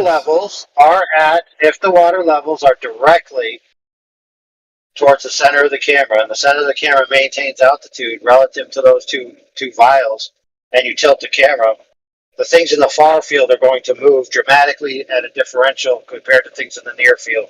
So you're just wrong. No, I think you're very wrong. Really? Yeah. Okay, so tell you what, I will go grab a spirit level, right? We'll test this right now. How about that?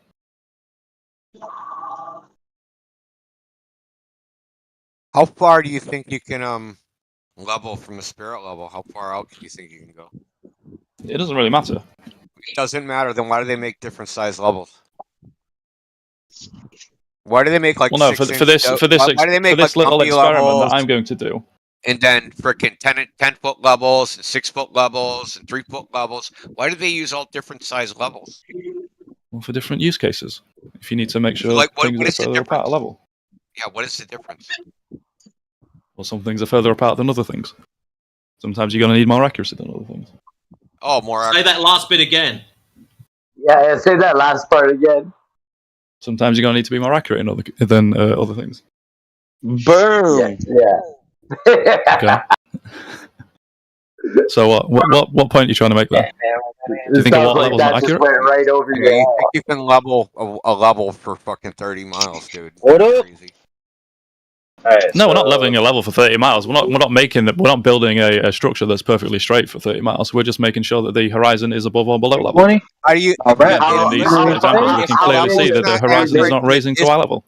Okay, so if the water level, There's the money right there. yeah, so if the water level, I don't know. I'm half asleep. if the water level is not accurate for the distance that you're looking at and you're comparing the water level to, what are you doing? Nothing. But it is accurate. You just said it's not. It's more than accurate enough. I didn't say that it was not accurate. Then what? You just said they use larger levels and smaller levels for more accuracy.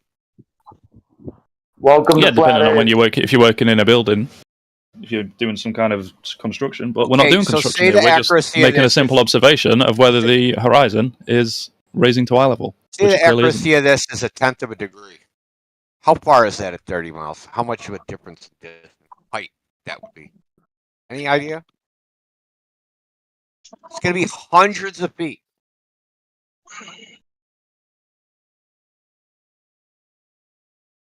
Yeah, hundreds, even 1/10 of a degree.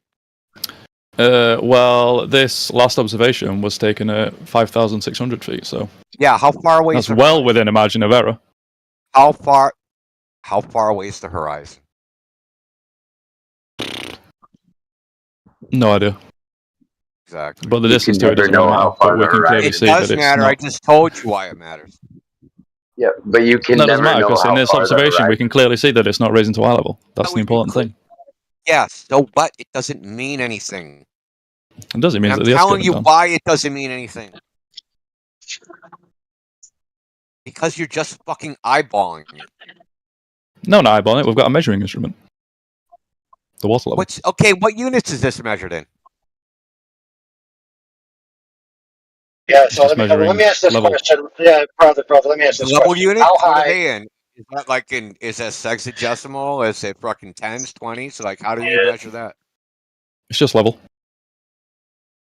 Okay, perfect. So let me ask this question, brother. How high is the device? Well, the numbers are on each photo, if you want to look at them. Well, just give me one of the numbers, bro. 5,000, I thought I heard. 5,600 feet. Okay, so it's at 5,600 feet above the surface. So that would be Above sea level. 5,600 feet. Let's assume, for sake of argument, that the baseline of the mountain is a horizontal plane that extends ad infinitum, right? So, at 500 miles away, right, you have a horizontal plane, and your eye line would be 5,000 feet above the surface. So you have 5,000 feet of sky in between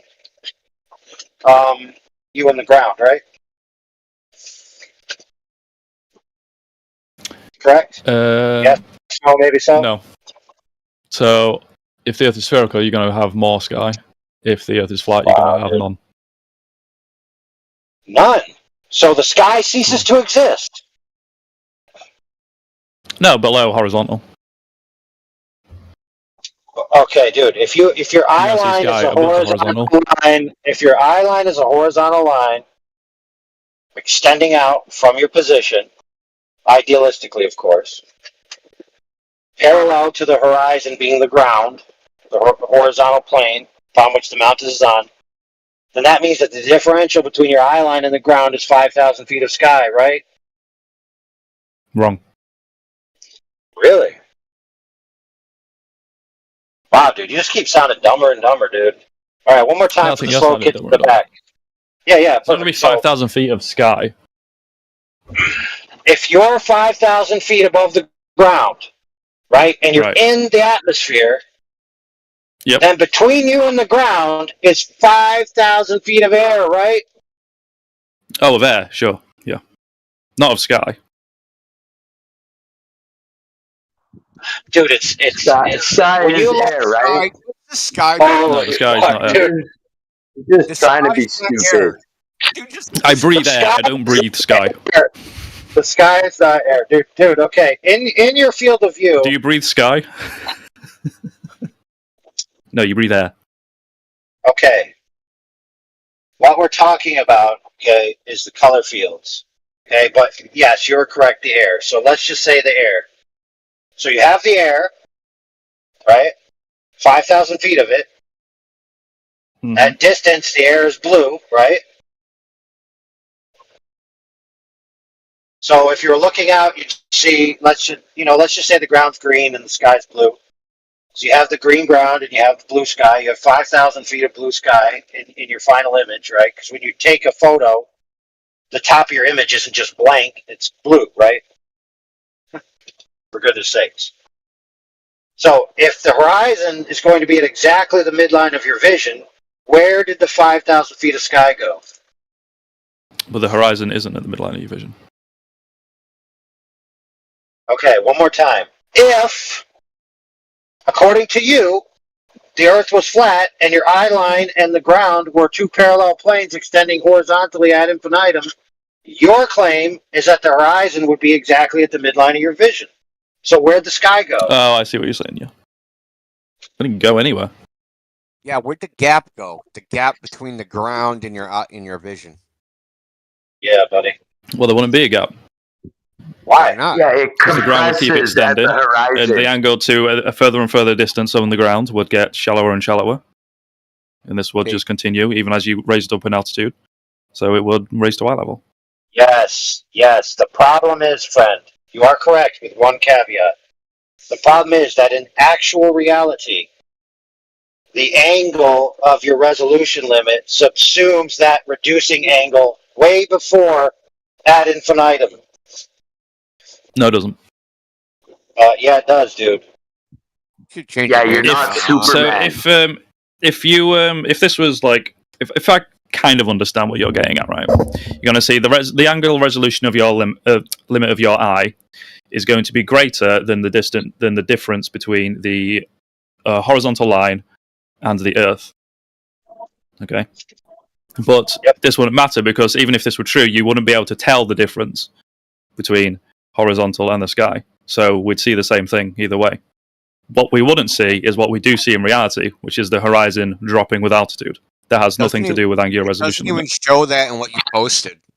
So yeah, it does. Why don't you show me? No, it doesn't. Why don't you show me where the horizon is? So I added a negative color filter to this. Right. So I inverted the color. Why do you need to add a negative color filter? Because it's hard for the human eye. We have the in the blue color range, we have the lowest amount of contrast that we can see. So we can't see we have the smallest range of color in the blue, right? So I inverted the color, right? So all the blues become red, right? It just flips the color value, basically adds 256 to it, right? And that's in the color value. So where's the horizon? You can't see it in your image, but I even made it clear so we could look. So where is the horizon? You complained that the horizon was poorly freaking visible in Felix Baumgartner's image, but I would. Oh yeah, in that one it was completely blown out and overexposed. Yeah. So where is it in yours? Because I can't seem to see it either. Well, you can see it quite clearly. Oh, where? I mean, you can see clouds and the mountains below the water level. What are you talking about? What clouds? I mean the clouds and the mountains in the background of the image. How are you differentiating them? Shouldn't the horizon be clearly defined?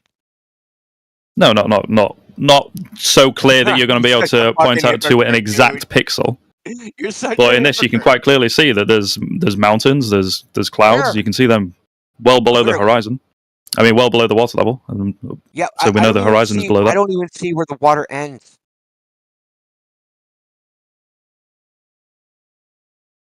Where does the water end? And it becomes sky. Well, I don't think you're looking very clearly. Draw a line on it. That's impossible to know. No shit, it is.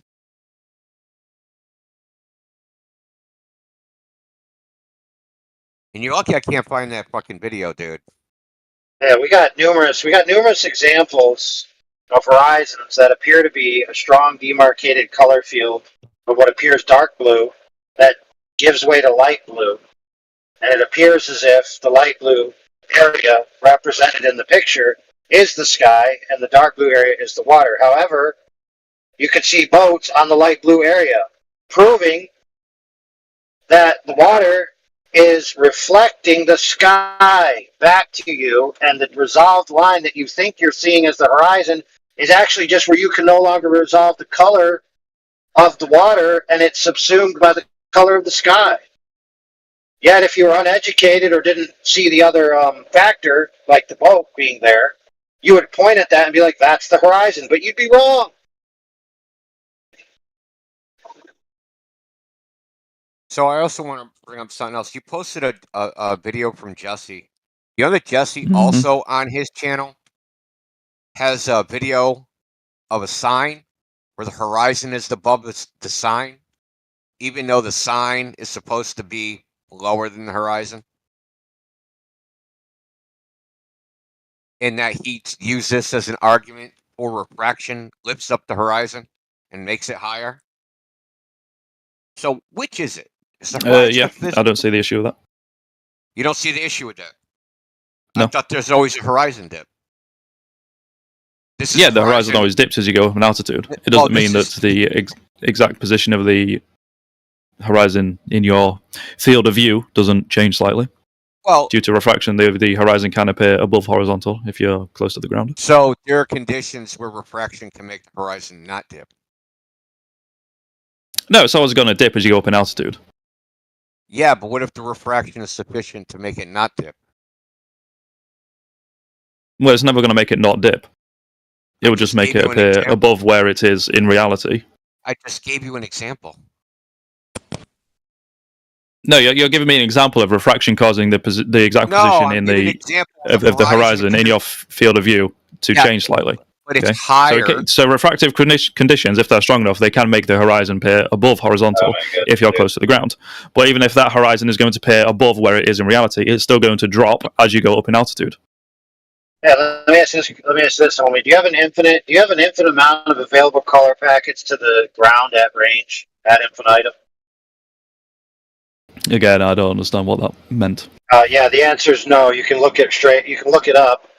That the extinction factor of the Rayleigh coefficient of the ambient atmosphere at ground level is 300 miles, and as you go up, it extends a bit.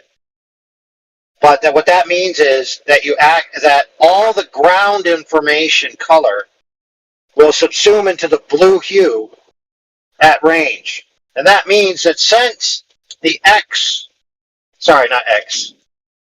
the Y and Z axis are compounded in a two-dimensional image, which is how you see in projective geometry. That means that as you trace out into the distance, eventually the Y and Z axis will compound, be subsumed by blue, the green will end, and you will think you're looking at a horizon end when you're really not. And so it'll appear to you to be quote-unquote lower.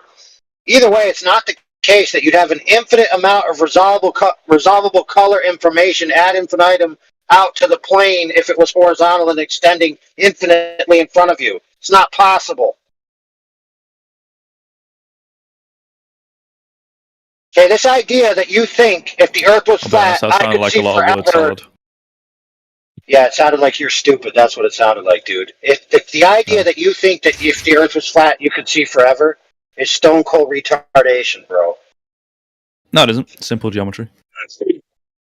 No. Are you kidding me? Okay. So why don't you answer the fact of what I just said? That the standard value co-extinction. No, it's not incoherent at all, dude. So tell me the part you didn't understand. Yeah, everything from the beginning to the end. Okay, so do you understand atmospheric perspective? What that means is, I'll tell you, in the arts. Yeah, so for example, in the arts, what we do to gain the illusion of depth in scenery is we add blue hue to things that are in the distance, bluish gray. Why do we do that? Because that's what happens in nature. When you go out in nature, especially like where I live, I'm at parts where I'm on a high mountain and I see multiple mountains out into the distance, multiple. They're lush and green. Then all of a sudden they start to dull green. Then they start to blue. then they start to bluish gray, and then they blend into the sky. So every range, there's more blue added. So eventually, the green disappears. So the color of the ground disappears into the color of the sky. And since the axes of the sky and the ground are the y and the z axes, the axes of vertical and the axes in the distance, they're compounded, I can't be sure whether I'm looking at an elevation dip when I'm looking at the transition between the two color fields. Yeah, so that doesn't explain why the horizon drops with eye level, like it does in reality. Also, this is not as always strong on every day. It does, dude. A lot of days you can see quite clearly. It sounds like just listening to see when you're done talking, and then he just talks without actually. Yeah. No, I addressed it. You're saying that things in the distance, because of atmospheric haze and whatever, things are going to appear more faded in the distance. But again, like on different days, this is not always very strong on every day. Out my window at the moment, it's pretty strong. One more time, friend. You can see the trees in the distance looking very, very grey. Yeah, fair enough. But other days they're very quite clear and lush and green. Yeah, he's not talking about weather conditions. I'm talking about weather conditions. Yeah, but he's not. You realize that? Oh yeah, he is. Air has properties, right? Yeah. And those properties change depending on the weather, depending on the time of year. Yeah, depending on the time of day. Yeah, thanks, Captain Obvious. But it has intrinsic. Right. So we're talking about the weather. Yeah, no, we're not, because it has intrinsic we're properties. Not. Okay. No, it has intrinsic properties, not the variable properties. I'm talking about the constant properties. Okay. So it's called the Rayleigh atmosphere model. And light gets absorbed as it passes through the air. Mm-hmm. So everything you said, your entire premise, everything you said is absolute horseshit. It's literal horseshit. Okay? You can just go find the clearest literal horseshit. Literal horseshit, man. You just find the cleanest, clearest day with the lowest humidity. Go on your local weather and look up the visibility. It'll have a value. That value is not based upon Earth curve, buddy. It's based upon the properties of air. Now, the farthest you should be able to see in the Rayleigh atmosphere model is 297 kilometers. Period. It's your idea that you would see forever is just horseshit on its face.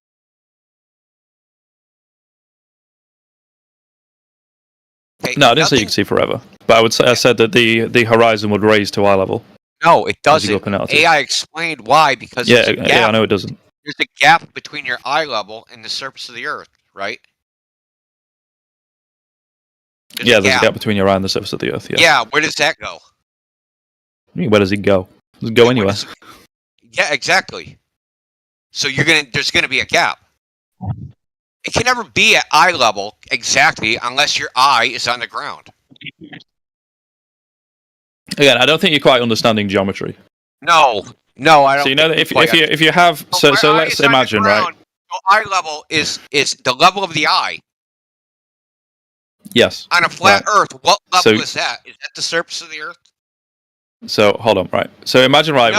So imagine we're on the flat Earth. We're on an infinite flat plane. Answer my question.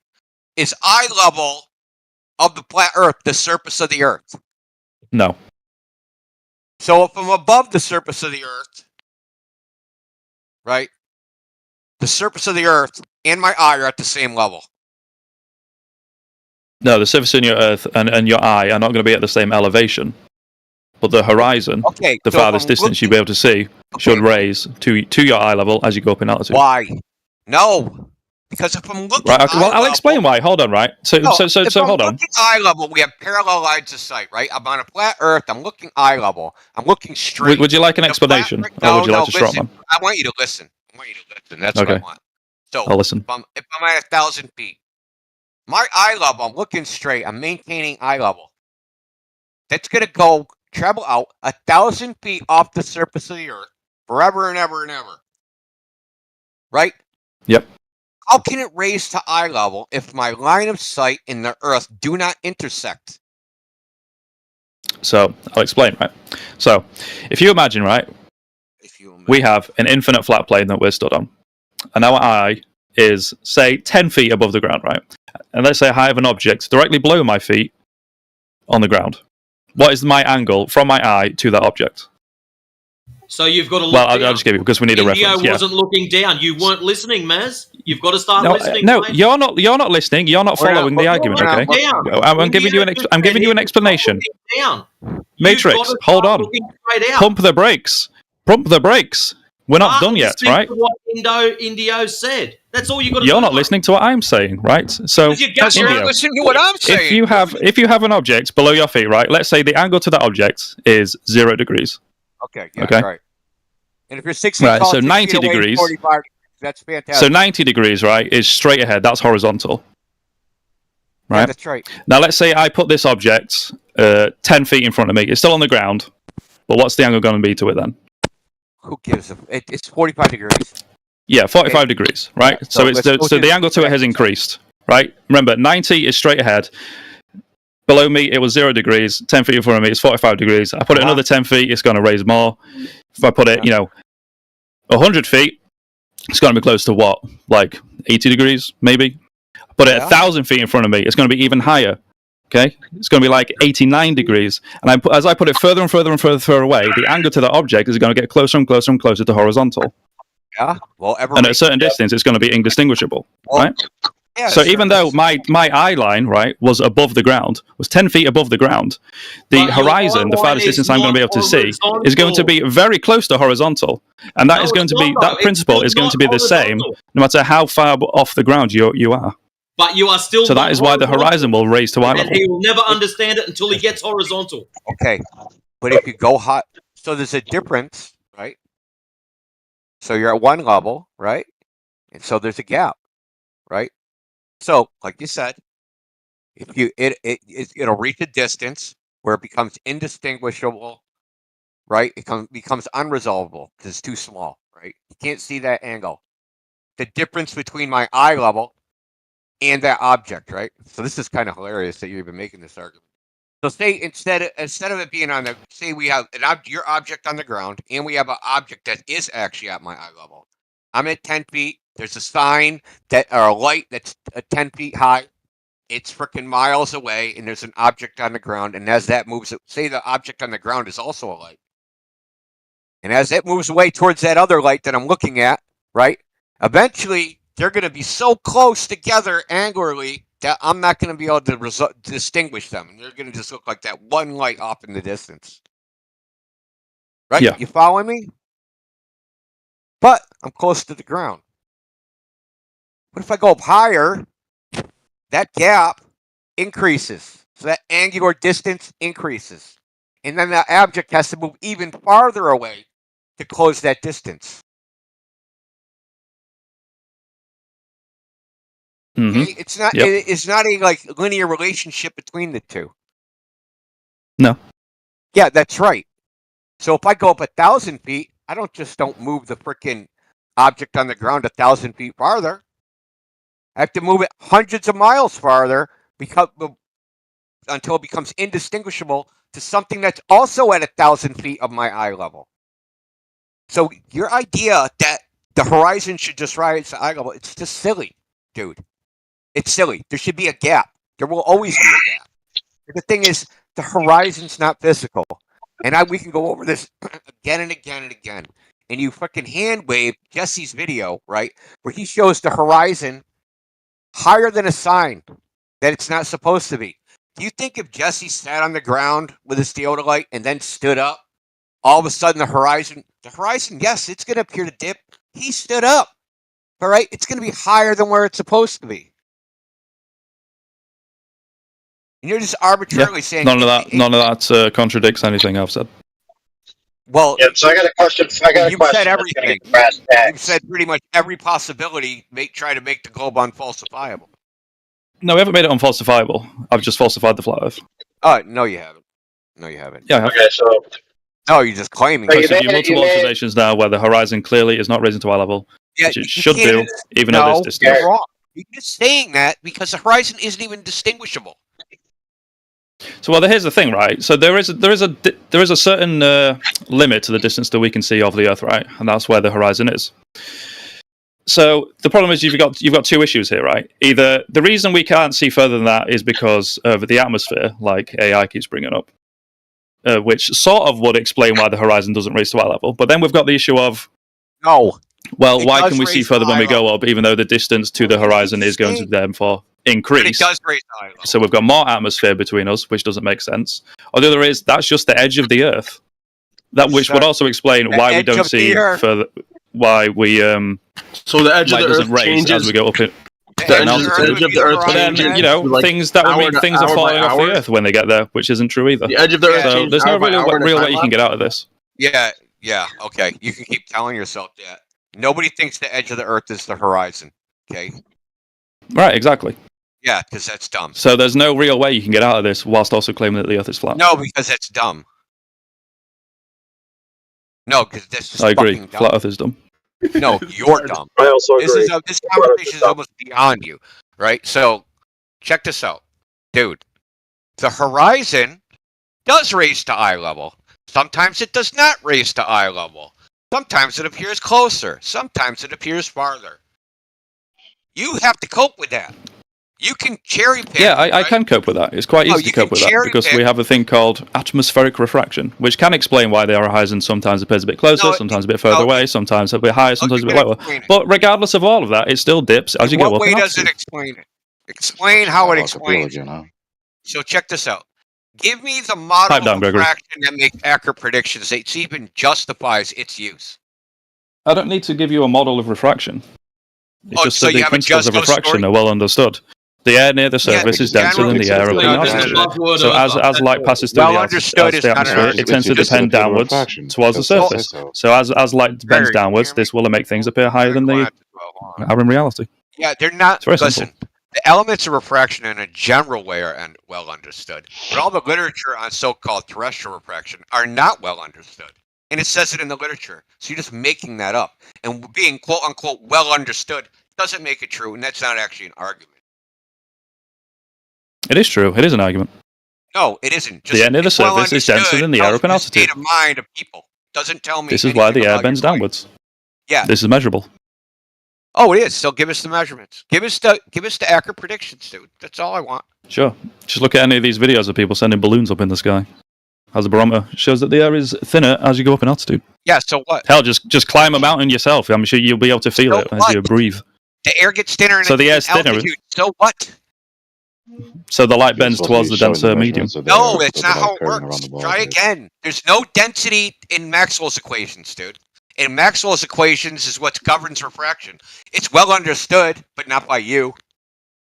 No, it is well understood. Not by you. Yeah, I understand it. Light bends towards the denser medium. No, it doesn't. Yes, it does. No, it doesn't. Do I need to post the iron GIF again? Yeah, you can post. Listen, you can post whatever you want. Light does not bend towards denser medium because matter per unit. No, except in all the examples that we show where light does bend towards the denser medium. No. Listen. Yes. That is a variable. There's other variables. So matter per unit volume is not a variable for calculating the refractive index of a material. Sorry, it's not. It doesn't even appear anywhere in Maxwell's equations, which is how the refractive index is calculated in the first place. Okay? So you're just parroting bullshit you heard from other idiots. So what you're doing is a reification fallacy, which is... No, I'm not. So quite a weird one where you're saying, well, because I read this thing in this paper, this is what actually does happen in reality. Okay. And you say that in the face of demonstrations which show you that this is demonstrably wrong. Do you want me to tell you? Do you want me to tell you why refraction even happens? Okay. So there's something called electric permittivity and magnetic permeability. I don't care about the reason why it happens, but what we can see in reality is that light bends towards the denser medium. No, we don't see that in reality. It depends. It depends. I don't care what you have to say, India. I'm just going to not engage what you're saying. No, he said like 40,000 fucking times, dude. You said light doesn't. Man, sugar water is a dichiral molecule, dude. And this isn't a quote-unquote denser medium. It has a higher refractive index because it has sugar in it. and sugar doesn't have the Yeah, same bro. refractive properties of fucking water. What? I got a question. I got a question for the room. Why do they call it dextrose and sucrose? Good question. Because of the way it redirects light, for goodness sakes. You hear that, Mez? Dextrose has a dextro rotation. For goodness sakes. Okay, hold on. I want to unmute Mez. Where'd he go? Oh, he took off. Dude, I love this. Oh, hey. So I love this. So this iron thing, posted this iron thing. You posted this iron video with the iron. Yep. To deflect the laser. Is this the general condition of the air? The general condition of the air. Yeah, is this the general condition of the atmosphere? Is this the general condition? What do you mean the general condition of the Is atmosphere? this what we experience in fucking nature, dude? Yes. We experience a 200-degree fucking surface in nature. No. Well, not always. Yeah, no. I'm sure some places in the world it gets that hot. Yeah, so in order to demonstrate your claim, you have to use an extreme case. No, this isn't a very extreme case. This is just a very simple case. This is another yeah, that's cool. But this is the exception proving. This is the exception proving the rule. You realize that, right? No, this is the rule proving the rule. No, this is the exception proving the rule. Because yes. Because the rule is it. No, it is an exception because this is unnatural. And now you need to use an extreme case even to demonstrate your claim. You say this is unnatural, therefore this experiment isn't valid. No, it's unnatural because these aren't the conditions of nature that we make our observations in. I don't need to replicate the exact conditions of nature to show that this is the case. This shows that temperature you don't need to replicate the direction of the light. So you're saying this and the reason it's changing the direction of the light is because the cooler air is denser than the hotter air. Yeah, because you have a temperature gradient of fucking 200 degrees and fucking 1 millimeter. That is not a condition of nature where we make our observations. But you do seem to be conceding that the light is bending towards the cooler medium, thus the denser air. It's not because it's less dense, dude. It's because when the temperature changes, it changes electronic properties of the air, dude. Which I just That's the refraction you would see on Mars when it gets really hot. It's not the density per se. When atoms and molecules are heated up, they get excited and they change their properties. Okay. Really fucking simple. So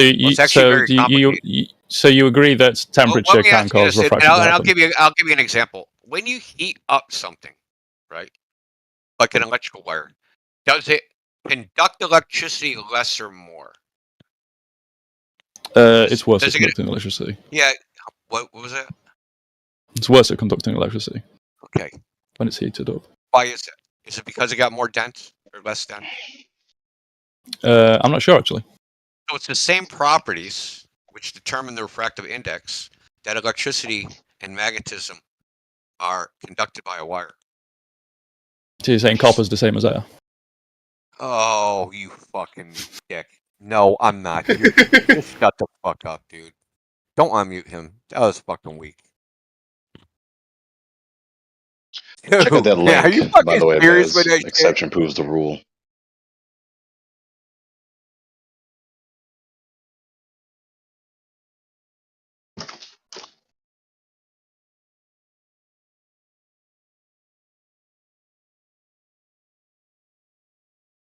So light bends towards the denser medium, but don't call it denser, call it something else. Hey, brother. They call Give us a citation. Can you elaborate on that, Indio? Yeah. So, Callie, it's not my terminology. It's fucking theirs. Why don't you go on your Google, type in optical density versus matter density. Yo, doing. Think I make the shit up? Y'all don't know your own bullshit.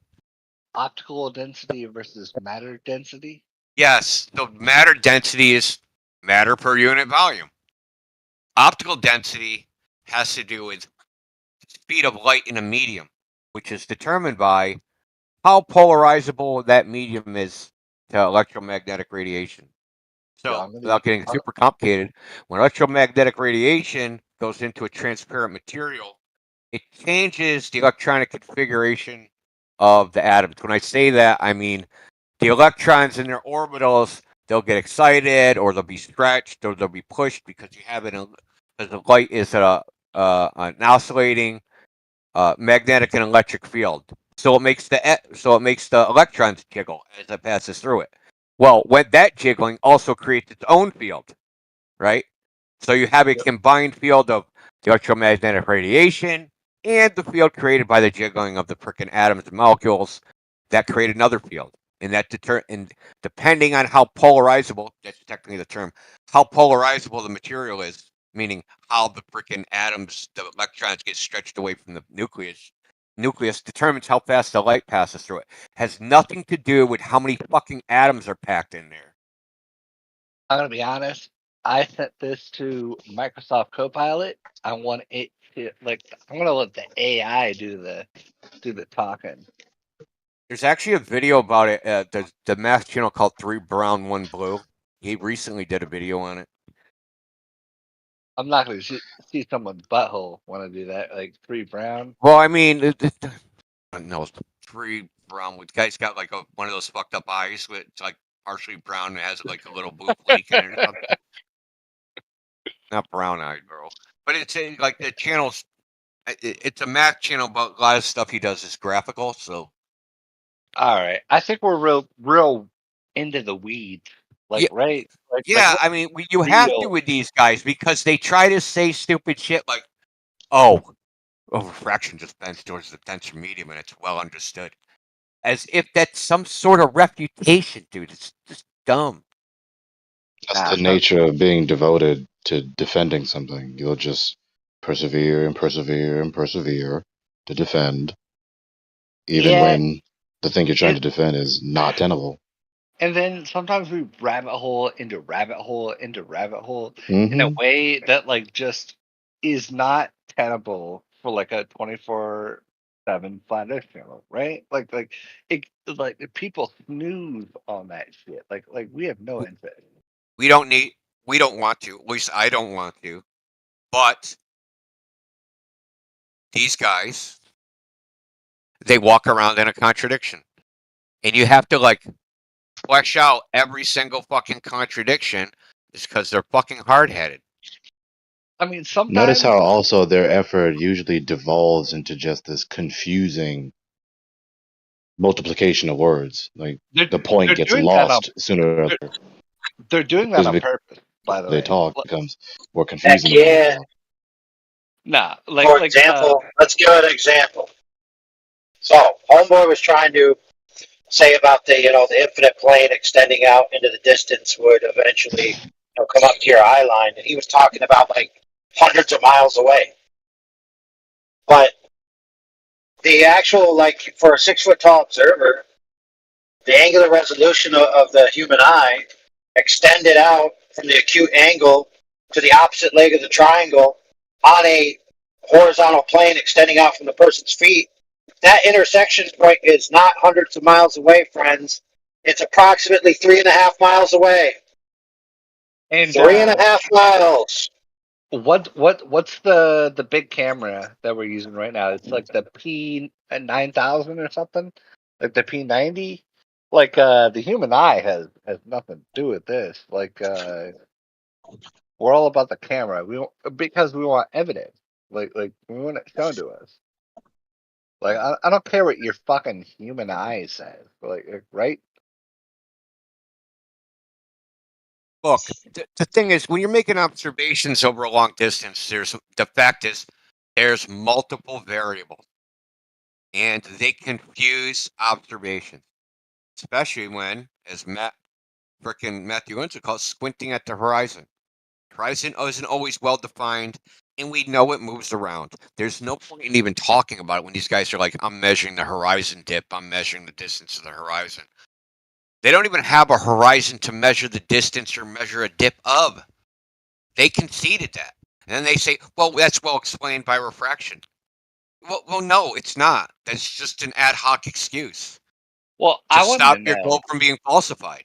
What No, I'm curious about is like when we talk about refraction, like does that go towards like an Earth proof, or does that go towards like a flat proof? no, they just never just fucking goes towards the explain. truth, right? We don't claim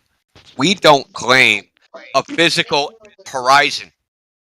We've always said it's optical, always from the very beginning. Right. That it's created by Right. optics. They claim it's a physical edge of a ball because they've been saying it for 2,000 years. Right. And it's hard to go back on it I, now. optics. So the horizontality of the horizon is not a physical location. No. Right. No, yeah, we agree. So this is the thing. The It's like apparent. everyone should agree. Why does the horizon move around then, Callie? Day by day too. Like atmosphere changes, the horizon moves, right? Yeah, why does the horizon move around, Callie, if it's not apparent? It's like a fucking snake. Horizon's a snake. That's a good one. Am I wrong? It slithers. Like the horizon fucking moves around based on the atmosphere conditions. As you guys start saying everything is refracted, you have no geometry. You realize that. You just take all geometric claims and throw them overboard.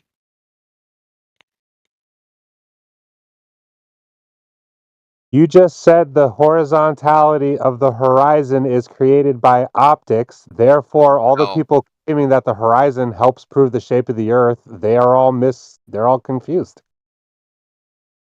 No. No. I didn't say horizontality. Who the fuck even says that? Is that even a word? Yeah, nobody should say it is. Is that even a word? Horizontality? I think it's a word. Well, it can be a word. There's no reason to throw it away. Horizon is where the sky appears to meet the ground Greg or the doesn't sea, right? It's that dividing line that divides. Here's ground. Here's sea. Not always distinguishable, but it's not always at some set distance. Okay. So Indio, it almost never matches the globe distance. I've never seen it match the globe claim. Ever. Not even once. India, you sitting in your chair right now are creating a tangent line, and that I think is the horizontality that they're speaking to. They don't have a tangent line. All the rays of light are curved, dude. They don't have a tangent. They don't have lines. They don't have rays. They don't have straight lines. They have none of that shit. Why are you denying us a tangent? I mean, you can have it conceptually. I guess. In my live stream, I'm showing a tangent plane. Oh, wait. Oh, let me check this out. Oh, my God. Well, I mean, here we have a live stream of a tangent plane. Why don't you take the floor? Tell us what you're distributing. Not actually a tangent plane because he's not touching anything. Well, it's parallel to the tangent because the point is elevated. All right, so when we're talking about tangent lines, we're talking about... Would you ever see that? Would you ever see that, Peter? Ever? I believe so, yeah. So every person... Only in his dreams. Every person, when they're standing Just wherever when I thought they you hit are... bottom, frickin' Peter, you go lower. Every person, when they're standing where they are, that creates a tangent line, right? And that tangent line is tangent to the surface. Tangent lines are concepts, dude. Okay? So it's a line, or in his case, a plane. Time is a concept. That touches a curve at an infinitesimal fucking point. Infinitesimals don't shitty exist. argument. Well, it is just that's not orthogonal to vertical. If someone says they're real, they're lying. Well, Peter. Well, time is a concept, and it is a measurement of the passage of time. I'm not talking about time. I'm talking about yeah, but you're saying if it's a concept, then that's irrelevant. No. Yeah, that is. No, no. So I'm not the only one to say it. So go read Voltaire's Ghosts of Departed Quantities. You think I came up with this shit? Explain it then. Explain it. Okay, infinitesimal points don't exist, so they're just like abstractions. Meaning, Super abstraction. Meaning Zero so dimensional doesn't concept. exist. One dimensional doesn't exist. Two dimensional doesn't exist. So- All that exists is 3-dimensional. An infinitesimal. So what is a point that's approaching infinitely small? What does that mean? It has no discrete location, right? We just truncate it at some point and say this is good enough for our practical purposes. But as far as purely mathematical, it doesn't exist in that sense. It doesn't even exist as a pure mathematical object. It's a good enough thing. It's good enough to get us to where we want to go. If you can't So- touch it, it doesn't exist then, I guess. That wasn't my argument. It's not his point. It Fucking is. wasn't my It argument is. at all. No, it isn't. No. God, you're fucking Dunning-Kruger. If you thought that was my argument, you're the dumbest fucker in this goddamn He chat. didn't even mention tangibility once. Like, you're just getting it flagrantly wrong with condescension. No good reason. I said it does not have a discrete value. I mean, it can't actually be computed. The thing, even if it did exist in a physical sense, you would never be able to compute its existence. Why? Oh my god, because it's an infinitesimal. Do you know what an infinitesimal is? No, explain it. It's like infinity, but in reverse. Instead of vanishingly large or exceedingly large, it's vanishingly small. Right? Infinitesimal. So you're saying you can't measure it because it is infinite. Yes, but it's infinite in the other direction. Infinitesimal. Infinitely small. So whatever number you can try and describe it as, there's a number smaller. Yeah. So you're saying that if it... It's not what Oh I'm my saying either. god. Not what That's the I'm most saying. It's the way retarded it is. fucking I think it's thing I've retarded heard. too. I agree. I agree with Voltaire. What did Voltaire say? He wrote a paper called The Ghosts of Departed Quantities, where he was totally against the entire idea of infinitesimals and all that shit. He thought that they weren't rational or mathematically sound. Well, the thing that I have with infinitesimals is that they try to establish, and I think arbitrarily, They're not wrong though. a Planck. What does that mean? They're also not right. Well, there's always going to be something smaller until we can't observe it anymore. Well, and they call that Then it becomes just guesstimation. They've called that the Planck length, and I think that's like the smallest unit that is usable in science and mathematics. So it's the smallest number that like actually has any applicable ability. Well, and I think there's also physical phenomenon that support the Planck length. So when we're talking about like atomic field and that kind of stuff, and gravitational field, like they're only effective to a certain point, and when you get down to the Planck length, the distance, like it actually ceases to be kind of like numerically effective. I don't know how to put it. It ceases to affect things. So when we get down to the smallest of the smallest, it ceases to have an impact on reality. Does that make sense?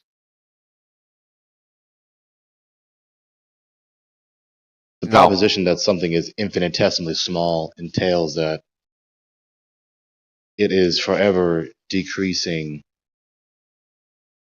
in the quantity of space that it occupies.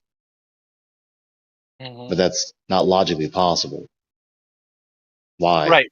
We can always like divide a line, right? Like we can always cut something in half. All right.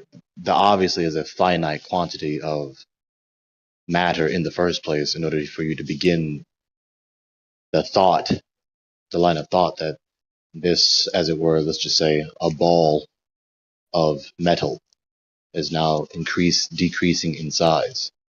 You can only decrease the size of this entity so much to the point that it no longer occupies space. It's not decreasing the size; it's the precision in which you measure.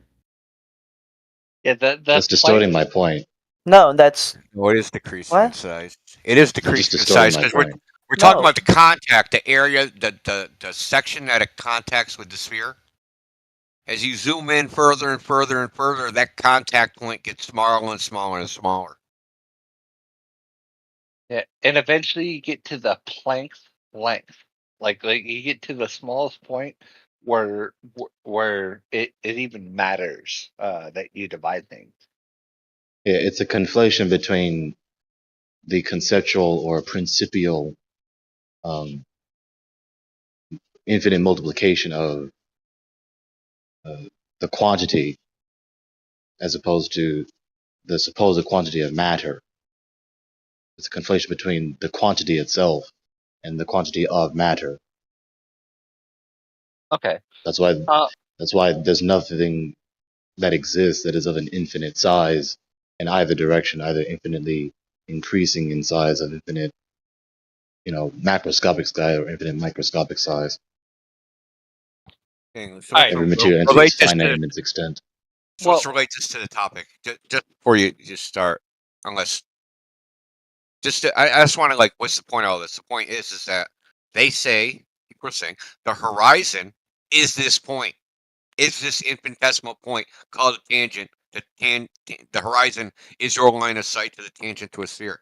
We know this is not the case from reality telling us that.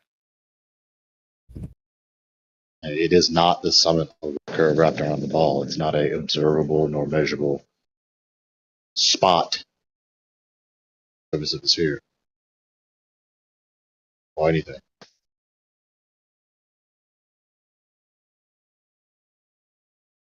The horizon doesn't exist external to one's perception. It is an aspect of one's visual perspective. I think that's true. Say again? I think yeah, a horizon is it's relative to like an apparent observer, right? Like a Yeah, it's an horizon. aspect of your visual perspective. Yeah. Yeah, so you see a thing. Like, of course, horizons always exist naturally, because they're always tangent to the surface of the object. So, when we're talking about horizons, we're typically it's like a tree falling in the woods thing. Like we're always talking about like a human observing a horizon. Which is why I formed the dilemma the way I did. Now, of course, they just talk past it with such hubris and just arrogance, but that first horn of the dilemma that we posted is Right. very much vital and not negligible. Um, So there in the open chat, the dilemma, the first horn, if the horizon is only an optical phenomenon, an aspect of a visual perspective, then the horizon isn't the sum of a water curve wrapped around a ball. Which is to say, if it's an aspect of a visual perspective, and it does not exist external to your perspective, then it can't be the summit of water curve or anything else external to your perspective, independent of your perspective. And that is the case, therefore the horizon is not the summit of water curve wrapped around the ball. And then if they want to be stubborn after that, then they're refuted by the second one. I don't think that most flat earthers would dispute your tenet. I think what they're looking for is actual evidence of the things relevant to your questioning, like an actual thing uh disappearing over the horizon. Like I don't think that anyone would dispute the tenets. Like the tenets are good. These Modus tenets, ponens and modus tollens. yeah, these tenets could be stated by a flat earther. I mean, I think they should also be um, supported by flat earthers. Anyone honest. would agree with the things that you said. What if you see a logically impossible object? Not at all challenging. So I What think if you see a now, level surface that is curving? well, curving. I mean, that's the question, right? So it falls to experimentation. So now we need an experiment. Like you've set up kind of the condition, and now we need an experiment.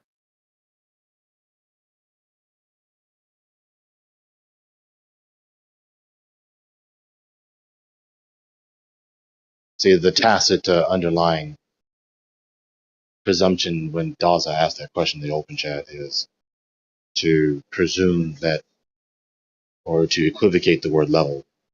And he wants to insist on using the word level in the sense of equidistant. We're not talking about equal distances between a central point and points in a circumference surrounding that central point. We're talking about the orientation of a surface. Just for my own curiosity, are you a lawyer or in a legal field? I'm amused by that question. Why do you ask? I'm not, by the way. Because you've stated things that I am a lawyer, and this is very lawyerly. No, I'm flattered. well, You shouldn't be. no, it's. I think I think you could be more concise. There are things about your assertion that we could team up and make a little bit better, but no, it's lawyerly, and I think that's important when we're talking about factual things. So when I articulated the distinction between the two senses that was latent within Dawes's question concerning the word level, how could I say that in less words without sacrificing accuracy? All right, let me sit up. So I'm gonna have to sit up. So when I talk about like lawyerly things, I'm talking about judge, jury, and executioner. So the executioner is the fact finder of the jury. They're the ones that decide what is a fact. So let me look through this. I'll take a minute.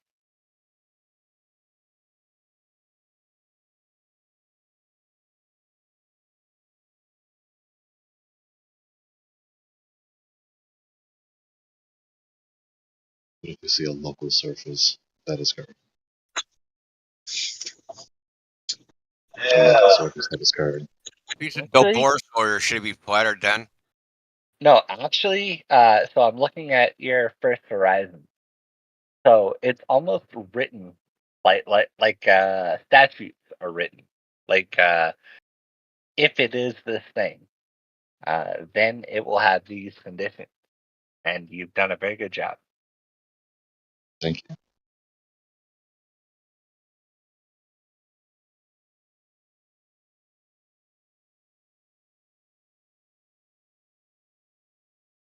Now, well done, well done. Your second horizon is well written. You did you write this yourself? I did. You've done a very good job. Thank you. Appreciate that.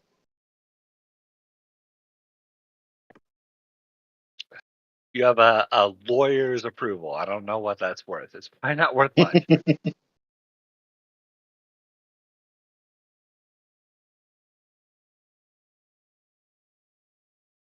So I'm looking at let's see. Peter the flat and then dot dot dot his example. Peter, are you here? Yes. What are you showing us? A horizontal plane at a point on a sphere. Like a tangent line? Tangent plane, yes. That horizontal plane is only occupying one point. The plane occupies an infinite number of points. Well, an infinitely, So then it's not at a point then.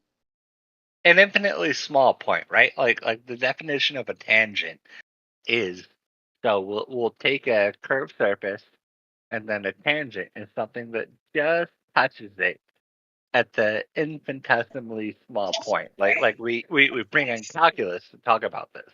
Like the Geometrically speaking, yes. All right. Can you show us that? Yes, I'm showing it right now. Do you have a mouse pointer? Yes. All right, so let me ask this question, homie Slicey Dicey. If you filled up that horizontal plane with water, what would happen? It would seek level. Yeah, but well, what shape would it make? So level in this instance would be tangent, right? Yeah, I guess I'm confused. Yeah, so anyway, a horizontal plane like that, like he describes there, if you filled it with water, the water would collect in the center. I don't know how one could fill a plane with water. It's very abstract. Well, imagine you had a giant flat piece of steel, right? Yeah. And you put it over the earth like your flat plane there. Uh-huh. So the center point, right, would have a single altitude, and every other point away from the center would have an increase in altitude, correct? Well, yeah, but yes. the steel would bend, right? We would expect the steel to bend at a rate. Yeah, well, you got to imagine it. You got to imagine it's going to stay rigid for this example, dude. Well, don't say steel. Say an imaginary object. Steel's going to bend. I think the steel would bend at a greater rate than gravity. So I have this object. It's tangential. Yeah. So are lawyers capable of engaging hypotheticals? I think they are. Forget that I'm a lawyer. Cool. I'm a guy. My name's Colin, by the way. I'm just a guy. Hello?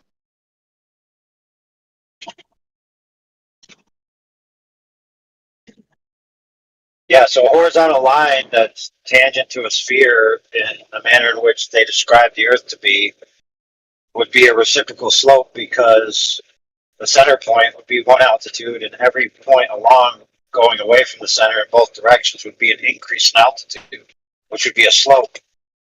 That's how it would be experienced. I agree. Everything you said is true. Right, so if you pour water in it, where's it going to collect? So if we are at that point and like a fire hydrant like blew up, is that your question?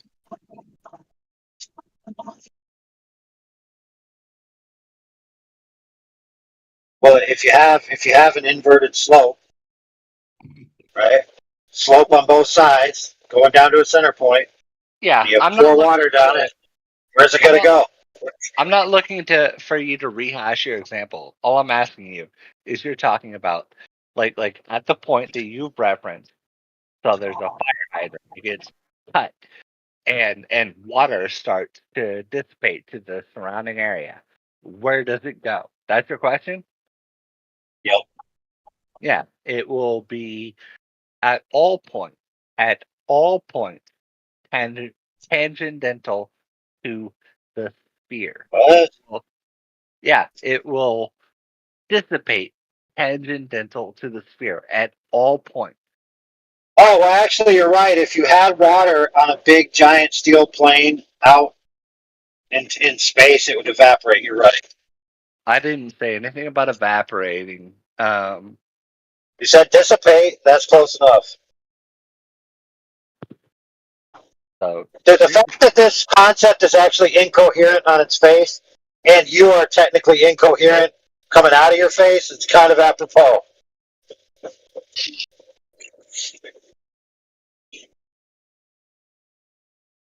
Yeah, nobody thinks of a horizontal as being a reciprocal slope, which it must be if they describe a horizontal line as only being quote unquote horizontal at a point that touches the earth.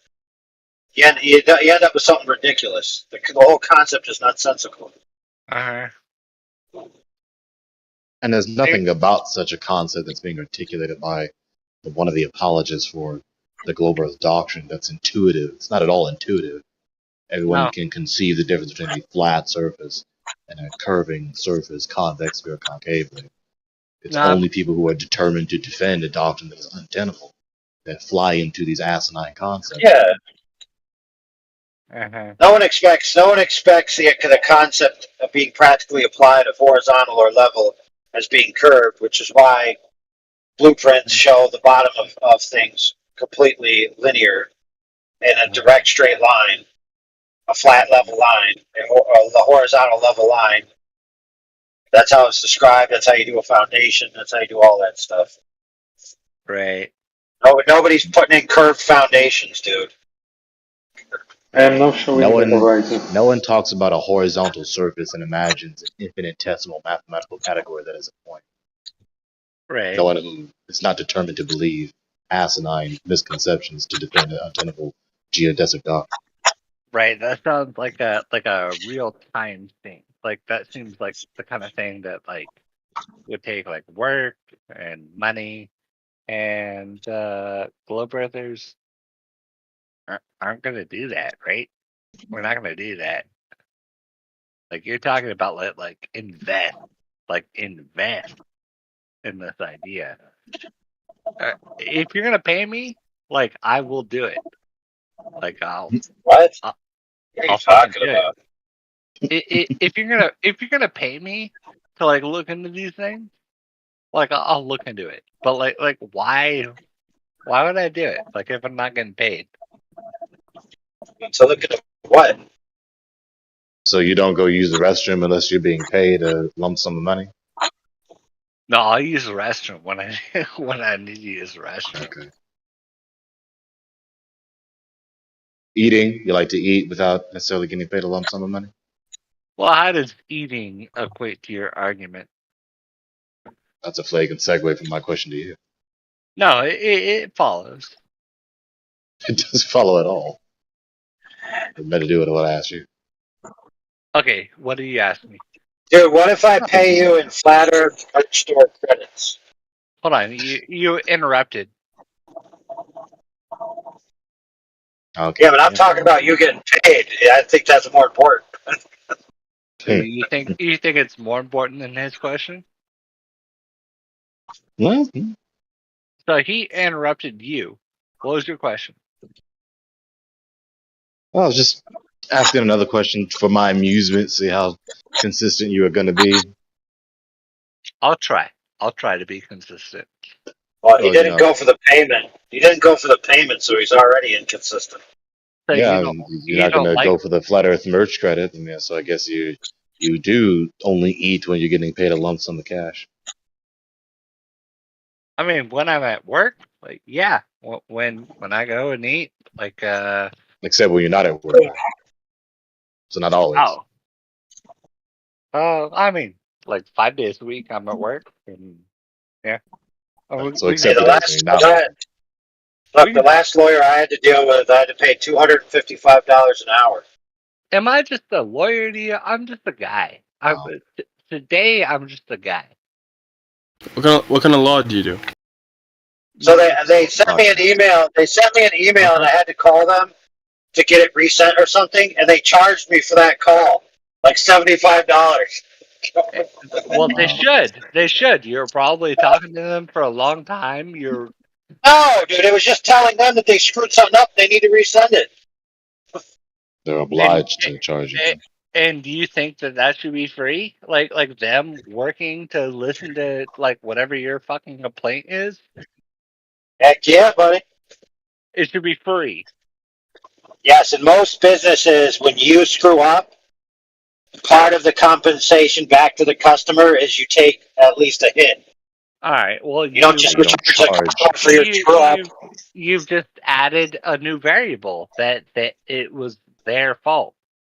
All right. You don't charge them to correct your error. Yeah. You've just added something new to this that like you fucked up. Yeah, so what you would say is wrong, right? It's not justified for you to screw up for the initial service that you were paid to do, and then charge that customer to correct the error that you shouldn't have committed in the first place.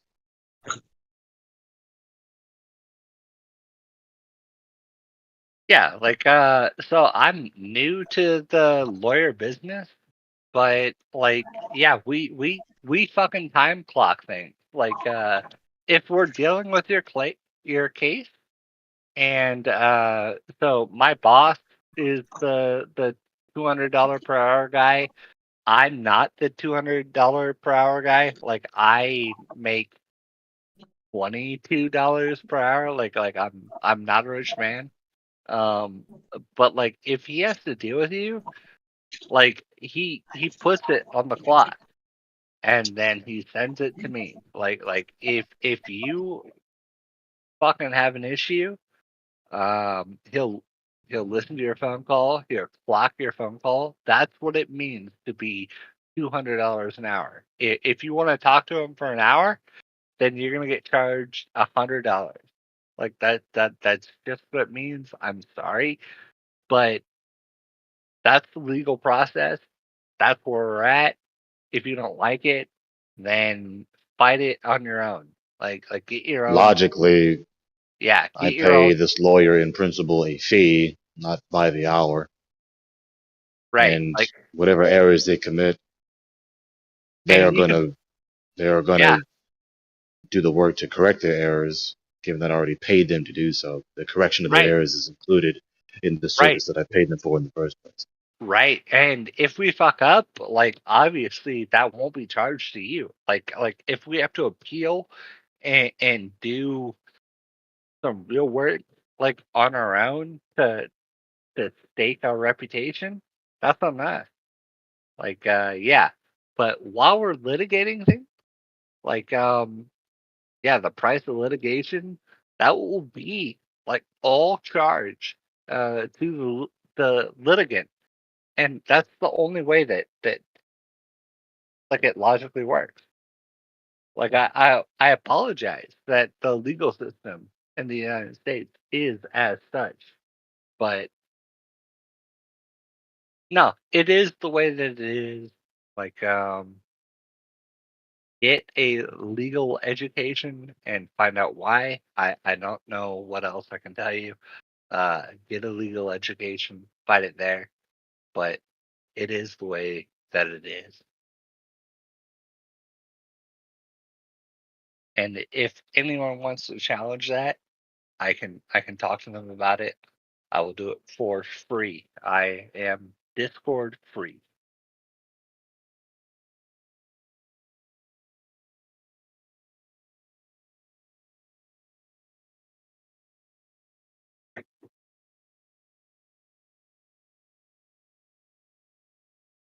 I guess we appreciate your pro bono online.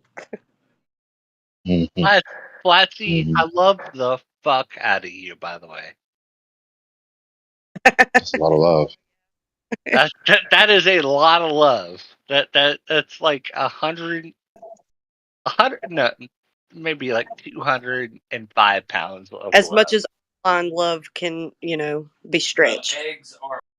I've got so much to give. I think today is about 205 pounds of love. I'm trying to do better.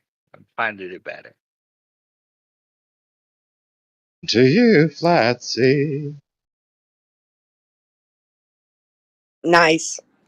Like the vocals there, Gregory. Yeah.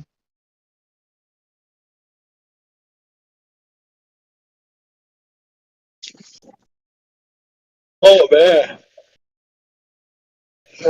Oh my. He must have been listening to me the other night. You remember? Kept telling him, just do better. Ah. Do not be sorry. Be better. Kratos. God of War. Video game series. Yeah, I've played all of them except the latest. I even had that cherry red PSP Kratos edition. Yeah. But the two games on the PSP is Ghost of Sparta and what was the other one? You named more than I remember. I'm embarrassed. Yo, Corco, so you do contract law?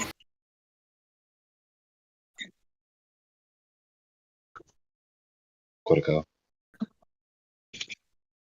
You probably still do.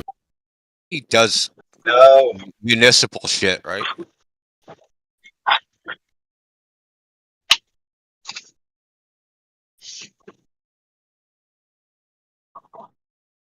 I thought he did municipal law or something like that. I can't remember exactly.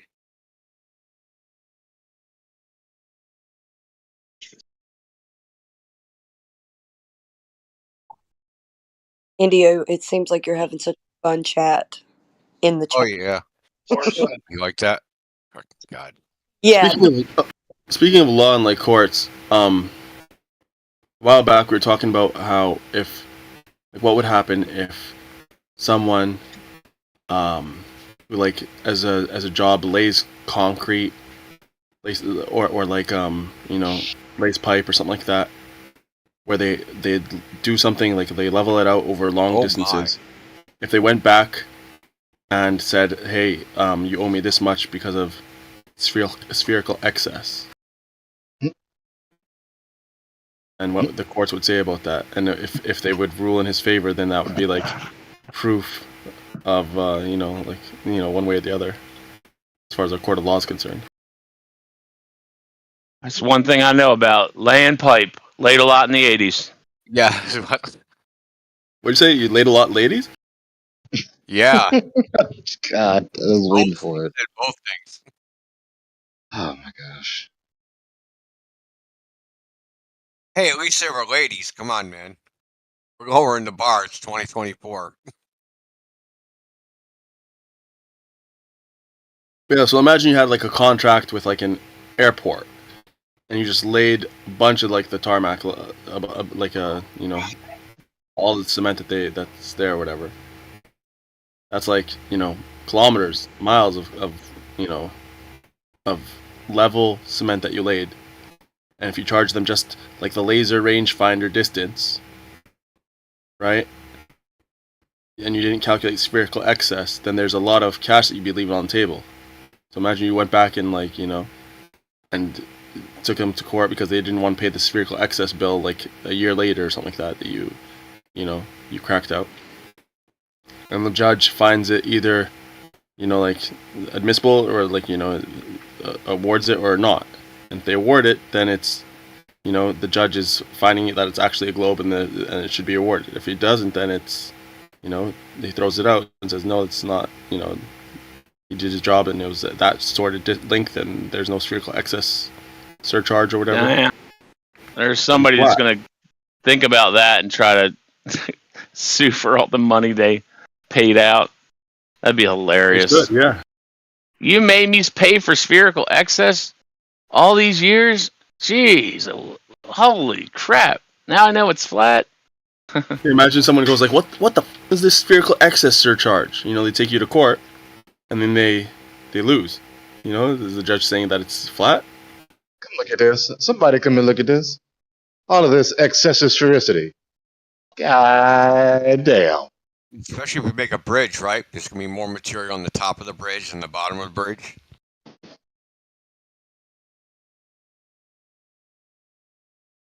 Dude, that's like, jeez. I could just see the grabblers looking at that, like, oh shit. We're going to be able to charge them for this? This should have done yeah. Dude, I think there's way more curvature here than what we originally thought. We're going to have to charge you a little extra. I've been meaning to float the idea by Rakia because he create down for work. You want some extra sphericity, and then gotta give a little bit more of that money. No money, no sphericity.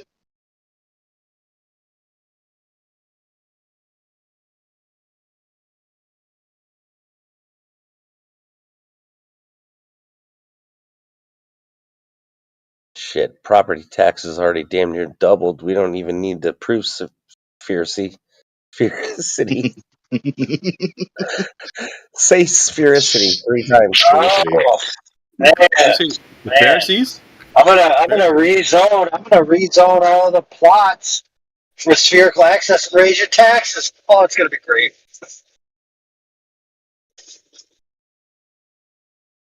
They could actually do that and get away with it, I bet. You see this?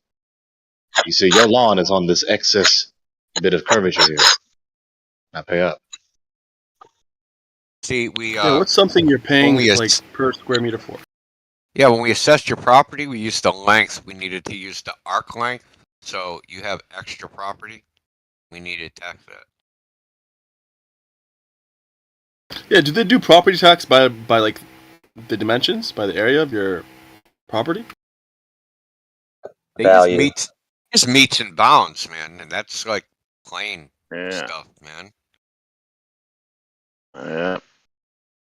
I What just about condo paid, fees? gosh, I just paid $1,800 for 6 months worth. Maryland's gone up pretty bad. Well, property, the cost of the property just went up. Whatever. Okay, let's say I was like white trash and I lived in a trailer park, right? And on these trailer parks, you have to pay for the pad rental or whatever, the rent. Now, if they were doing that, if the lot rent was according to the size of the lot, according to the area of it, and I was paying for years and years like this fee, and it didn't take into account spherical excess, then I think I'd be saving money if I took it to court. Nah, not a pad. That's not big enough. It would work on some like scams. Big like runways. No, but you're paying the lot like, rent every month. Imagine it's like 10 years, 20 years. It adds up. Dude, not like 6 inches though. Like on a stupid little, even a double wide, the difference is going to be like very little. Like your wife's double wide and she appreciates 6 inches. Unbelievable. Increasing tax based on sphericity is kind of like proving Coriolis. Yo, what just happened was fucking. Hey, Indio.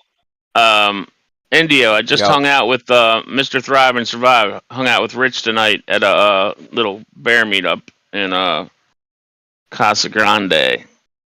I heard him talking on the stream. He wouldn't be able to meet up with you. What the fuck's up with that? He met us in had a little bear meetup in Casa Grande with some buddies. I invited Rich. Rich came down.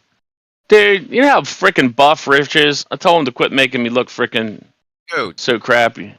Dude, Listen, I actually wanted to say something to him, man, because like 3 years ago, he wasn't in good physical health, man. Like 3 or 4 years ago, I don't know if you remember. And he was like, man, I got to start going to the gym. And it's crazy, man. He must be on TRT. He has a lot of muscle mass. Dude, he looks like he looks like Superman. He looks like an action figure. He looks like an action figure. He was like horrible so looking back in the day, bro. Dude, he's gotten buff as shit. But is he natty? I don't think so. No, he ain't using no. I used to get him and Bob. Don't say that, Bear dude. He's on TRT or something, which ain't like at his age. That's not really a problem. But when you start, he works his ass off. I know it. I know it. He doesn't stop fucking aging. What are you talking about? You can work your ass off. It doesn't stop you getting old. Well, I know. What do you think? He looks young for his age? No, no, he has a lot of No. muscle mass for his age. It's hard to maintain it when you get older without being on something. And it's easy to get TRT once you're past 40. Easy. True. This is why I There's highly nothing wrong recommend. with TRT if you have low testosterone anyway. I mean, that's not a problem. I mean, Yo, I'm I not don't like know. throwing I'm not shade on sure. him. I'm not sure. He's I've never still, asked him nothing like that. All I know is he's not on roids. I mean, I trust him that he's not on roids. you know, I don't know if TRT that's is right. testosterone, right? Yeah, testosterone replacement therapy. Yeah. yeah. And if But you're that's 50, not like the heavy shit, like the the No, roid it that isn't gonna causes do roid miracles. rage and all that crazy shit, right? Yeah, it well, isn't gonna do miracles. Like if you're it'll stop you from it'll let you maintain the muscle mass you'd be able to maintain if you were like in your 20s, right? let's be honest. It's roids though. It's still Like roids. if It's you're not 55 steroids. plus, if you're 55 plus, like give it to him. Fucking give it to him. Like all day long. Like But if you're to maintain 55 that, plus, give it to him. He still yeah, has but to work out. He still has My to do that guess is he shit. would It's tell like you exactly what he takes. That's my guess. I think he'd tell you. I Give mean, it to him. I'm just saying, it's hard to maintain. He still has to do the work. It's not like he's going to the gym and just fucking doing Yeah. nothing. Right. Like 'cause Yeah, he has he's to- freaking. he has to prove to the doctor that he's doing his own job. But like they really should just give it to him, right? They 55 probably plus. do. Yeah, they should just give him the fucking shot. Like, what's the problem? And if I they don't- wouldn't, you could always take a sample of your urine, right, Cortico? Yeah, my urine's good. I'll pee. I'll pee. I'll pee for free. But if you're fucking 55 plus, they just fucking give it to you. Like, Mr. Thrive and Survive is in his 60s, right? Paraplegic. Are you fucking kidding me? Yo, real quick, Cortico, how do you know your pee is Dude, good? wait till you see this. Wait till I'll send you a picture of him when I get it, dude. It's He's freaking fucking jacked, dude. He's jacked. He's jacked as shit, yo. Yeah. Yeah. Look, yeah. I go to the Like, gym. I don't know. work Like out. if I had to, see like people, I don't know about like small testosterone stuff, but I don't think he's on it. I would guess not. But that's just I don't know a lot about it, so. Look, I do. I go to the gym. I work out. yeah. I see people of all ages, sizes, body shapes. You name it. He knows who's naughty and who's not. Dude, he was talking Yeah. about if you're his so he just took he's a actual physical trainer now. I think he got his like license. He's like if I can if you're my client and you hire me, I have to tell you like what they tell you to tell you. He's like it's way better just not to hire me and just ask me what you should really do. I mean, it's true though. It's true though. Yeah, Like, he's talking about like the food pyramid. He's like they got some new thing, some plate thing. He's like it's all the same shit. Just like switched around. Same garbage. You know the people that aren't complying. Like you fucking know the people that are bullshitting you. Like dude, he's not jacked like freaking Arnold Schwarzenegger. He's just freaking severely cut. You know, he's cut, man. He's like a health dude. Like he's just like a health dude. Yeah. Yeah. Dude wouldn't probably eat any not that. frick. He wouldn't eat a hamburger on the Listen, bun. He didn't want to. He I didn't know want an a older bun. gentleman that's a physical trainer too, and he does steroids. Listen, paraplegic. Okay. Yo, I know what he looked like 3 years ago. Okay. To get in the shape he's in 3 years.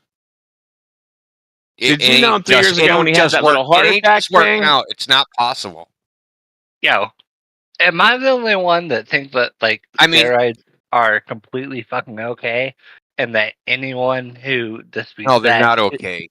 should be punched in the fucking Yo, Indio, I don't think 3 years is the issue. 3 years is a long time. Dude, I went to school with my best friend. My best friend started taking them in like 1980 freaking like 9 to like maybe 91 maybe.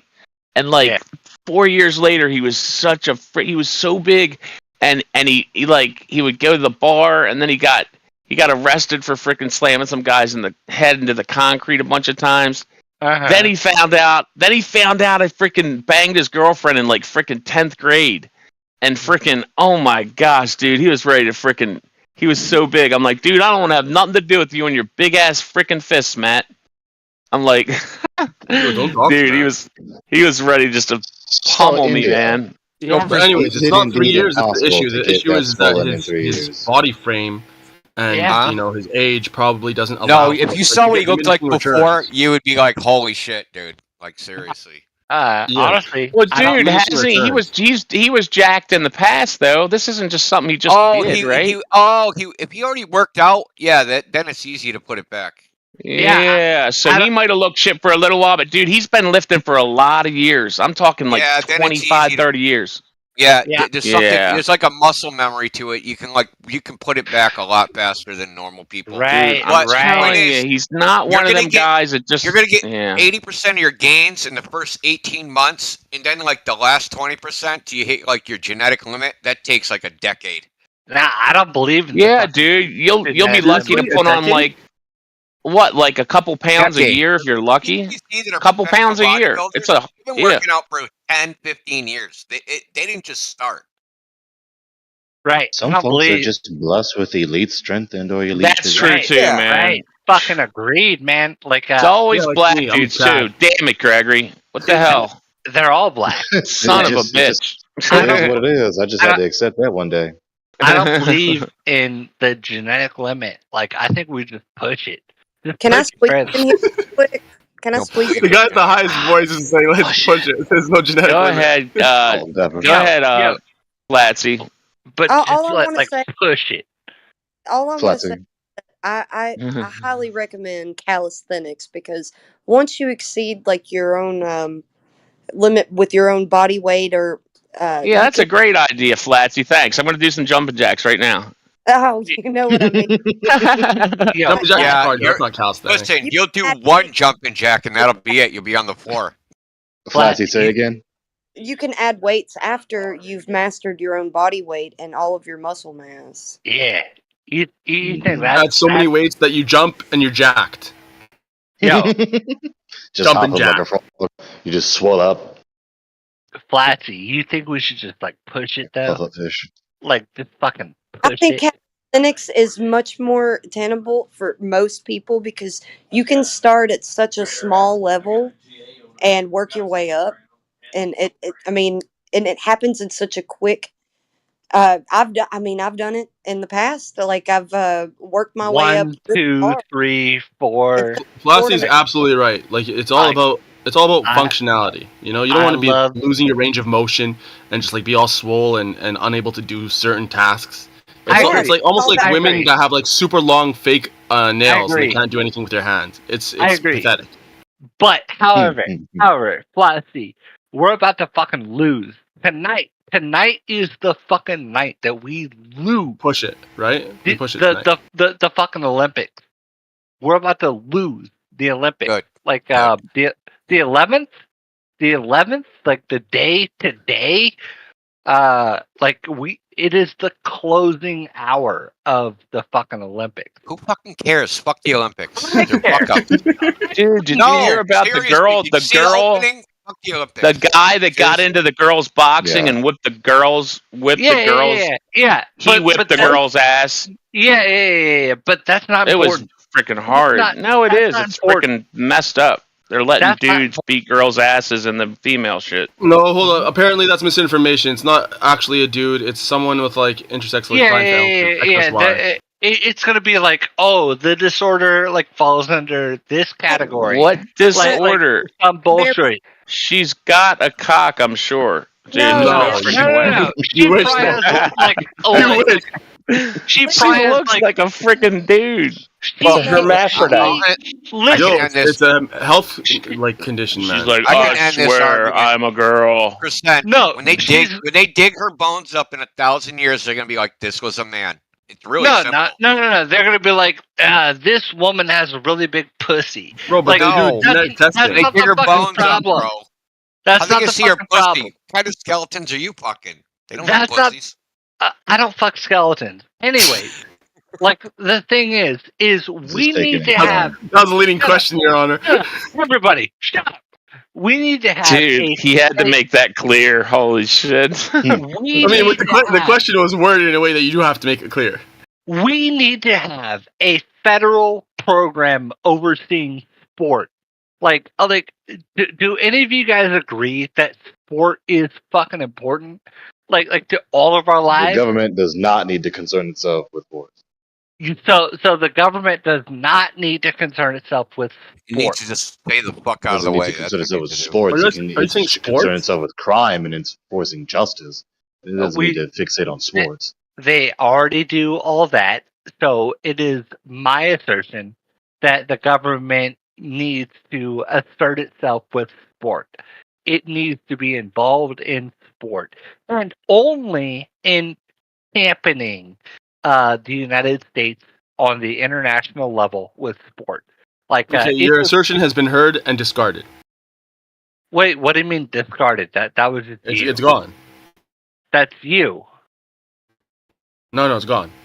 No, I mean you have like not even real name. Like no one's keeping the minutes. Your assertion was noted, and then it was quick. It was just as soon as it was noted, it was forgotten. You indeed don't have a prosoponym. He does have a point. Give your argument. I will be willing to listen. There's no argument. It doesn't need to be concerned with. No, sport. he has no argument. Laissez-faire. No argument. Against the government being involved in sports? Yeah, he has no argument. Therefore, my motion. What's your argument for it? Because the burden of proof is on one that claims, makes a positive claim. So what's your argument for it? No, I already made the claim. He had no argument. What's your... Hold up. You made the claim, right? But you have to have an argument for it. You have to support your claim, right? Yeah, that was already supplied. That was already supplied. Therefore, the motion passes. Okay, no. Say an argument. The government's Yeah, only there's supposed no to do argument, what's necessary and proper for good public order, right? So how has this helped any of that shit? So disregard whatever he just said. What was that came before it? No, what India said is on the record. Public, necessary and proper are the limits of the government.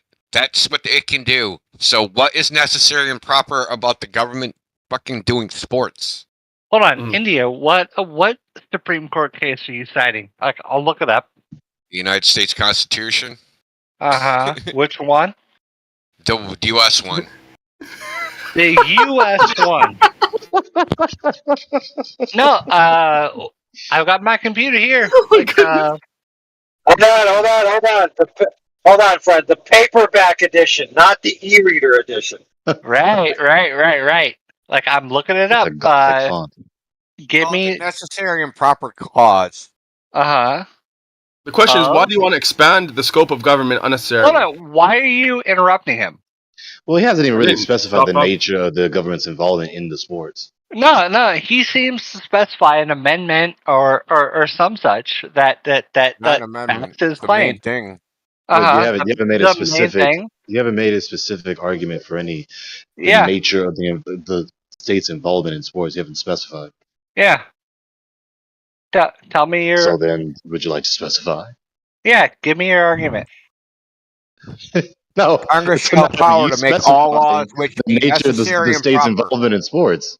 Hold on, Indio is at the floor. Yeah, everything. Congress shall have said. power to make all laws which shall be necessary and proper for carrying into execution the foregoing powers and all other powers vested by this Constitution in the government in the United States or any department or officer thereof. Blah blah blah blah blah. Yeah, blah, necessary blah, and proper. They can only do what's necessary and proper. That's it. So you're arguing under the necessary and proper that it is That's literally what improper. I said. Yeah. I don't think sports are necessary or proper. A role of government. Give your argument. Well, how are they necessary? No. I'm interested in your argument. Why? That is my argument. That they're neither necessary or proper. You began this dialogue with you saying they should be involved. We've been waiting for you. I'm not really to argue that concerned. premise. I'm not really concerned. Man, you're dropping the ball.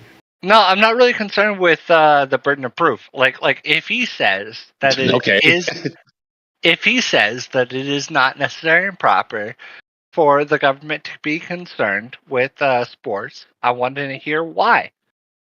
But he's only saying that. Hold up, he's only saying that in response to you saying it should be like in part of the governmental scope. He Part of can the do that. governmental scope implies that it's necessary and proper because he just showed you that that's the constitutional. So you have to show why it's necessary and proper. You can't just shift it to him. Why is it not? You're the one who's positive claim. It's implied. No, this is an inquiry. Like, I'm just concerned with why he says it's not. Go ahead and inquire. Why would it be?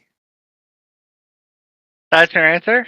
How are sports Yeah, necessary? we're inquiring Well, from you, how'd we bro. get along this far without them if they were necessary? So obviously they're not necessary. I'm offering nothing. I'm just concerned with why you say it's not. He's literally telling you why. Keep Answered repeating why. the question. All right, go ahead. They can't be necessary because we've gone along this far without them. And if they were a necessity, we wouldn't have survived, right? They can't Because be the people and the players, or the people that are in those sports, could petition against the rules and regulations that are being changed, and so that would be one way to do it without governmental help. So I don't really know what Flatsy was saying. Like, she kind It's of not just like, necessary for the government to step in and pass any laws for sports when the people and the players of the sport can petition against the rules and regulations that they don't see fit. all right, It's recreation. Oh, I got another argument for you, Cartico. Government mandated recreation. The Ninth Amendment What are you states that putting on, rights not Buster? enumerated in the Constitution are retained by the people. So the right of sports is not enumerated in the Constitution, and therefore it's retained by the people. It's beyond the scope of the government. What did Buster Scruggs say? No man compel another man to engage in recreation. Okay, that's true. That Buster Scruggs, honestly, that's a good argument. That is a good argument. Like, but I have to feel that like we're just like spitballing, like shooting from the hip. Like, there has to be some argument Now, in America. I'm inquiring of you now because I asked you earlier. I want to see how you answer. What is the nature? Specify the nature of the government's involvement in sports. What they should do. Yeah, I think that the government has.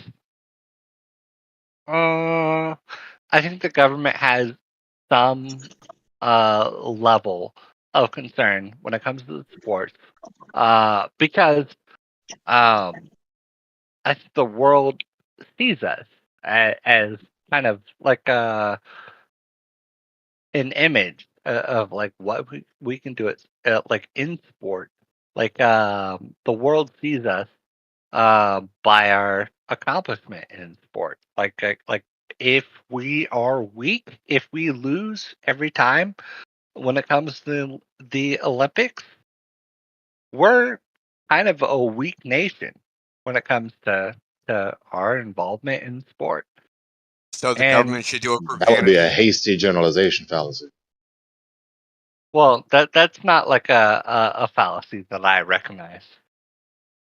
A hasty generalization fallacy is to appeal to an insufficient minority to then generalize about a much larger majority.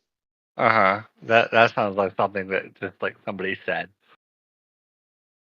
Why do we care what the other world? Kind of, yeah. Given that I just said it, and others, plenty others said it before me for millennia. So no, but when you like establish a fallacy, it should be objective. Like, that sounds like a non-objective thing. That just sounds like something that. Dude, type in hasty generalization fallacy. It's a well-known informal fallacy. So Google. Cartico, I got another argument for you. Man, You we're don't just have to lazy use with you. Google. It's a lot of places. But here's another one. Sports is an enterprise, right? Yeah. And Thomas Jefferson said, agriculture, manufactures, commerce, and navigation, the four pillars of our prosperity, are the most thriving when left most free to individual enterprise. The American Constitution, it didn't mention freedom of enterprise per se, but it set up a system of laws to secure individual liberty and freedom of choice in keeping with, this right of free enterprise. So that's another reason why we wouldn't allow the government to broaden its scope in that regard. In fact, back up, because I actually digressed from my own inquiry to him. So you didn't actually specify the nature of the government's involvement. You just said the government is concerned, and then a lot of stuttering and stammering, and then eventually you mentioned I didn't stutter how the whatsoever. performance of Like, the athletes in the Olympic Games is demonstrative or illustrative of the overall health and strength of the people and or the military. Why don't you characterize me That's not in a false. more That's not proper true. way? Why don't you try again? That's what you That being did. said, the government should curtail golfing. No, he said But stuttering. That doesn't count as a sport. Come on, You man. did a lot of stuttering and stammering. Hold on. Hold on. I got a solution, Mister. I got a solution. From now on, Gregory, you will refer to him as Mr. Cortigo Esquire. Mr. Cortigo That Esquire. actually is proper. So, Mr. Cortigo Esquire, you didn't actually specify the nature of the government's involvement in sports. You just said the government is concerned with sports, stuttering and stammering, and then if they perform poorly during the Olympic Games, it's going to look bad on the U.S. overall. I would like you to reference any stuttering and stammering. And even if he did stutter, I did. A speech impediment should not be counted against him in terms of the I wasn't counting against him. I'm recalling what happened and describing the fact that he didn't specify the nature of the state's involvement. That being said, Cortico, you do have a hell of a lisp. I have a lisp? No, not a lisp. A lisp. I don't even know what to say about that because, like I absolutely don't, and I would like for you do know what to say about that. Reference it. Reference it. If you say it exists, reference it. Dude, okay, I've listened. I ran the numbers, and it's clear you have a peach impediment. And by peach, I mean peach schnapps. Reference it. If you say you have evidence to something that I have said that is obscured in any way, reference it. But Cortico, you're definitely a good sport, bro. Reference it. All right, new rule. Everyone has to lisp so that Cortico does not feel left out. If you say, I wasn't even talking about his lisp. Percentage started talking about a lisp. I was talking about the stuttering and stammering. I have all right, Gregory didn't lisp, so you're fined 250 Flat Earth merch store credits. Honestly, if you say that I have a lisp or a speech impediment in any way, reference it. Reference it right now. If you say you have a lisp, you're racist. What does that imperative mean? You have stated that I have one. Reference I didn't say it. that. I didn't say that. Reference it. Well, I didn't say that. So, Gregory, you agree that there is no speech problem at hand? No, it's not. You're stuttering and stammering, not lisping. You do not misunderstand anything that I have said, correct? Oh, no, we understand you perfectly. Everyone else shut up. So you do not misunderstand anything that I have said. Okay. Well, I mean, there was nothing intelligible about the stuttering and stammering you said earlier, so. I am being very precise. Do you... Well, now you are. Earlier you weren't. Shut up. Do you misunderstand anything that I'm saying right now? In the past 5 seconds, no. Good. Thank you. Okay, so are you going to specify You're welcome. The nature of the state's involvement in sports now? I've already done all that. Well, kind of haven't. You never said what the state was actually going to do with the sports once they touched them. You haven't done anything like that. They're going to regulate this. They're going to prohibit this. They're going to oblige this. They're going to permit this. You didn't say nothing like that. Hey, brother Bree, there already is laws on the books about sports, homie Slice. Get a better mic and prove it. Prove it. Generally speaking, Cortico, do you believe that governmental regulation is a good thing? No, we're not going any further until this homeboy admits that there already are laws in the books concerning sports. What laws are you concerned with AI? By the way, paperback or the Kindle version? You used to get a better mic. You never heard of Title IX? You need to get a better microphone. Hey, what part of what I'm saying did you misunderstand? That sounds familiar. Yeah, It probably. does sound familiar. Probably all of it. Your microphone. The last 5 seconds, we definitely got that point. Probably all of it. Your microphone sucks. Portugal, do you love the government? Probably No. all of it. You're not certain how much was not understandable to you. Cortico, what's Title IX in relation to sports? So Title IX has to do with the rights of individuals against general discrimination. So it does say that individuals have the right not to be discriminated upon by their race, gender, and yada yada yada. Right, but what does it have to do with sports? It applies to sports. Yeah, how? No, I would agree that it would apply to governmentally funded or subsidized sports. Yeah, and so this fucker, like this fucking. Wait a minute, hold on, sucker. So you're telling me that must mean that government-funded sports already exist, right? Hold on, can I characterize you, because that's what I was attempting to do. This like Hang on, can you let me finish my excoriation of your character for no good reason? Yeah, that's hilarious. Let him go. Yeah. This 80 IQ individual, like think that just anything the federal government says. Oh Lord. Yeah. Like should be the law, but obviously there's so much more to This it. is the Like, story I was talking about. yeah. So this dude can tackle all he wants, but like he doesn't understand the reason why the law exists. He doesn't understand like what it's here for, and he just wants to argue against it. Like he just wants to be the general I don't protester. understand why the law exists to Yeah. regulate. Nah, dude, you were asked by these homeboys what you want the government to do with these sports, bro, and you still haven't answered. So I tried to give you a hint with Title IX and the government-funded sports and how it all interacts, so you could come up with some kind of thing to talk about. For goodness sakes! You know, it's funny because this all started with the Olympics, right? This started with the Olympics. Yeah. And who do you think funds the Olympics, bro? Yeah, back to you. No, that's for you. No. I'm gonna. To me, is for you. It's not a basketball in the Olympics. You're just gonna check and just give it right back. No, I want you to dribble. No, I'm gonna bring the reverse card. Like, back to you. The boomerang answer. Yeah, Uno is not an officially recognized Olympic sport, bro. Well, did you see the Australian breakdancer? She absolutely killed it, yeah? All right, honestly... Yeah, we don't need no fake accents here. No. Like, fake. Check out the Australian breakdancer, mate. She's absolute legend.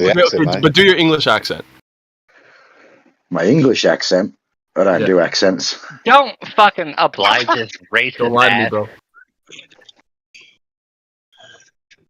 AJ, all you have to do is your deflection on the ends of your sentences go down instead of up. And then you can do the English accent. I think you meant inflection, but I still love you. Yeah. Oh, yeah.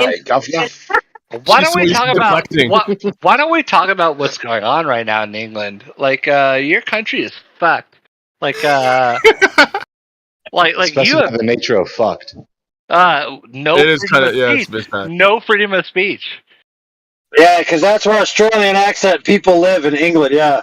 Hey, you're fucking next. You're He's fucking English next. doing an Australian accent. You're fucking next. Maybe he's American. Australia. You're AJ, do your American next, accent. Australia. I'm no good at accents, dude. No, AJ, you're fucking next, Australia. Like, what's going on in England right now is unacceptable.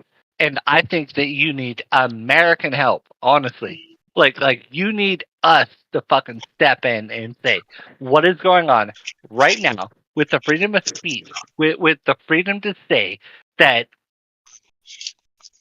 the invasion into your country is wrong. Like what's going on right now is fucking wrong. And no one will step up. No one will step up. Sounds like you're stepping in. Well, I mean, what I say here, like, apparently doesn't matter, but I think it's important.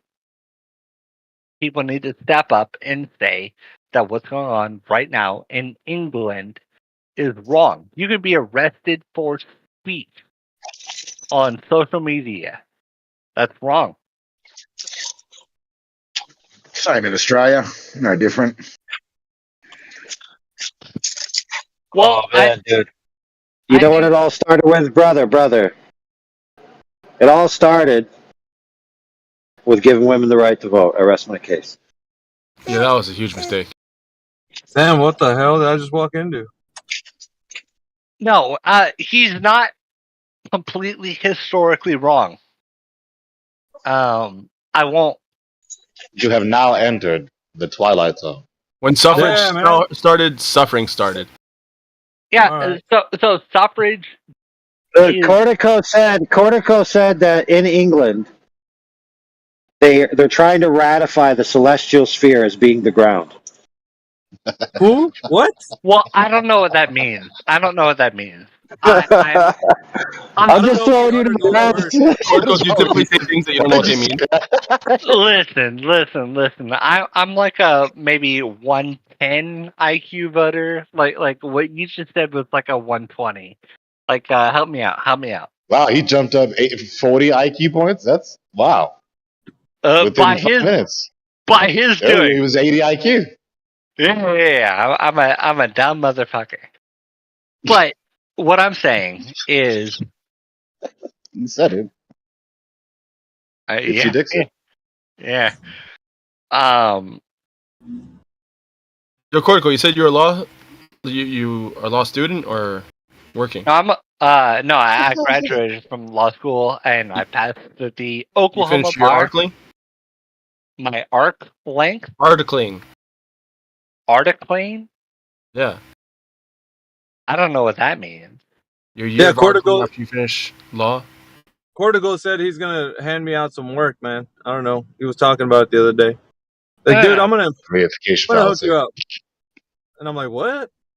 No, he said like arc length. That's not like articling. Articling, the year of your year of articling after you finish law school? That's not like a law school thing. Maybe not where you are. Yeah, no, not in Oklahoma. I don't know. Maybe like a Massachusetts thing. All right. Where the so did you guys chase all the Globers out of here? Is that what happened? Yeah, we got. Or at least out of the microphone. No. Veritas. I beat them the fuck up. Like anytime that they were like yeah, fucking. I fucking put my penis in there. Dude, we were going hard on Med for a while with his stupid. Where is he? The horizon will always be at eye level. Yeah, he had to leave. We fucking flushed them out. Cortico, tell Alpha what you said to me earlier about my articulation of the modus ponens and modus tollens in the dilemma. Yo. I said, like, just for the record, that his modus tollens and his modus tollens was so fucking on the record. Like, there was no distribution. That there was no argument. Yeah. So do you think there's no problem for us to just go ahead and codify it within the Flat Earth Constitution? What about the POTUS? What about the POTUS talons? I think first before Is that real? you. I'm going to type it up right now. No, it's not. He's. You can tell when. You can tell when the cybernetic. Yeah, go on. The POTUS talons are the president's fingernails. Have you ever heard? Have you ever? What does Google pull up when I type that in? The modus. It pulls up modus tollens. Listen, man. Have you ever heard of the saying that nothing good ever happens after 2 a.m.? Yo, Veritas. It is after 2 a.m. I would love to give your after 2 a.m. speech. We're gonna talk. Fucking hell, dude. That is, I typed in PODUSTALLENS. It does not exist on the internet at all. Well, you're not from the future. AI is, and so there's You know another. what? He is Cable, isn't he? Look at his face. I'm telling You're you. right. So Cyberdyne Model 101 is capable of articulating points from the future. So we're basically archaic. So We are. deal with it, I guess. We are fucking absolutely archaic, and we should do better. Like no. All right, Greg, you ready for the answer? What? Here it is. Let's hear it.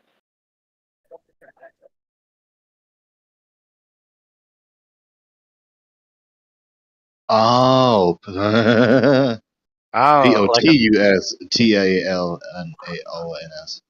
Like a. This is what I typed. No, talons. Yeah, he said talons. Like No, a little this is what I dick typed. answer. Like a little dick answer. Yo, Gregory, I was just looking at the chat, and I guess the spherical triangle argument that you have is verbose and unnecessarily wordy. Damn. How do you condense it to be as simple as possible? I would change the premises, and actually change the order too. So for this number 2, I'd make it number 1. Triangles cannot add up to more than 180 degrees. And then for spherical triangles, I would say that I'd have another premise that that spherical triangles are triangles, and the conclusion of that is obviously that spherical triangles cannot be more than 180 degrees. I'd leave it at that. Well, you didn't condense anything. Yours is just as lengthy as mine. Do you want to read yours? No, oh my god, Greg has a modus ponens about spherical triangles? Where is it? So he made a statement about triangles being more than 180 degrees. So how is this verbose? Let me read. That's a succinct modus ponens. Oh, I see a problem with this. Oh my god. Make one and show us. We're gonna get the critique. I'm the in-house expert on spherical triangles. So. Yeah, the critique of all critiques. Sure you are. You need a ball. So it seems to have to do with the linguistical issue that. Really? Not linguistical. This is gonna be about 45 minutes critique. Hold on to your butts. Yeah, Peter, can you put it on your live stream for us and explain it? It is on the live stream right now. So and I told you, it's like Cortical's just gonna have to sit here and listen to Peter for like an hour and a half talk about this. I'll just like bench press for a little. Now percentage. I said hold on to your butts. So if you want to hear verbosity and sesquipedalian superfluosity, you about to hear it. Yeah. Oh, fucking. Yeah, I just boil it down to premise 1: spherical triangles are triangles. Premise 2: triangles cannot add up to 180 degrees, more than 180 degrees. Conclusion: therefore, spherical triangles cannot add up to more than 180 degrees. Simple as that. What's your rule of inference? Still a modus ponens. No, it's not. Like the same thing, just I've reduced it. That's not modus ponens at all. It is a modus ponens. No, it is not. He did not say the form that he just said is not if A then B, A therefore B. Okay, I think it is. Can I deliver the critique? He just said A, B, C. Gregory, can I engage in pedagogy with you? Go ahead. So I think a more correct. Can you please stop miscategorizing what you're about to do? You are not going to teach me pedagogy. Okay, can I engage in an exegesis? Yeah, just you wait. You're not going to do that either. Okay. That's So what I you're about think to do.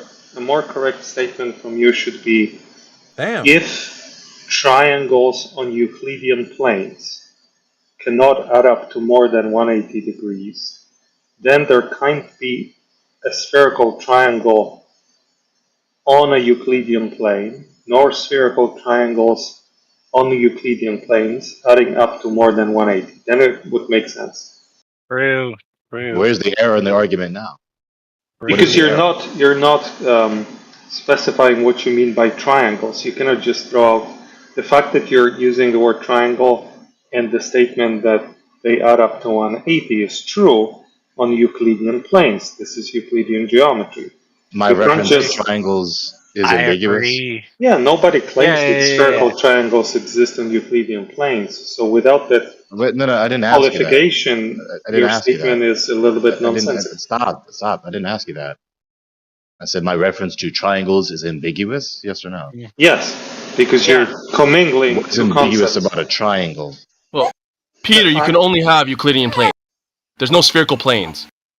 Yeah, No, look, there are like, spherical what is planes. ambiguous Nobody about claims triangles? That's contradictory. It is not contradictory. Peter, what is ambiguous about triangle? The statement you're making here that a triangle cannot add up to more than 180 is true in the context of the Euclidean plane. In contrast to what? In contrast to spherical triangles, which do not exist by definition on Euclidean planes. They don't exist by definition at all. Well, that's the problem with your statement. You're kind of mixing two different worlds I'm not together. mixing two different anything. I'm not Well, mixing you are. anything together. True. He's fucking it up. Okay, keep Yo, cheating. Peter, can you define a plane, This please? error is true. I'll define him. I'm not conflating anything. I'm literally making distinctions. Well, your distinctions are fucking it up. My distinctions are fucking up distinguishing between triangles and non-triangles. Yep. Okay. You Would were like to just argue finished. for that premise? He just finished saying that your argument is the best thing since sliced bread. Now he's tearing it down. What's going on? No, this is a different argument. He says, but the best thing since sliced bread is since concerning the dilemma. Now he's acting as though this modus ponens concerning triangles is asinine. Mm-hmm. Also, they smell bad. That's a reification fallacy. No, it's not. The hell, It is. man. You can't smell an abstract entity. Prove it. Given that you can't smell an abstract entity, it doesn't have any matter for it to give off an odor for your nose to detect. Why can you not? Oh my god! Because it doesn't have any matter. I think by refutation to detect. This Okay, is then a how do you fucking- smell? How do you smell flowers in your dreams? Jesus, dude. His argument fails. What a cartoon meta argument this is. Dude. His argument failed. Oh my god! First, All right, he man. told me he was going to give me a pedagogy, and he's not. He's not going to teach me about teaching, which is what pedagogy is. Then he said he's going to teach me exegesis. He's not. He's not going to teach me about correctly interpreting and extracting No. the He meaning of just a says text. it's a And then reification he said I made fallacy, an and error he has concerning no conflating two different types evidence. of triangles. And he said I made an error conflating two different types of categories of math when I didn't. I'm referring to triangles. I'm referring to the so-called spherical triangle as being analytically false, He just implicitly says, self-contradictory. yeah, he just says to the room, it's a reification fallacy, and continues his bullshit. Like, he has no idea. and then he laughs. At least you do it funnily. And then he laughs. At least you do it funnily. I just reposted it just for everyone's convenience. All right, yeah, just listen to him. Yeah, he tries too hard. We have listened to him. Yeah, he tries real fucking hard. Well, what else can he do? I mean, obviously he's not able to do. That's all he has. Yeah, can't convince anyone of anything. So. Honestly, we've been abject to the subject matter for too long. Like, I What don't do you care. mean we've been abject to the subject? What does that mean? We've been talking about non-flat Earth things for too long. But you got punched. I think we need to go back to the subject matter, the things that are actually interesting to the population. Well, I can repost this for you. I mean, that's fair enough. You shut up. The hell? Are you talking to a Chinese man or what?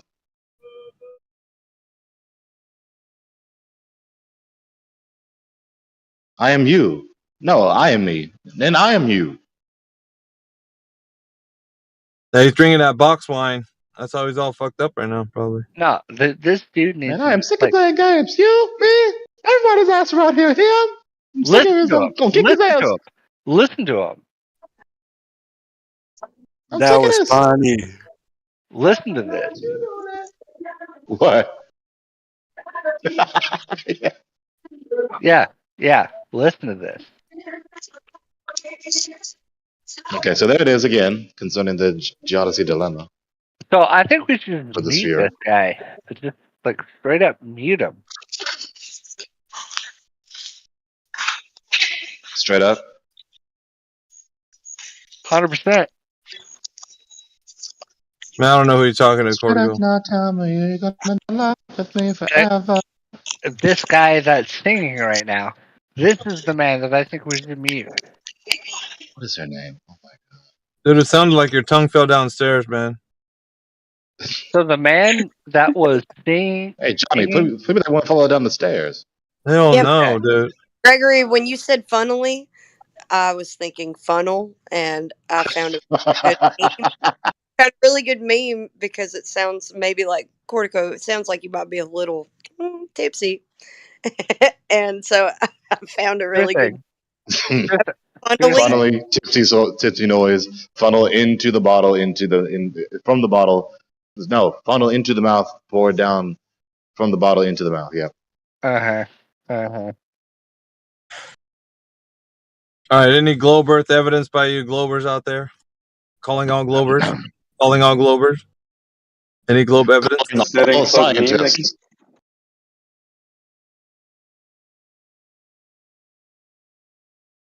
Well, we got Nick fixed in here. He might be able to chime in. Have you had a conversation with him? He's definitely a glober. This is Gregory Prague calling all scientists. Go ahead, Nick. Let him know how the Earth is a globe. Tell him that sweet evidence you brought in earlier. What evidence? Well, never mind. Maybe you weren't the guy. Because it sounds like you don't have that. A globe is a good toy to have, you know. That Yeah, is maybe it true. wasn't you. You're gonna need to glow for some basketball. Yeah, maybe it wasn't you. Yeah, I don't think he's the one. Who's the one? Is it Chud? Somebody was in here. I am not the man. I think the world is not spinning at all. That's what I think.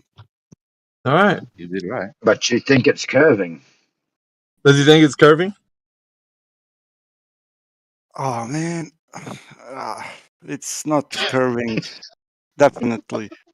But there's some phenomenon that is curving, you know. What? What phenomenon is curving? Vibrations. Come on, Vibrations.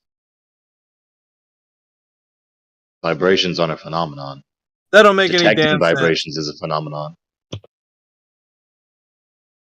The sight, the feeling, the hearing of vibrations is a phenomenon, not vibration itself.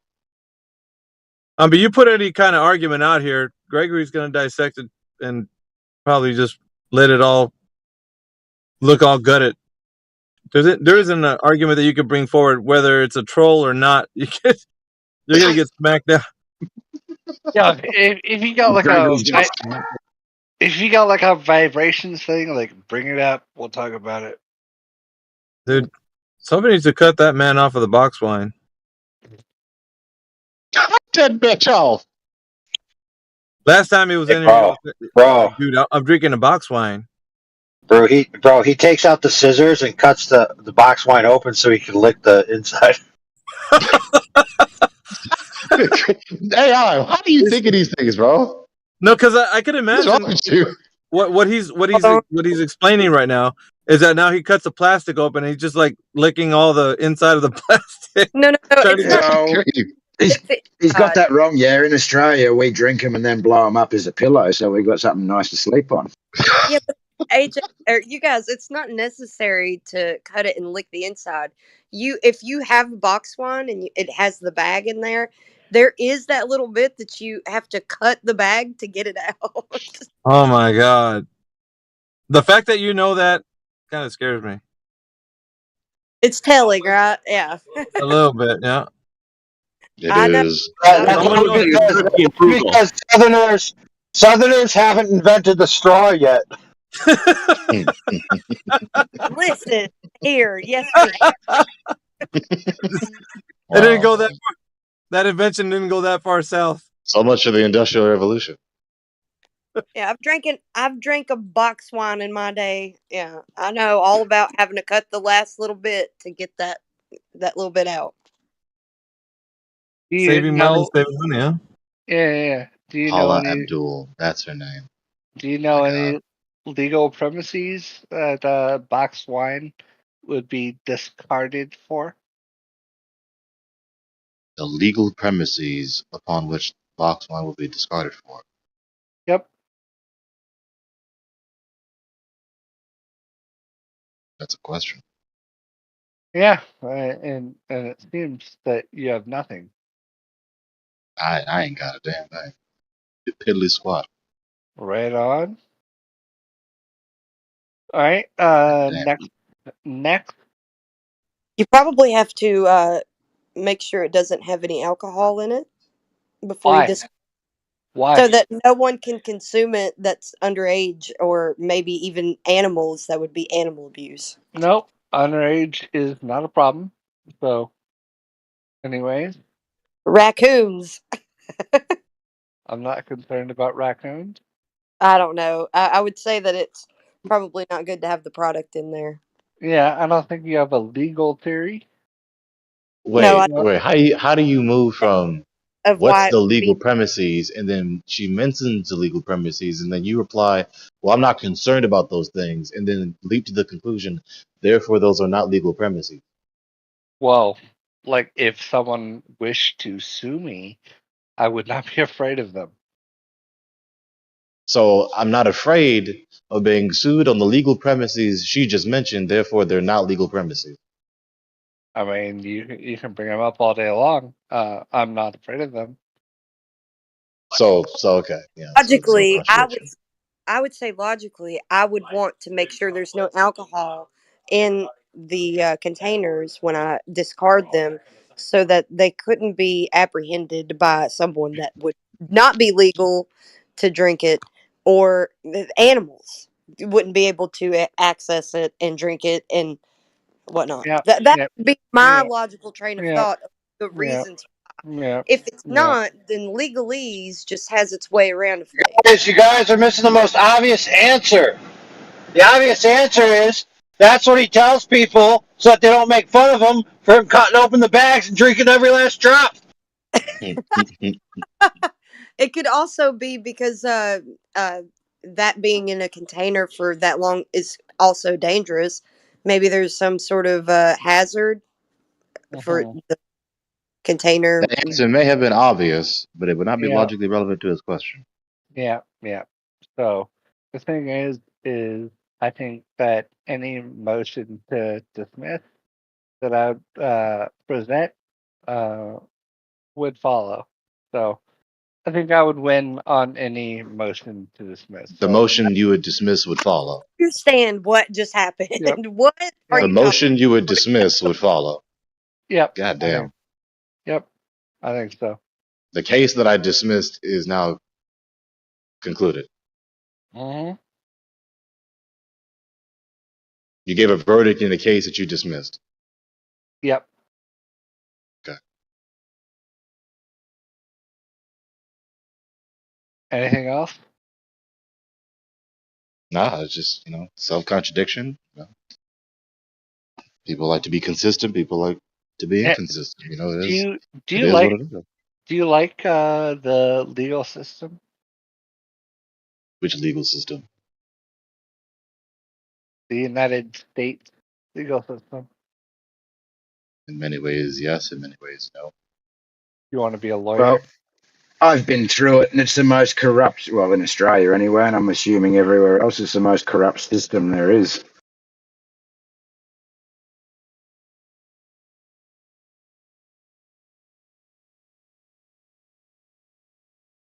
So something just happened, like some foreign entity just interrupted my question.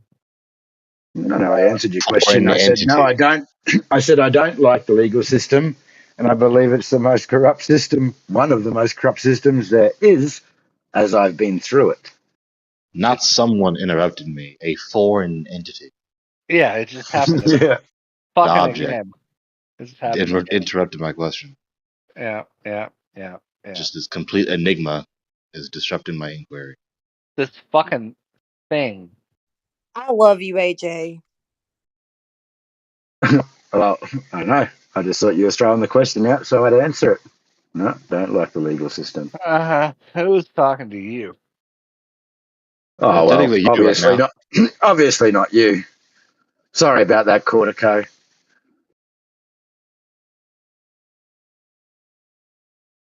Da, da, da, da, da, da.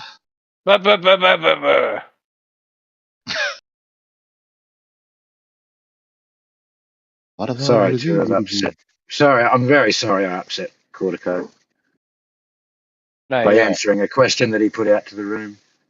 Well, I didn't put it out to the room. I put it out to a specific person, and then you went ahead and took it upon Oh, okay. yourself to I interrupt the apologise then, room. Cortico. All right, I accept your apology. I apologize.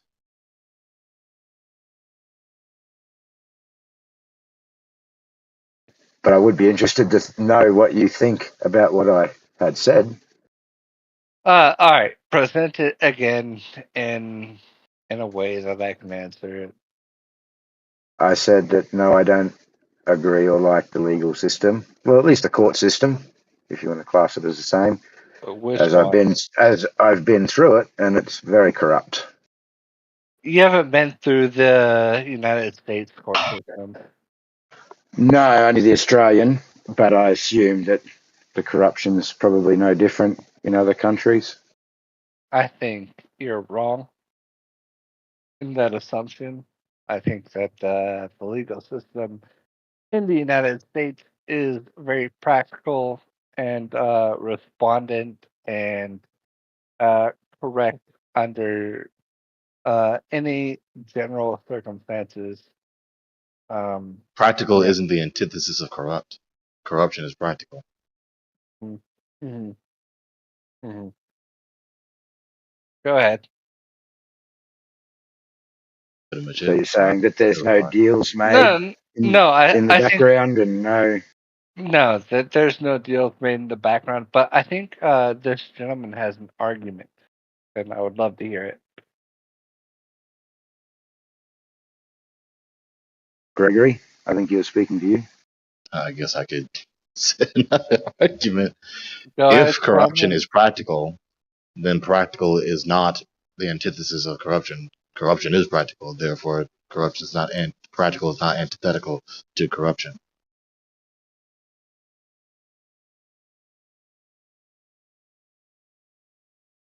So you is that your law school thesis?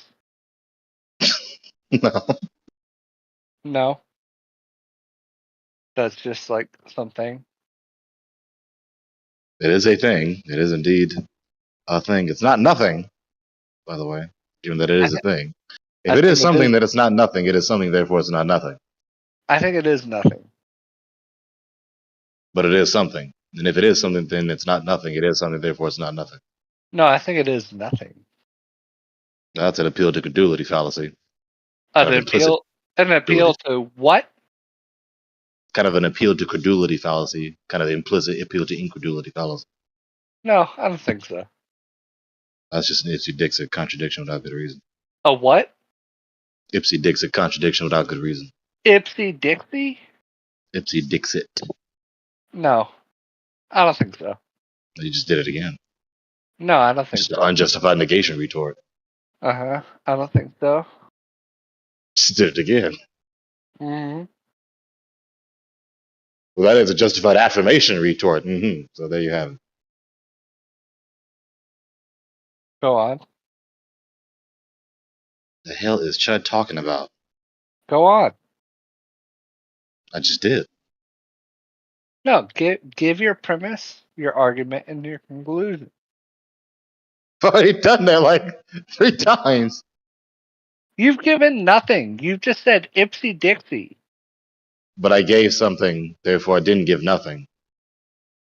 I think you just kind of need to go away and reformulate your argument. If I gave something, then I didn't give nothing. I gave something, therefore I didn't give nothing. You didn't give a And I satisfying can't give argument. something. If nothing is nothing, then I can't give nothing. Nothing is nothing, therefore I can't give nothing. Uh-huh.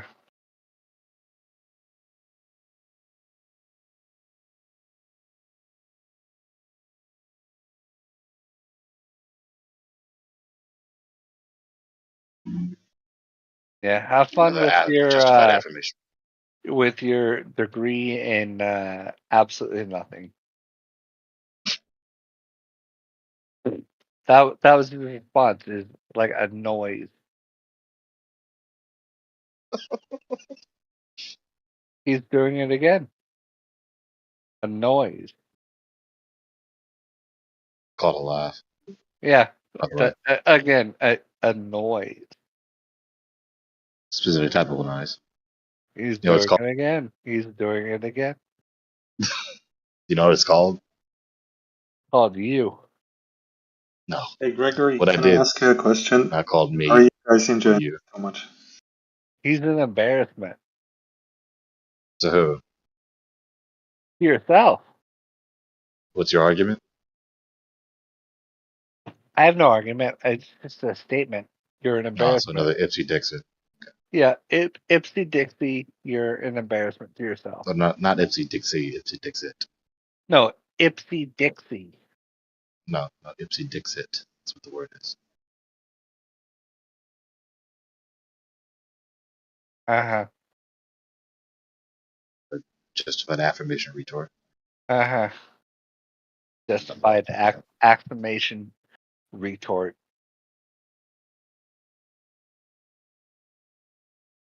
Uh-huh.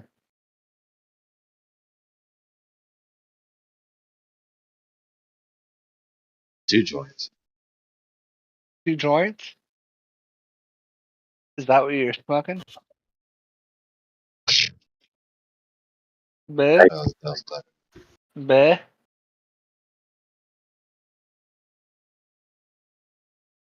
Ipsy And you're Dixit? still at it after all this time. Look in Yeah, the open yeah. chat, by the way. No, I'll be here this entire time. Ipsy Dixit. I'm not leaving. Yeah, right there in the open chat, you see the link? I see the fucking picture of some dude with like way too many muscles. Yeah, not that. Yeah, so you got Ipsy Dixit.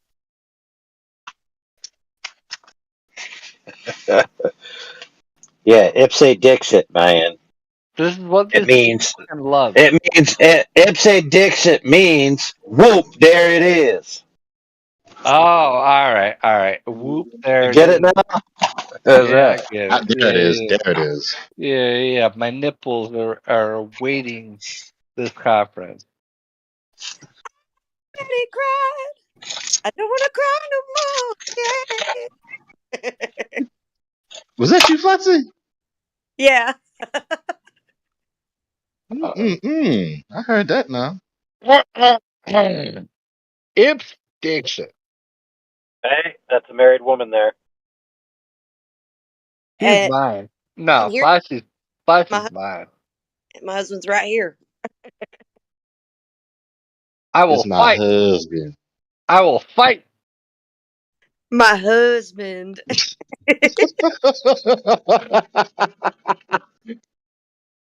Ipsy Dixit. To my utter dismay, he's over here playing Diablo. And I don't Diablo? normally call it Diablo. I call it that satanic game. No. What's his opinion on Ipsy Dixit? I don't think he cares. He's not even paying attention. Yo, I don't care. When this dude said Ipsy Dixit, like I fucking signed off. Well, evidently you do care because he's still talking about it. Fuck you. Yeah, you wish. You guys are making me laugh. It's funny. Yeah, this dude was like Ipsy Dixit. What's the issue with Ipsy Dixit? But flat earthers have to know all of these logical fallacies, and we need to know biases. But and why no one really learns these things, and you should if you're in law. I feel like you would, Cortico. I feel like you would know these things before a lot of other globers on your side. I'm a real through the form lawyer. Like I'm trying to listen. I'm trying to understand your point of view. I'm listening. You I'm gotta learn. waiting. You gotta learn your logical fallacies. There's a Uh-huh. So you're a de jure attorney, but not de facto. You're your attorney, not de facto. What?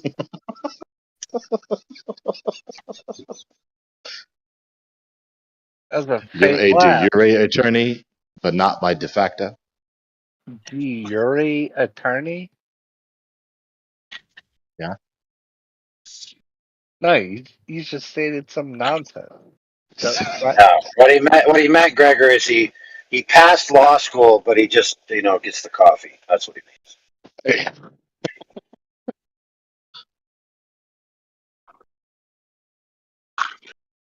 Uh-huh. they pay, Uh-huh. they pay Yep. over $20 an hour to get coffee. No. I want him to go again. I want him to try again. Dude, $20 an hour is what we pay the helpers, man.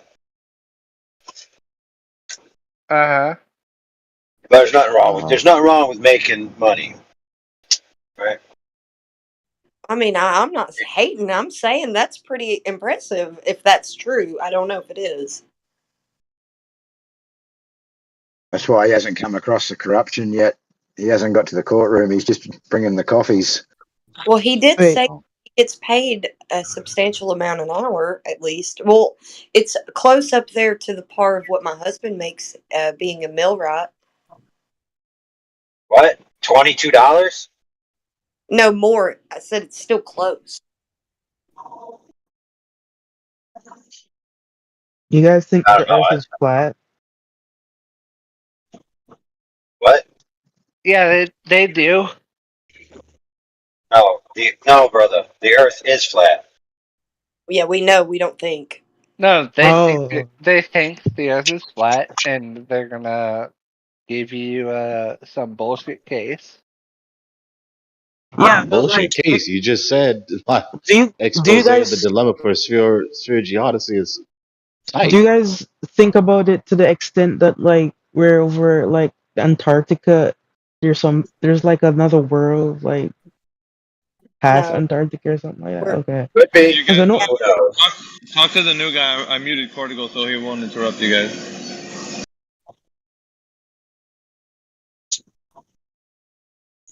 So what's your next question? Wow. You heard the answers to Yes.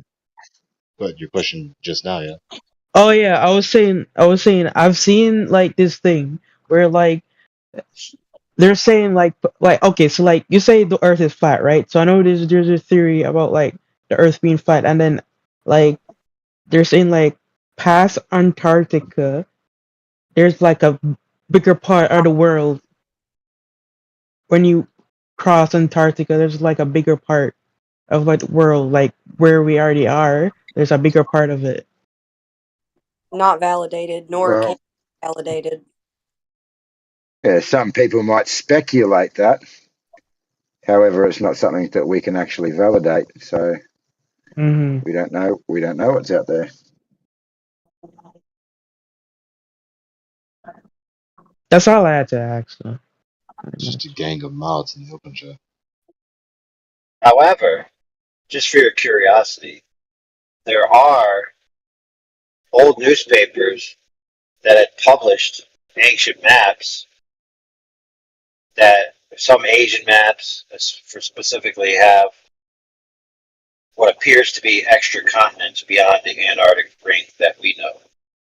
Oh. So whether they're true or not, I haven't been there. I couldn't tell you. I'm just telling you there are tidbits of info and hints at that maybe there could be more land. Mm-hmm.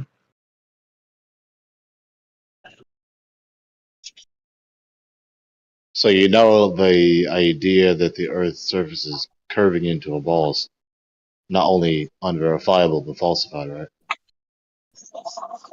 Wait, say that again. You know the idea that the Earth being a ball is not only unverifiable but falsified, right? No. Look in the open chat, Okay. tagging you. As soon as the buttons cooperate with what I actually want to tap. Thank you. Finally. 10 more seconds. I should just like have it ready before I actually make the announcement. What you gonna do? Goodness. You're roboting, Gregory. Hello? Mic check. Yeah, you just weren't coming through very clear before. Well, for me, you weren't anyway. Yeah, I guess I was talking under my breath too low. You never do for me. At least you're not a woman, like that other channel. Fuck, man.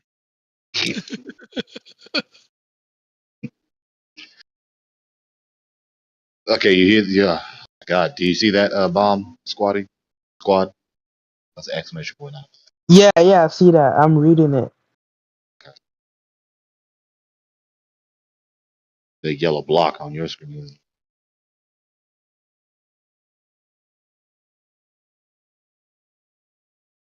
Right here, I'm gonna prove some flat Earth shit. Oh, I can't shoot. Never mind. Sorry.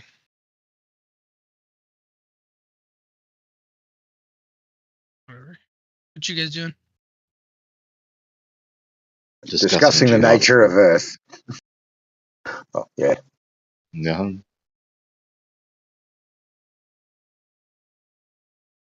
Where do you sit on the nature of Earth, did I steal Obama? yours? Just did it again. Yeah, we did. Sorry, Gregory. You go. I said, did I steal your thunder or did you steal mine? I don't know. Probably both. Great minds think alike. If it's mutual theft, did we steal any damn thing? Was it just a mutual exchange? Just mutual. An involuntary mutual exchange.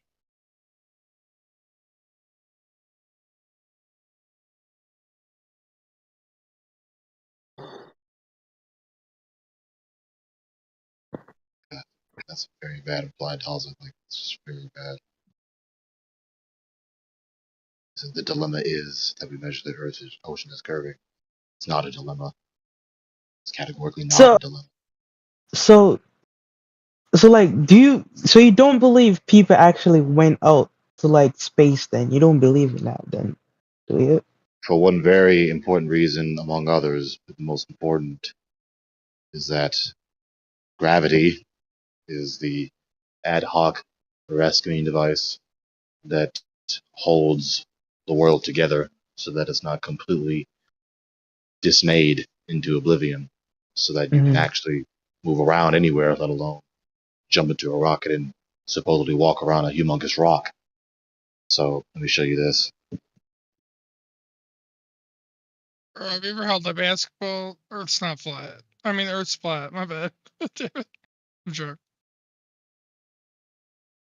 I'm gonna just explain this one because the other ones they do be kind of long. So those are the refutations to both gravitation doctrines that I tagged you in there. Mm-hmm. I'm going to explain this first. So, like I just told you, without the doctrine of universal gravitation, the world completely falls apart. Not to exaggerate, not figuratively, like every piece of matter would disintegrate down to the most fundamental, irreducibly complex material particles. Supposedly, in principle, given their metaphysic.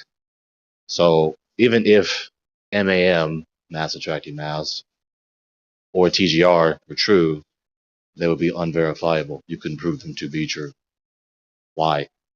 Because the independent variable in the hypothesis, the causation hypothesis, cannot be manipulated in the hypothesis test, aka experiment.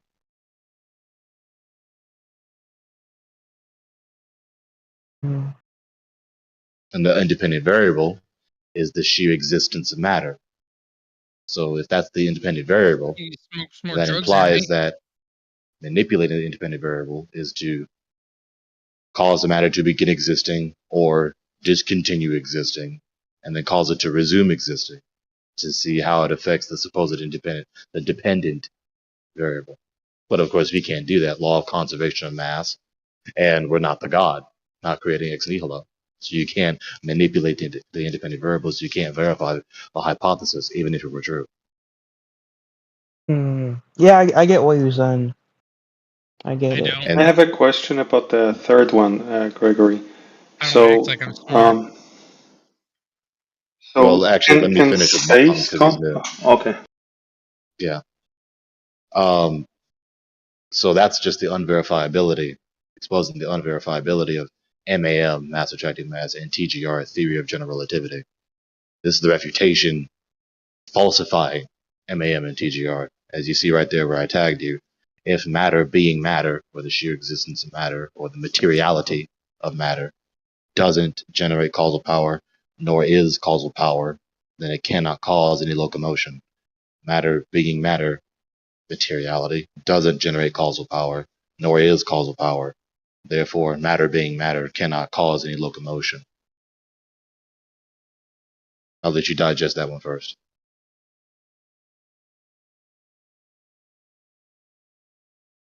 I should edit this while you're digesting.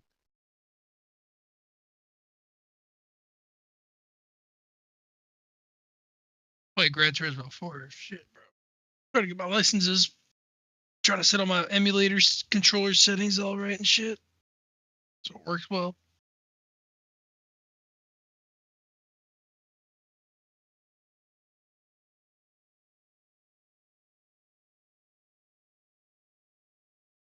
You don't got any pro tips for that?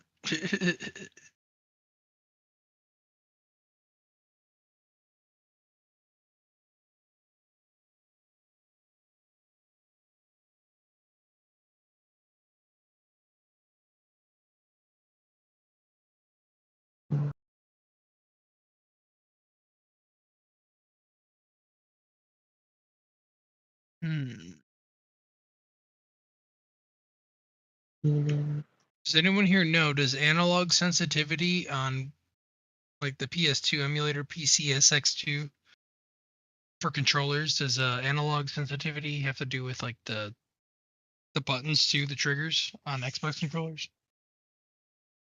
I know it's a weird question. Yeah, dude, you can just stop talking now. All right. Yeah, but for real though, just I'll leave. You guys are True as that may be, we didn't need to be rude. We don't need to be rude. Okay, so like, no, that nigger's true. He's a dumbass. I'm Wow. Guess you want a red mic.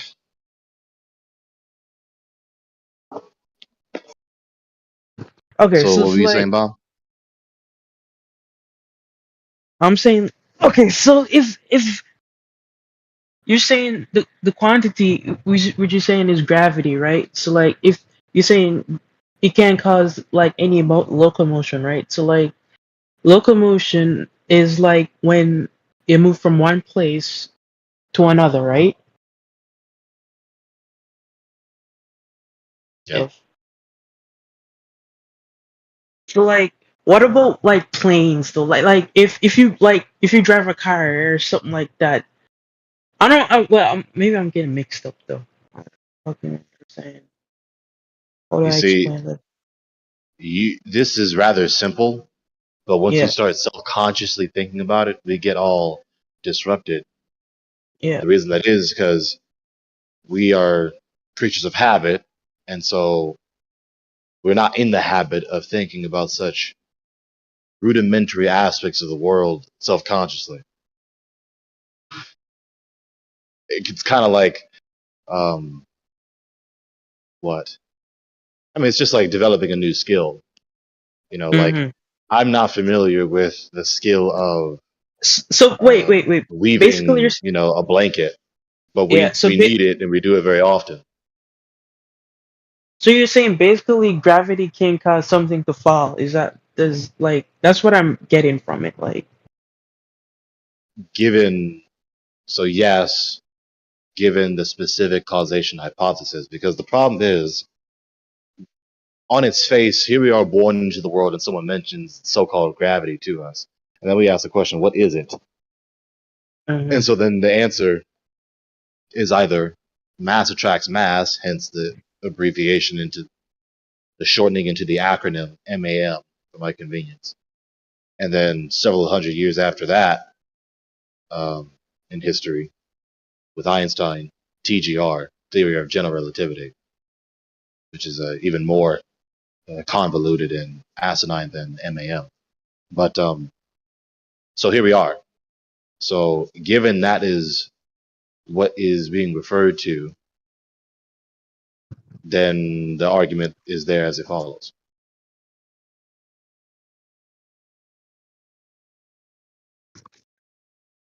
so what would you call then? What causes a ball?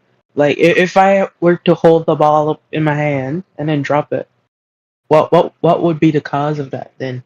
If you're saying like gravity doesn't cause like movement of something to move from one place to another. Just to answer your question straightforward first, and then I'll elaborate if you want me to. There is an interactive relationship. Notice my emphasis. There's an interactive relationship between the medium and the object inside the medium. So rather than presuming that when I hop up and fall back down, that is an instance of something pushing me down, something external to me pushing me down or pulling me down. Rather, what is obvious, describing observation, given that there's nothing supporting me at the peak of my trajectory, then I fall through the medium. They cannot support me until I meet an object that I cannot penetrate, and so I stop moving.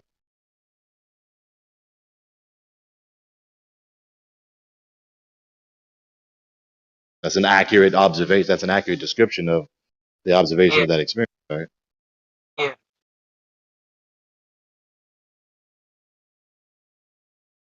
So there you have it. Nothing external to me pulled me down nor pushed me down. I simply continue to fall until I meet sufficient resistance so that I stop moving, so that I stop traversing through space.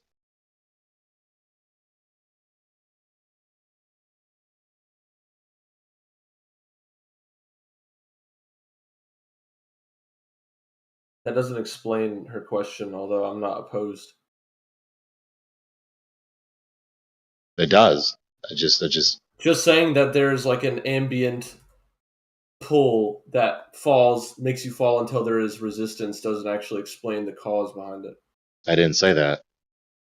Then what did you say? Because that is what you said. That's not what I said.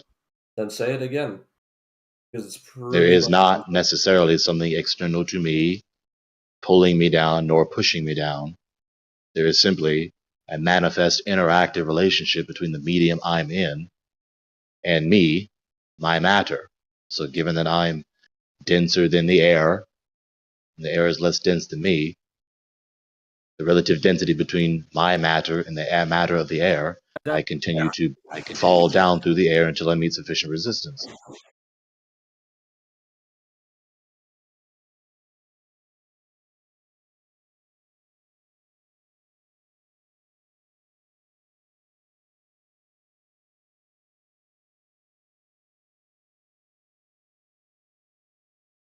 Hey, do you hear me? My mic's bugged out. What I was gonna say is that still doesn't explain the mechanism or reason behind why it is so simply just like a y-axis of like things are pulled downwards on the y-axis because They are. That doesn't explain that just because the matter exists, it goes the direction that you say it does. That doesn't make any sense. Why would something be pushing or pulling unless you're saying that, gas pressure has some sort of push because it No, okay, well, you're not okay. Fletchy, that's nonsense. No. Not you try to dominate the conversation with your non-critique. You haven't said any specific objective true premise and any logically valid argument to expose the error in what I said. You just keep saying it doesn't explain. You only demonstrated invincible ignorance. You haven't refuted anything. I mean, you're the one making a claim. I don't have to rebuke a non-claim. Okay, so you're not tracking. You haven't said an argument to refute anything. Yeah, you just keep saying it. I'm not postulating. You don't need to keep talking to me. It's not that difficult. Just stop doing that. I mean, you're in just the stop doing that. Clogging up attention. Just stop doing that. Good, just stop doing that. Just stop doing that. Okay, you don't need to keep talking. You're a really funny. Every reply I said to you. I'm just gonna turn you down. You're probably one of these like. Okay, now you're gonna cause audio chaos. Moderators, please handle that.